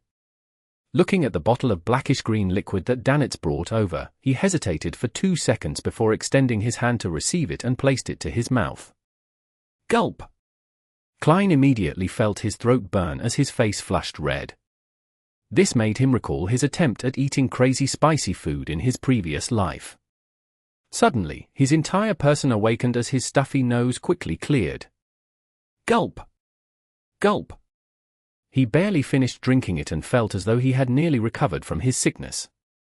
By night time, he had fully recovered. He no longer showed any doubt towards an apothecary's abilities. No wonder the potion's name is Apothecary. Klein wore his hat and left the inn with Danitz. Under the cloak of night, they left Byam and came to a secret harbor hidden on the other end of the jungle. Tonight, the Golden Dream was providing aid to the resistance. After some coordination and hassle, Danitz used the Soulfall ritual to contact Vice Admiral Iceberg Edwina. After some time, the ship, that was often scrubbed clean and had a strange main cannon, docked by the private harbor. Its gigantic sails drew 5 types of gold coins. They were the gold pound of Lun, the gold horn of Faysac, the Vul gold of Intes, the gold riset of Fainapotter, and the Sarsen gold of Lenberg. This was the flag of the Golden Dream. It was also the symbol of this pirate crew. It's still not professional enough. If it were me, I would add Porter gold from Mason, Zloty from Seeger, motif gold coins from Balaam Empire, etc. Klein stood by the side with his hands in his pocket as he watched Edwina Edwards appear at the bow. At that moment, she was wearing a hunter's hat, a rider's shirt, and a black coat. She matched the image of a female pirate admiral in the minds of the resistance. She often dresses like she's a private tutor. Klein mumbled and took a few steps back, allowing Danitz to run around and busy himself. This pirate worth £5,500 did the liaison, sending a batch of food and fabric to Kalat and the resistance before the transaction came to a close. Danitz secretly inhaled and came to Klein's side and forced a smile. There's nothing else, right? I can now return to the Golden Dream, right? Also, how do you plan on settling the hiring fee? That's only an excuse your captain and I used. In a particular sense, this batch of food and fabric is my payment. Klein nodded. Your captain has already paid. You can return. For real? Danitz found it unbelievable. Although Vice Admiral Iceberg Edwina wasn't far behind him, he was still afraid that German Sparrow would suddenly have a crazy fit. Klein didn't reply and turned around, walking straight towards the path that led out of the private harbor. Danitz exhaled silently and held back his excited feelings before briskly running back to the Golden Dream. Only when the Golden Dream steered far away into the night, with the private harbor that belonged to the Resistance slowly shrinking in size, did he really believe that he was back on the Golden Dream. At that instant, he felt that he had experienced just too many things over the past half a month or so. It was an unprecedented level of exhilaration, as though it was an interesting dream. At this moment, a sailor came close and asked out of curiosity, "Boss, was Steele Mavetti really killed by you?" Danitz immediately laughed out loud and secretly stole a glance at Captain Edwina before saying to his subordinate, "I contributed greatly to this deed. Let's talk over drinks." Above the dark sea, the Golden Dream drifted off into the distance. After returning to the Wind of Azurin, Klein was just about to sleep when he saw the surrounding colors turn abnormally bright. The white bedsheets turned whiter, and the brown floorboards turned more brownish yellow. The dark red curtains appeared like fresh blood. In the scene with all sorts of colors stacked upon each other, Isaac Eggers suddenly walked out from a rippling aqueous void. He was dressed in his usual shirt, bow tie, tailcoat, and a top hat. His skin was bronze in color, and he had soft facial features. How enviable! I also wish to have such powers of traveling through the spirit world. Klein silently sighed as he smiled in greeting while maintaining his appearance. Good evening, Mr. Isaac. Isaac took off his top hat and looked at the rather unfamiliar face. Without finding it strange, he chuckled. Apologies. I came in a hurry. I should have knocked on the door. What's the exact situation with those death chronicles? Klein invited him to have a seat. He then described in detail things he couldn't explain in the letter. Towards the end, he mentioned in passing about the matter regarding Banzi Harbor, saying how it involved King of Angels Medici and his descendants. Isaac leaned back into the chair and said with a frown, "There's such a name in my memories. He should have the two titles of Red Angel and War Angel." However, he had perished long ago. Perished long ago? Klein asked in surprise. Isaac nodded and thought over it. I remember that he was killed by Blood Emperor Lister. Killed by Blood Emperor Lister? Klein's pupils shrank as he recalled the evil spirit that loitered in the underground ruins beneath Backland. It had claimed to be an innocent killed by the Blood Emperor. Chapter 587. Confusing. Atlas Studios. Atlas Studios. Could it be that evil spirit is Red Angel Medici, the King of Angels who once served that creator and was one of the founders of Rose Redemption? Klein instantly generated such a thought and began utilizing backward inference to seek out any traces or clues. The former holder of the Red Priest card was attracted to the underground palace because of a certain level of attraction and had died beside the Tudor descendants. The evil spirit I saw in my dream could easily kill a powerful dragon back when it was alive. It knows the potion formula of the mutant pathway sequence for and even more. It's very aware of matters regarding Rose Redemption. The Orthodox churches that have existed ever since the Cataclysm don't know that the former Binzi and that the present Banzi has a descendant of the Medici family residing there, but the evil spirit was able to provide the corresponding information. There's a very high chance of deriving this from the death of Red Angel Medici. And this King of Angels was actually killed by Blood Emperor Lister. Does this mean that the latter had already exceeded Sequence 1 and had reached the rank of true God as a Sequence 0 and could no longer be witnessed directly? That evil spirit said so itself that in the late stages of the Fourth Epoch, Solomon Empire's Dark Emperor, Tudor Empire's Blood Emperor, and Trunsoist Empire's Night Emperor were fighting for the position of Sequence 0 until Lister went crazy. Does this mean that from that point onwards, Blood Emperor was a half-crazy true God? Right, Mr. Isaac mentioned in the letter that he lost his senses from merely being glanced at by Blood Emperor Lister. Back then, he was at least a sequence for demigod. To have such might, it can only be explained that Blood Emperor was at the true God level. Mr. Isaac also described the revival of the true Dark Emperor in his letter. He described him as sitting on a gigantic throne as he overlooked the land. For the Dark Emperor to revive and return, there is a high chance that he was a true God at the Sequence 0 rank. If that were the case, the War of the Four Emperors was of a higher order than I previously imagined. It's no longer a battle of three Sequence 1s fighting for the position of Sequence 0. Klein connected all the dots from the past, gaining a brand new understanding of Fourth Epoch history. But as a result, many questions arose. If that ancient evil spirit really is King of Angels Medici, then the underground palace might very well belong to Blood Emperor Lister. Then, why would there be two thrones of equal standing? Why would there be 6 humanoid statues of the true gods? Why would the half-crazy Blood Emperor kill Red Angel Medici? After he became Sequence 0, which spot did he occupy? Firstly, Dark Emperor can be eliminated. It can't be Red Priest, right? Red Angel Medici was killed for its beyond a characteristic? But Red Priest and Dark Emperor do not seem like neighboring pathways that allow exchanging. I can basically confirm that the former is paired with the Demonis pathway. Yes. Captain mentioned before that consuming the potions of other pathways might not mean death, but there's a high probability of going mad and obtaining warped but terrifying powers. This matches Blood Emperor's half-crazy trait.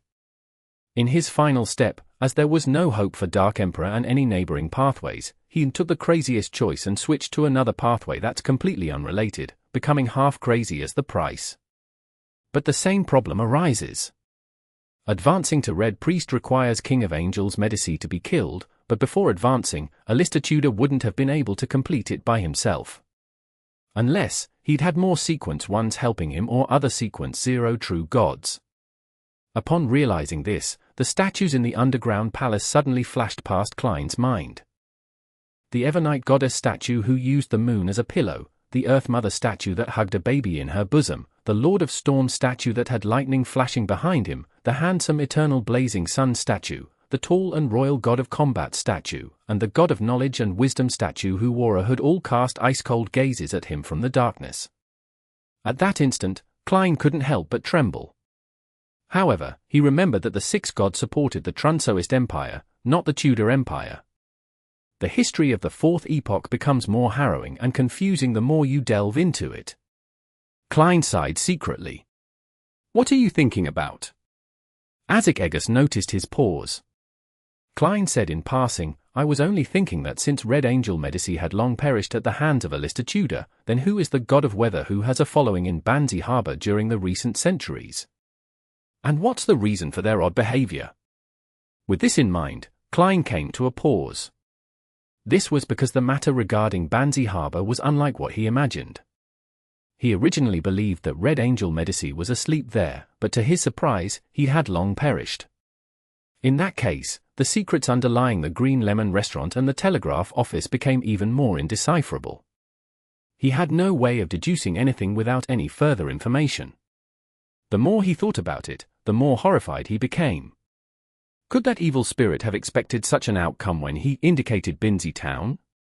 That might have been a required step for him to escape the seal. Should I tell this matter to Mr. Isaac and gain his opinion? Yes, I'll let Miss Magician, who's in Backland, to monitor the area and see if there's any abnormalities. If there's none, it can wait till I return to Backland and contact Miss Sharon. After seeking her opinion, I can inform Mr. Isaac. After all, it's a ruin we explored together. I have to respect her opinion. If there are any abnormalities, then the matter can only be expedited due to the seriousness of the issue. Klein quickly made a decision. When Isaac heard his question, he laughed. Don't think about such matters. They've definitely been buried by the Church of Storms. To forcibly seek out the reasons will only bring about extreme danger. Even at the level of an angel, there's still a chance of perishing. In the mysterious world, curiosity is often the leading cause of death. Klein recalled the matters he had experienced and heard of in the past. He switched to saying, "Mr. Isaac, I already have a messenger that I can call my own." Much faster than I imagined, Isaac said with a smile. Klein simply explained how he changed the incantation and how he completed the summoning and ended up encountering an oddity in the spirit world. When summoning spirit world creatures, there's indeed a chance of such things happening when it's not done by someone of the corresponding job.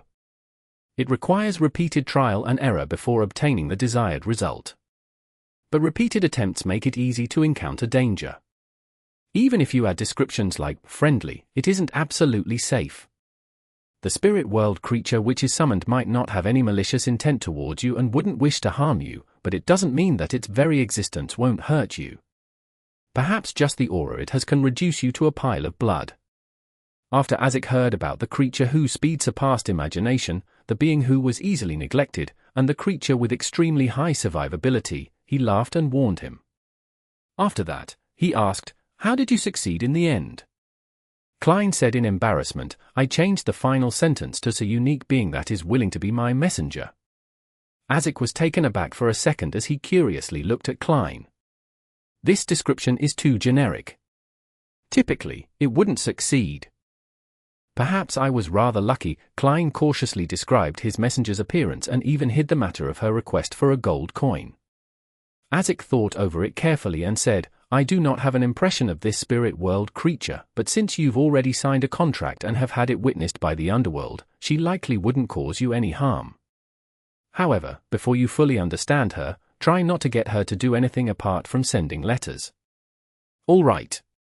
Klein originally wanted to say that he had nothing he needed her for other than sending letters when he recalled his battle with Mr. A. The room fell into a brief moment of silence before Klein pulled the conversation back on track. "Mr. Isaac, when can we head for the Black Death?" The longer the delay, the higher the chances of whatever he left on the Black Death to be cleaned up during the daily cleaning jobs. Now. Isaac stood up and put on his hat. Klein was dressed properly, and just as he was trying to find an excuse to head to the washroom to divine if there would be any danger taking action tonight, Azek grabbed his shoulder and pulled him into the spirit world. Amidst the stacked colors and nearly formless figures, he heard Mr. Azek say, "Let's begin." "That direct? Don't you need to confirm things?" Perhaps a big shot has his own way of determining the level of danger. Kleins silently mumbled and held up his cane and began divining the location of the items he left behind. The cane flew automatically as it tumbled ahead. Azek followed closely behind with Klein in tow as they smoothly passed through the spirit world. Before long, the black hardwood cane paused with thick black and stacked shadows ahead of it. Through this abstract scene, Klein could vaguely identify it as something resembling the Black Death.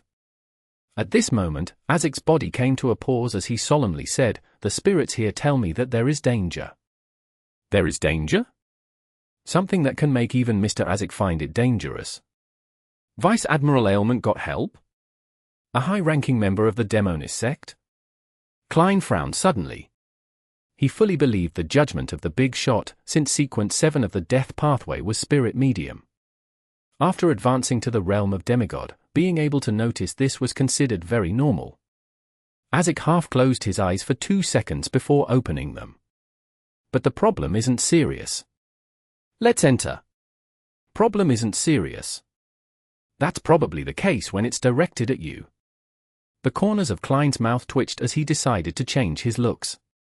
This way, even if he was no match and had to flee pathetically, he didn't have to be afraid of someone coming to knock on his door. In an instant, Klein possessed a distinctive broad chin and cold blackish-green eyes.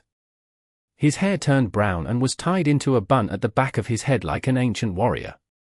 He had disguised himself as the former owner of Creeping Hunger, Vice Admiral Hurricane Chilangos.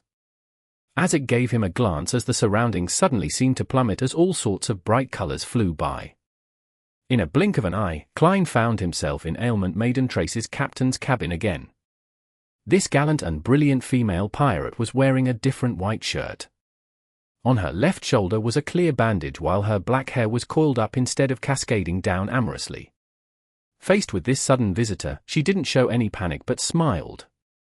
At this moment, a gentle female's voice from a difficult-to-identify location sounded. "It's you?" Chapter 588. Old Acquaintance. "It's you?" Upon hearing this surprised and curious female voice, Klein jumped in fright, imagining that he had been recognized by someone.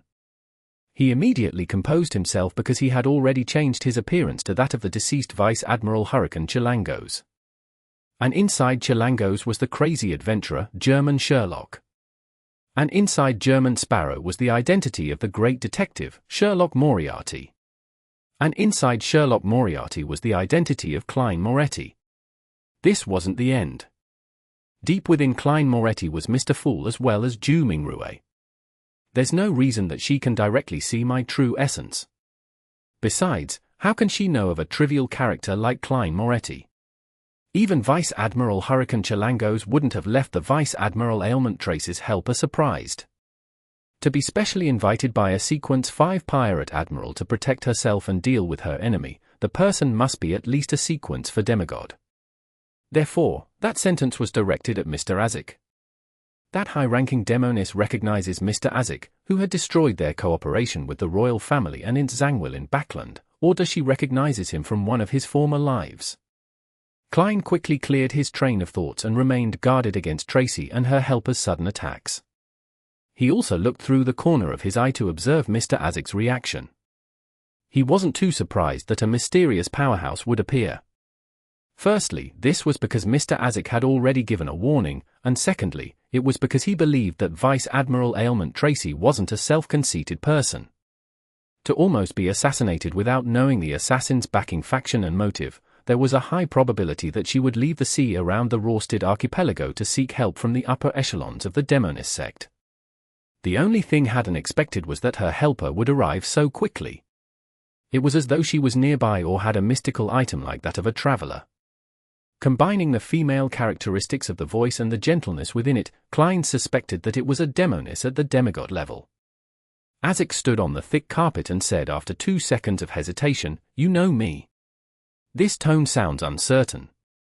Could it be that my big shot had once spent a period of time with a demoness? No, I can't think of it that way.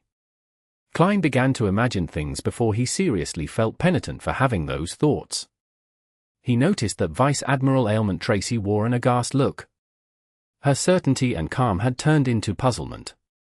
The gentle female voice sounded out from an unknown location again. I obviously know you. You should also know me. Azek turned his ears to the side to listen before he shook his head and gave a rueful smile. I'm sorry. I've repeatedly lost my memories and am in the midst of recovering them. If you can remind me and invoke more of my memories, I'll be very grateful to you. Upon hearing their conversation, Tracy's puzzled and confused look settled. She cautiously swept her gaze at Klein but frowned when she saw Vice Admiral Hurricane Chilangos's face. The gentle female voice sighed. The last time we met was 1,300 years ago. Back then, Primordial and Death were working together, instigating the Pale disaster in the northern continent. You might have already forgotten that we once fought the saints and angels of the Church of the Evernight Goddess. I know this piece of history. It was recorded in Emperor Roselle's diary. Mr. Dorr said that it resulted in the primordial demoness being heavily injured, and she had only managed to descend only in recent times. As for Death, he directly perished and created the Berserk Sea that separated the northern and southern continents. The demoness sect and the forces of Death had previously cooperated, so it's no wonder that a demigod-ranked demoness knows Mr. Azek. Man, she's also a monster that has lived for at least 1,400 years. Klein thought with a creative mind. Following that, he felt puzzled again. He originally imagined that Mr. Azek had suffered heavy injuries from being glanced at Blood Emperor Lister Tudor during the War of the Four Emperors, which resulted in him constantly losing his memory and forgetting his past. However, what the demigod-ranked demoness indicated was that not only did Azek survive the War of the Four Emperors, but he had even participated in the Pale disaster many years later. He didn't seem to have any problems in between.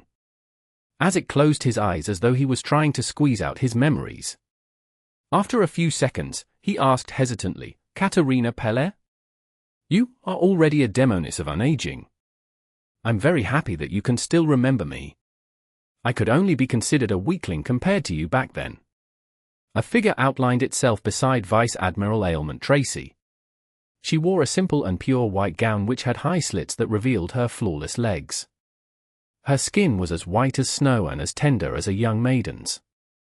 The woman had black hair and blue eyes, and she looked elegant and pretty. She had an indescribable charm. She looked towards Azek Eggers as a faint smile curled at the corner of her lips. More than 1,000 years have passed. It's a cause for celebration for us to meet, alive. Balaam Empire's Mr. Death Consul. Mr. Azek was Balaam Empire's Death Consul. This is the name of a later potion in the Death Pathway? This demoness of unaging Katerina Pelle looks like she's in her 30s. She's elegant and pure, yet she exudes a mature charm. Wait, why am I thinking of this? Her pleasure charms are already that potent? Klein hurriedly moved his gaze away and nearly had to use cogitation to calm his emotions. Without waiting for Azek to say a word, Katerina Pelle said with a melodic voice, I'm curious over why you would still be constantly losing your memories. I remember that it only happens for your pathway during the undying stage. Dying once every 60 years to revive again and forget the past. However, you have long advanced past that and escaped from that curse. What happened to you at the end of the Pale disaster? The 7 gods had fractured back then and treated each other as enemies. We both believed that Primordial and Death would succeed, but who knew that the proudest son and the most arrogant tyrant would bow their heads? They quickly joined forces again.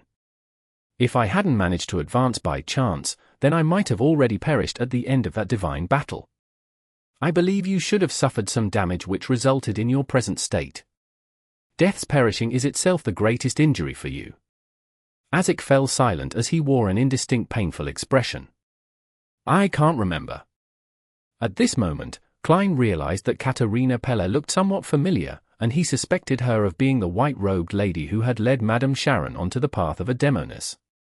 Suddenly, Katerina's eyes turned to sweep a glance at Klein. She chuckled at Isaac and said, "I believe you haven't forgotten the reason for visiting today. I'm very curious why he would assassinate Tracy. Could it be for justice?" The glance the demoness of unaging swept over was filled with hidden amorousness and sweet playfulness. She resembled an underage young maiden, and her facial features and bearing had magically accentuated that feeling. She didn't have the jarring feeling of a mature lady acting young at all. At that moment, Klein viewed her as a maiden who was 16 or 17. She can already perfectly present every charm a woman can bring.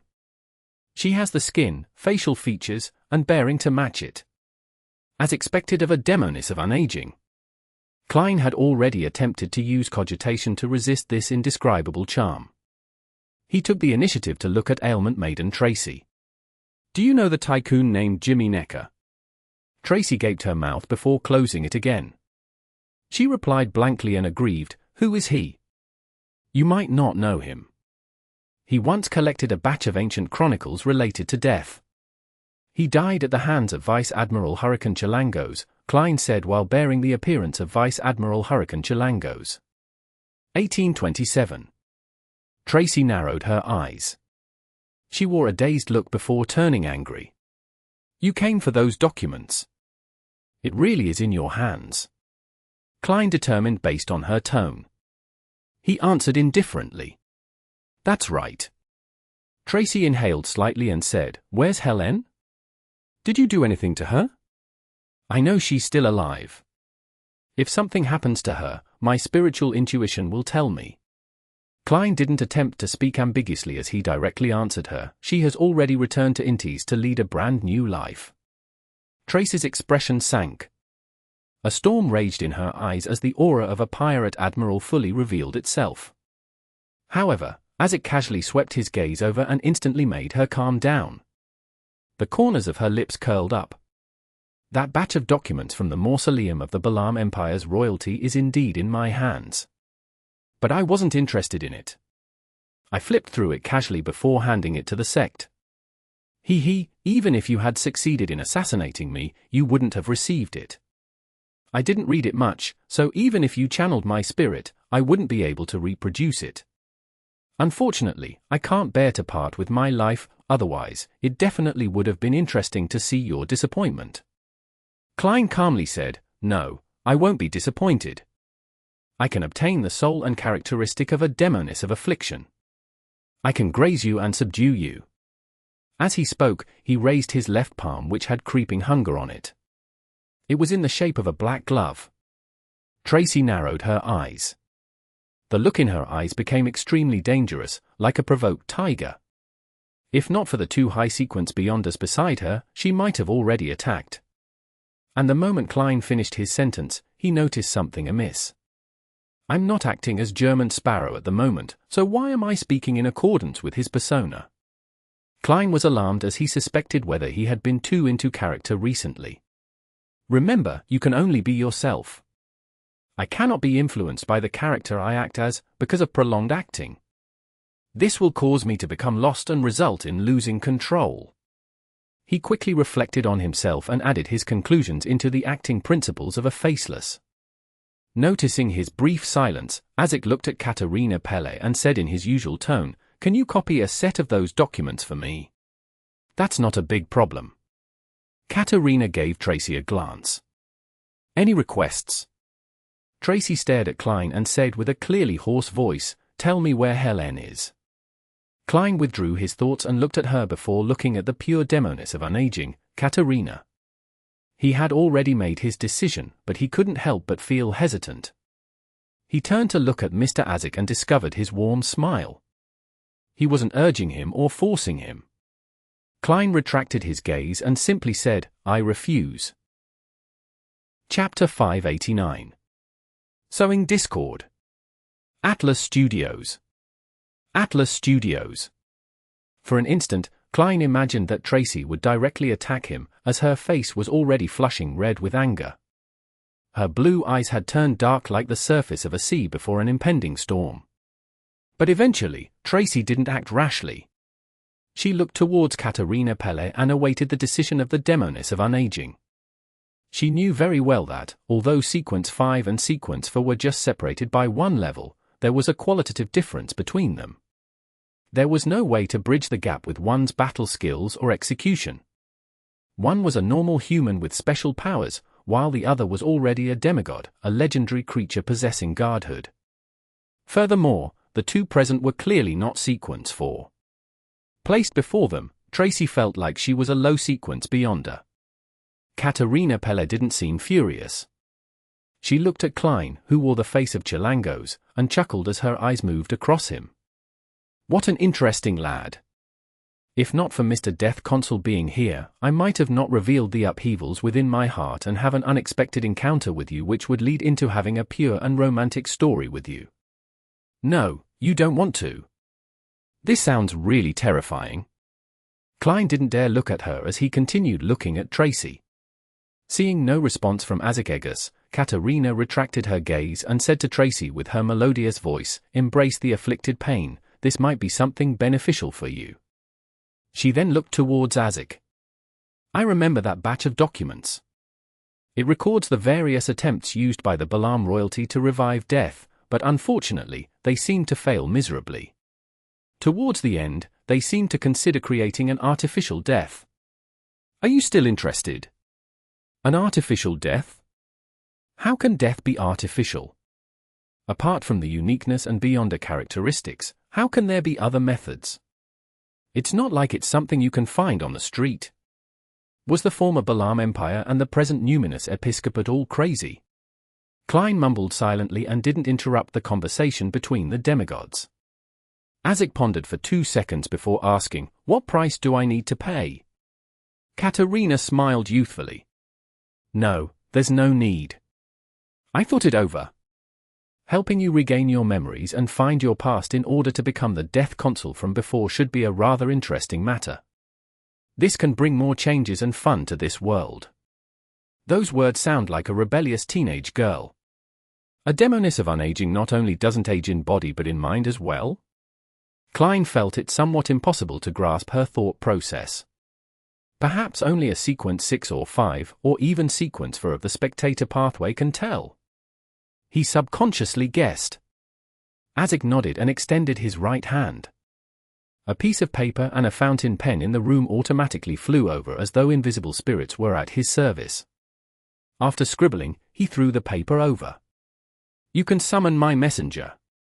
So there's only one copper whistle. For it to remain effective for more than 1,000 years, that copper whistle is definitely no simple item." Klein instinctively wished to reach out to touch Azik's copper whistle inside his pocket, but he held back. Katerina caught the piece of paper and scanned it before pursing her lips into a smile. "I thought you would have directly told me where in the underworld." She looked up as her blue eyes effused an indescribable warmth as she smiled faintly. "I still remember how Mr. Death Consul from before was such a powerful but cold man. He left a deep impression on me. I'm also curious as to why you would become so soft." Azik held his fist to his mouth and shook his head with a bitter smile. "I'm immortal, but that doesn't mean I don't age. Once a person ages, they will often become placid." No, Katerina's eyes flickered deep down as she said without concealing anything, "I look forward to the day you recover all your memories. I wish to see how you would evaluate the present you." Upon saying that, she curled her lips slightly and winked at Klein. "Perhaps we will release an existence more evil than a devil. This is her trying to sow discord, right?" Klein muttered inwardly, but he couldn't help but recall the pale disaster recorded in many historical books and church tomes. It had caused a large number of casualties and had turned the northern continent into a living hell. And this disaster was mainly led by Death and the primordial Demoness, with Death's entourage and the Demoness sect from the southern continent. In this entire matter, Mr. Azik, who was known as Death Consul, definitely played a rather important role. Azik fell silent for a few seconds as he grabbed Klein's shoulder and pulled him into the spirit world and traversed it. Instantly, there was only Demoness of unaging Katerina Pelle and Vice Admiral Ailment Tracy left in the Black Death's captain's cabin.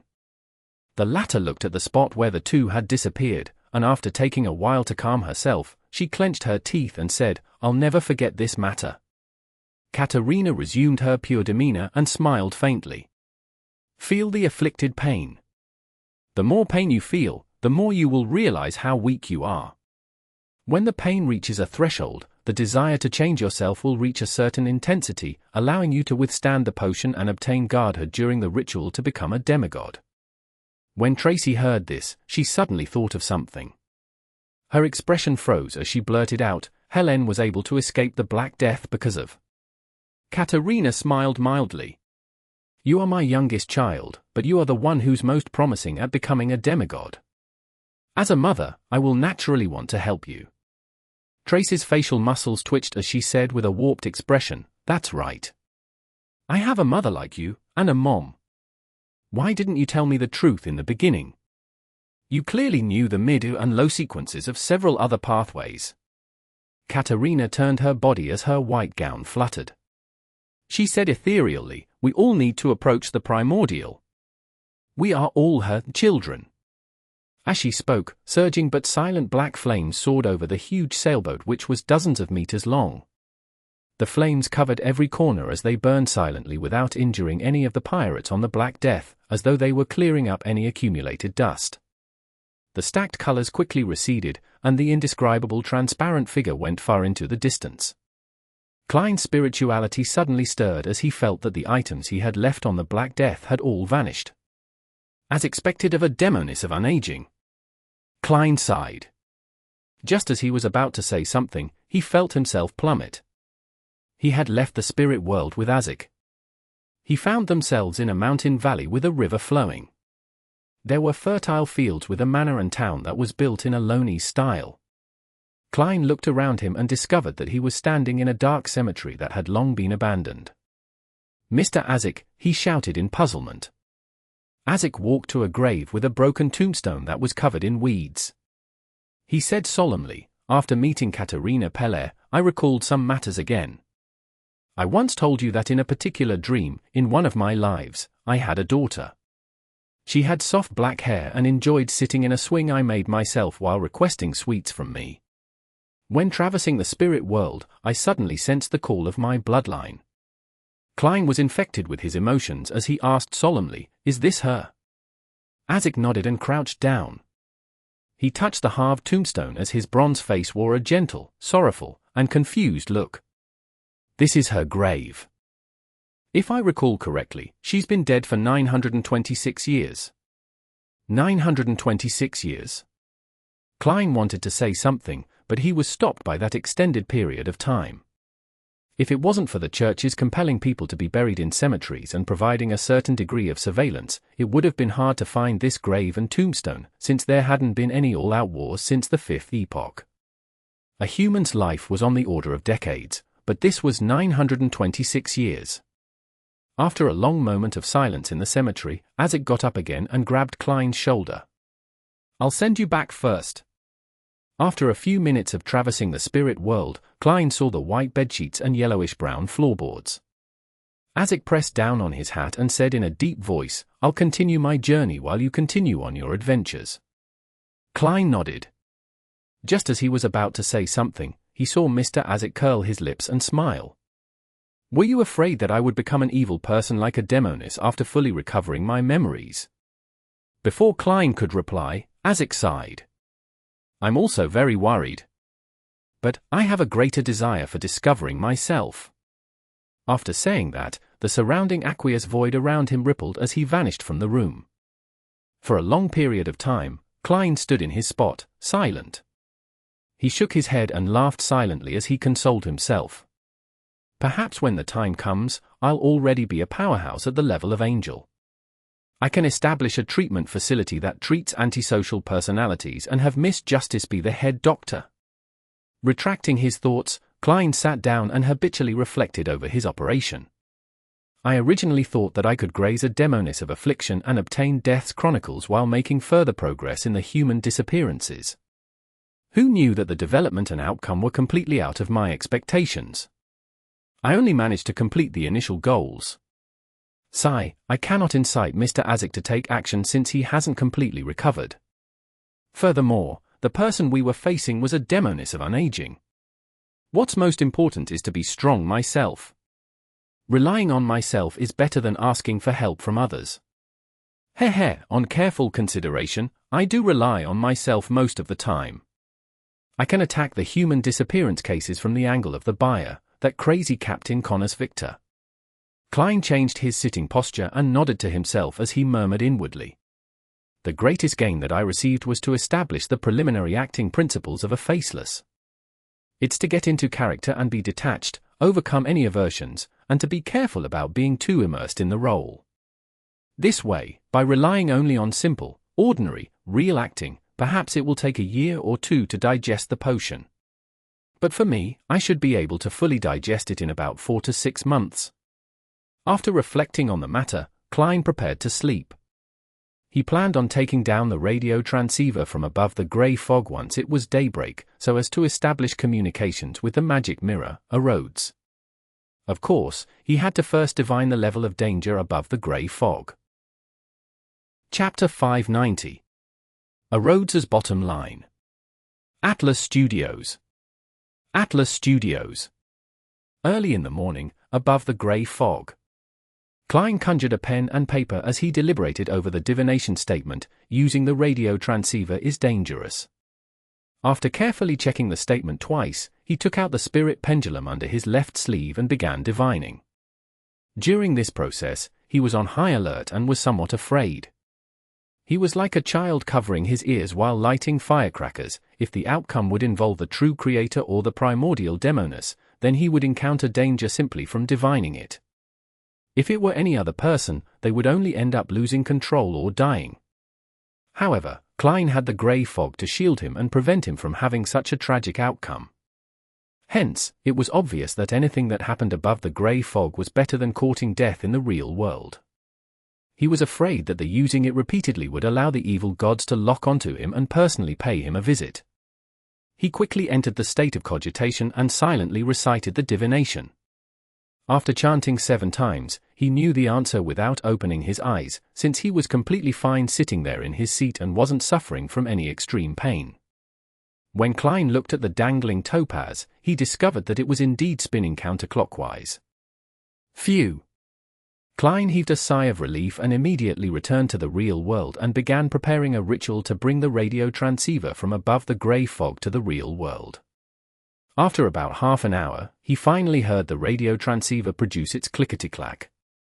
An illusory piece of white paper was spat out with lines of Loney's words written on it. "I'm here. Great Master, is that you? Why does it feel like it's craning its neck?" Klein suddenly recalled the emoticons from his previous life. It was an adorable alpaca that craned its neck out. He took 2 steps forward and tersely answered in a reserved manner. Amidst clicking sounds, more illusory paper was spat out. "Your loyal and humble servant, Arrodes, at your service." Klein hid his discomfort in the depths of his heart and asked, "Arrodes, tell me. Where is Roy King from the Life School of Thought?" Due to the chubby apothecary's description, he knew that the organization developed itself based on a master and apprentice system. He inferred that they grasped the 2 beyonder pathways of monster and apothecary. This matched the characteristics of the Life School of Thought. Meanwhile, Klein prepared Roy King's picture, with the intention of relying on himself rather than on others. The tapping sounds intensified as Arrodes produced a portrait with the radio transceiver. It was none other than Roy King with his hair neatly combed back while wearing a framed pair of glasses. "Is this him?"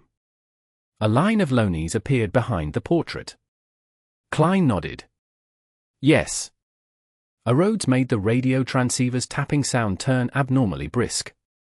"Great Master, the person you wish to find is imprisoned in the Governor General's office of the City of Generosity, Byam." "Locked in the Governor General's office?" Klein frowned slightly and wasn't in a rush to continue asking. He said with confidence and frankness, "All right, according to your rules, it's your turn to ask." Tap. Tap. Tap. Arrodes used the radio transceiver to produce a smiley face and a line of text. "I've already asked, and you have already answered." "When did that happen?" Klein was taken aback before looking at the content before the illusory piece of paper. He saw the previous question, "Is it him?" "This works?" That actually counts? In that instant, Klein finally understood how much freedom Arrodes had to its rules. Against any ordinary person, it could be as strict and vile as it wanted. It even needed spectators, but when it came to Klein, those rules were ignored, and he blatantly made it easy. How did this guy adopt such a personality? Klein considered for 2 seconds before asking another question. Arrodes, do you know the book or Grosel's Travels? Arrodes fell silent for 2 seconds before making the radio transceiver type. It spat out more illusory paper. Great Master, your question is too nice for me. All I needed to do was answer a yes to be done with the question. I've modified the question a little, changing it to tell me what you know about Grosel's Travels. This is a very magical book. Many of its owners have vanished. I'm unable to tell who its creator is, but I'm certain that it first appeared among the dragons, after the disappearance of the City of Miracles, Live-Zed. It appeared after the City of Miracles, Live-Zed, which was conjured by the Dragon of Imagination, Ankwelt. I might be able to recommend this to Miss Justice. She might be interested. If she really wishes to buy it, as a middleman, I can study it ahead of time above the grey fog. If something bad happens from the study, resulting in the complete destruction of the book, I can tell her that the seller went back on their word and a refund was made. Thinking of this, being a platform is really promising. Klein's thoughts raced as he said to the radio transceiver, "It's your turn. I do want to know what kind of odd question you can ask." Klein thought silently. Arrodes didn't pause as he produced a line in Loney's, "Great Master, I've already asked and you have already answered." When did that happen? Klein looked in confusion and amusement at the first few pages of illusory paper before finally seeing the so-called question at the beginning, "Great Master, is that you?" I have to say that this magic mirror named Arrodes really shows no shame when it tries to suck up to me. However, such a paired question format really satisfies an OCD. It's like the AN operator back when I studied programming languages myself. Klein cleared his throat and continued asking, why was Roy King imprisoned in the Governor General's office? The radio transceiver produced its clickety-clack and spat out illusory paper. Ever since the disappearance of the Snake of Mercury from the Life School of Thought, the organization fractured and encountered plenty of danger. Some even died at the hands of the Rose School of Thought. The Life School of Thought developed in a secretive manner with the master and apprentice format, but they have an elder council among the upper echelons. They harmonized the conflicts between the different internal factions. Since the Fifth Epoch, the Elder Council changed to a more trendy name known as the Fate Council. There are 7 counselors, and the Snake of Mercury is the president. Roy King's teacher is one of the Fate counselors and had got into trouble after the Snake of Mercury's disappearance. And before this, he had handed an important sealed artifact of the Life School of Thought to Roy King. This is the reason why Roy King was secretly captured by the Lun military. The disappearance of the Snake of Mercury? Klein instantly made the connection to Will Septin, who was hiding in Backland, as well as the other Snake of Mercury that had been pursuing him without ever showing its face. Klein suspected the other Snake of Mercury to be Angel of Fate, Ouroboros. The Life School of Thought Snake of Mercury is definitely not the one searching for Will Septin, as he has had plenty of opportunities to contact his organization and not be missing. Perhaps it's Will Septin or a third snake. This cannot be determined. Klein gently nodded and said to the radio transceiver, "Ask." "I'm sure you haven't asked me any other questions." Let's see what you'll ask." I have to say, people have a little bit of masochism in them. Others are afraid of Arrodes's questions, but it has already waved off 2 questions for me. Now, I do wish for it to formally ask me a question. Klein waited with piqued interest.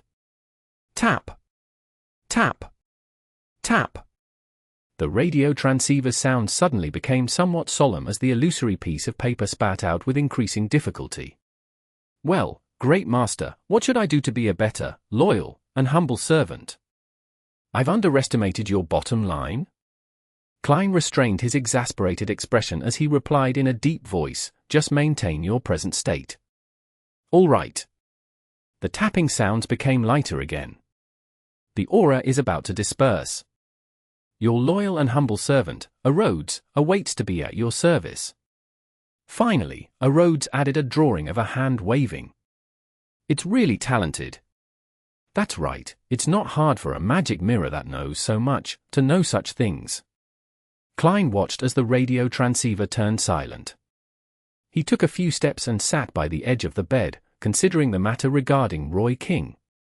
He had no intention of infiltrating Byam's Governor General's office and rescuing Roy King under the military's tight security. This was because he didn't know the man at all, and he hadn't even seen him before. The only connection they had was through the chubby apothecary. The basement of the Church of Storms definitely has many beyond us locked up there. But what has that got to do with me? Klein chuckled as he shook his head. In the information provided to him by Arrodes, Klein noticed that the mystical item which Admiral of Blood Senior had, which made him sufficiently lucky, came from the life school of thought. There was a high probability that the faction backing this pirate admiral was the Rose School of Thought. They were taking advantage of the Snake of Mercury's disappearance, so they could kill members of the Life School of Thought. This also reminds me that I need to be more careful than before when dealing with pirate admirals. Vice Admiral Ailment Tracy had gotten Demonis of unaging Katerina Pelle without any notice. The other pirate admirals wouldn't be without their supporters. They often represent a faction, an organization. Admiral of Blood is backed by the Rose School of Thought, while Admiral of Stars is backed by the Moses Ascetic Order, as well as for our Tarot Club. The backer of Admiral Hell is likely the Numinous Episcopate and the King of the Five Seas. As for Vice Admiral Iceberg, she's likely backed by the Church of the God of Knowledge and Wisdom. The backers for Vice Admiral Deep Sea and Vice Admiral Dusk are currently unknown, but it's definitely impossible that they relied solely on themselves to reign supreme over the seas for so many years. Now on second thought, which faction was backing Vice Admiral Hurricane Chilangos? The one that gave him creeping hunger, or the unspeakable organization that instigated him to assassinate Duke Negan? Yes, I must be careful not to expose my intention of hunting pirate admirals in the future. Furthermore, I can only make one attempt and immediately distance myself if I fail. As Klein's thoughts varied, he suddenly thought of something. The paper crane that was personally folded by that Snake of Mercury, Will or Septin, was still with him. Chapter 591. Making Good Use of Things. Atlas Studios. Atlas Studios. Klein's memories of the paper crane were still fresh on his mind. Back then, Will or Septin had used this item to locate Dr. Aaron's astral projection and injected information into him while he was dreaming of the spirit world in his dreams. It created a revelation that evolved into a specific dream. Klein later exchanged a paper crane he had folded himself for Will or Septin's and had gone above the grey fog to make a divination.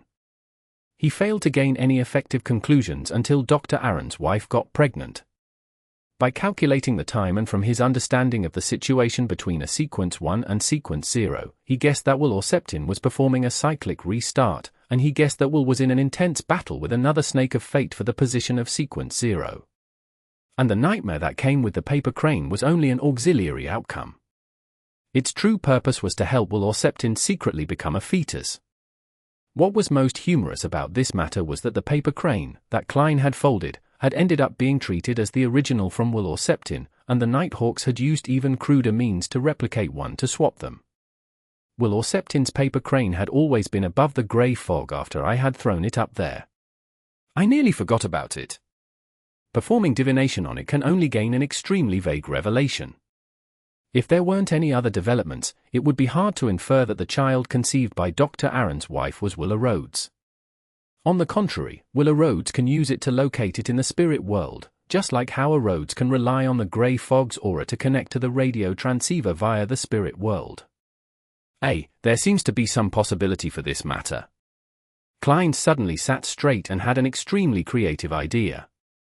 He wanted to use the paper crane to communicate with Will or Septin in a dream. This might not be of any use to me, the present me. There might even be certain hidden dangers, but if Will or Septin is really the Snake of Fate from the Life School of Thought, my act of providing him with intelligence will definitely win me a favorable impression. Towards an existence at the level of a King of Angels, it's necessary to make investments ahead of time. If I wait until he's really born, I might be repaid dozens of times over. Since I won't die from trying, I can still revive if I die. Although Klein had such a thought, he was in fact very cautious. He planned on divining the danger above the grey fog before deciding on executing his plan. After busying himself and confirming that the danger involved was acceptable, he used a ritual to bring back the paper crane from above the grey fog into the real world. Perhaps it was because it came from a Sequence 1 Snake of Fate, the paper crane didn't exhibit any peculiarities from its prolonged stay above the grey fog. It remained ordinary.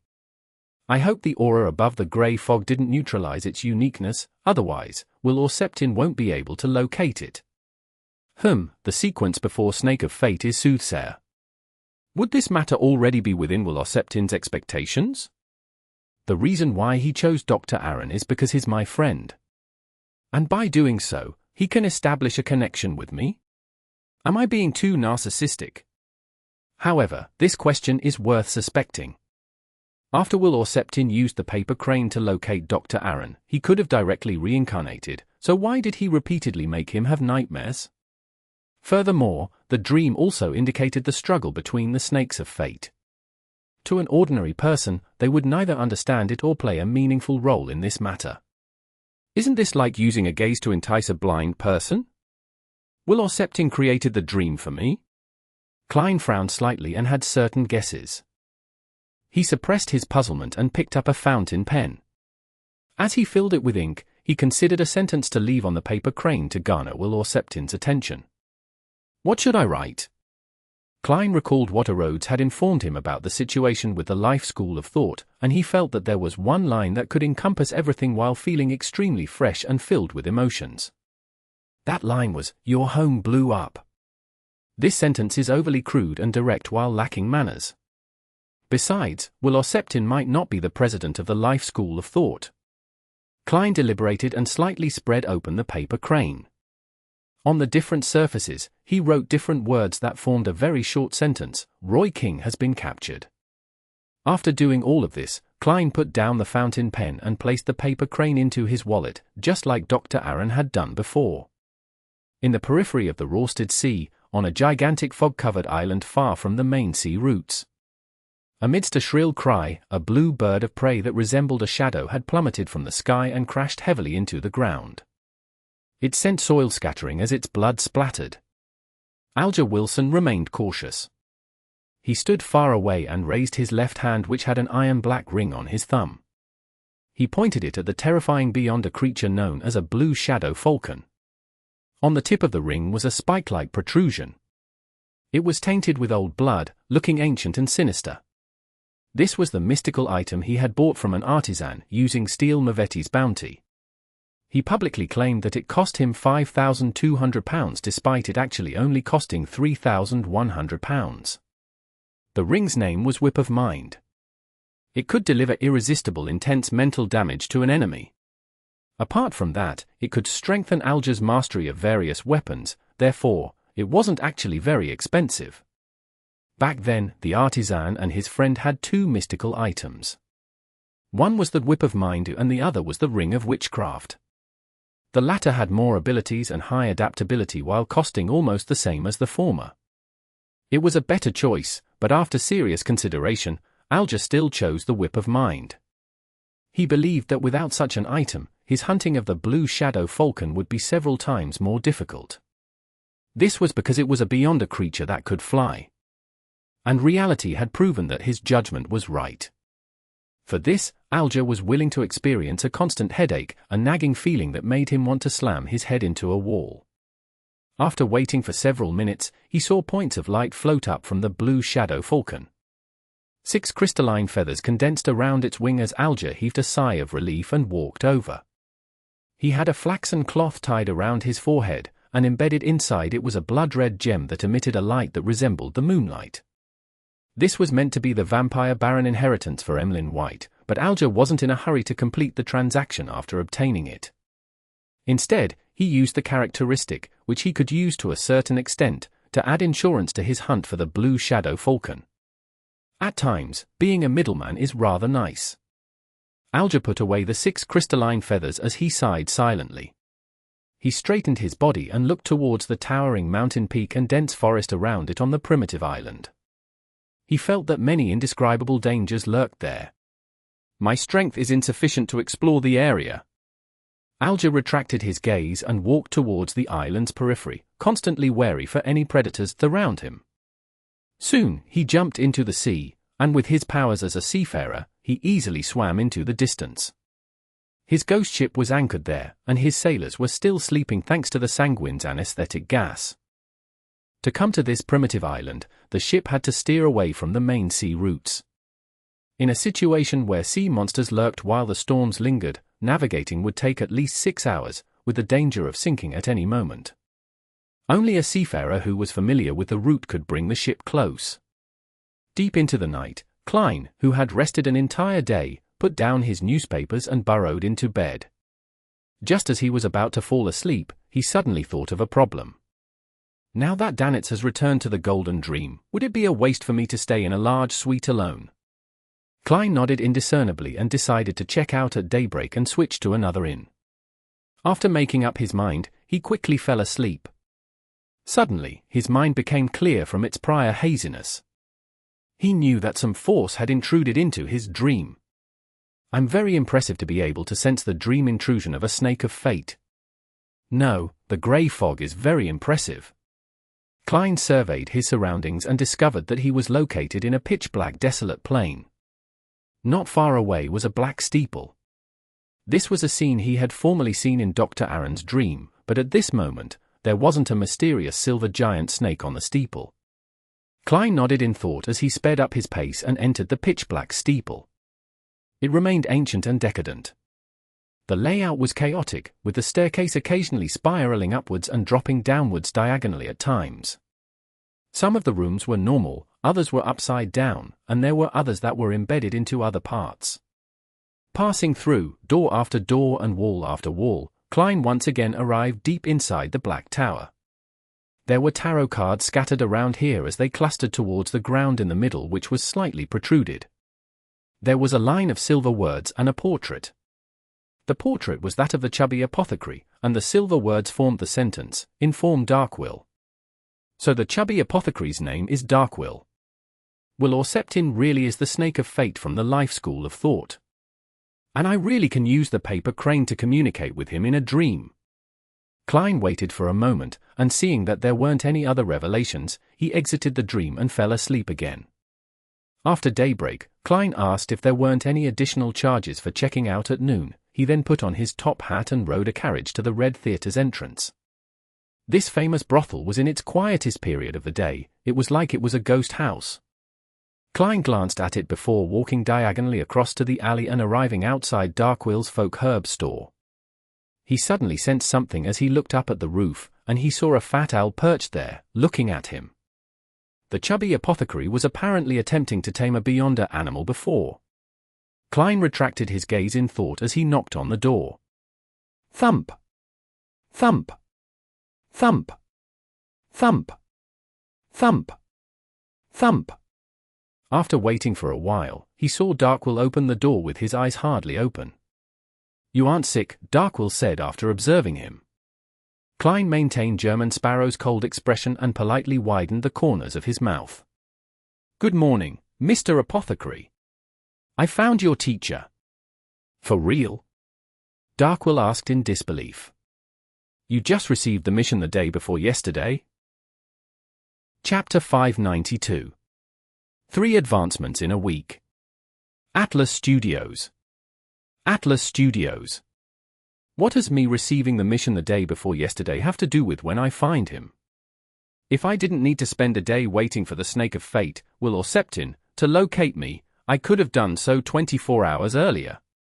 That's what professionalism is. Klein answered calmly, "You can choose not to hear what I have to say." Darkwill choked back the words he had prepared as his facial muscles twitched. "Go ahead and say it." Klein described flatly, "I received intel that Roy King has been captured by the military and is presently imprisoned in the Governor General's office. News I received from Arrodes." He added inwardly. "For real?" Darkwill couldn't hold back again as he widened his eyes and blurted out a retort. Klein nodded indiscernibly and said, "My information source is sufficiently reliable." "But I have no way of confirming it," Darkwill said in hesitation. "This is because it involves an important sealed artifact of the life school of thought," Klein said directly. Darkwill immediately jumped in fright as he took 2 steps back and looked around warily, afraid that someone had heard what Klein had just said. "Can this sort of thing be said out on the street?" "He knows that we're from the life school of thought, and he knows that Old Man is involved in an important sealed artifact. I only learned of that from my last communication with him." Darkwill gradually began to believe the adventurer in front of him. Klein swept a glance at the owl who swooped down and landed on the chubby apothecary's shoulder. "You can make your payment." "I can't confirm it." "I can't just believe what you say, right?" Darkwill said stubbornly. Then, he saw the eyes of the adventurer in front of him turn abnormally cold. He trembled and hurriedly said, "All right. I'll barely count it as you completing the mission." Unwillingly, he took out a wad of cash from a secret pocket in his witch doctor robes and handed Klein £100 in change. Although he was a Beyonder, the physical enhancements he obtained from his job as an apothecary and beast tamer wasn't enough to play a role in direct combat. He wasn't necessarily able to defeat an ordinary person with a revolver. As for the Beyonder pet he reared, it was also a fellow without any combat powers. Faced with an experienced and resourceful adventurer who was also likely a Beyonder, both he and the owl together wasn't necessarily his match. All he could do was act as he said. It wasn't easy saving up that amount of money. He lamented inwardly. It was indeed profitable being an apothecary, even more so when out in the colonies. There were pirates, sailors, and adventurers. There were all sorts of people, and the official organizations were more relaxed on enforcing the rules. He could sell certain banned medicine without anyone coming to knock at his door. For the past 2 months, just the customers from the Red Theatre was enough to earn him more than what he previously earned in a year. However, as a Beyonder, his expenses were huge as well. The savings he had primarily been expended when advancing to beast tamer. Later, he reared a pet and, with great difficulty, bought the potion formula and ingredients for it.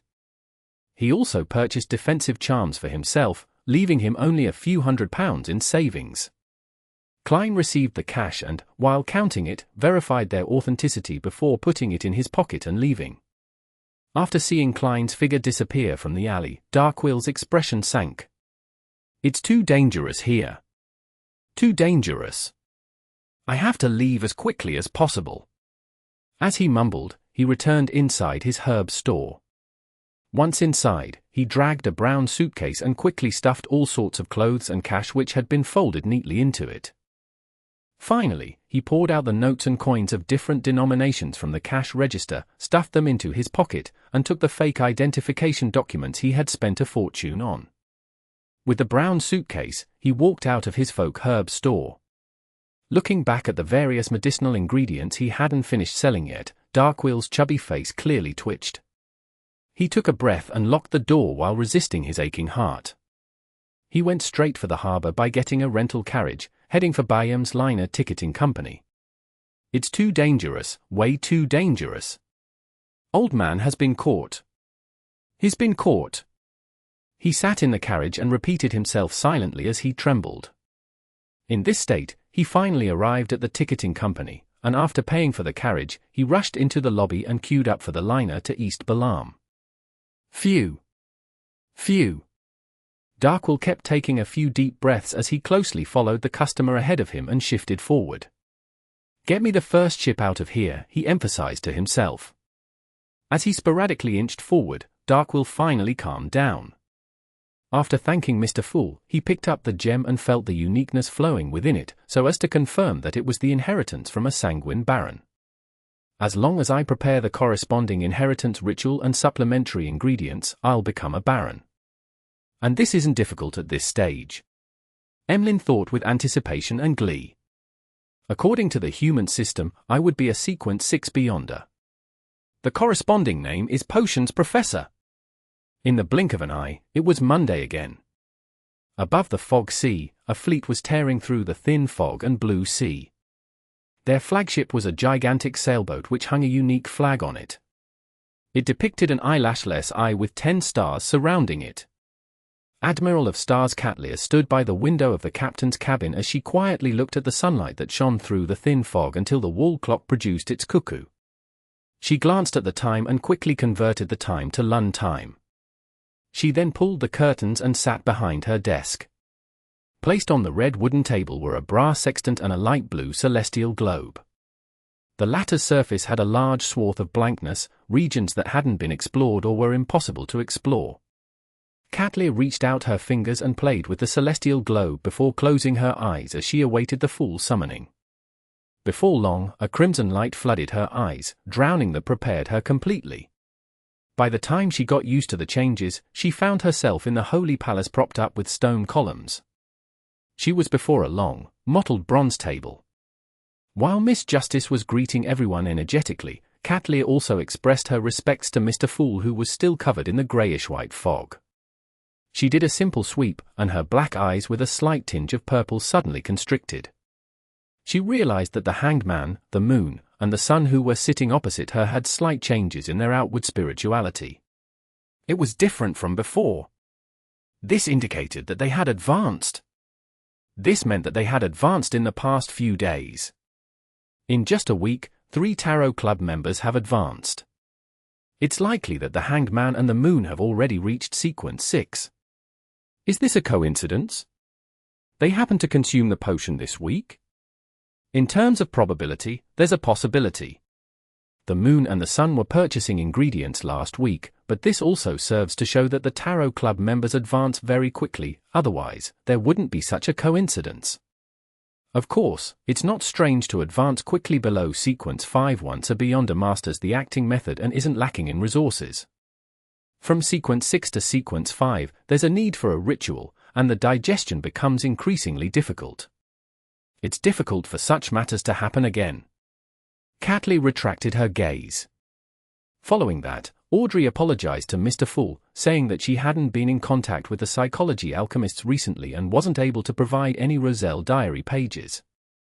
Force was in a similar situation.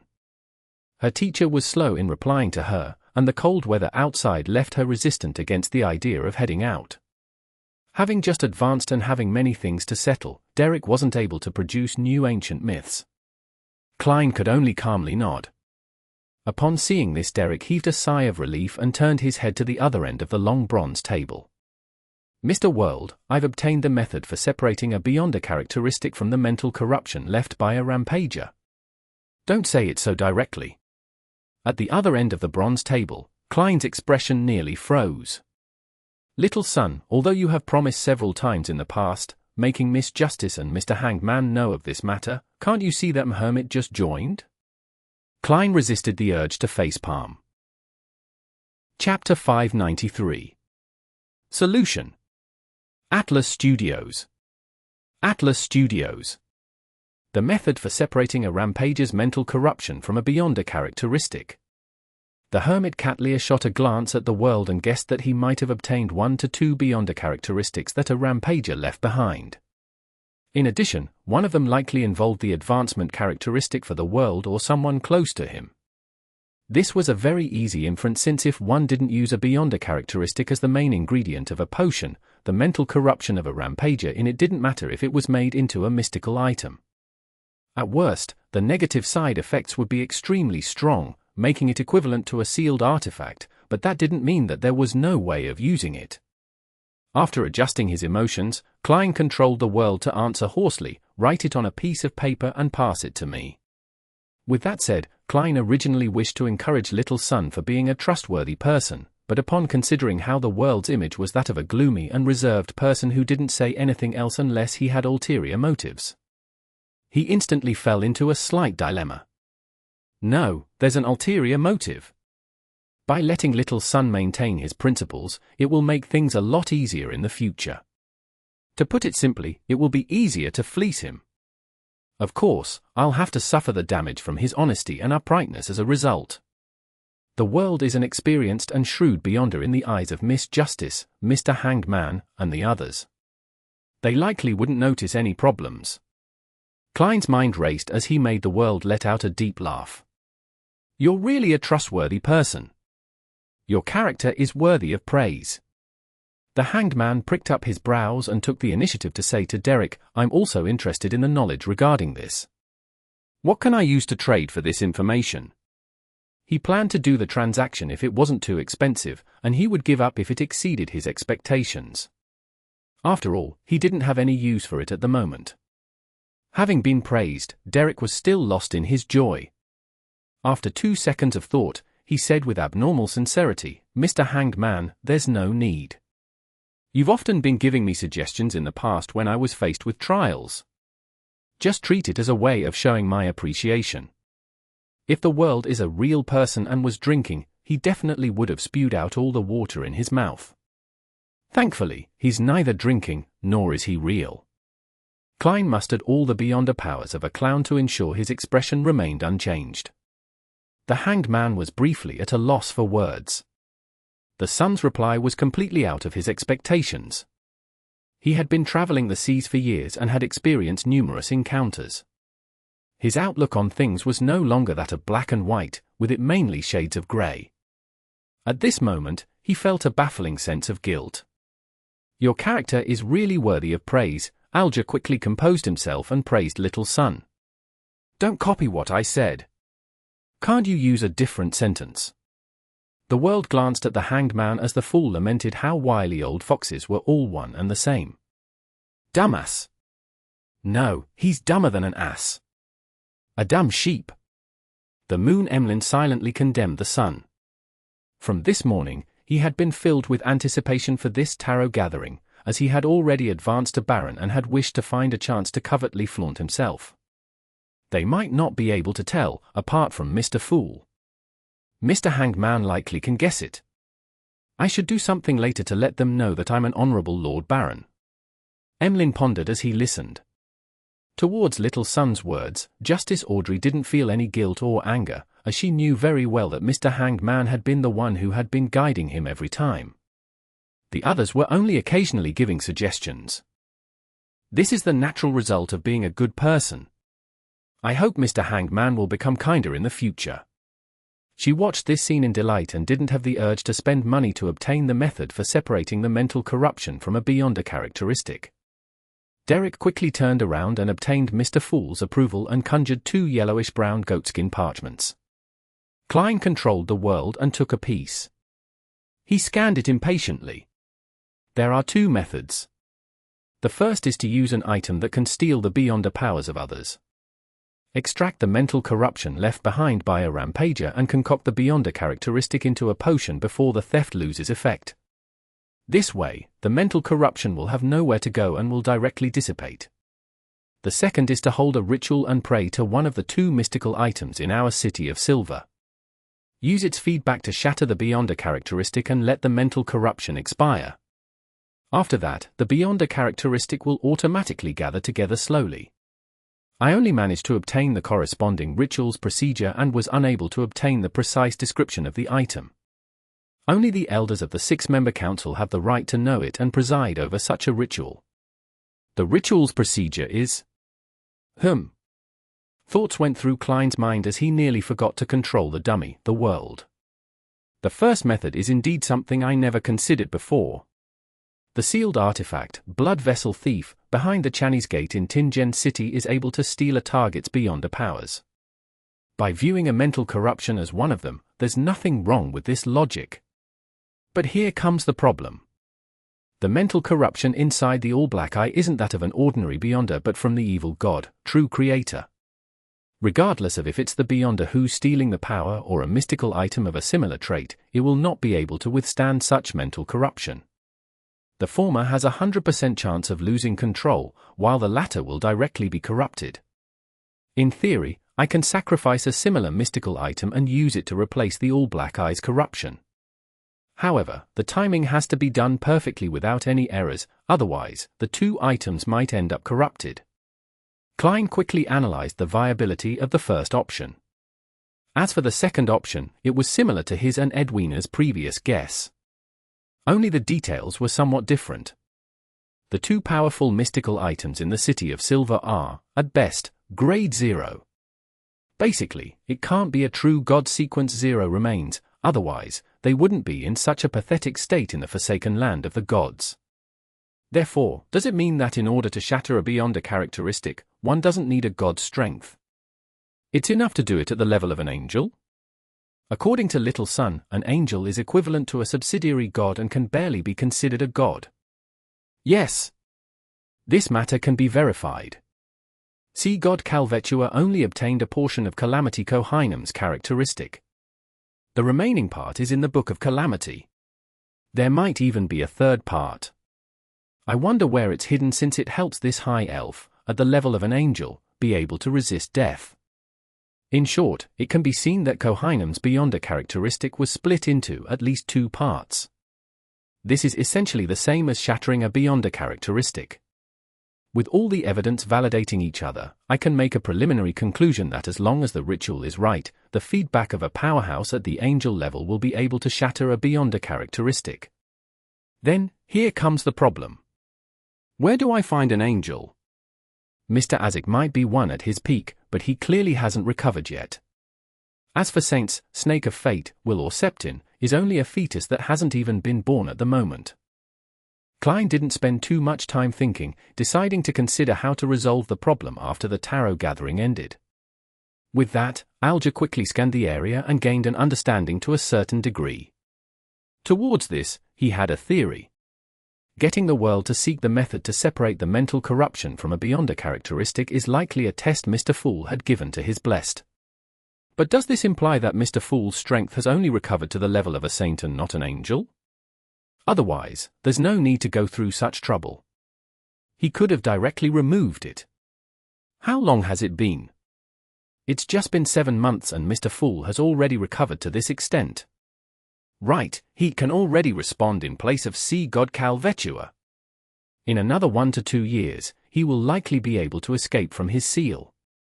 Standing at the pinnacle as an angel, he will just be 1 step short of the ultimate goal. Ignoring the hanged man's reaction, Katlia looked at the hanged man and thought for a few seconds before chuckling. I'm not sure if those methods include one of the methods I know of. I can provide it for free. An unshadowed of the sun pathway can directly cleanse away the mental corruption in a beyonder characteristic. Hermit is a lot more proactive than the last time. Has she adjusted her state of mind, or does she have a motive? Or could it be that she's discovered that everyone else is a weakling, so there's no need to be too careful? Klein was first surprised with Katlia's attitude before being delighted that he had obtained a third method. It was from the sun pathway which the city of Silver lacked. But I can't find the help of an unshadowed, although I do have an incomplete unshadowed potion formula. He controlled the world to deliberate for a moment before having him turn to Katlia to laugh deeply. Thank you for your generosity, Hermit. Following that, he switched to the demeanor of a salesman and asked Derek, do you know of a book named Grozel's Travels? Derek thought seriously before honestly shaking his head. No. No. Klein nearly failed to continue what he had to say, but thankfully, he steadied himself and let the world explain himself. It's a magical book that originates from dragons. Many of its owners have vanished. Originates from dragons. Audrey keenly noticed this important point as she asked with interest. Yes, a beyonder plans on selling it for £8,000, the world said hoarsely. He didn't raise the price above Edwina's offer because he had yet to bargain with her. This was where he could profit on the trade. Besides, even if Edwina insisted on £8,000, he could still obtain Grozel's Travels and study it. It was worth the time he spent closing the deal. Audrey pursed her lips slightly as she darted her eyes around a little and cautiously asked, what's so magical about it? It requires further study. The world chose to be honest. I'll consider it. Audrey wasn't in a hurry to agree to it because £8,000 was also a considerable sum of money to her as well. Especially with her having just been reimbursed for lie, it was very difficult for her father, Earl Hall, to accept a book of unknown purpose. And if she were to rely on herself, it would take her at least 3 to 4 months. This was built on the premise that she had already purchased the psychiatrist's beyonder characteristic for Susie. Hence, she turned to ask the world about the psychiatrist beyonder characteristic. I mainly spent this week hunting Vice Admiral ailment and failed. I didn't find a grazing target to switch to. Klein was instantly left somewhat embarrassed, feeling as though the world's shrewd image had been damaged. Chapter 594. The World's Commission. Atlas Studios. Atlas Studios. Thankfully, the world didn't have the ability to blush red. As long as he wasn't controlled, there was no change to his state. He chuckled darkly. Another few more days. Audrey nodded with a reserved attitude and didn't rush him. This was because Susie didn't express any desire in advancing anytime soon. After all, she was only a dog. The Hanged Man, the Moon, and the Sun had just advanced a few days ago, so they were in the stage of converging their spirituality and practicing their new Beyonder powers. They had no desire to purchase the subsequent potion formulas or corresponding sanguine inheritance. They calmly waited until the transaction phase came to an end. Besides, they didn't have spare cash. Although Alger had lowered the price Emlyn White had to pay for the Sanguine Baron inheritance to £4,300 and £300 in commission, allowing him to earn £1,400, he had spent quite a bit on the Whip of Mind. All he had left was £1,445. After purchasing the Sanguine Baron inheritance, new dolls, and doll dresses, he still had £2,300 in savings. Although it seemed like a sizable amount, the subsequent ingredients were that of a sanguine viscount. It would cost at least £8,000. As for Derek, he had exchanged all his merit points that he had previously accumulated, and he was waiting to be sent out for a patrolling or exploration mission. Force and Audrey were similarly not seeking to purchase the potion formulas of the subsequent sequences since they could obtain them from their own resource channels. Furthermore, there was no need to hide it or waste money at the Tarot Club. Audrey simply wasn't too nitpicky when it came to money. It didn't mean she was dumb. On the other hand, Katleer was still observing and wasn't in a rush to reveal what she needed. On the other hand, she didn't believe that the other Tarot Club members apart from Mr. Fool could provide anything she needed. After all, to a pirate admiral who had advanced to Sequence 5 for years, what she desired most was the level of demigod. Therefore, she only looked calmly at the Sun and the others, with her slightly dark purple eyes, and without making any attempts at speaking. Klein thought for a moment and controlled the world to add, "Is anyone able to obtain a mystical item with very potent offensive strength?" The target of his question was directed at the Hermit. This was because only Admiral of Stars, who had traveled the seas for so many years, could satisfy his request. Even the Hanged Man and that artisan he knew couldn't do it unless he could provide them with a corresponding Sequence 6 or even a Sequence 5 Beyonder characteristic. Katleer fell silent for 2 seconds before slowly shaking her head. "If something similar appears at the Beyonder gatherings I participate in, I'll help you take note." All these years, she had killed several Beyonders and had indeed obtained a certain number of Beyonder characteristics and mystical items, but they were either rewarded to her pirate subordinates, or she had exchanged them for 2 powerful items that greatly enhanced her strength and survivability. She didn't have anything to spare. Furthermore, she needed the 2 items and wouldn't sell them before she advanced to the level of demigod. From the looks of it, Admiral of Stars isn't a well-to-do person either. A huge faction implies large expenses. Klein silently sighed and made the world thank her with his hoarse voice. With the transactions quickly coming to an end, he controlled the world to look at Force. "I wish to entrust you with a mission." "Me?" Force was a little surprised. Could it be something like buying a radio transceiver again? She thought as the corners of her mouth twitched slightly. The world nodded. "Go to William Street, which borders Westborough and Empress Borough, and circle the place. Do it once every 2 to 3 days. Take note of any abnormalities. If there are any, then inform me immediately." He didn't use Mr. Fool to bring focus on the matter, as everyone was already used to it and experienced. Furthermore, beneath William Street was precisely the location of the Tudor family's ruins where the evil spirit was lingering. Abnormality? What would be considered abnormal? Force asked, feeling puzzled and cautious.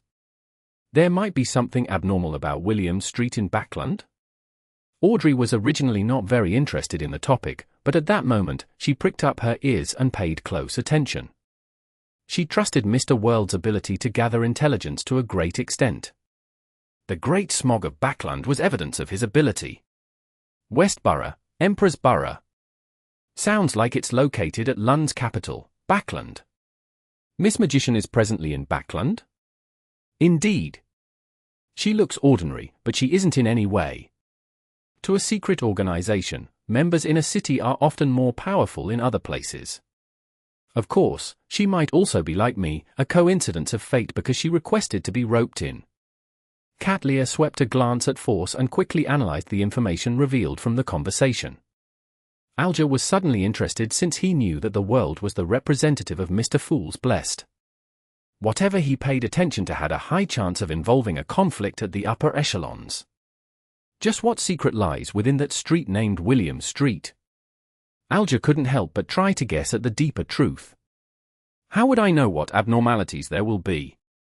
Klein mumbled before getting the world to answer gloomily, I believe there will be sufficient abnormalities. I have to warn you that if you really notice anything abnormal, do not attempt to investigate it on your own or hire someone to do the investigation. It will be very dangerous. How much do you think is an adequate reward? Very dangerous. Force instinctively wished to decline the mission. However, considering how immense the influence of the Great Smog of Backland was, one that even affected her, she wasn't sure if this abnormality wouldn't cause her harm. As such, she became hesitant. After a few seconds, she changed her languid seating posture and said, £100. Much lower than I imagined. The world chuckled. Force spread her hands and said, it's because it's for myself as well. I'll just treat it as people observation in order to gather material for my novel. That's right, I can't stay at home all day. It's time for me to get out. I have to push forward the matter of acting as a trickmaster. Just conjuring tricks to amuse Zio isn't enough to digest it. How should I act? Join a circus to perform tricks? Or should I do individual performances at different squares? I don't have to be worried about how the people I know view me. As an author, life experience is a basic trait. Force thoughts gradually dispersed. After settling this matter, Klein made the world turn his head to the Hanged Man and chuckle darkly. I received intel that the Church of Storms has taken action. The matter at Banzai Harbor has been preliminarily resolved. Having been drifting out at sea for the past week, Alger, who hadn't had any contact with the church, immediately replied with a solemn voice, what's the final outcome? There won't be a Banzai Harbor for some time, the world replied with a concealed smile. At this moment, Audrey and company realized what they were talking about. That was the place with the ancient name Binzi, and it had the present name of Banzai. It was the place where descendants of the King of Angels Medici resided. Is Mr. World implying that the Church of Storms has leveled Banzai Harbor? That's really in their style. That's good too. There's no need to worry that the innocent there will be corrupted. I wonder if the King of Angels Medici appeared or escaped.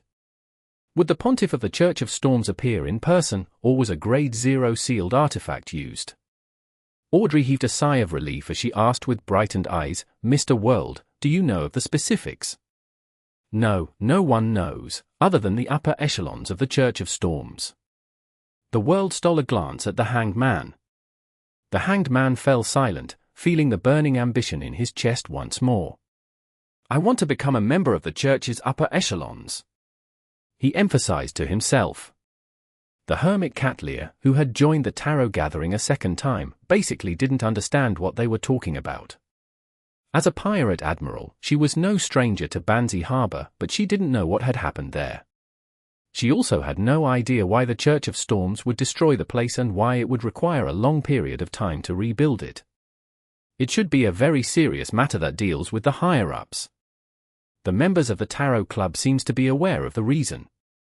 Although their sequences aren't high, they seem to know a lot and are involved in many matters, apart from the sun. This is the reason why Mr. Fool tacitly agreed to have them establish this gathering? Through the Tarot Club, they will indirectly influence various matters of different organizations? Catlear once again re-evaluated her understanding of the other members and was increasingly impressed with them. She still maintained her silence and didn't inquire. This left Audrey, who was waiting to flaunt via answering in response to the hermit's puzzlement, disappointed. Even from Hermit, it's unlikely that she'll be involved in matters regarding a king of angels. No, she might not even know about the existence of a king of angels. Audrey thought spontaneously. After talking about the outcome of Banzi Harbour and waiting for a moment, Emlyn White immediately cleared his throat and said, "Thanks to Mr. Hanged Man's help, I'm already a baron. I have a question. As a sanguine, do I need to use the acting method like you humans do in order to expedite the so-called digestion after advancing to a baron, so as to better grasp the beyonder characteristic?" His back was extremely sharp as his neck was slightly elevated while his chin was slightly tipped upwards. "I'm sorry. Mr. Fool isn't able to answer this question of yours. But in theory, it's required. After all, you are using that inheritance of others." Klein leaned back in his chair and sat amidst the grey fog as he leisurely looked at the other members of the Tarot Club. Katlia scanned her surroundings and said, "A sanguine baron corresponds to the sequence 6 potions professor." "Yes," Emlyn replied, unable to hide his smile. He wasn't stupid. From the previous transactions and interactions, he had determined the sequences of the other members apart from the world. He believed that he was one of the strongest members of the Tarot Club.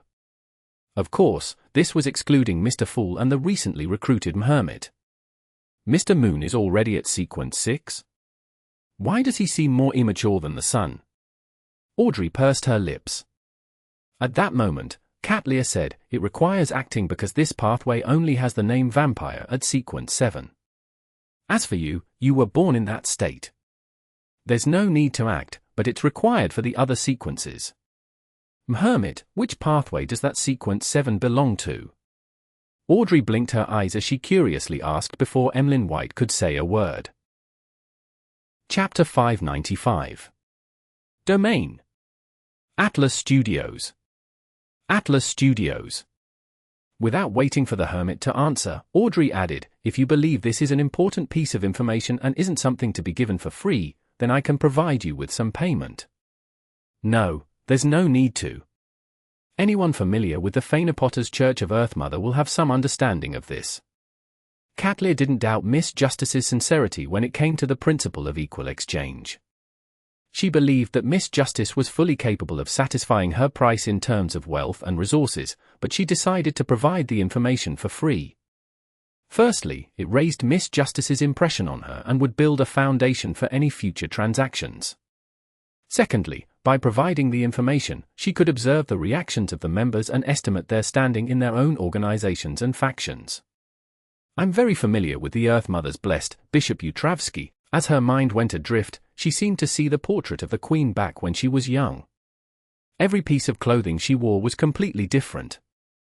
The same set of clothing was never worn a second time at a formal event. After a moment of silence, Katlia said, "A pathway sequence doesn't necessarily need to be related or superficially connected. The common trait is that this pathway corresponds to the god's domain. For example, the moon represents spirituality, plants, beauty, parts of life, parts of darkness, and parts of mystery. Therefore, this pathway has apothecary of the plant domain, vampire of the life domain, and beast tamer of the intersection of life and spirituality." "Sanguine," Emlyn White emphasized and lifted his chin slightly. "This should be why our sanguine are very handsome and beautiful." "No, that's not the case. The vampires I've seen are all disgusting and ferocious," Derek retorted weakly in his heart. "It can be explained in such a manner?" It's quite different from Captain's and Daly's explanations. Different pathways represent the domain possessed by a sequence 0. Or could it be that the two combined is the most accurate answer? I wonder what the domains the sequence 0 of the seer pathway represents. From the symbol behind my chair, it represents strangeness and change? Klein's expression didn't change as his mind whirled. Audrey easily understood Hermit's explanation and couldn't help but guess the name of her pathway sequence 0. It's definitely dragon. There are many species of dragons. Many powers are not contained within this pathway. It's closer to the domain represented by the mind dragon. I wish Mr. Fool can quickly find the card of blasphemy of this corresponding pathway. That Grozel's travels originates from dragons. I wonder if it has anything to do with a mind dragon. At this moment, Emlyn asked as a form of validation, that is to say that to successfully become a sanguine viscount, I similarly have to act as a potions professor, even if I'm a favourite of the moon. My dear Emlyn, I know you are trying to bring attention to the latter half of your sentence. Klein nearly reached out his right hand to pinch his chin. This was also one of the reasons why he had entrusted Miss Magician to check for abnormalities in William Street. He ultimately felt that Emlyn White, a vampire who didn't enjoy going out or socializing, was rather unreliable at present. Another reason was that he knew that he was being controlled by the Sanguine's upper echelons in secret. Getting him to head to William Street made it easy to expose the matter regarding the underground ruins. Yes. Katlia nodded. The exchange continued, and as it came to a close, Audrey seemed to recall something. She turned her body and looked towards the end of the long bronze table. Mr. Fool, the second round of the Civil Servant Unified examination officially ends today. What's left is the final interview. Her tone was brisk and with clear, delightful emotions. It was like an excellent student reporting her results to her parents. From her point of view, the Civil Servant Unified examination was a suggestion raised by Mr. Fool in passing. She had pushed forward the idea via inconspicuous methods, the first time she had attempted to use her beyonder powers to change reality. Therefore, she had always paid great attention to it, often reporting the situation to the suggester. The second round of the examinations are over?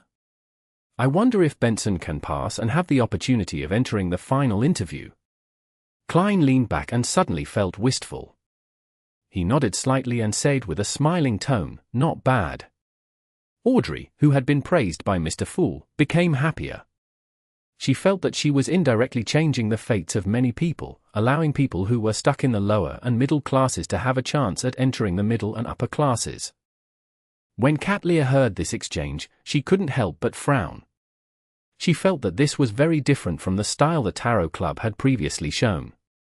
Could it be that the reforms of the past half a year in the Lund Kingdom were a result of the Tarot Club's turning of the wheels? As a young noble lady, Miss Justice played an important role? If that's the case, I have to re-evaluate my views. Although the members aren't of a high sequence and are low-ranking members of their organizations, they're still able to influence the situation of the world to a certain extent. Katlia retracted her gaze and considered whether she wanted to use her different resource channels to figure out the backstory of Lund Kingdom's reforms. After a few minutes of exchanges, the Fool Klein announced the end of the gathering. While Miss Justice and company got up to express their farewells, he severed the connection and leaned back into his seat. He silently watched the endless greyish-white fog around him for a very long while. Backland. In a coffee shop next to King's Avenue. Melissa was holding a porcelain teaspoon as she gently stirred the black tea which had a lemon in it. From time to time, she would turn her head to look out into the faint fog. Her black veiled hat was sitting beside her. Placed in front of her was a plate of the cheapest toast, but she hadn't taken a single bite. She originally imagined that she would anger the coffee shop's owner for sitting there all this while, preventing him from earning more. But she later discovered that there were many people waiting for the end of the test opposite the road like her.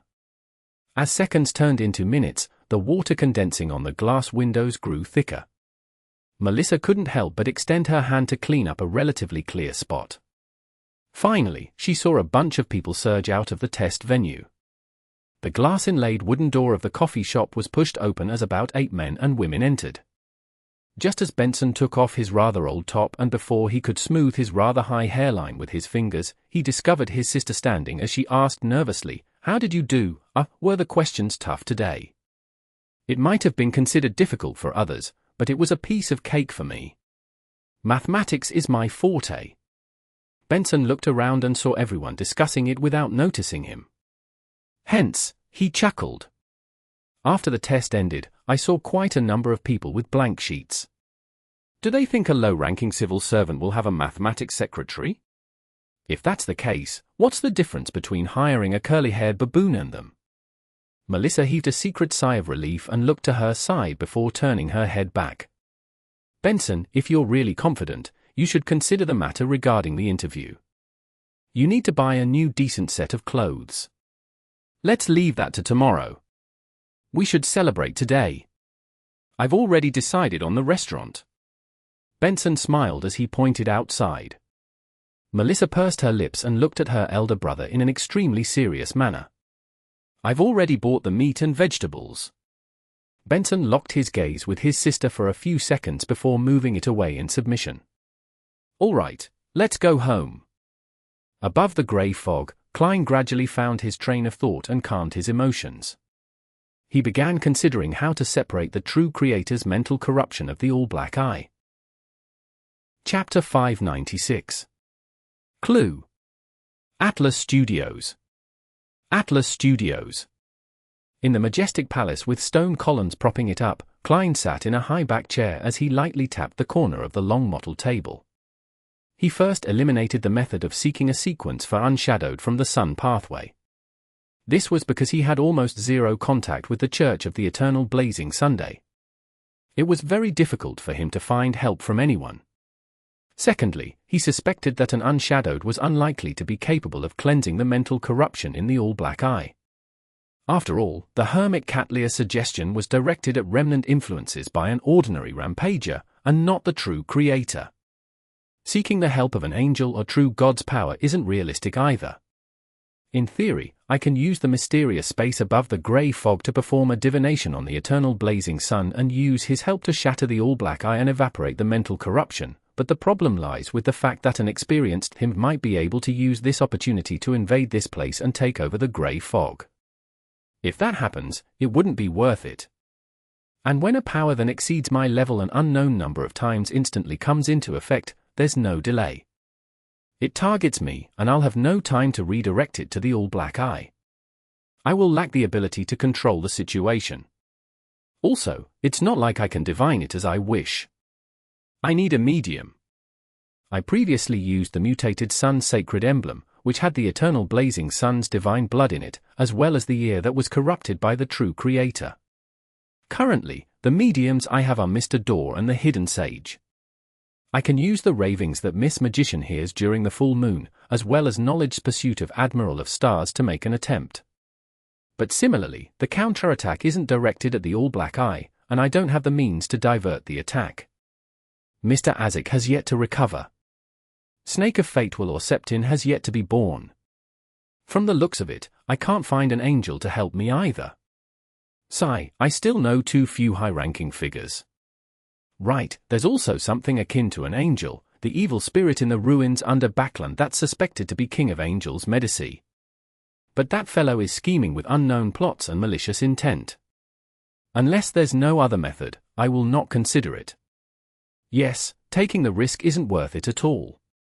If that's the case, I might as well give up on the all-black eye and search for the main ingredients of a Nimblewright master. It's only the dust of ancient wraiths and the core crystal of a six-winged gargoyle. It's even possible that the former can be found in the underworld. In that case, performing a new search is a viable choice, while finding a mystical item that's similar to the blood vessel thief is another choice. With the grey fog shielding me, I can use its theft abilities to its full extent.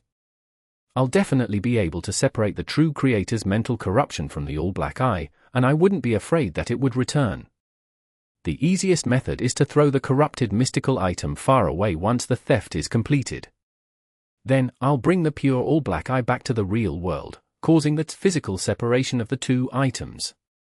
Well, how am I to find a similar mystical item? Mr. Hanged Man didn't say anything after seeing the methods, which implies that he doesn't know either. However, I can ask at the next tarot gathering.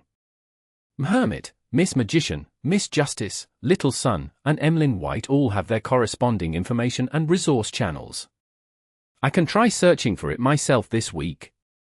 I'll start with Vice Admiral Iceberg. Her third mate, Flowery Bow Tie Jodson, has beyonder powers that can steal. Perhaps he might know where there might be similar mystical items. Klein's thought process gradually cleared up as he formulated an initial plan. He first performed a divination before rapidly returning to the real world. He got out of the decadent state of laying slump in the reclining chair drinking beverages and reading newspapers as he quickly set up a ritual. It was still 3 candles, but the difference was the symbol he drew. It was the sacred emblem of the god of knowledge and wisdom, an omniscient eye on an open book. The ritual's silver dagger also switched to a brass knife. In mysticism, the blue star corresponded to the god of knowledge and wisdom, and the metal that belonged to the blue star's domain was mercury and brass. Klein had long considered the problem of contacting Vice Admiral Iceberg Edwina Edwards. Therefore, he prepared a set of soulful ritual materials. After a series of processes, he burned the corresponding herb powder, and he dripped the extract and essence from lavender and mint. Amidst the faint, clear, and mysterious fragrance, Klein took a step back and used ancient Hermes to recite an incantation. I pray for the power of knowledge. I pray for the power of rationality. I pray for the God of wisdom's loving grace. I pray that you allow me to communicate with the spirit of Edwina Edwards, the teacher who pursues knowledge, the researcher of spirit world creatures, Vice Admiral Iceberg of the Seas, who hails from Lemberg. Klein's voice reverberated as the altar instantly turned gloomy and cold. Be it the brass knife or the metallic bottles, all of them floated up. It succeeded. The Golden Dream is still within 500 nautical miles. Klein first felt a sense of delight before he saw the flames of the 3 candles lengthen. They were tainted with a pale white with a hint of dark green. He knew that the soulful ritual was essentially to free his body and allow the target's astral projection to possess him to establish an effective communication channel. He would be lacking in the necessary protection, making it easy to be attacked by the target of the soulful ritual. Therefore, he had divined ahead of time to determine the danger from this matter. Besides, after meeting and conversing with her, he believed that Vice Admiral Iceberg Edwina wasn't a person with malicious intent. He temporarily found her trustworthy.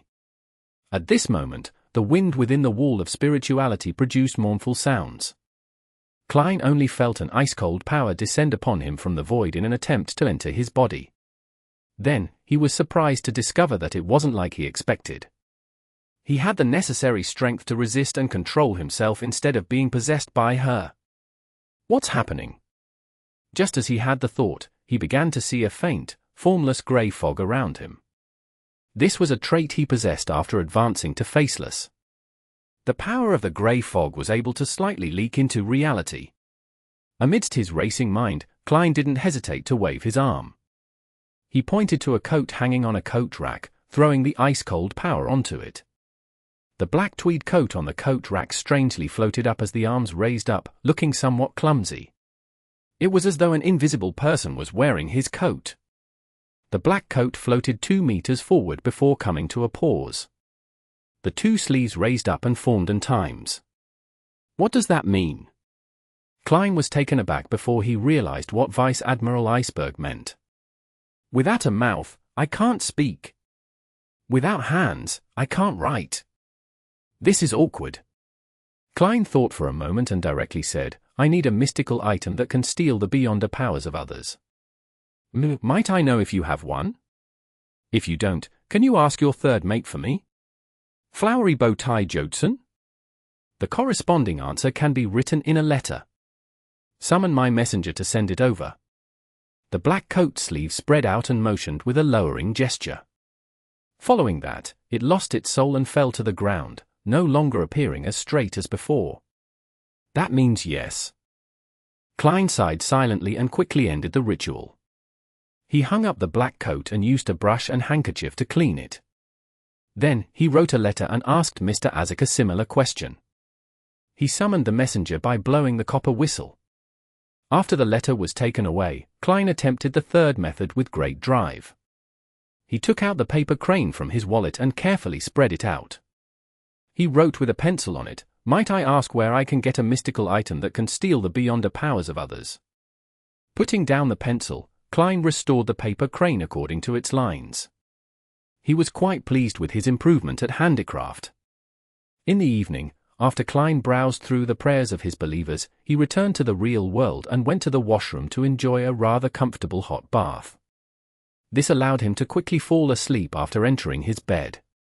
This continued until he suddenly sensed an external force invading his dream. It was the same desolate plains with the towering pitch-black steeple. With familiarity, Klein passed through the doors and walls until he entered deep inside the tower. There was still a deck of tarot cards scattered here. They surrounded a central protrusion as though they were making a declaration. However, as a seer, Klein could only interpret it as chaotic and contradictory. On the protruded area, the text had already changed. The silver words formed 3 sentences. The first line wrote, "I'm only a child that has yet to been born." Klein's expression froze as though he was hearing an infant cry, "Please, I beg you. Don't make things difficult for me. Such communication is very tiring." The second line was equally succinct. "The clue lies in you." The third line was, "Don't ask me what the clue is because I have no idea either. That is to say that snake of fate will or Septin can foresee a clue on me, but he is unable to foresee what it is exactly. That feels like a charlatan's divination. No, I can't say so. I can't include myself in such criticism." Klein remembered the information and exited the dream before returning back to sleep until daybreak. After breakfast, he began recalling the items and matters he had experienced before to seek out the so-called clue. At this moment, his spiritual perception was triggered as he quickly activated his spirit vision. The skeleton messenger remained huge, but unlike the last time, its head didn't pass through the ceiling. This was because it had spewed up from the floor, so half its head was in the level below. In such a situation, it looked at Klein at his eye level and placed the return letter on his palm. Seeing the messenger crumble like a falling waterfall, Klein was taken back. He muttered, feeling both angry and amused. "So you do know some manners. You're getting more considerate after all. You've changed greatly after knowing that you wouldn't be transferred to me." Klein rapidly retracted his gaze and opened the letter to read Mr. Azek's reply. "Stealing the beyonder powers of others is from the Marauder pathway. In the 4th epoch, it belonged to the Amorn family, the Zoroast family, and the Jacob family. They seldom appeared after the War of the 4 Emperors. Rumor has it that some of their members have formed an alliance and call themselves Hermits of Fate. I can't remember any further. You can try attacking from the angle of the descendants of these 3 families. Amorn. So a blasphemer refers to this pathway? The Jacob family was one of the 5 angel families of the Tudor dynasty. It was equal to Abraham, Amorn, Antigonus, and Tamara. As for the Zoroast family, it's from the Solomon Empire. Hermits of Fate. Fate, hermit. The clue lies in me." Klein suddenly sat up and recalled an item. It was the mysterious badge from Lenivus. The symbols on it were none other than that of fate and concealment. Chapter 597. Klein's Plan. Atlas Studios. Atlas Studios. Lenivus is likely a Sequence 8 swindler. This happens to be from the Marauder pathway. It's not incomprehensible or unacceptable that he would have the admission ticket to the corresponding gathering. On the contrary, it's very logical. Purchasing a mystical item, which can steal the beyonder powers of others, at a gathering with the Hermits of Fate is definitely much easier than other circles. From the looks of it, this is the so-called clue Will or Septin mentioned. Klein sat by the edge of the bed and suddenly brightened up. He hurriedly set up a ritual to summon himself and went above the grey fog to bring back the eyeball-sized badge to the real world. On the front of the badge was a symbol that depicted fate and concealment, and behind it was a ring of tiny and compact words in ancient Hermes, "You can join if you have this item." Klein was just about to inject his spirituality to activate the badge and send out the information to synchronize it with the latest gathering time and location when he suddenly turned hesitant. "How careless am I? I actually forgot to divine if doing so will be dangerous. If that gathering has Lenivus's demigod senior and he uses it to lock onto me, that will be troublesome. It's just like how Vice Admiral Ailment Tracy was able to quickly find a demoness of unaging to help her. I must take precautions. A person should be rash when the time calls for it, and be a coward when necessary." Klein smacked his forehead and cautiously returned to the mysterious space above the grey fog where he used spirit dowsing to perform a divination. After receiving a revelation that there wasn't any danger, he breathed a sigh of relief and left the grey fog. He then sat in the reclining chair in his inn room. With the injection of his spirituality, the badge emitted a blurry luster and quickly condensed into an inconspicuous light beam, shooting out into the air.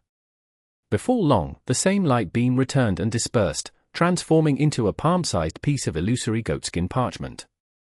On it was written the words in ancient Faesac, the 6th of June, 1350, 9 p.m. at the Tussock River's estuary.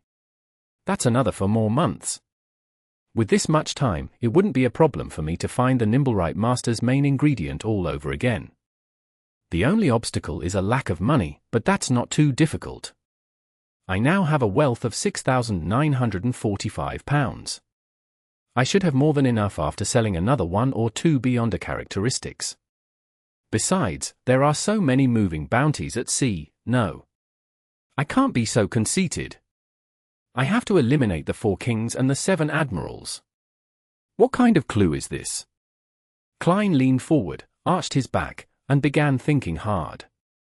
As he thought about the gathering of the Hermits of Fate, he suddenly thought of someone, Leonard Mitchell. My dear poet had participated in the Hermits of Fate gathering in Baber Valley. Regardless of his goal, whether it's for official work or private matters, there's a possibility of him obtaining a mystical item that can steal the beyonder powers of others. I can borrow it from him or buy it through him. This is the real clue? Klein felt energized as he quickly came up with a rough plan. First step. Place the radio transceiver above the grey fog to accumulate its aura. Second step, use the radio transceiver to contact Arrodes a few days later. Third step, ask it where I can, with relative ease, obtain mystical items that can steal the beyonder powers of others. If the answer is very clear, the 4th step will follow what the information says, easily completing my goal. If the answer is vague or fraught with danger, the 4th step can be to ask my dear poet's present location. The 5th step is to get Emlyn White to take this badge to find my dear poet to see if he has any corresponding items and if it's possible to do a transaction. I won't appear in person, for I might end up being recognized. That will similarly make it very troublesome. As for Emlyn, he's presently considered someone from the Church of Earth Mother, no, considered a ghost of the Church of Earth Mother. To get him to initiate first contact, even if he were reported by my dear poet or ends up captured on the spot, he wouldn't be framed or put up for torture. With the plan on what to do and how to proceed, Klein immediately felt refreshed. In his good mood, he decided to head out to eat a Bayam delicacy, roasted fish.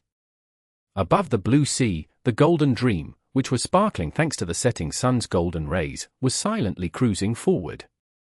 Receiving his captain's permission, Danitz apprehensively walked into her room with his head up as people stared at him with envy. Bookshelves filled the room and on top of them were different books.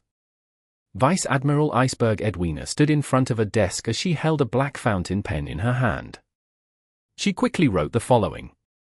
I do not have similar items. Same for Jodson. He says he will help you look out for it, but that will require you to be sufficiently lucky. Edwina raised her head and turned her clear, aqueous blue eyes to look at Danitz. You, hold the ritual to summon German Sparrow's messenger. At that moment, Danitz was wondering if he would receive any special treatment from his captain, but when he heard that, he pointed at himself in astonishment. Me? Yes. Edwina folded the letter, straightened her body, and nodded. This can help you familiarize yourself with similar rituals. In the future, I'll be testing you on this. All right, Danitz hid his disappointment as he tried his best to recall the procedure as he slowly set up the ritual that only needed 1 candle. Finally, under Edwina's watch, he took out a shiny Lund gold coin and placed it on the altar. After taking the letter, Danitz ran through the subsequent ritual in his mind twice before he dared to do it. He took a step back and said in ancient Hermes, I summon in my name. The spirit that wanders about the unfounded, the friendly creature that can be subordinated, the messenger that belongs to German Sparrow.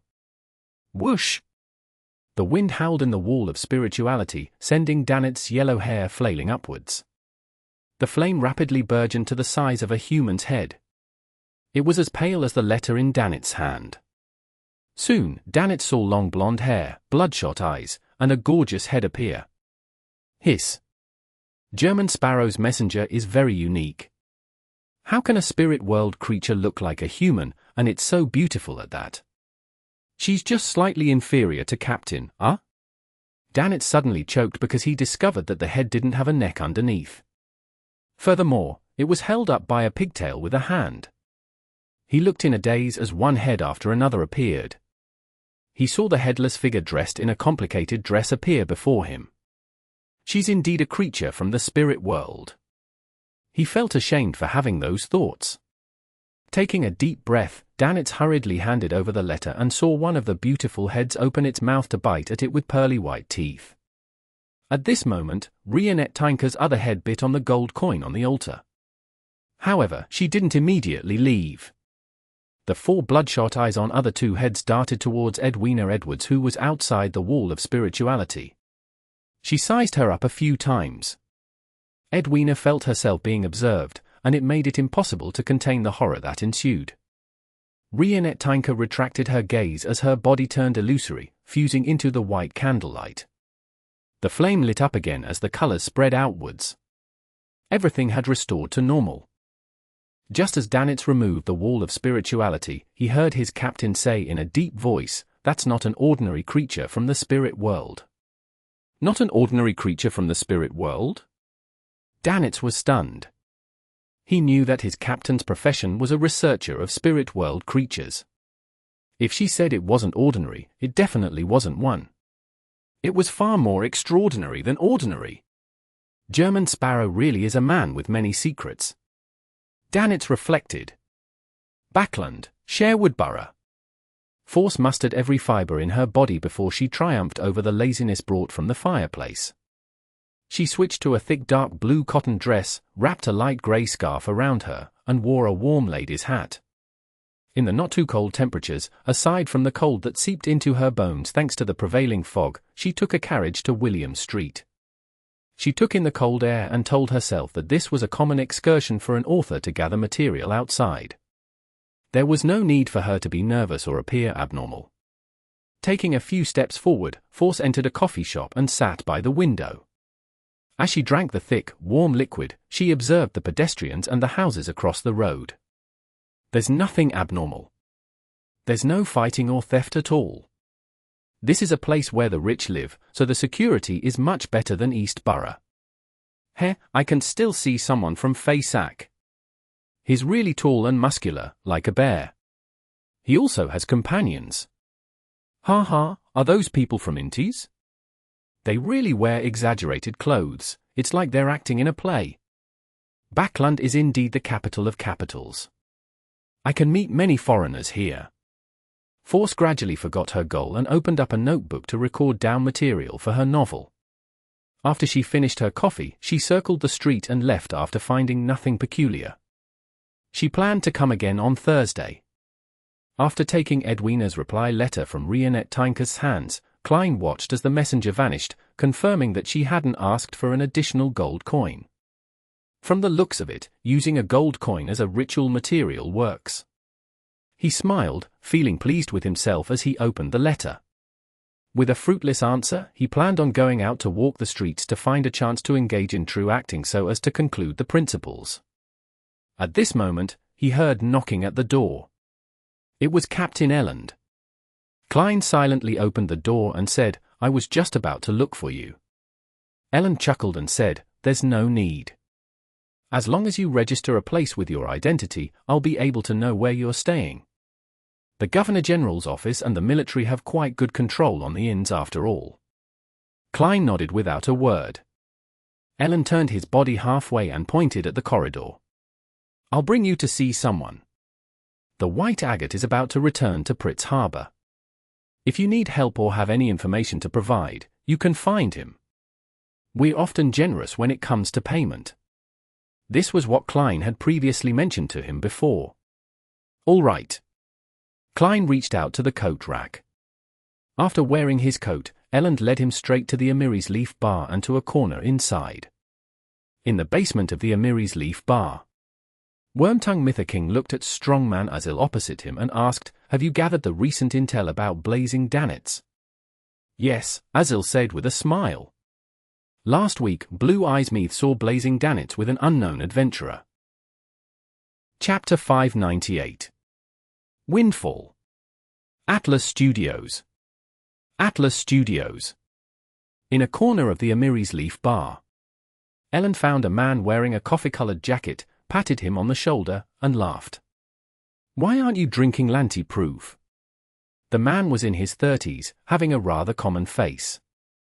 It was obvious that he had Lun blood running through his veins. He had brown hair and eyes, with a somewhat high nose bridge.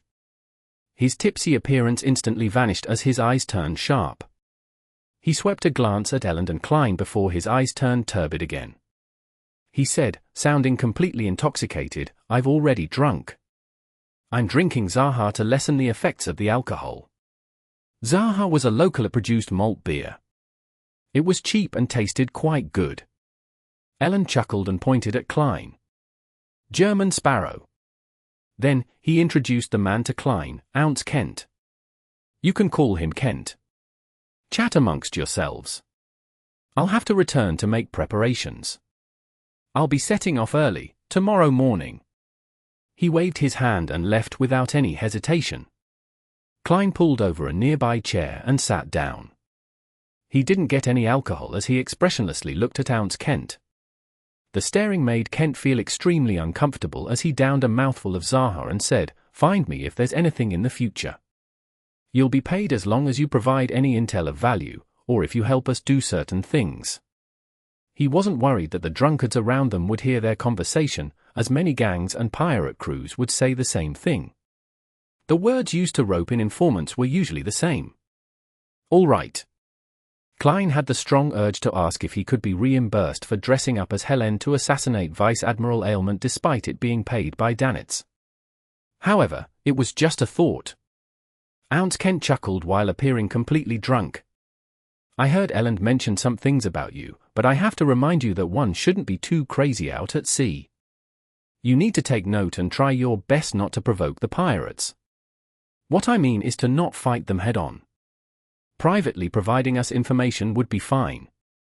We will keep it a secret for you." This time, he had clearly suppressed his voice. Seeing no response from German Sparrow, he added, "Pirates wouldn't bother with any chivalrous code, nor will they abide by the kingdom's laws and rules. Burp. If you have a family at different port cities or some island colony, they'd definitely be capable of attacking your family." "Family?" Klein fell silent for a second before calmly saying, "I do not have a family." Ounce Kent was nearly at a loss for words. All he could do was say, "They will also attack your friends." Then, he heard German Sparrow reply in an unperturbed tone, "I do not have friends." Ounce Kent instantly choked up. He subconsciously drank a mouthful of Zaha beer to calm himself. After coughing twice, he said in a deep voice, "They will also ambush you. They will also bribe people to learn about your schedule and intercept your ship. At sea, a single person's strength is often so inconsequential." Klein said rather calmly, "I wouldn't reject them from giving me money. That's basic courtesy." "Giving money?" Ounce Kent was clearly taken aback as he found German Sparrow's words incomprehensible. A few seconds later, he realized that the man was treating pirates as mobile bounties. He drank mouthful after mouthful of beer, momentarily at a loss for words. In the basement of the Amiri's Leaf Bar. An unknown adventurer. Wormtongue Mytha King's mind stirred as he sat straight up. Strongman Azil nodded. According to Blue Eyes Meath, that adventurer is new. He likely hasn't been to the archipelago for long, but Meath felt that he was considerably dangerous. Considerably dangerous? Could he be the person who killed Steele Mavetti and company with Blazing Danitz? Could it be the person who disguised himself as Helene to attack Captain? Mither immediately made certain connections as he asked with a deep voice, "Do you have his photograph or a portrait?" Azil beckoned to a subordinate and received a piece of white paper. "We used a ritual to get Blue Eyes Meath to draw the unknown adventurer's appearance. As you know, it's different having a firm footing in Bayam's underground world than being a successful pirate. I need supporting members. Sigh, to hire them, I spent quite a bit of money." Mither could read between the lines as he chuckled. "As long as you get to the bottom of this matter, Captain wouldn't be stingy with her reward." he took the portrait, spread it out, and discovered a cold-looking man with black hair and brown eyes.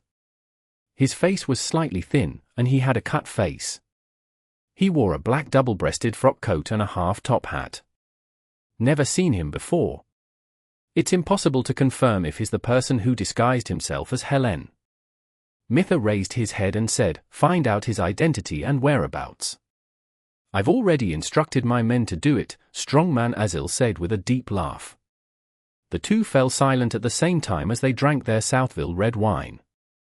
A few minutes later, a bar bouncer entered and broke the silence.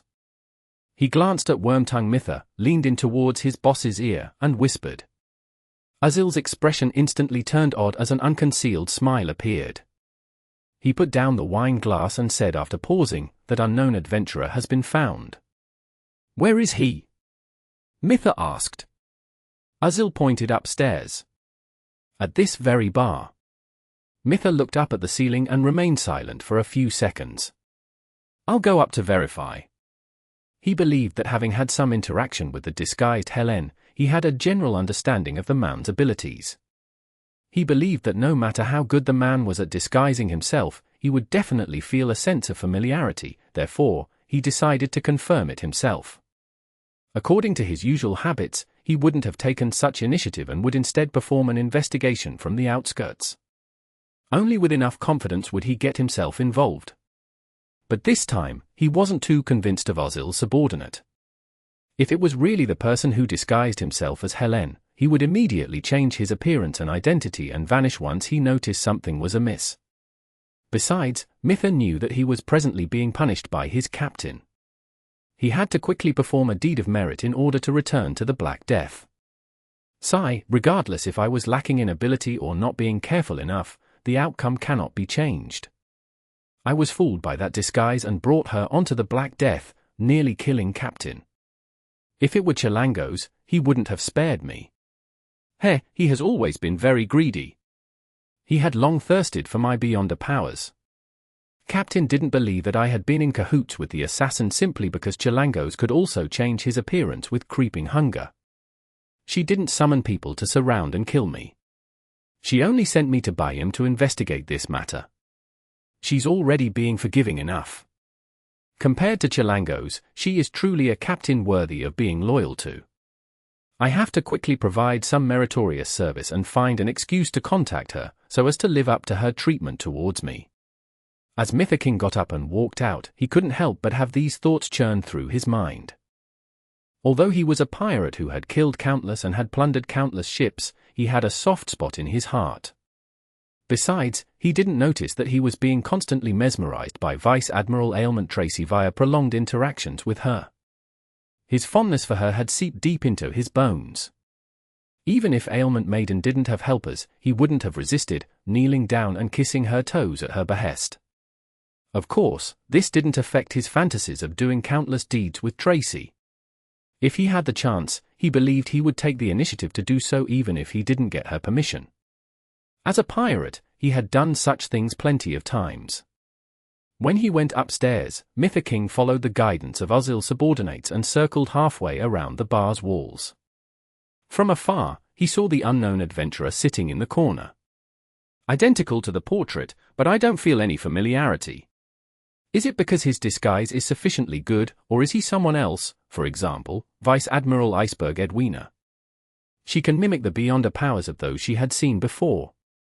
It's not impossible for her to change appearance like Chilango's. Mitha's gaze paused for 2 seconds before he cautiously retracted it. But at this moment, Klein's spiritual intuition as a seer told him that someone was observing him. Without concealing anything, Klein immediately turned to look back. He saw a man with short eyebrows, deep eye sockets, and bronze eyes. Wormtongue Mitha King. Third mate of Vice Admiral Ailment's flagship, Black Death.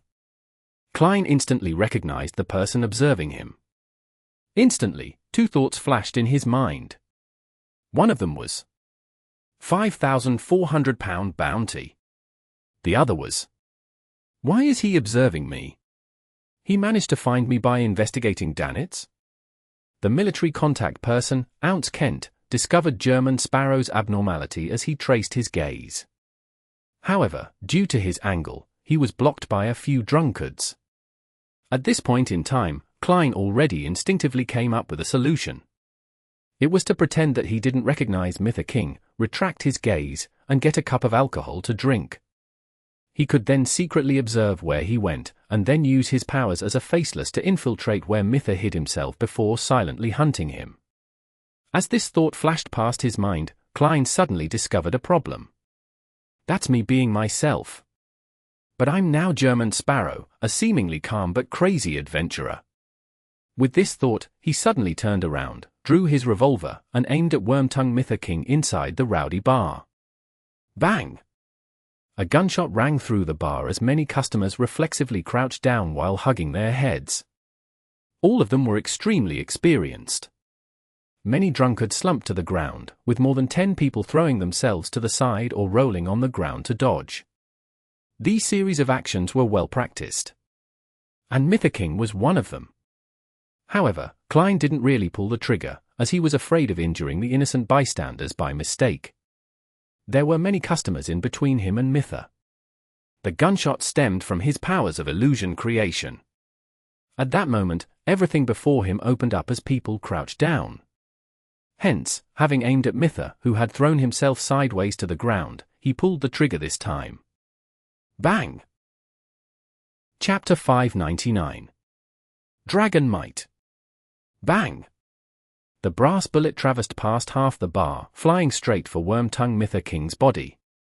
But just as it was about to hit him, Mytha's brown eyes suddenly turned dark. The bullet made a turn, and its trajectory was thrown upward slightly as it accurately hit a glass cup filled with golden beer. Amidst a loud noise, the glass instantly shattered, splashing beer everywhere. At the same time, Mytha grabbed a cup from a customer, extended his arm, and threw it at Klein. What's the point of that? Klein only dodged slightly to allow the glass cup to miss him, shattering onto the wall. At this moment, Wormtongue Mytha immediately lunged forward and rolled, heading for the entrance to the basement. He attempted entry in order to get help or escape via a secret path. He had initially confirmed that the unknown and crazy adventurer was the assassin, who had disguised as Helene and boarded the Black Death, targeting Vice Admiral Ailment Tracy. Furthermore, his series of actions, which had nearly succeeded, told him that in a one-on-one situation, he wasn't a match for him. This was a powerhouse at the pirate admiral level. Tap! Tap! Tap! Klein quickly chased after Wormtongue Mytha. He was fast and agile. Despite being inside the chaotic bar, he didn't step onto anyone. Seeing that the bouncers in the basement were coming with revolvers in hand and how Mytha King was about to enter the basement with bouncers in the bar approaching, Klein didn't hesitate. He suddenly clenched his left hand. The black glove was instantly covered with dense dark golden scales. His dark brown irises turned pale and became vertical. Right on the heels of that, an invisible wave surged outwards with him as its epicenter. In the areas where the wave passed, the customers who were holding their heads down turned limp or trembled. The military contact, Ounce Kent, also clearly lost his sense of reason, as though he had encountered the most terrifying thing in the world. All he wanted to do was to escape. The bouncers who had approached were no different. Extreme horror gripped their hearts as they ran around aimlessly, making the situation turn even more chaotic. Clang! Clang! Clang! The bouncers in the basement threw away their weapons, either running to a corner and shrinking into a ball, or they were trembling on the spot, their crotches rapidly turning moist. Wormtongue Mytha felt as though he was struck by lightning. In his fear, he began running in circles at the entrance. This was a psychiatrist's or, also known as Dragon's Might or Mass Chaos. This was Klein's only crowd control beyond a power. At this moment, Klein's rapidly approaching figure didn't stop. In a few steps, he had arrived beside Mytha. In that instant, a scene suddenly surfaced in his mind. Mytha, who looked to be lost in extreme horror, suddenly raised his head and swung his right fist over, aiming straight for Klein's head. Without any thought, Klein fully trusted his clown's intuition for danger. He immediately bent down and turned his body sideways. Almost at the same time, Wormtongue Mytha suddenly raised his head. His brown eyes were dark and clear, without any sense of muddle-headedness. At some moment in time, he had shaken off the effects of dragon's might. This was something that exceeded Kleins' expectations. Bang! Mytha's muscles bulged as he bent his back and threw a punch that resembled a cannonball. However, he didn't hit his expected target and instead hit the wall of the entrance. Creak! The spot where his fist connected threw up pulverized bricks. Quickly, a huge hole that seemed to be covered in a spiderweb appeared. The entire bar seemed to shake. The power of the punch was far stronger than a revolver's bullet. But at this moment, Klein had already flashed behind him. His body straightened up again as his glove seemed to be covered in a layer of gold. His brown eyes lit up with 2 flashes of lightning as they shot out like bullets. Interrogator's psychic piercing. Ah! Mytha King let out a shrill cry, but he didn't fall to the ground. He rolled as he grimaced in pain, holding his arms to protect his head. He soon magically recovered from the pain of psychic piercing, but he felt ice-cold metal at his forehead. He saw the cold and thin adventurer pull the trigger. At such a close distance, even though psychic piercing's effects could only be maintained for a second, it was enough for Klein to raise his right arm and place the revolver's barrel at Wormtongue Mytha King's head. Bang! Mytha King's plea shrank back from his half-agape mouth and into his throat as a picture seemingly formed of blood and white material appeared on the wall behind him. It was melancholic, fresh, and messy. The luster in his eyes vanished as Mytha collapsed backward, leaning against the wall before sliding to the ground. At noon on the 1st of February, 1350, Wormtongue Mytha was hunted. Klein glanced around at the chaotic bar and closed the door to the basement. He chained the door with the existing chains and forcibly made a knot. He bent down and dragged Mytha King down a few steps, but he didn't directly enter. As he was wary of enemies who might suddenly charge out from inside, he opened up his palm and aimed it at Wormtongue Mytha's corpse from above. He had no qualms about grazing the Black Death's third mate. He believed that he was definitely someone with heinous crimes to his name. Firstly, he was once a subordinate of Vice Admiral Hurricane Chilangos, and the deceased pirate Admiral had once massacred an entire ship. He was a rather cold-blooded person. It was simply obvious from what the Red Glove nightmare inside Creeping Hunger had encountered. Secondly, Mytha was working for Vice Admiral Ailment, which was equivalent to working for the Demonis sect. It was unknown how many cases of human trafficking he had been involved in. Creeping Hunger restored its thin human skin appearance as his palm cracked open, producing 2 bloodshot eyes. In an instant, a biting cold wind stirred in the entrance's passageway to the basement.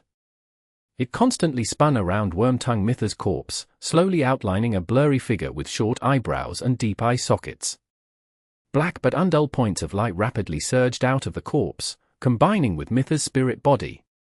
All of them were injected into Creeping Hunger, where an empty finger was waiting for it, forming a connection with the surroundings to a certain degree.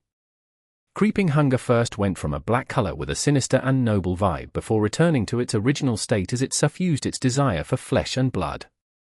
Klein silently diverted his senses to it for a few seconds and was pleasantly surprised that the powers he received were rather useful.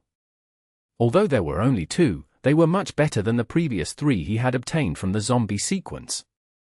At this point, he learned that the mid-sequence beyonder was a Sequence 6 Baron of Corruption from the Lawyer pathway. One of them came from a Baron of Corruption and the other came from the Sequence 7 Briber. The former was Distortion.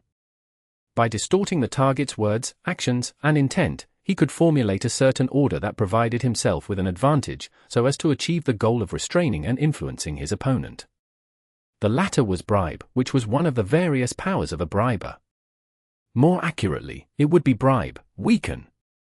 The premise behind using this power was to give the target a certain item, then for a certain amount of time, greatly weaken the target's attacks, defense, and control over him.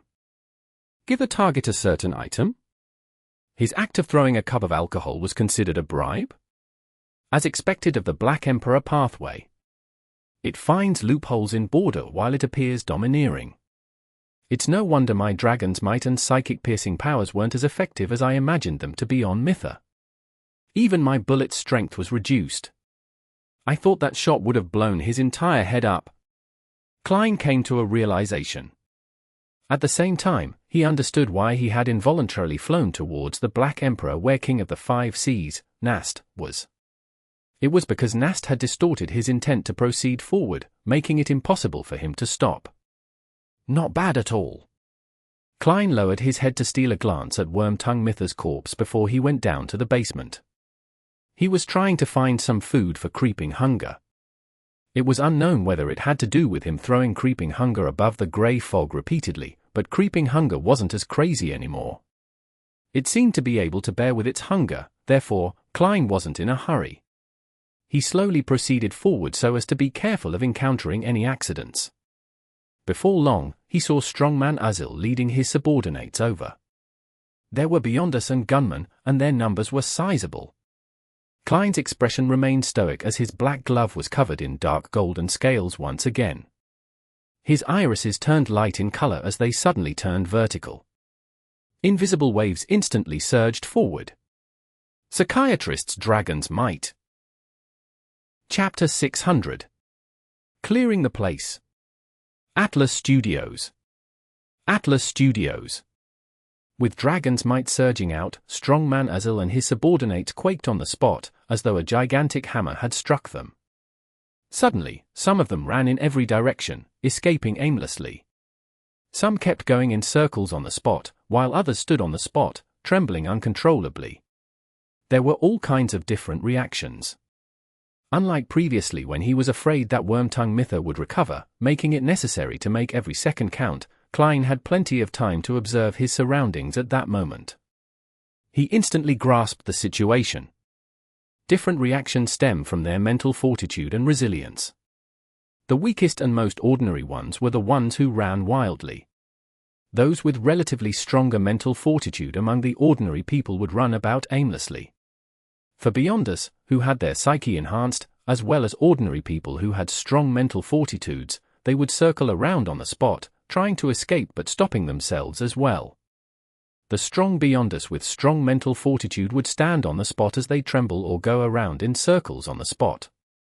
Those who suffer from incontinence as a result of fear belong to the escaping and avoiding group.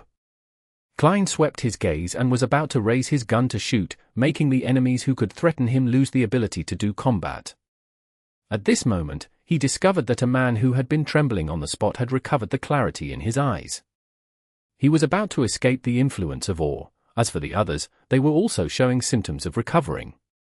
Considering how he didn't have the ability to finish all of them off in such a short period of time, and how a gunshot would jolt a number of them back to their senses, as well as how different Beyonders, when combining their different powers together, could cause him harm, Klein changed his mind and made the glove on his left palm be tainted with a sinister, reflective blackness. His eyes turned dark as he forcefully distorted the intents of the people who were waking up.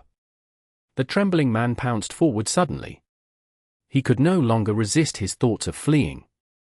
He ran straight for the secret exit, leaving his employer, Strongman Uzil, as a constantly shrinking back.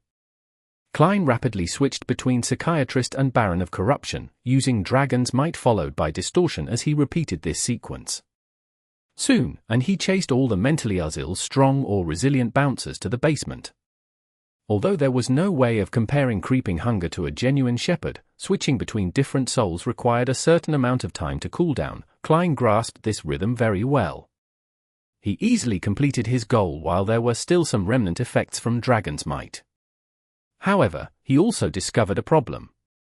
For certain targets, if they were repeatedly exposed to Dragon's Might and or within a short period of time, the effects would weaken with repeated use.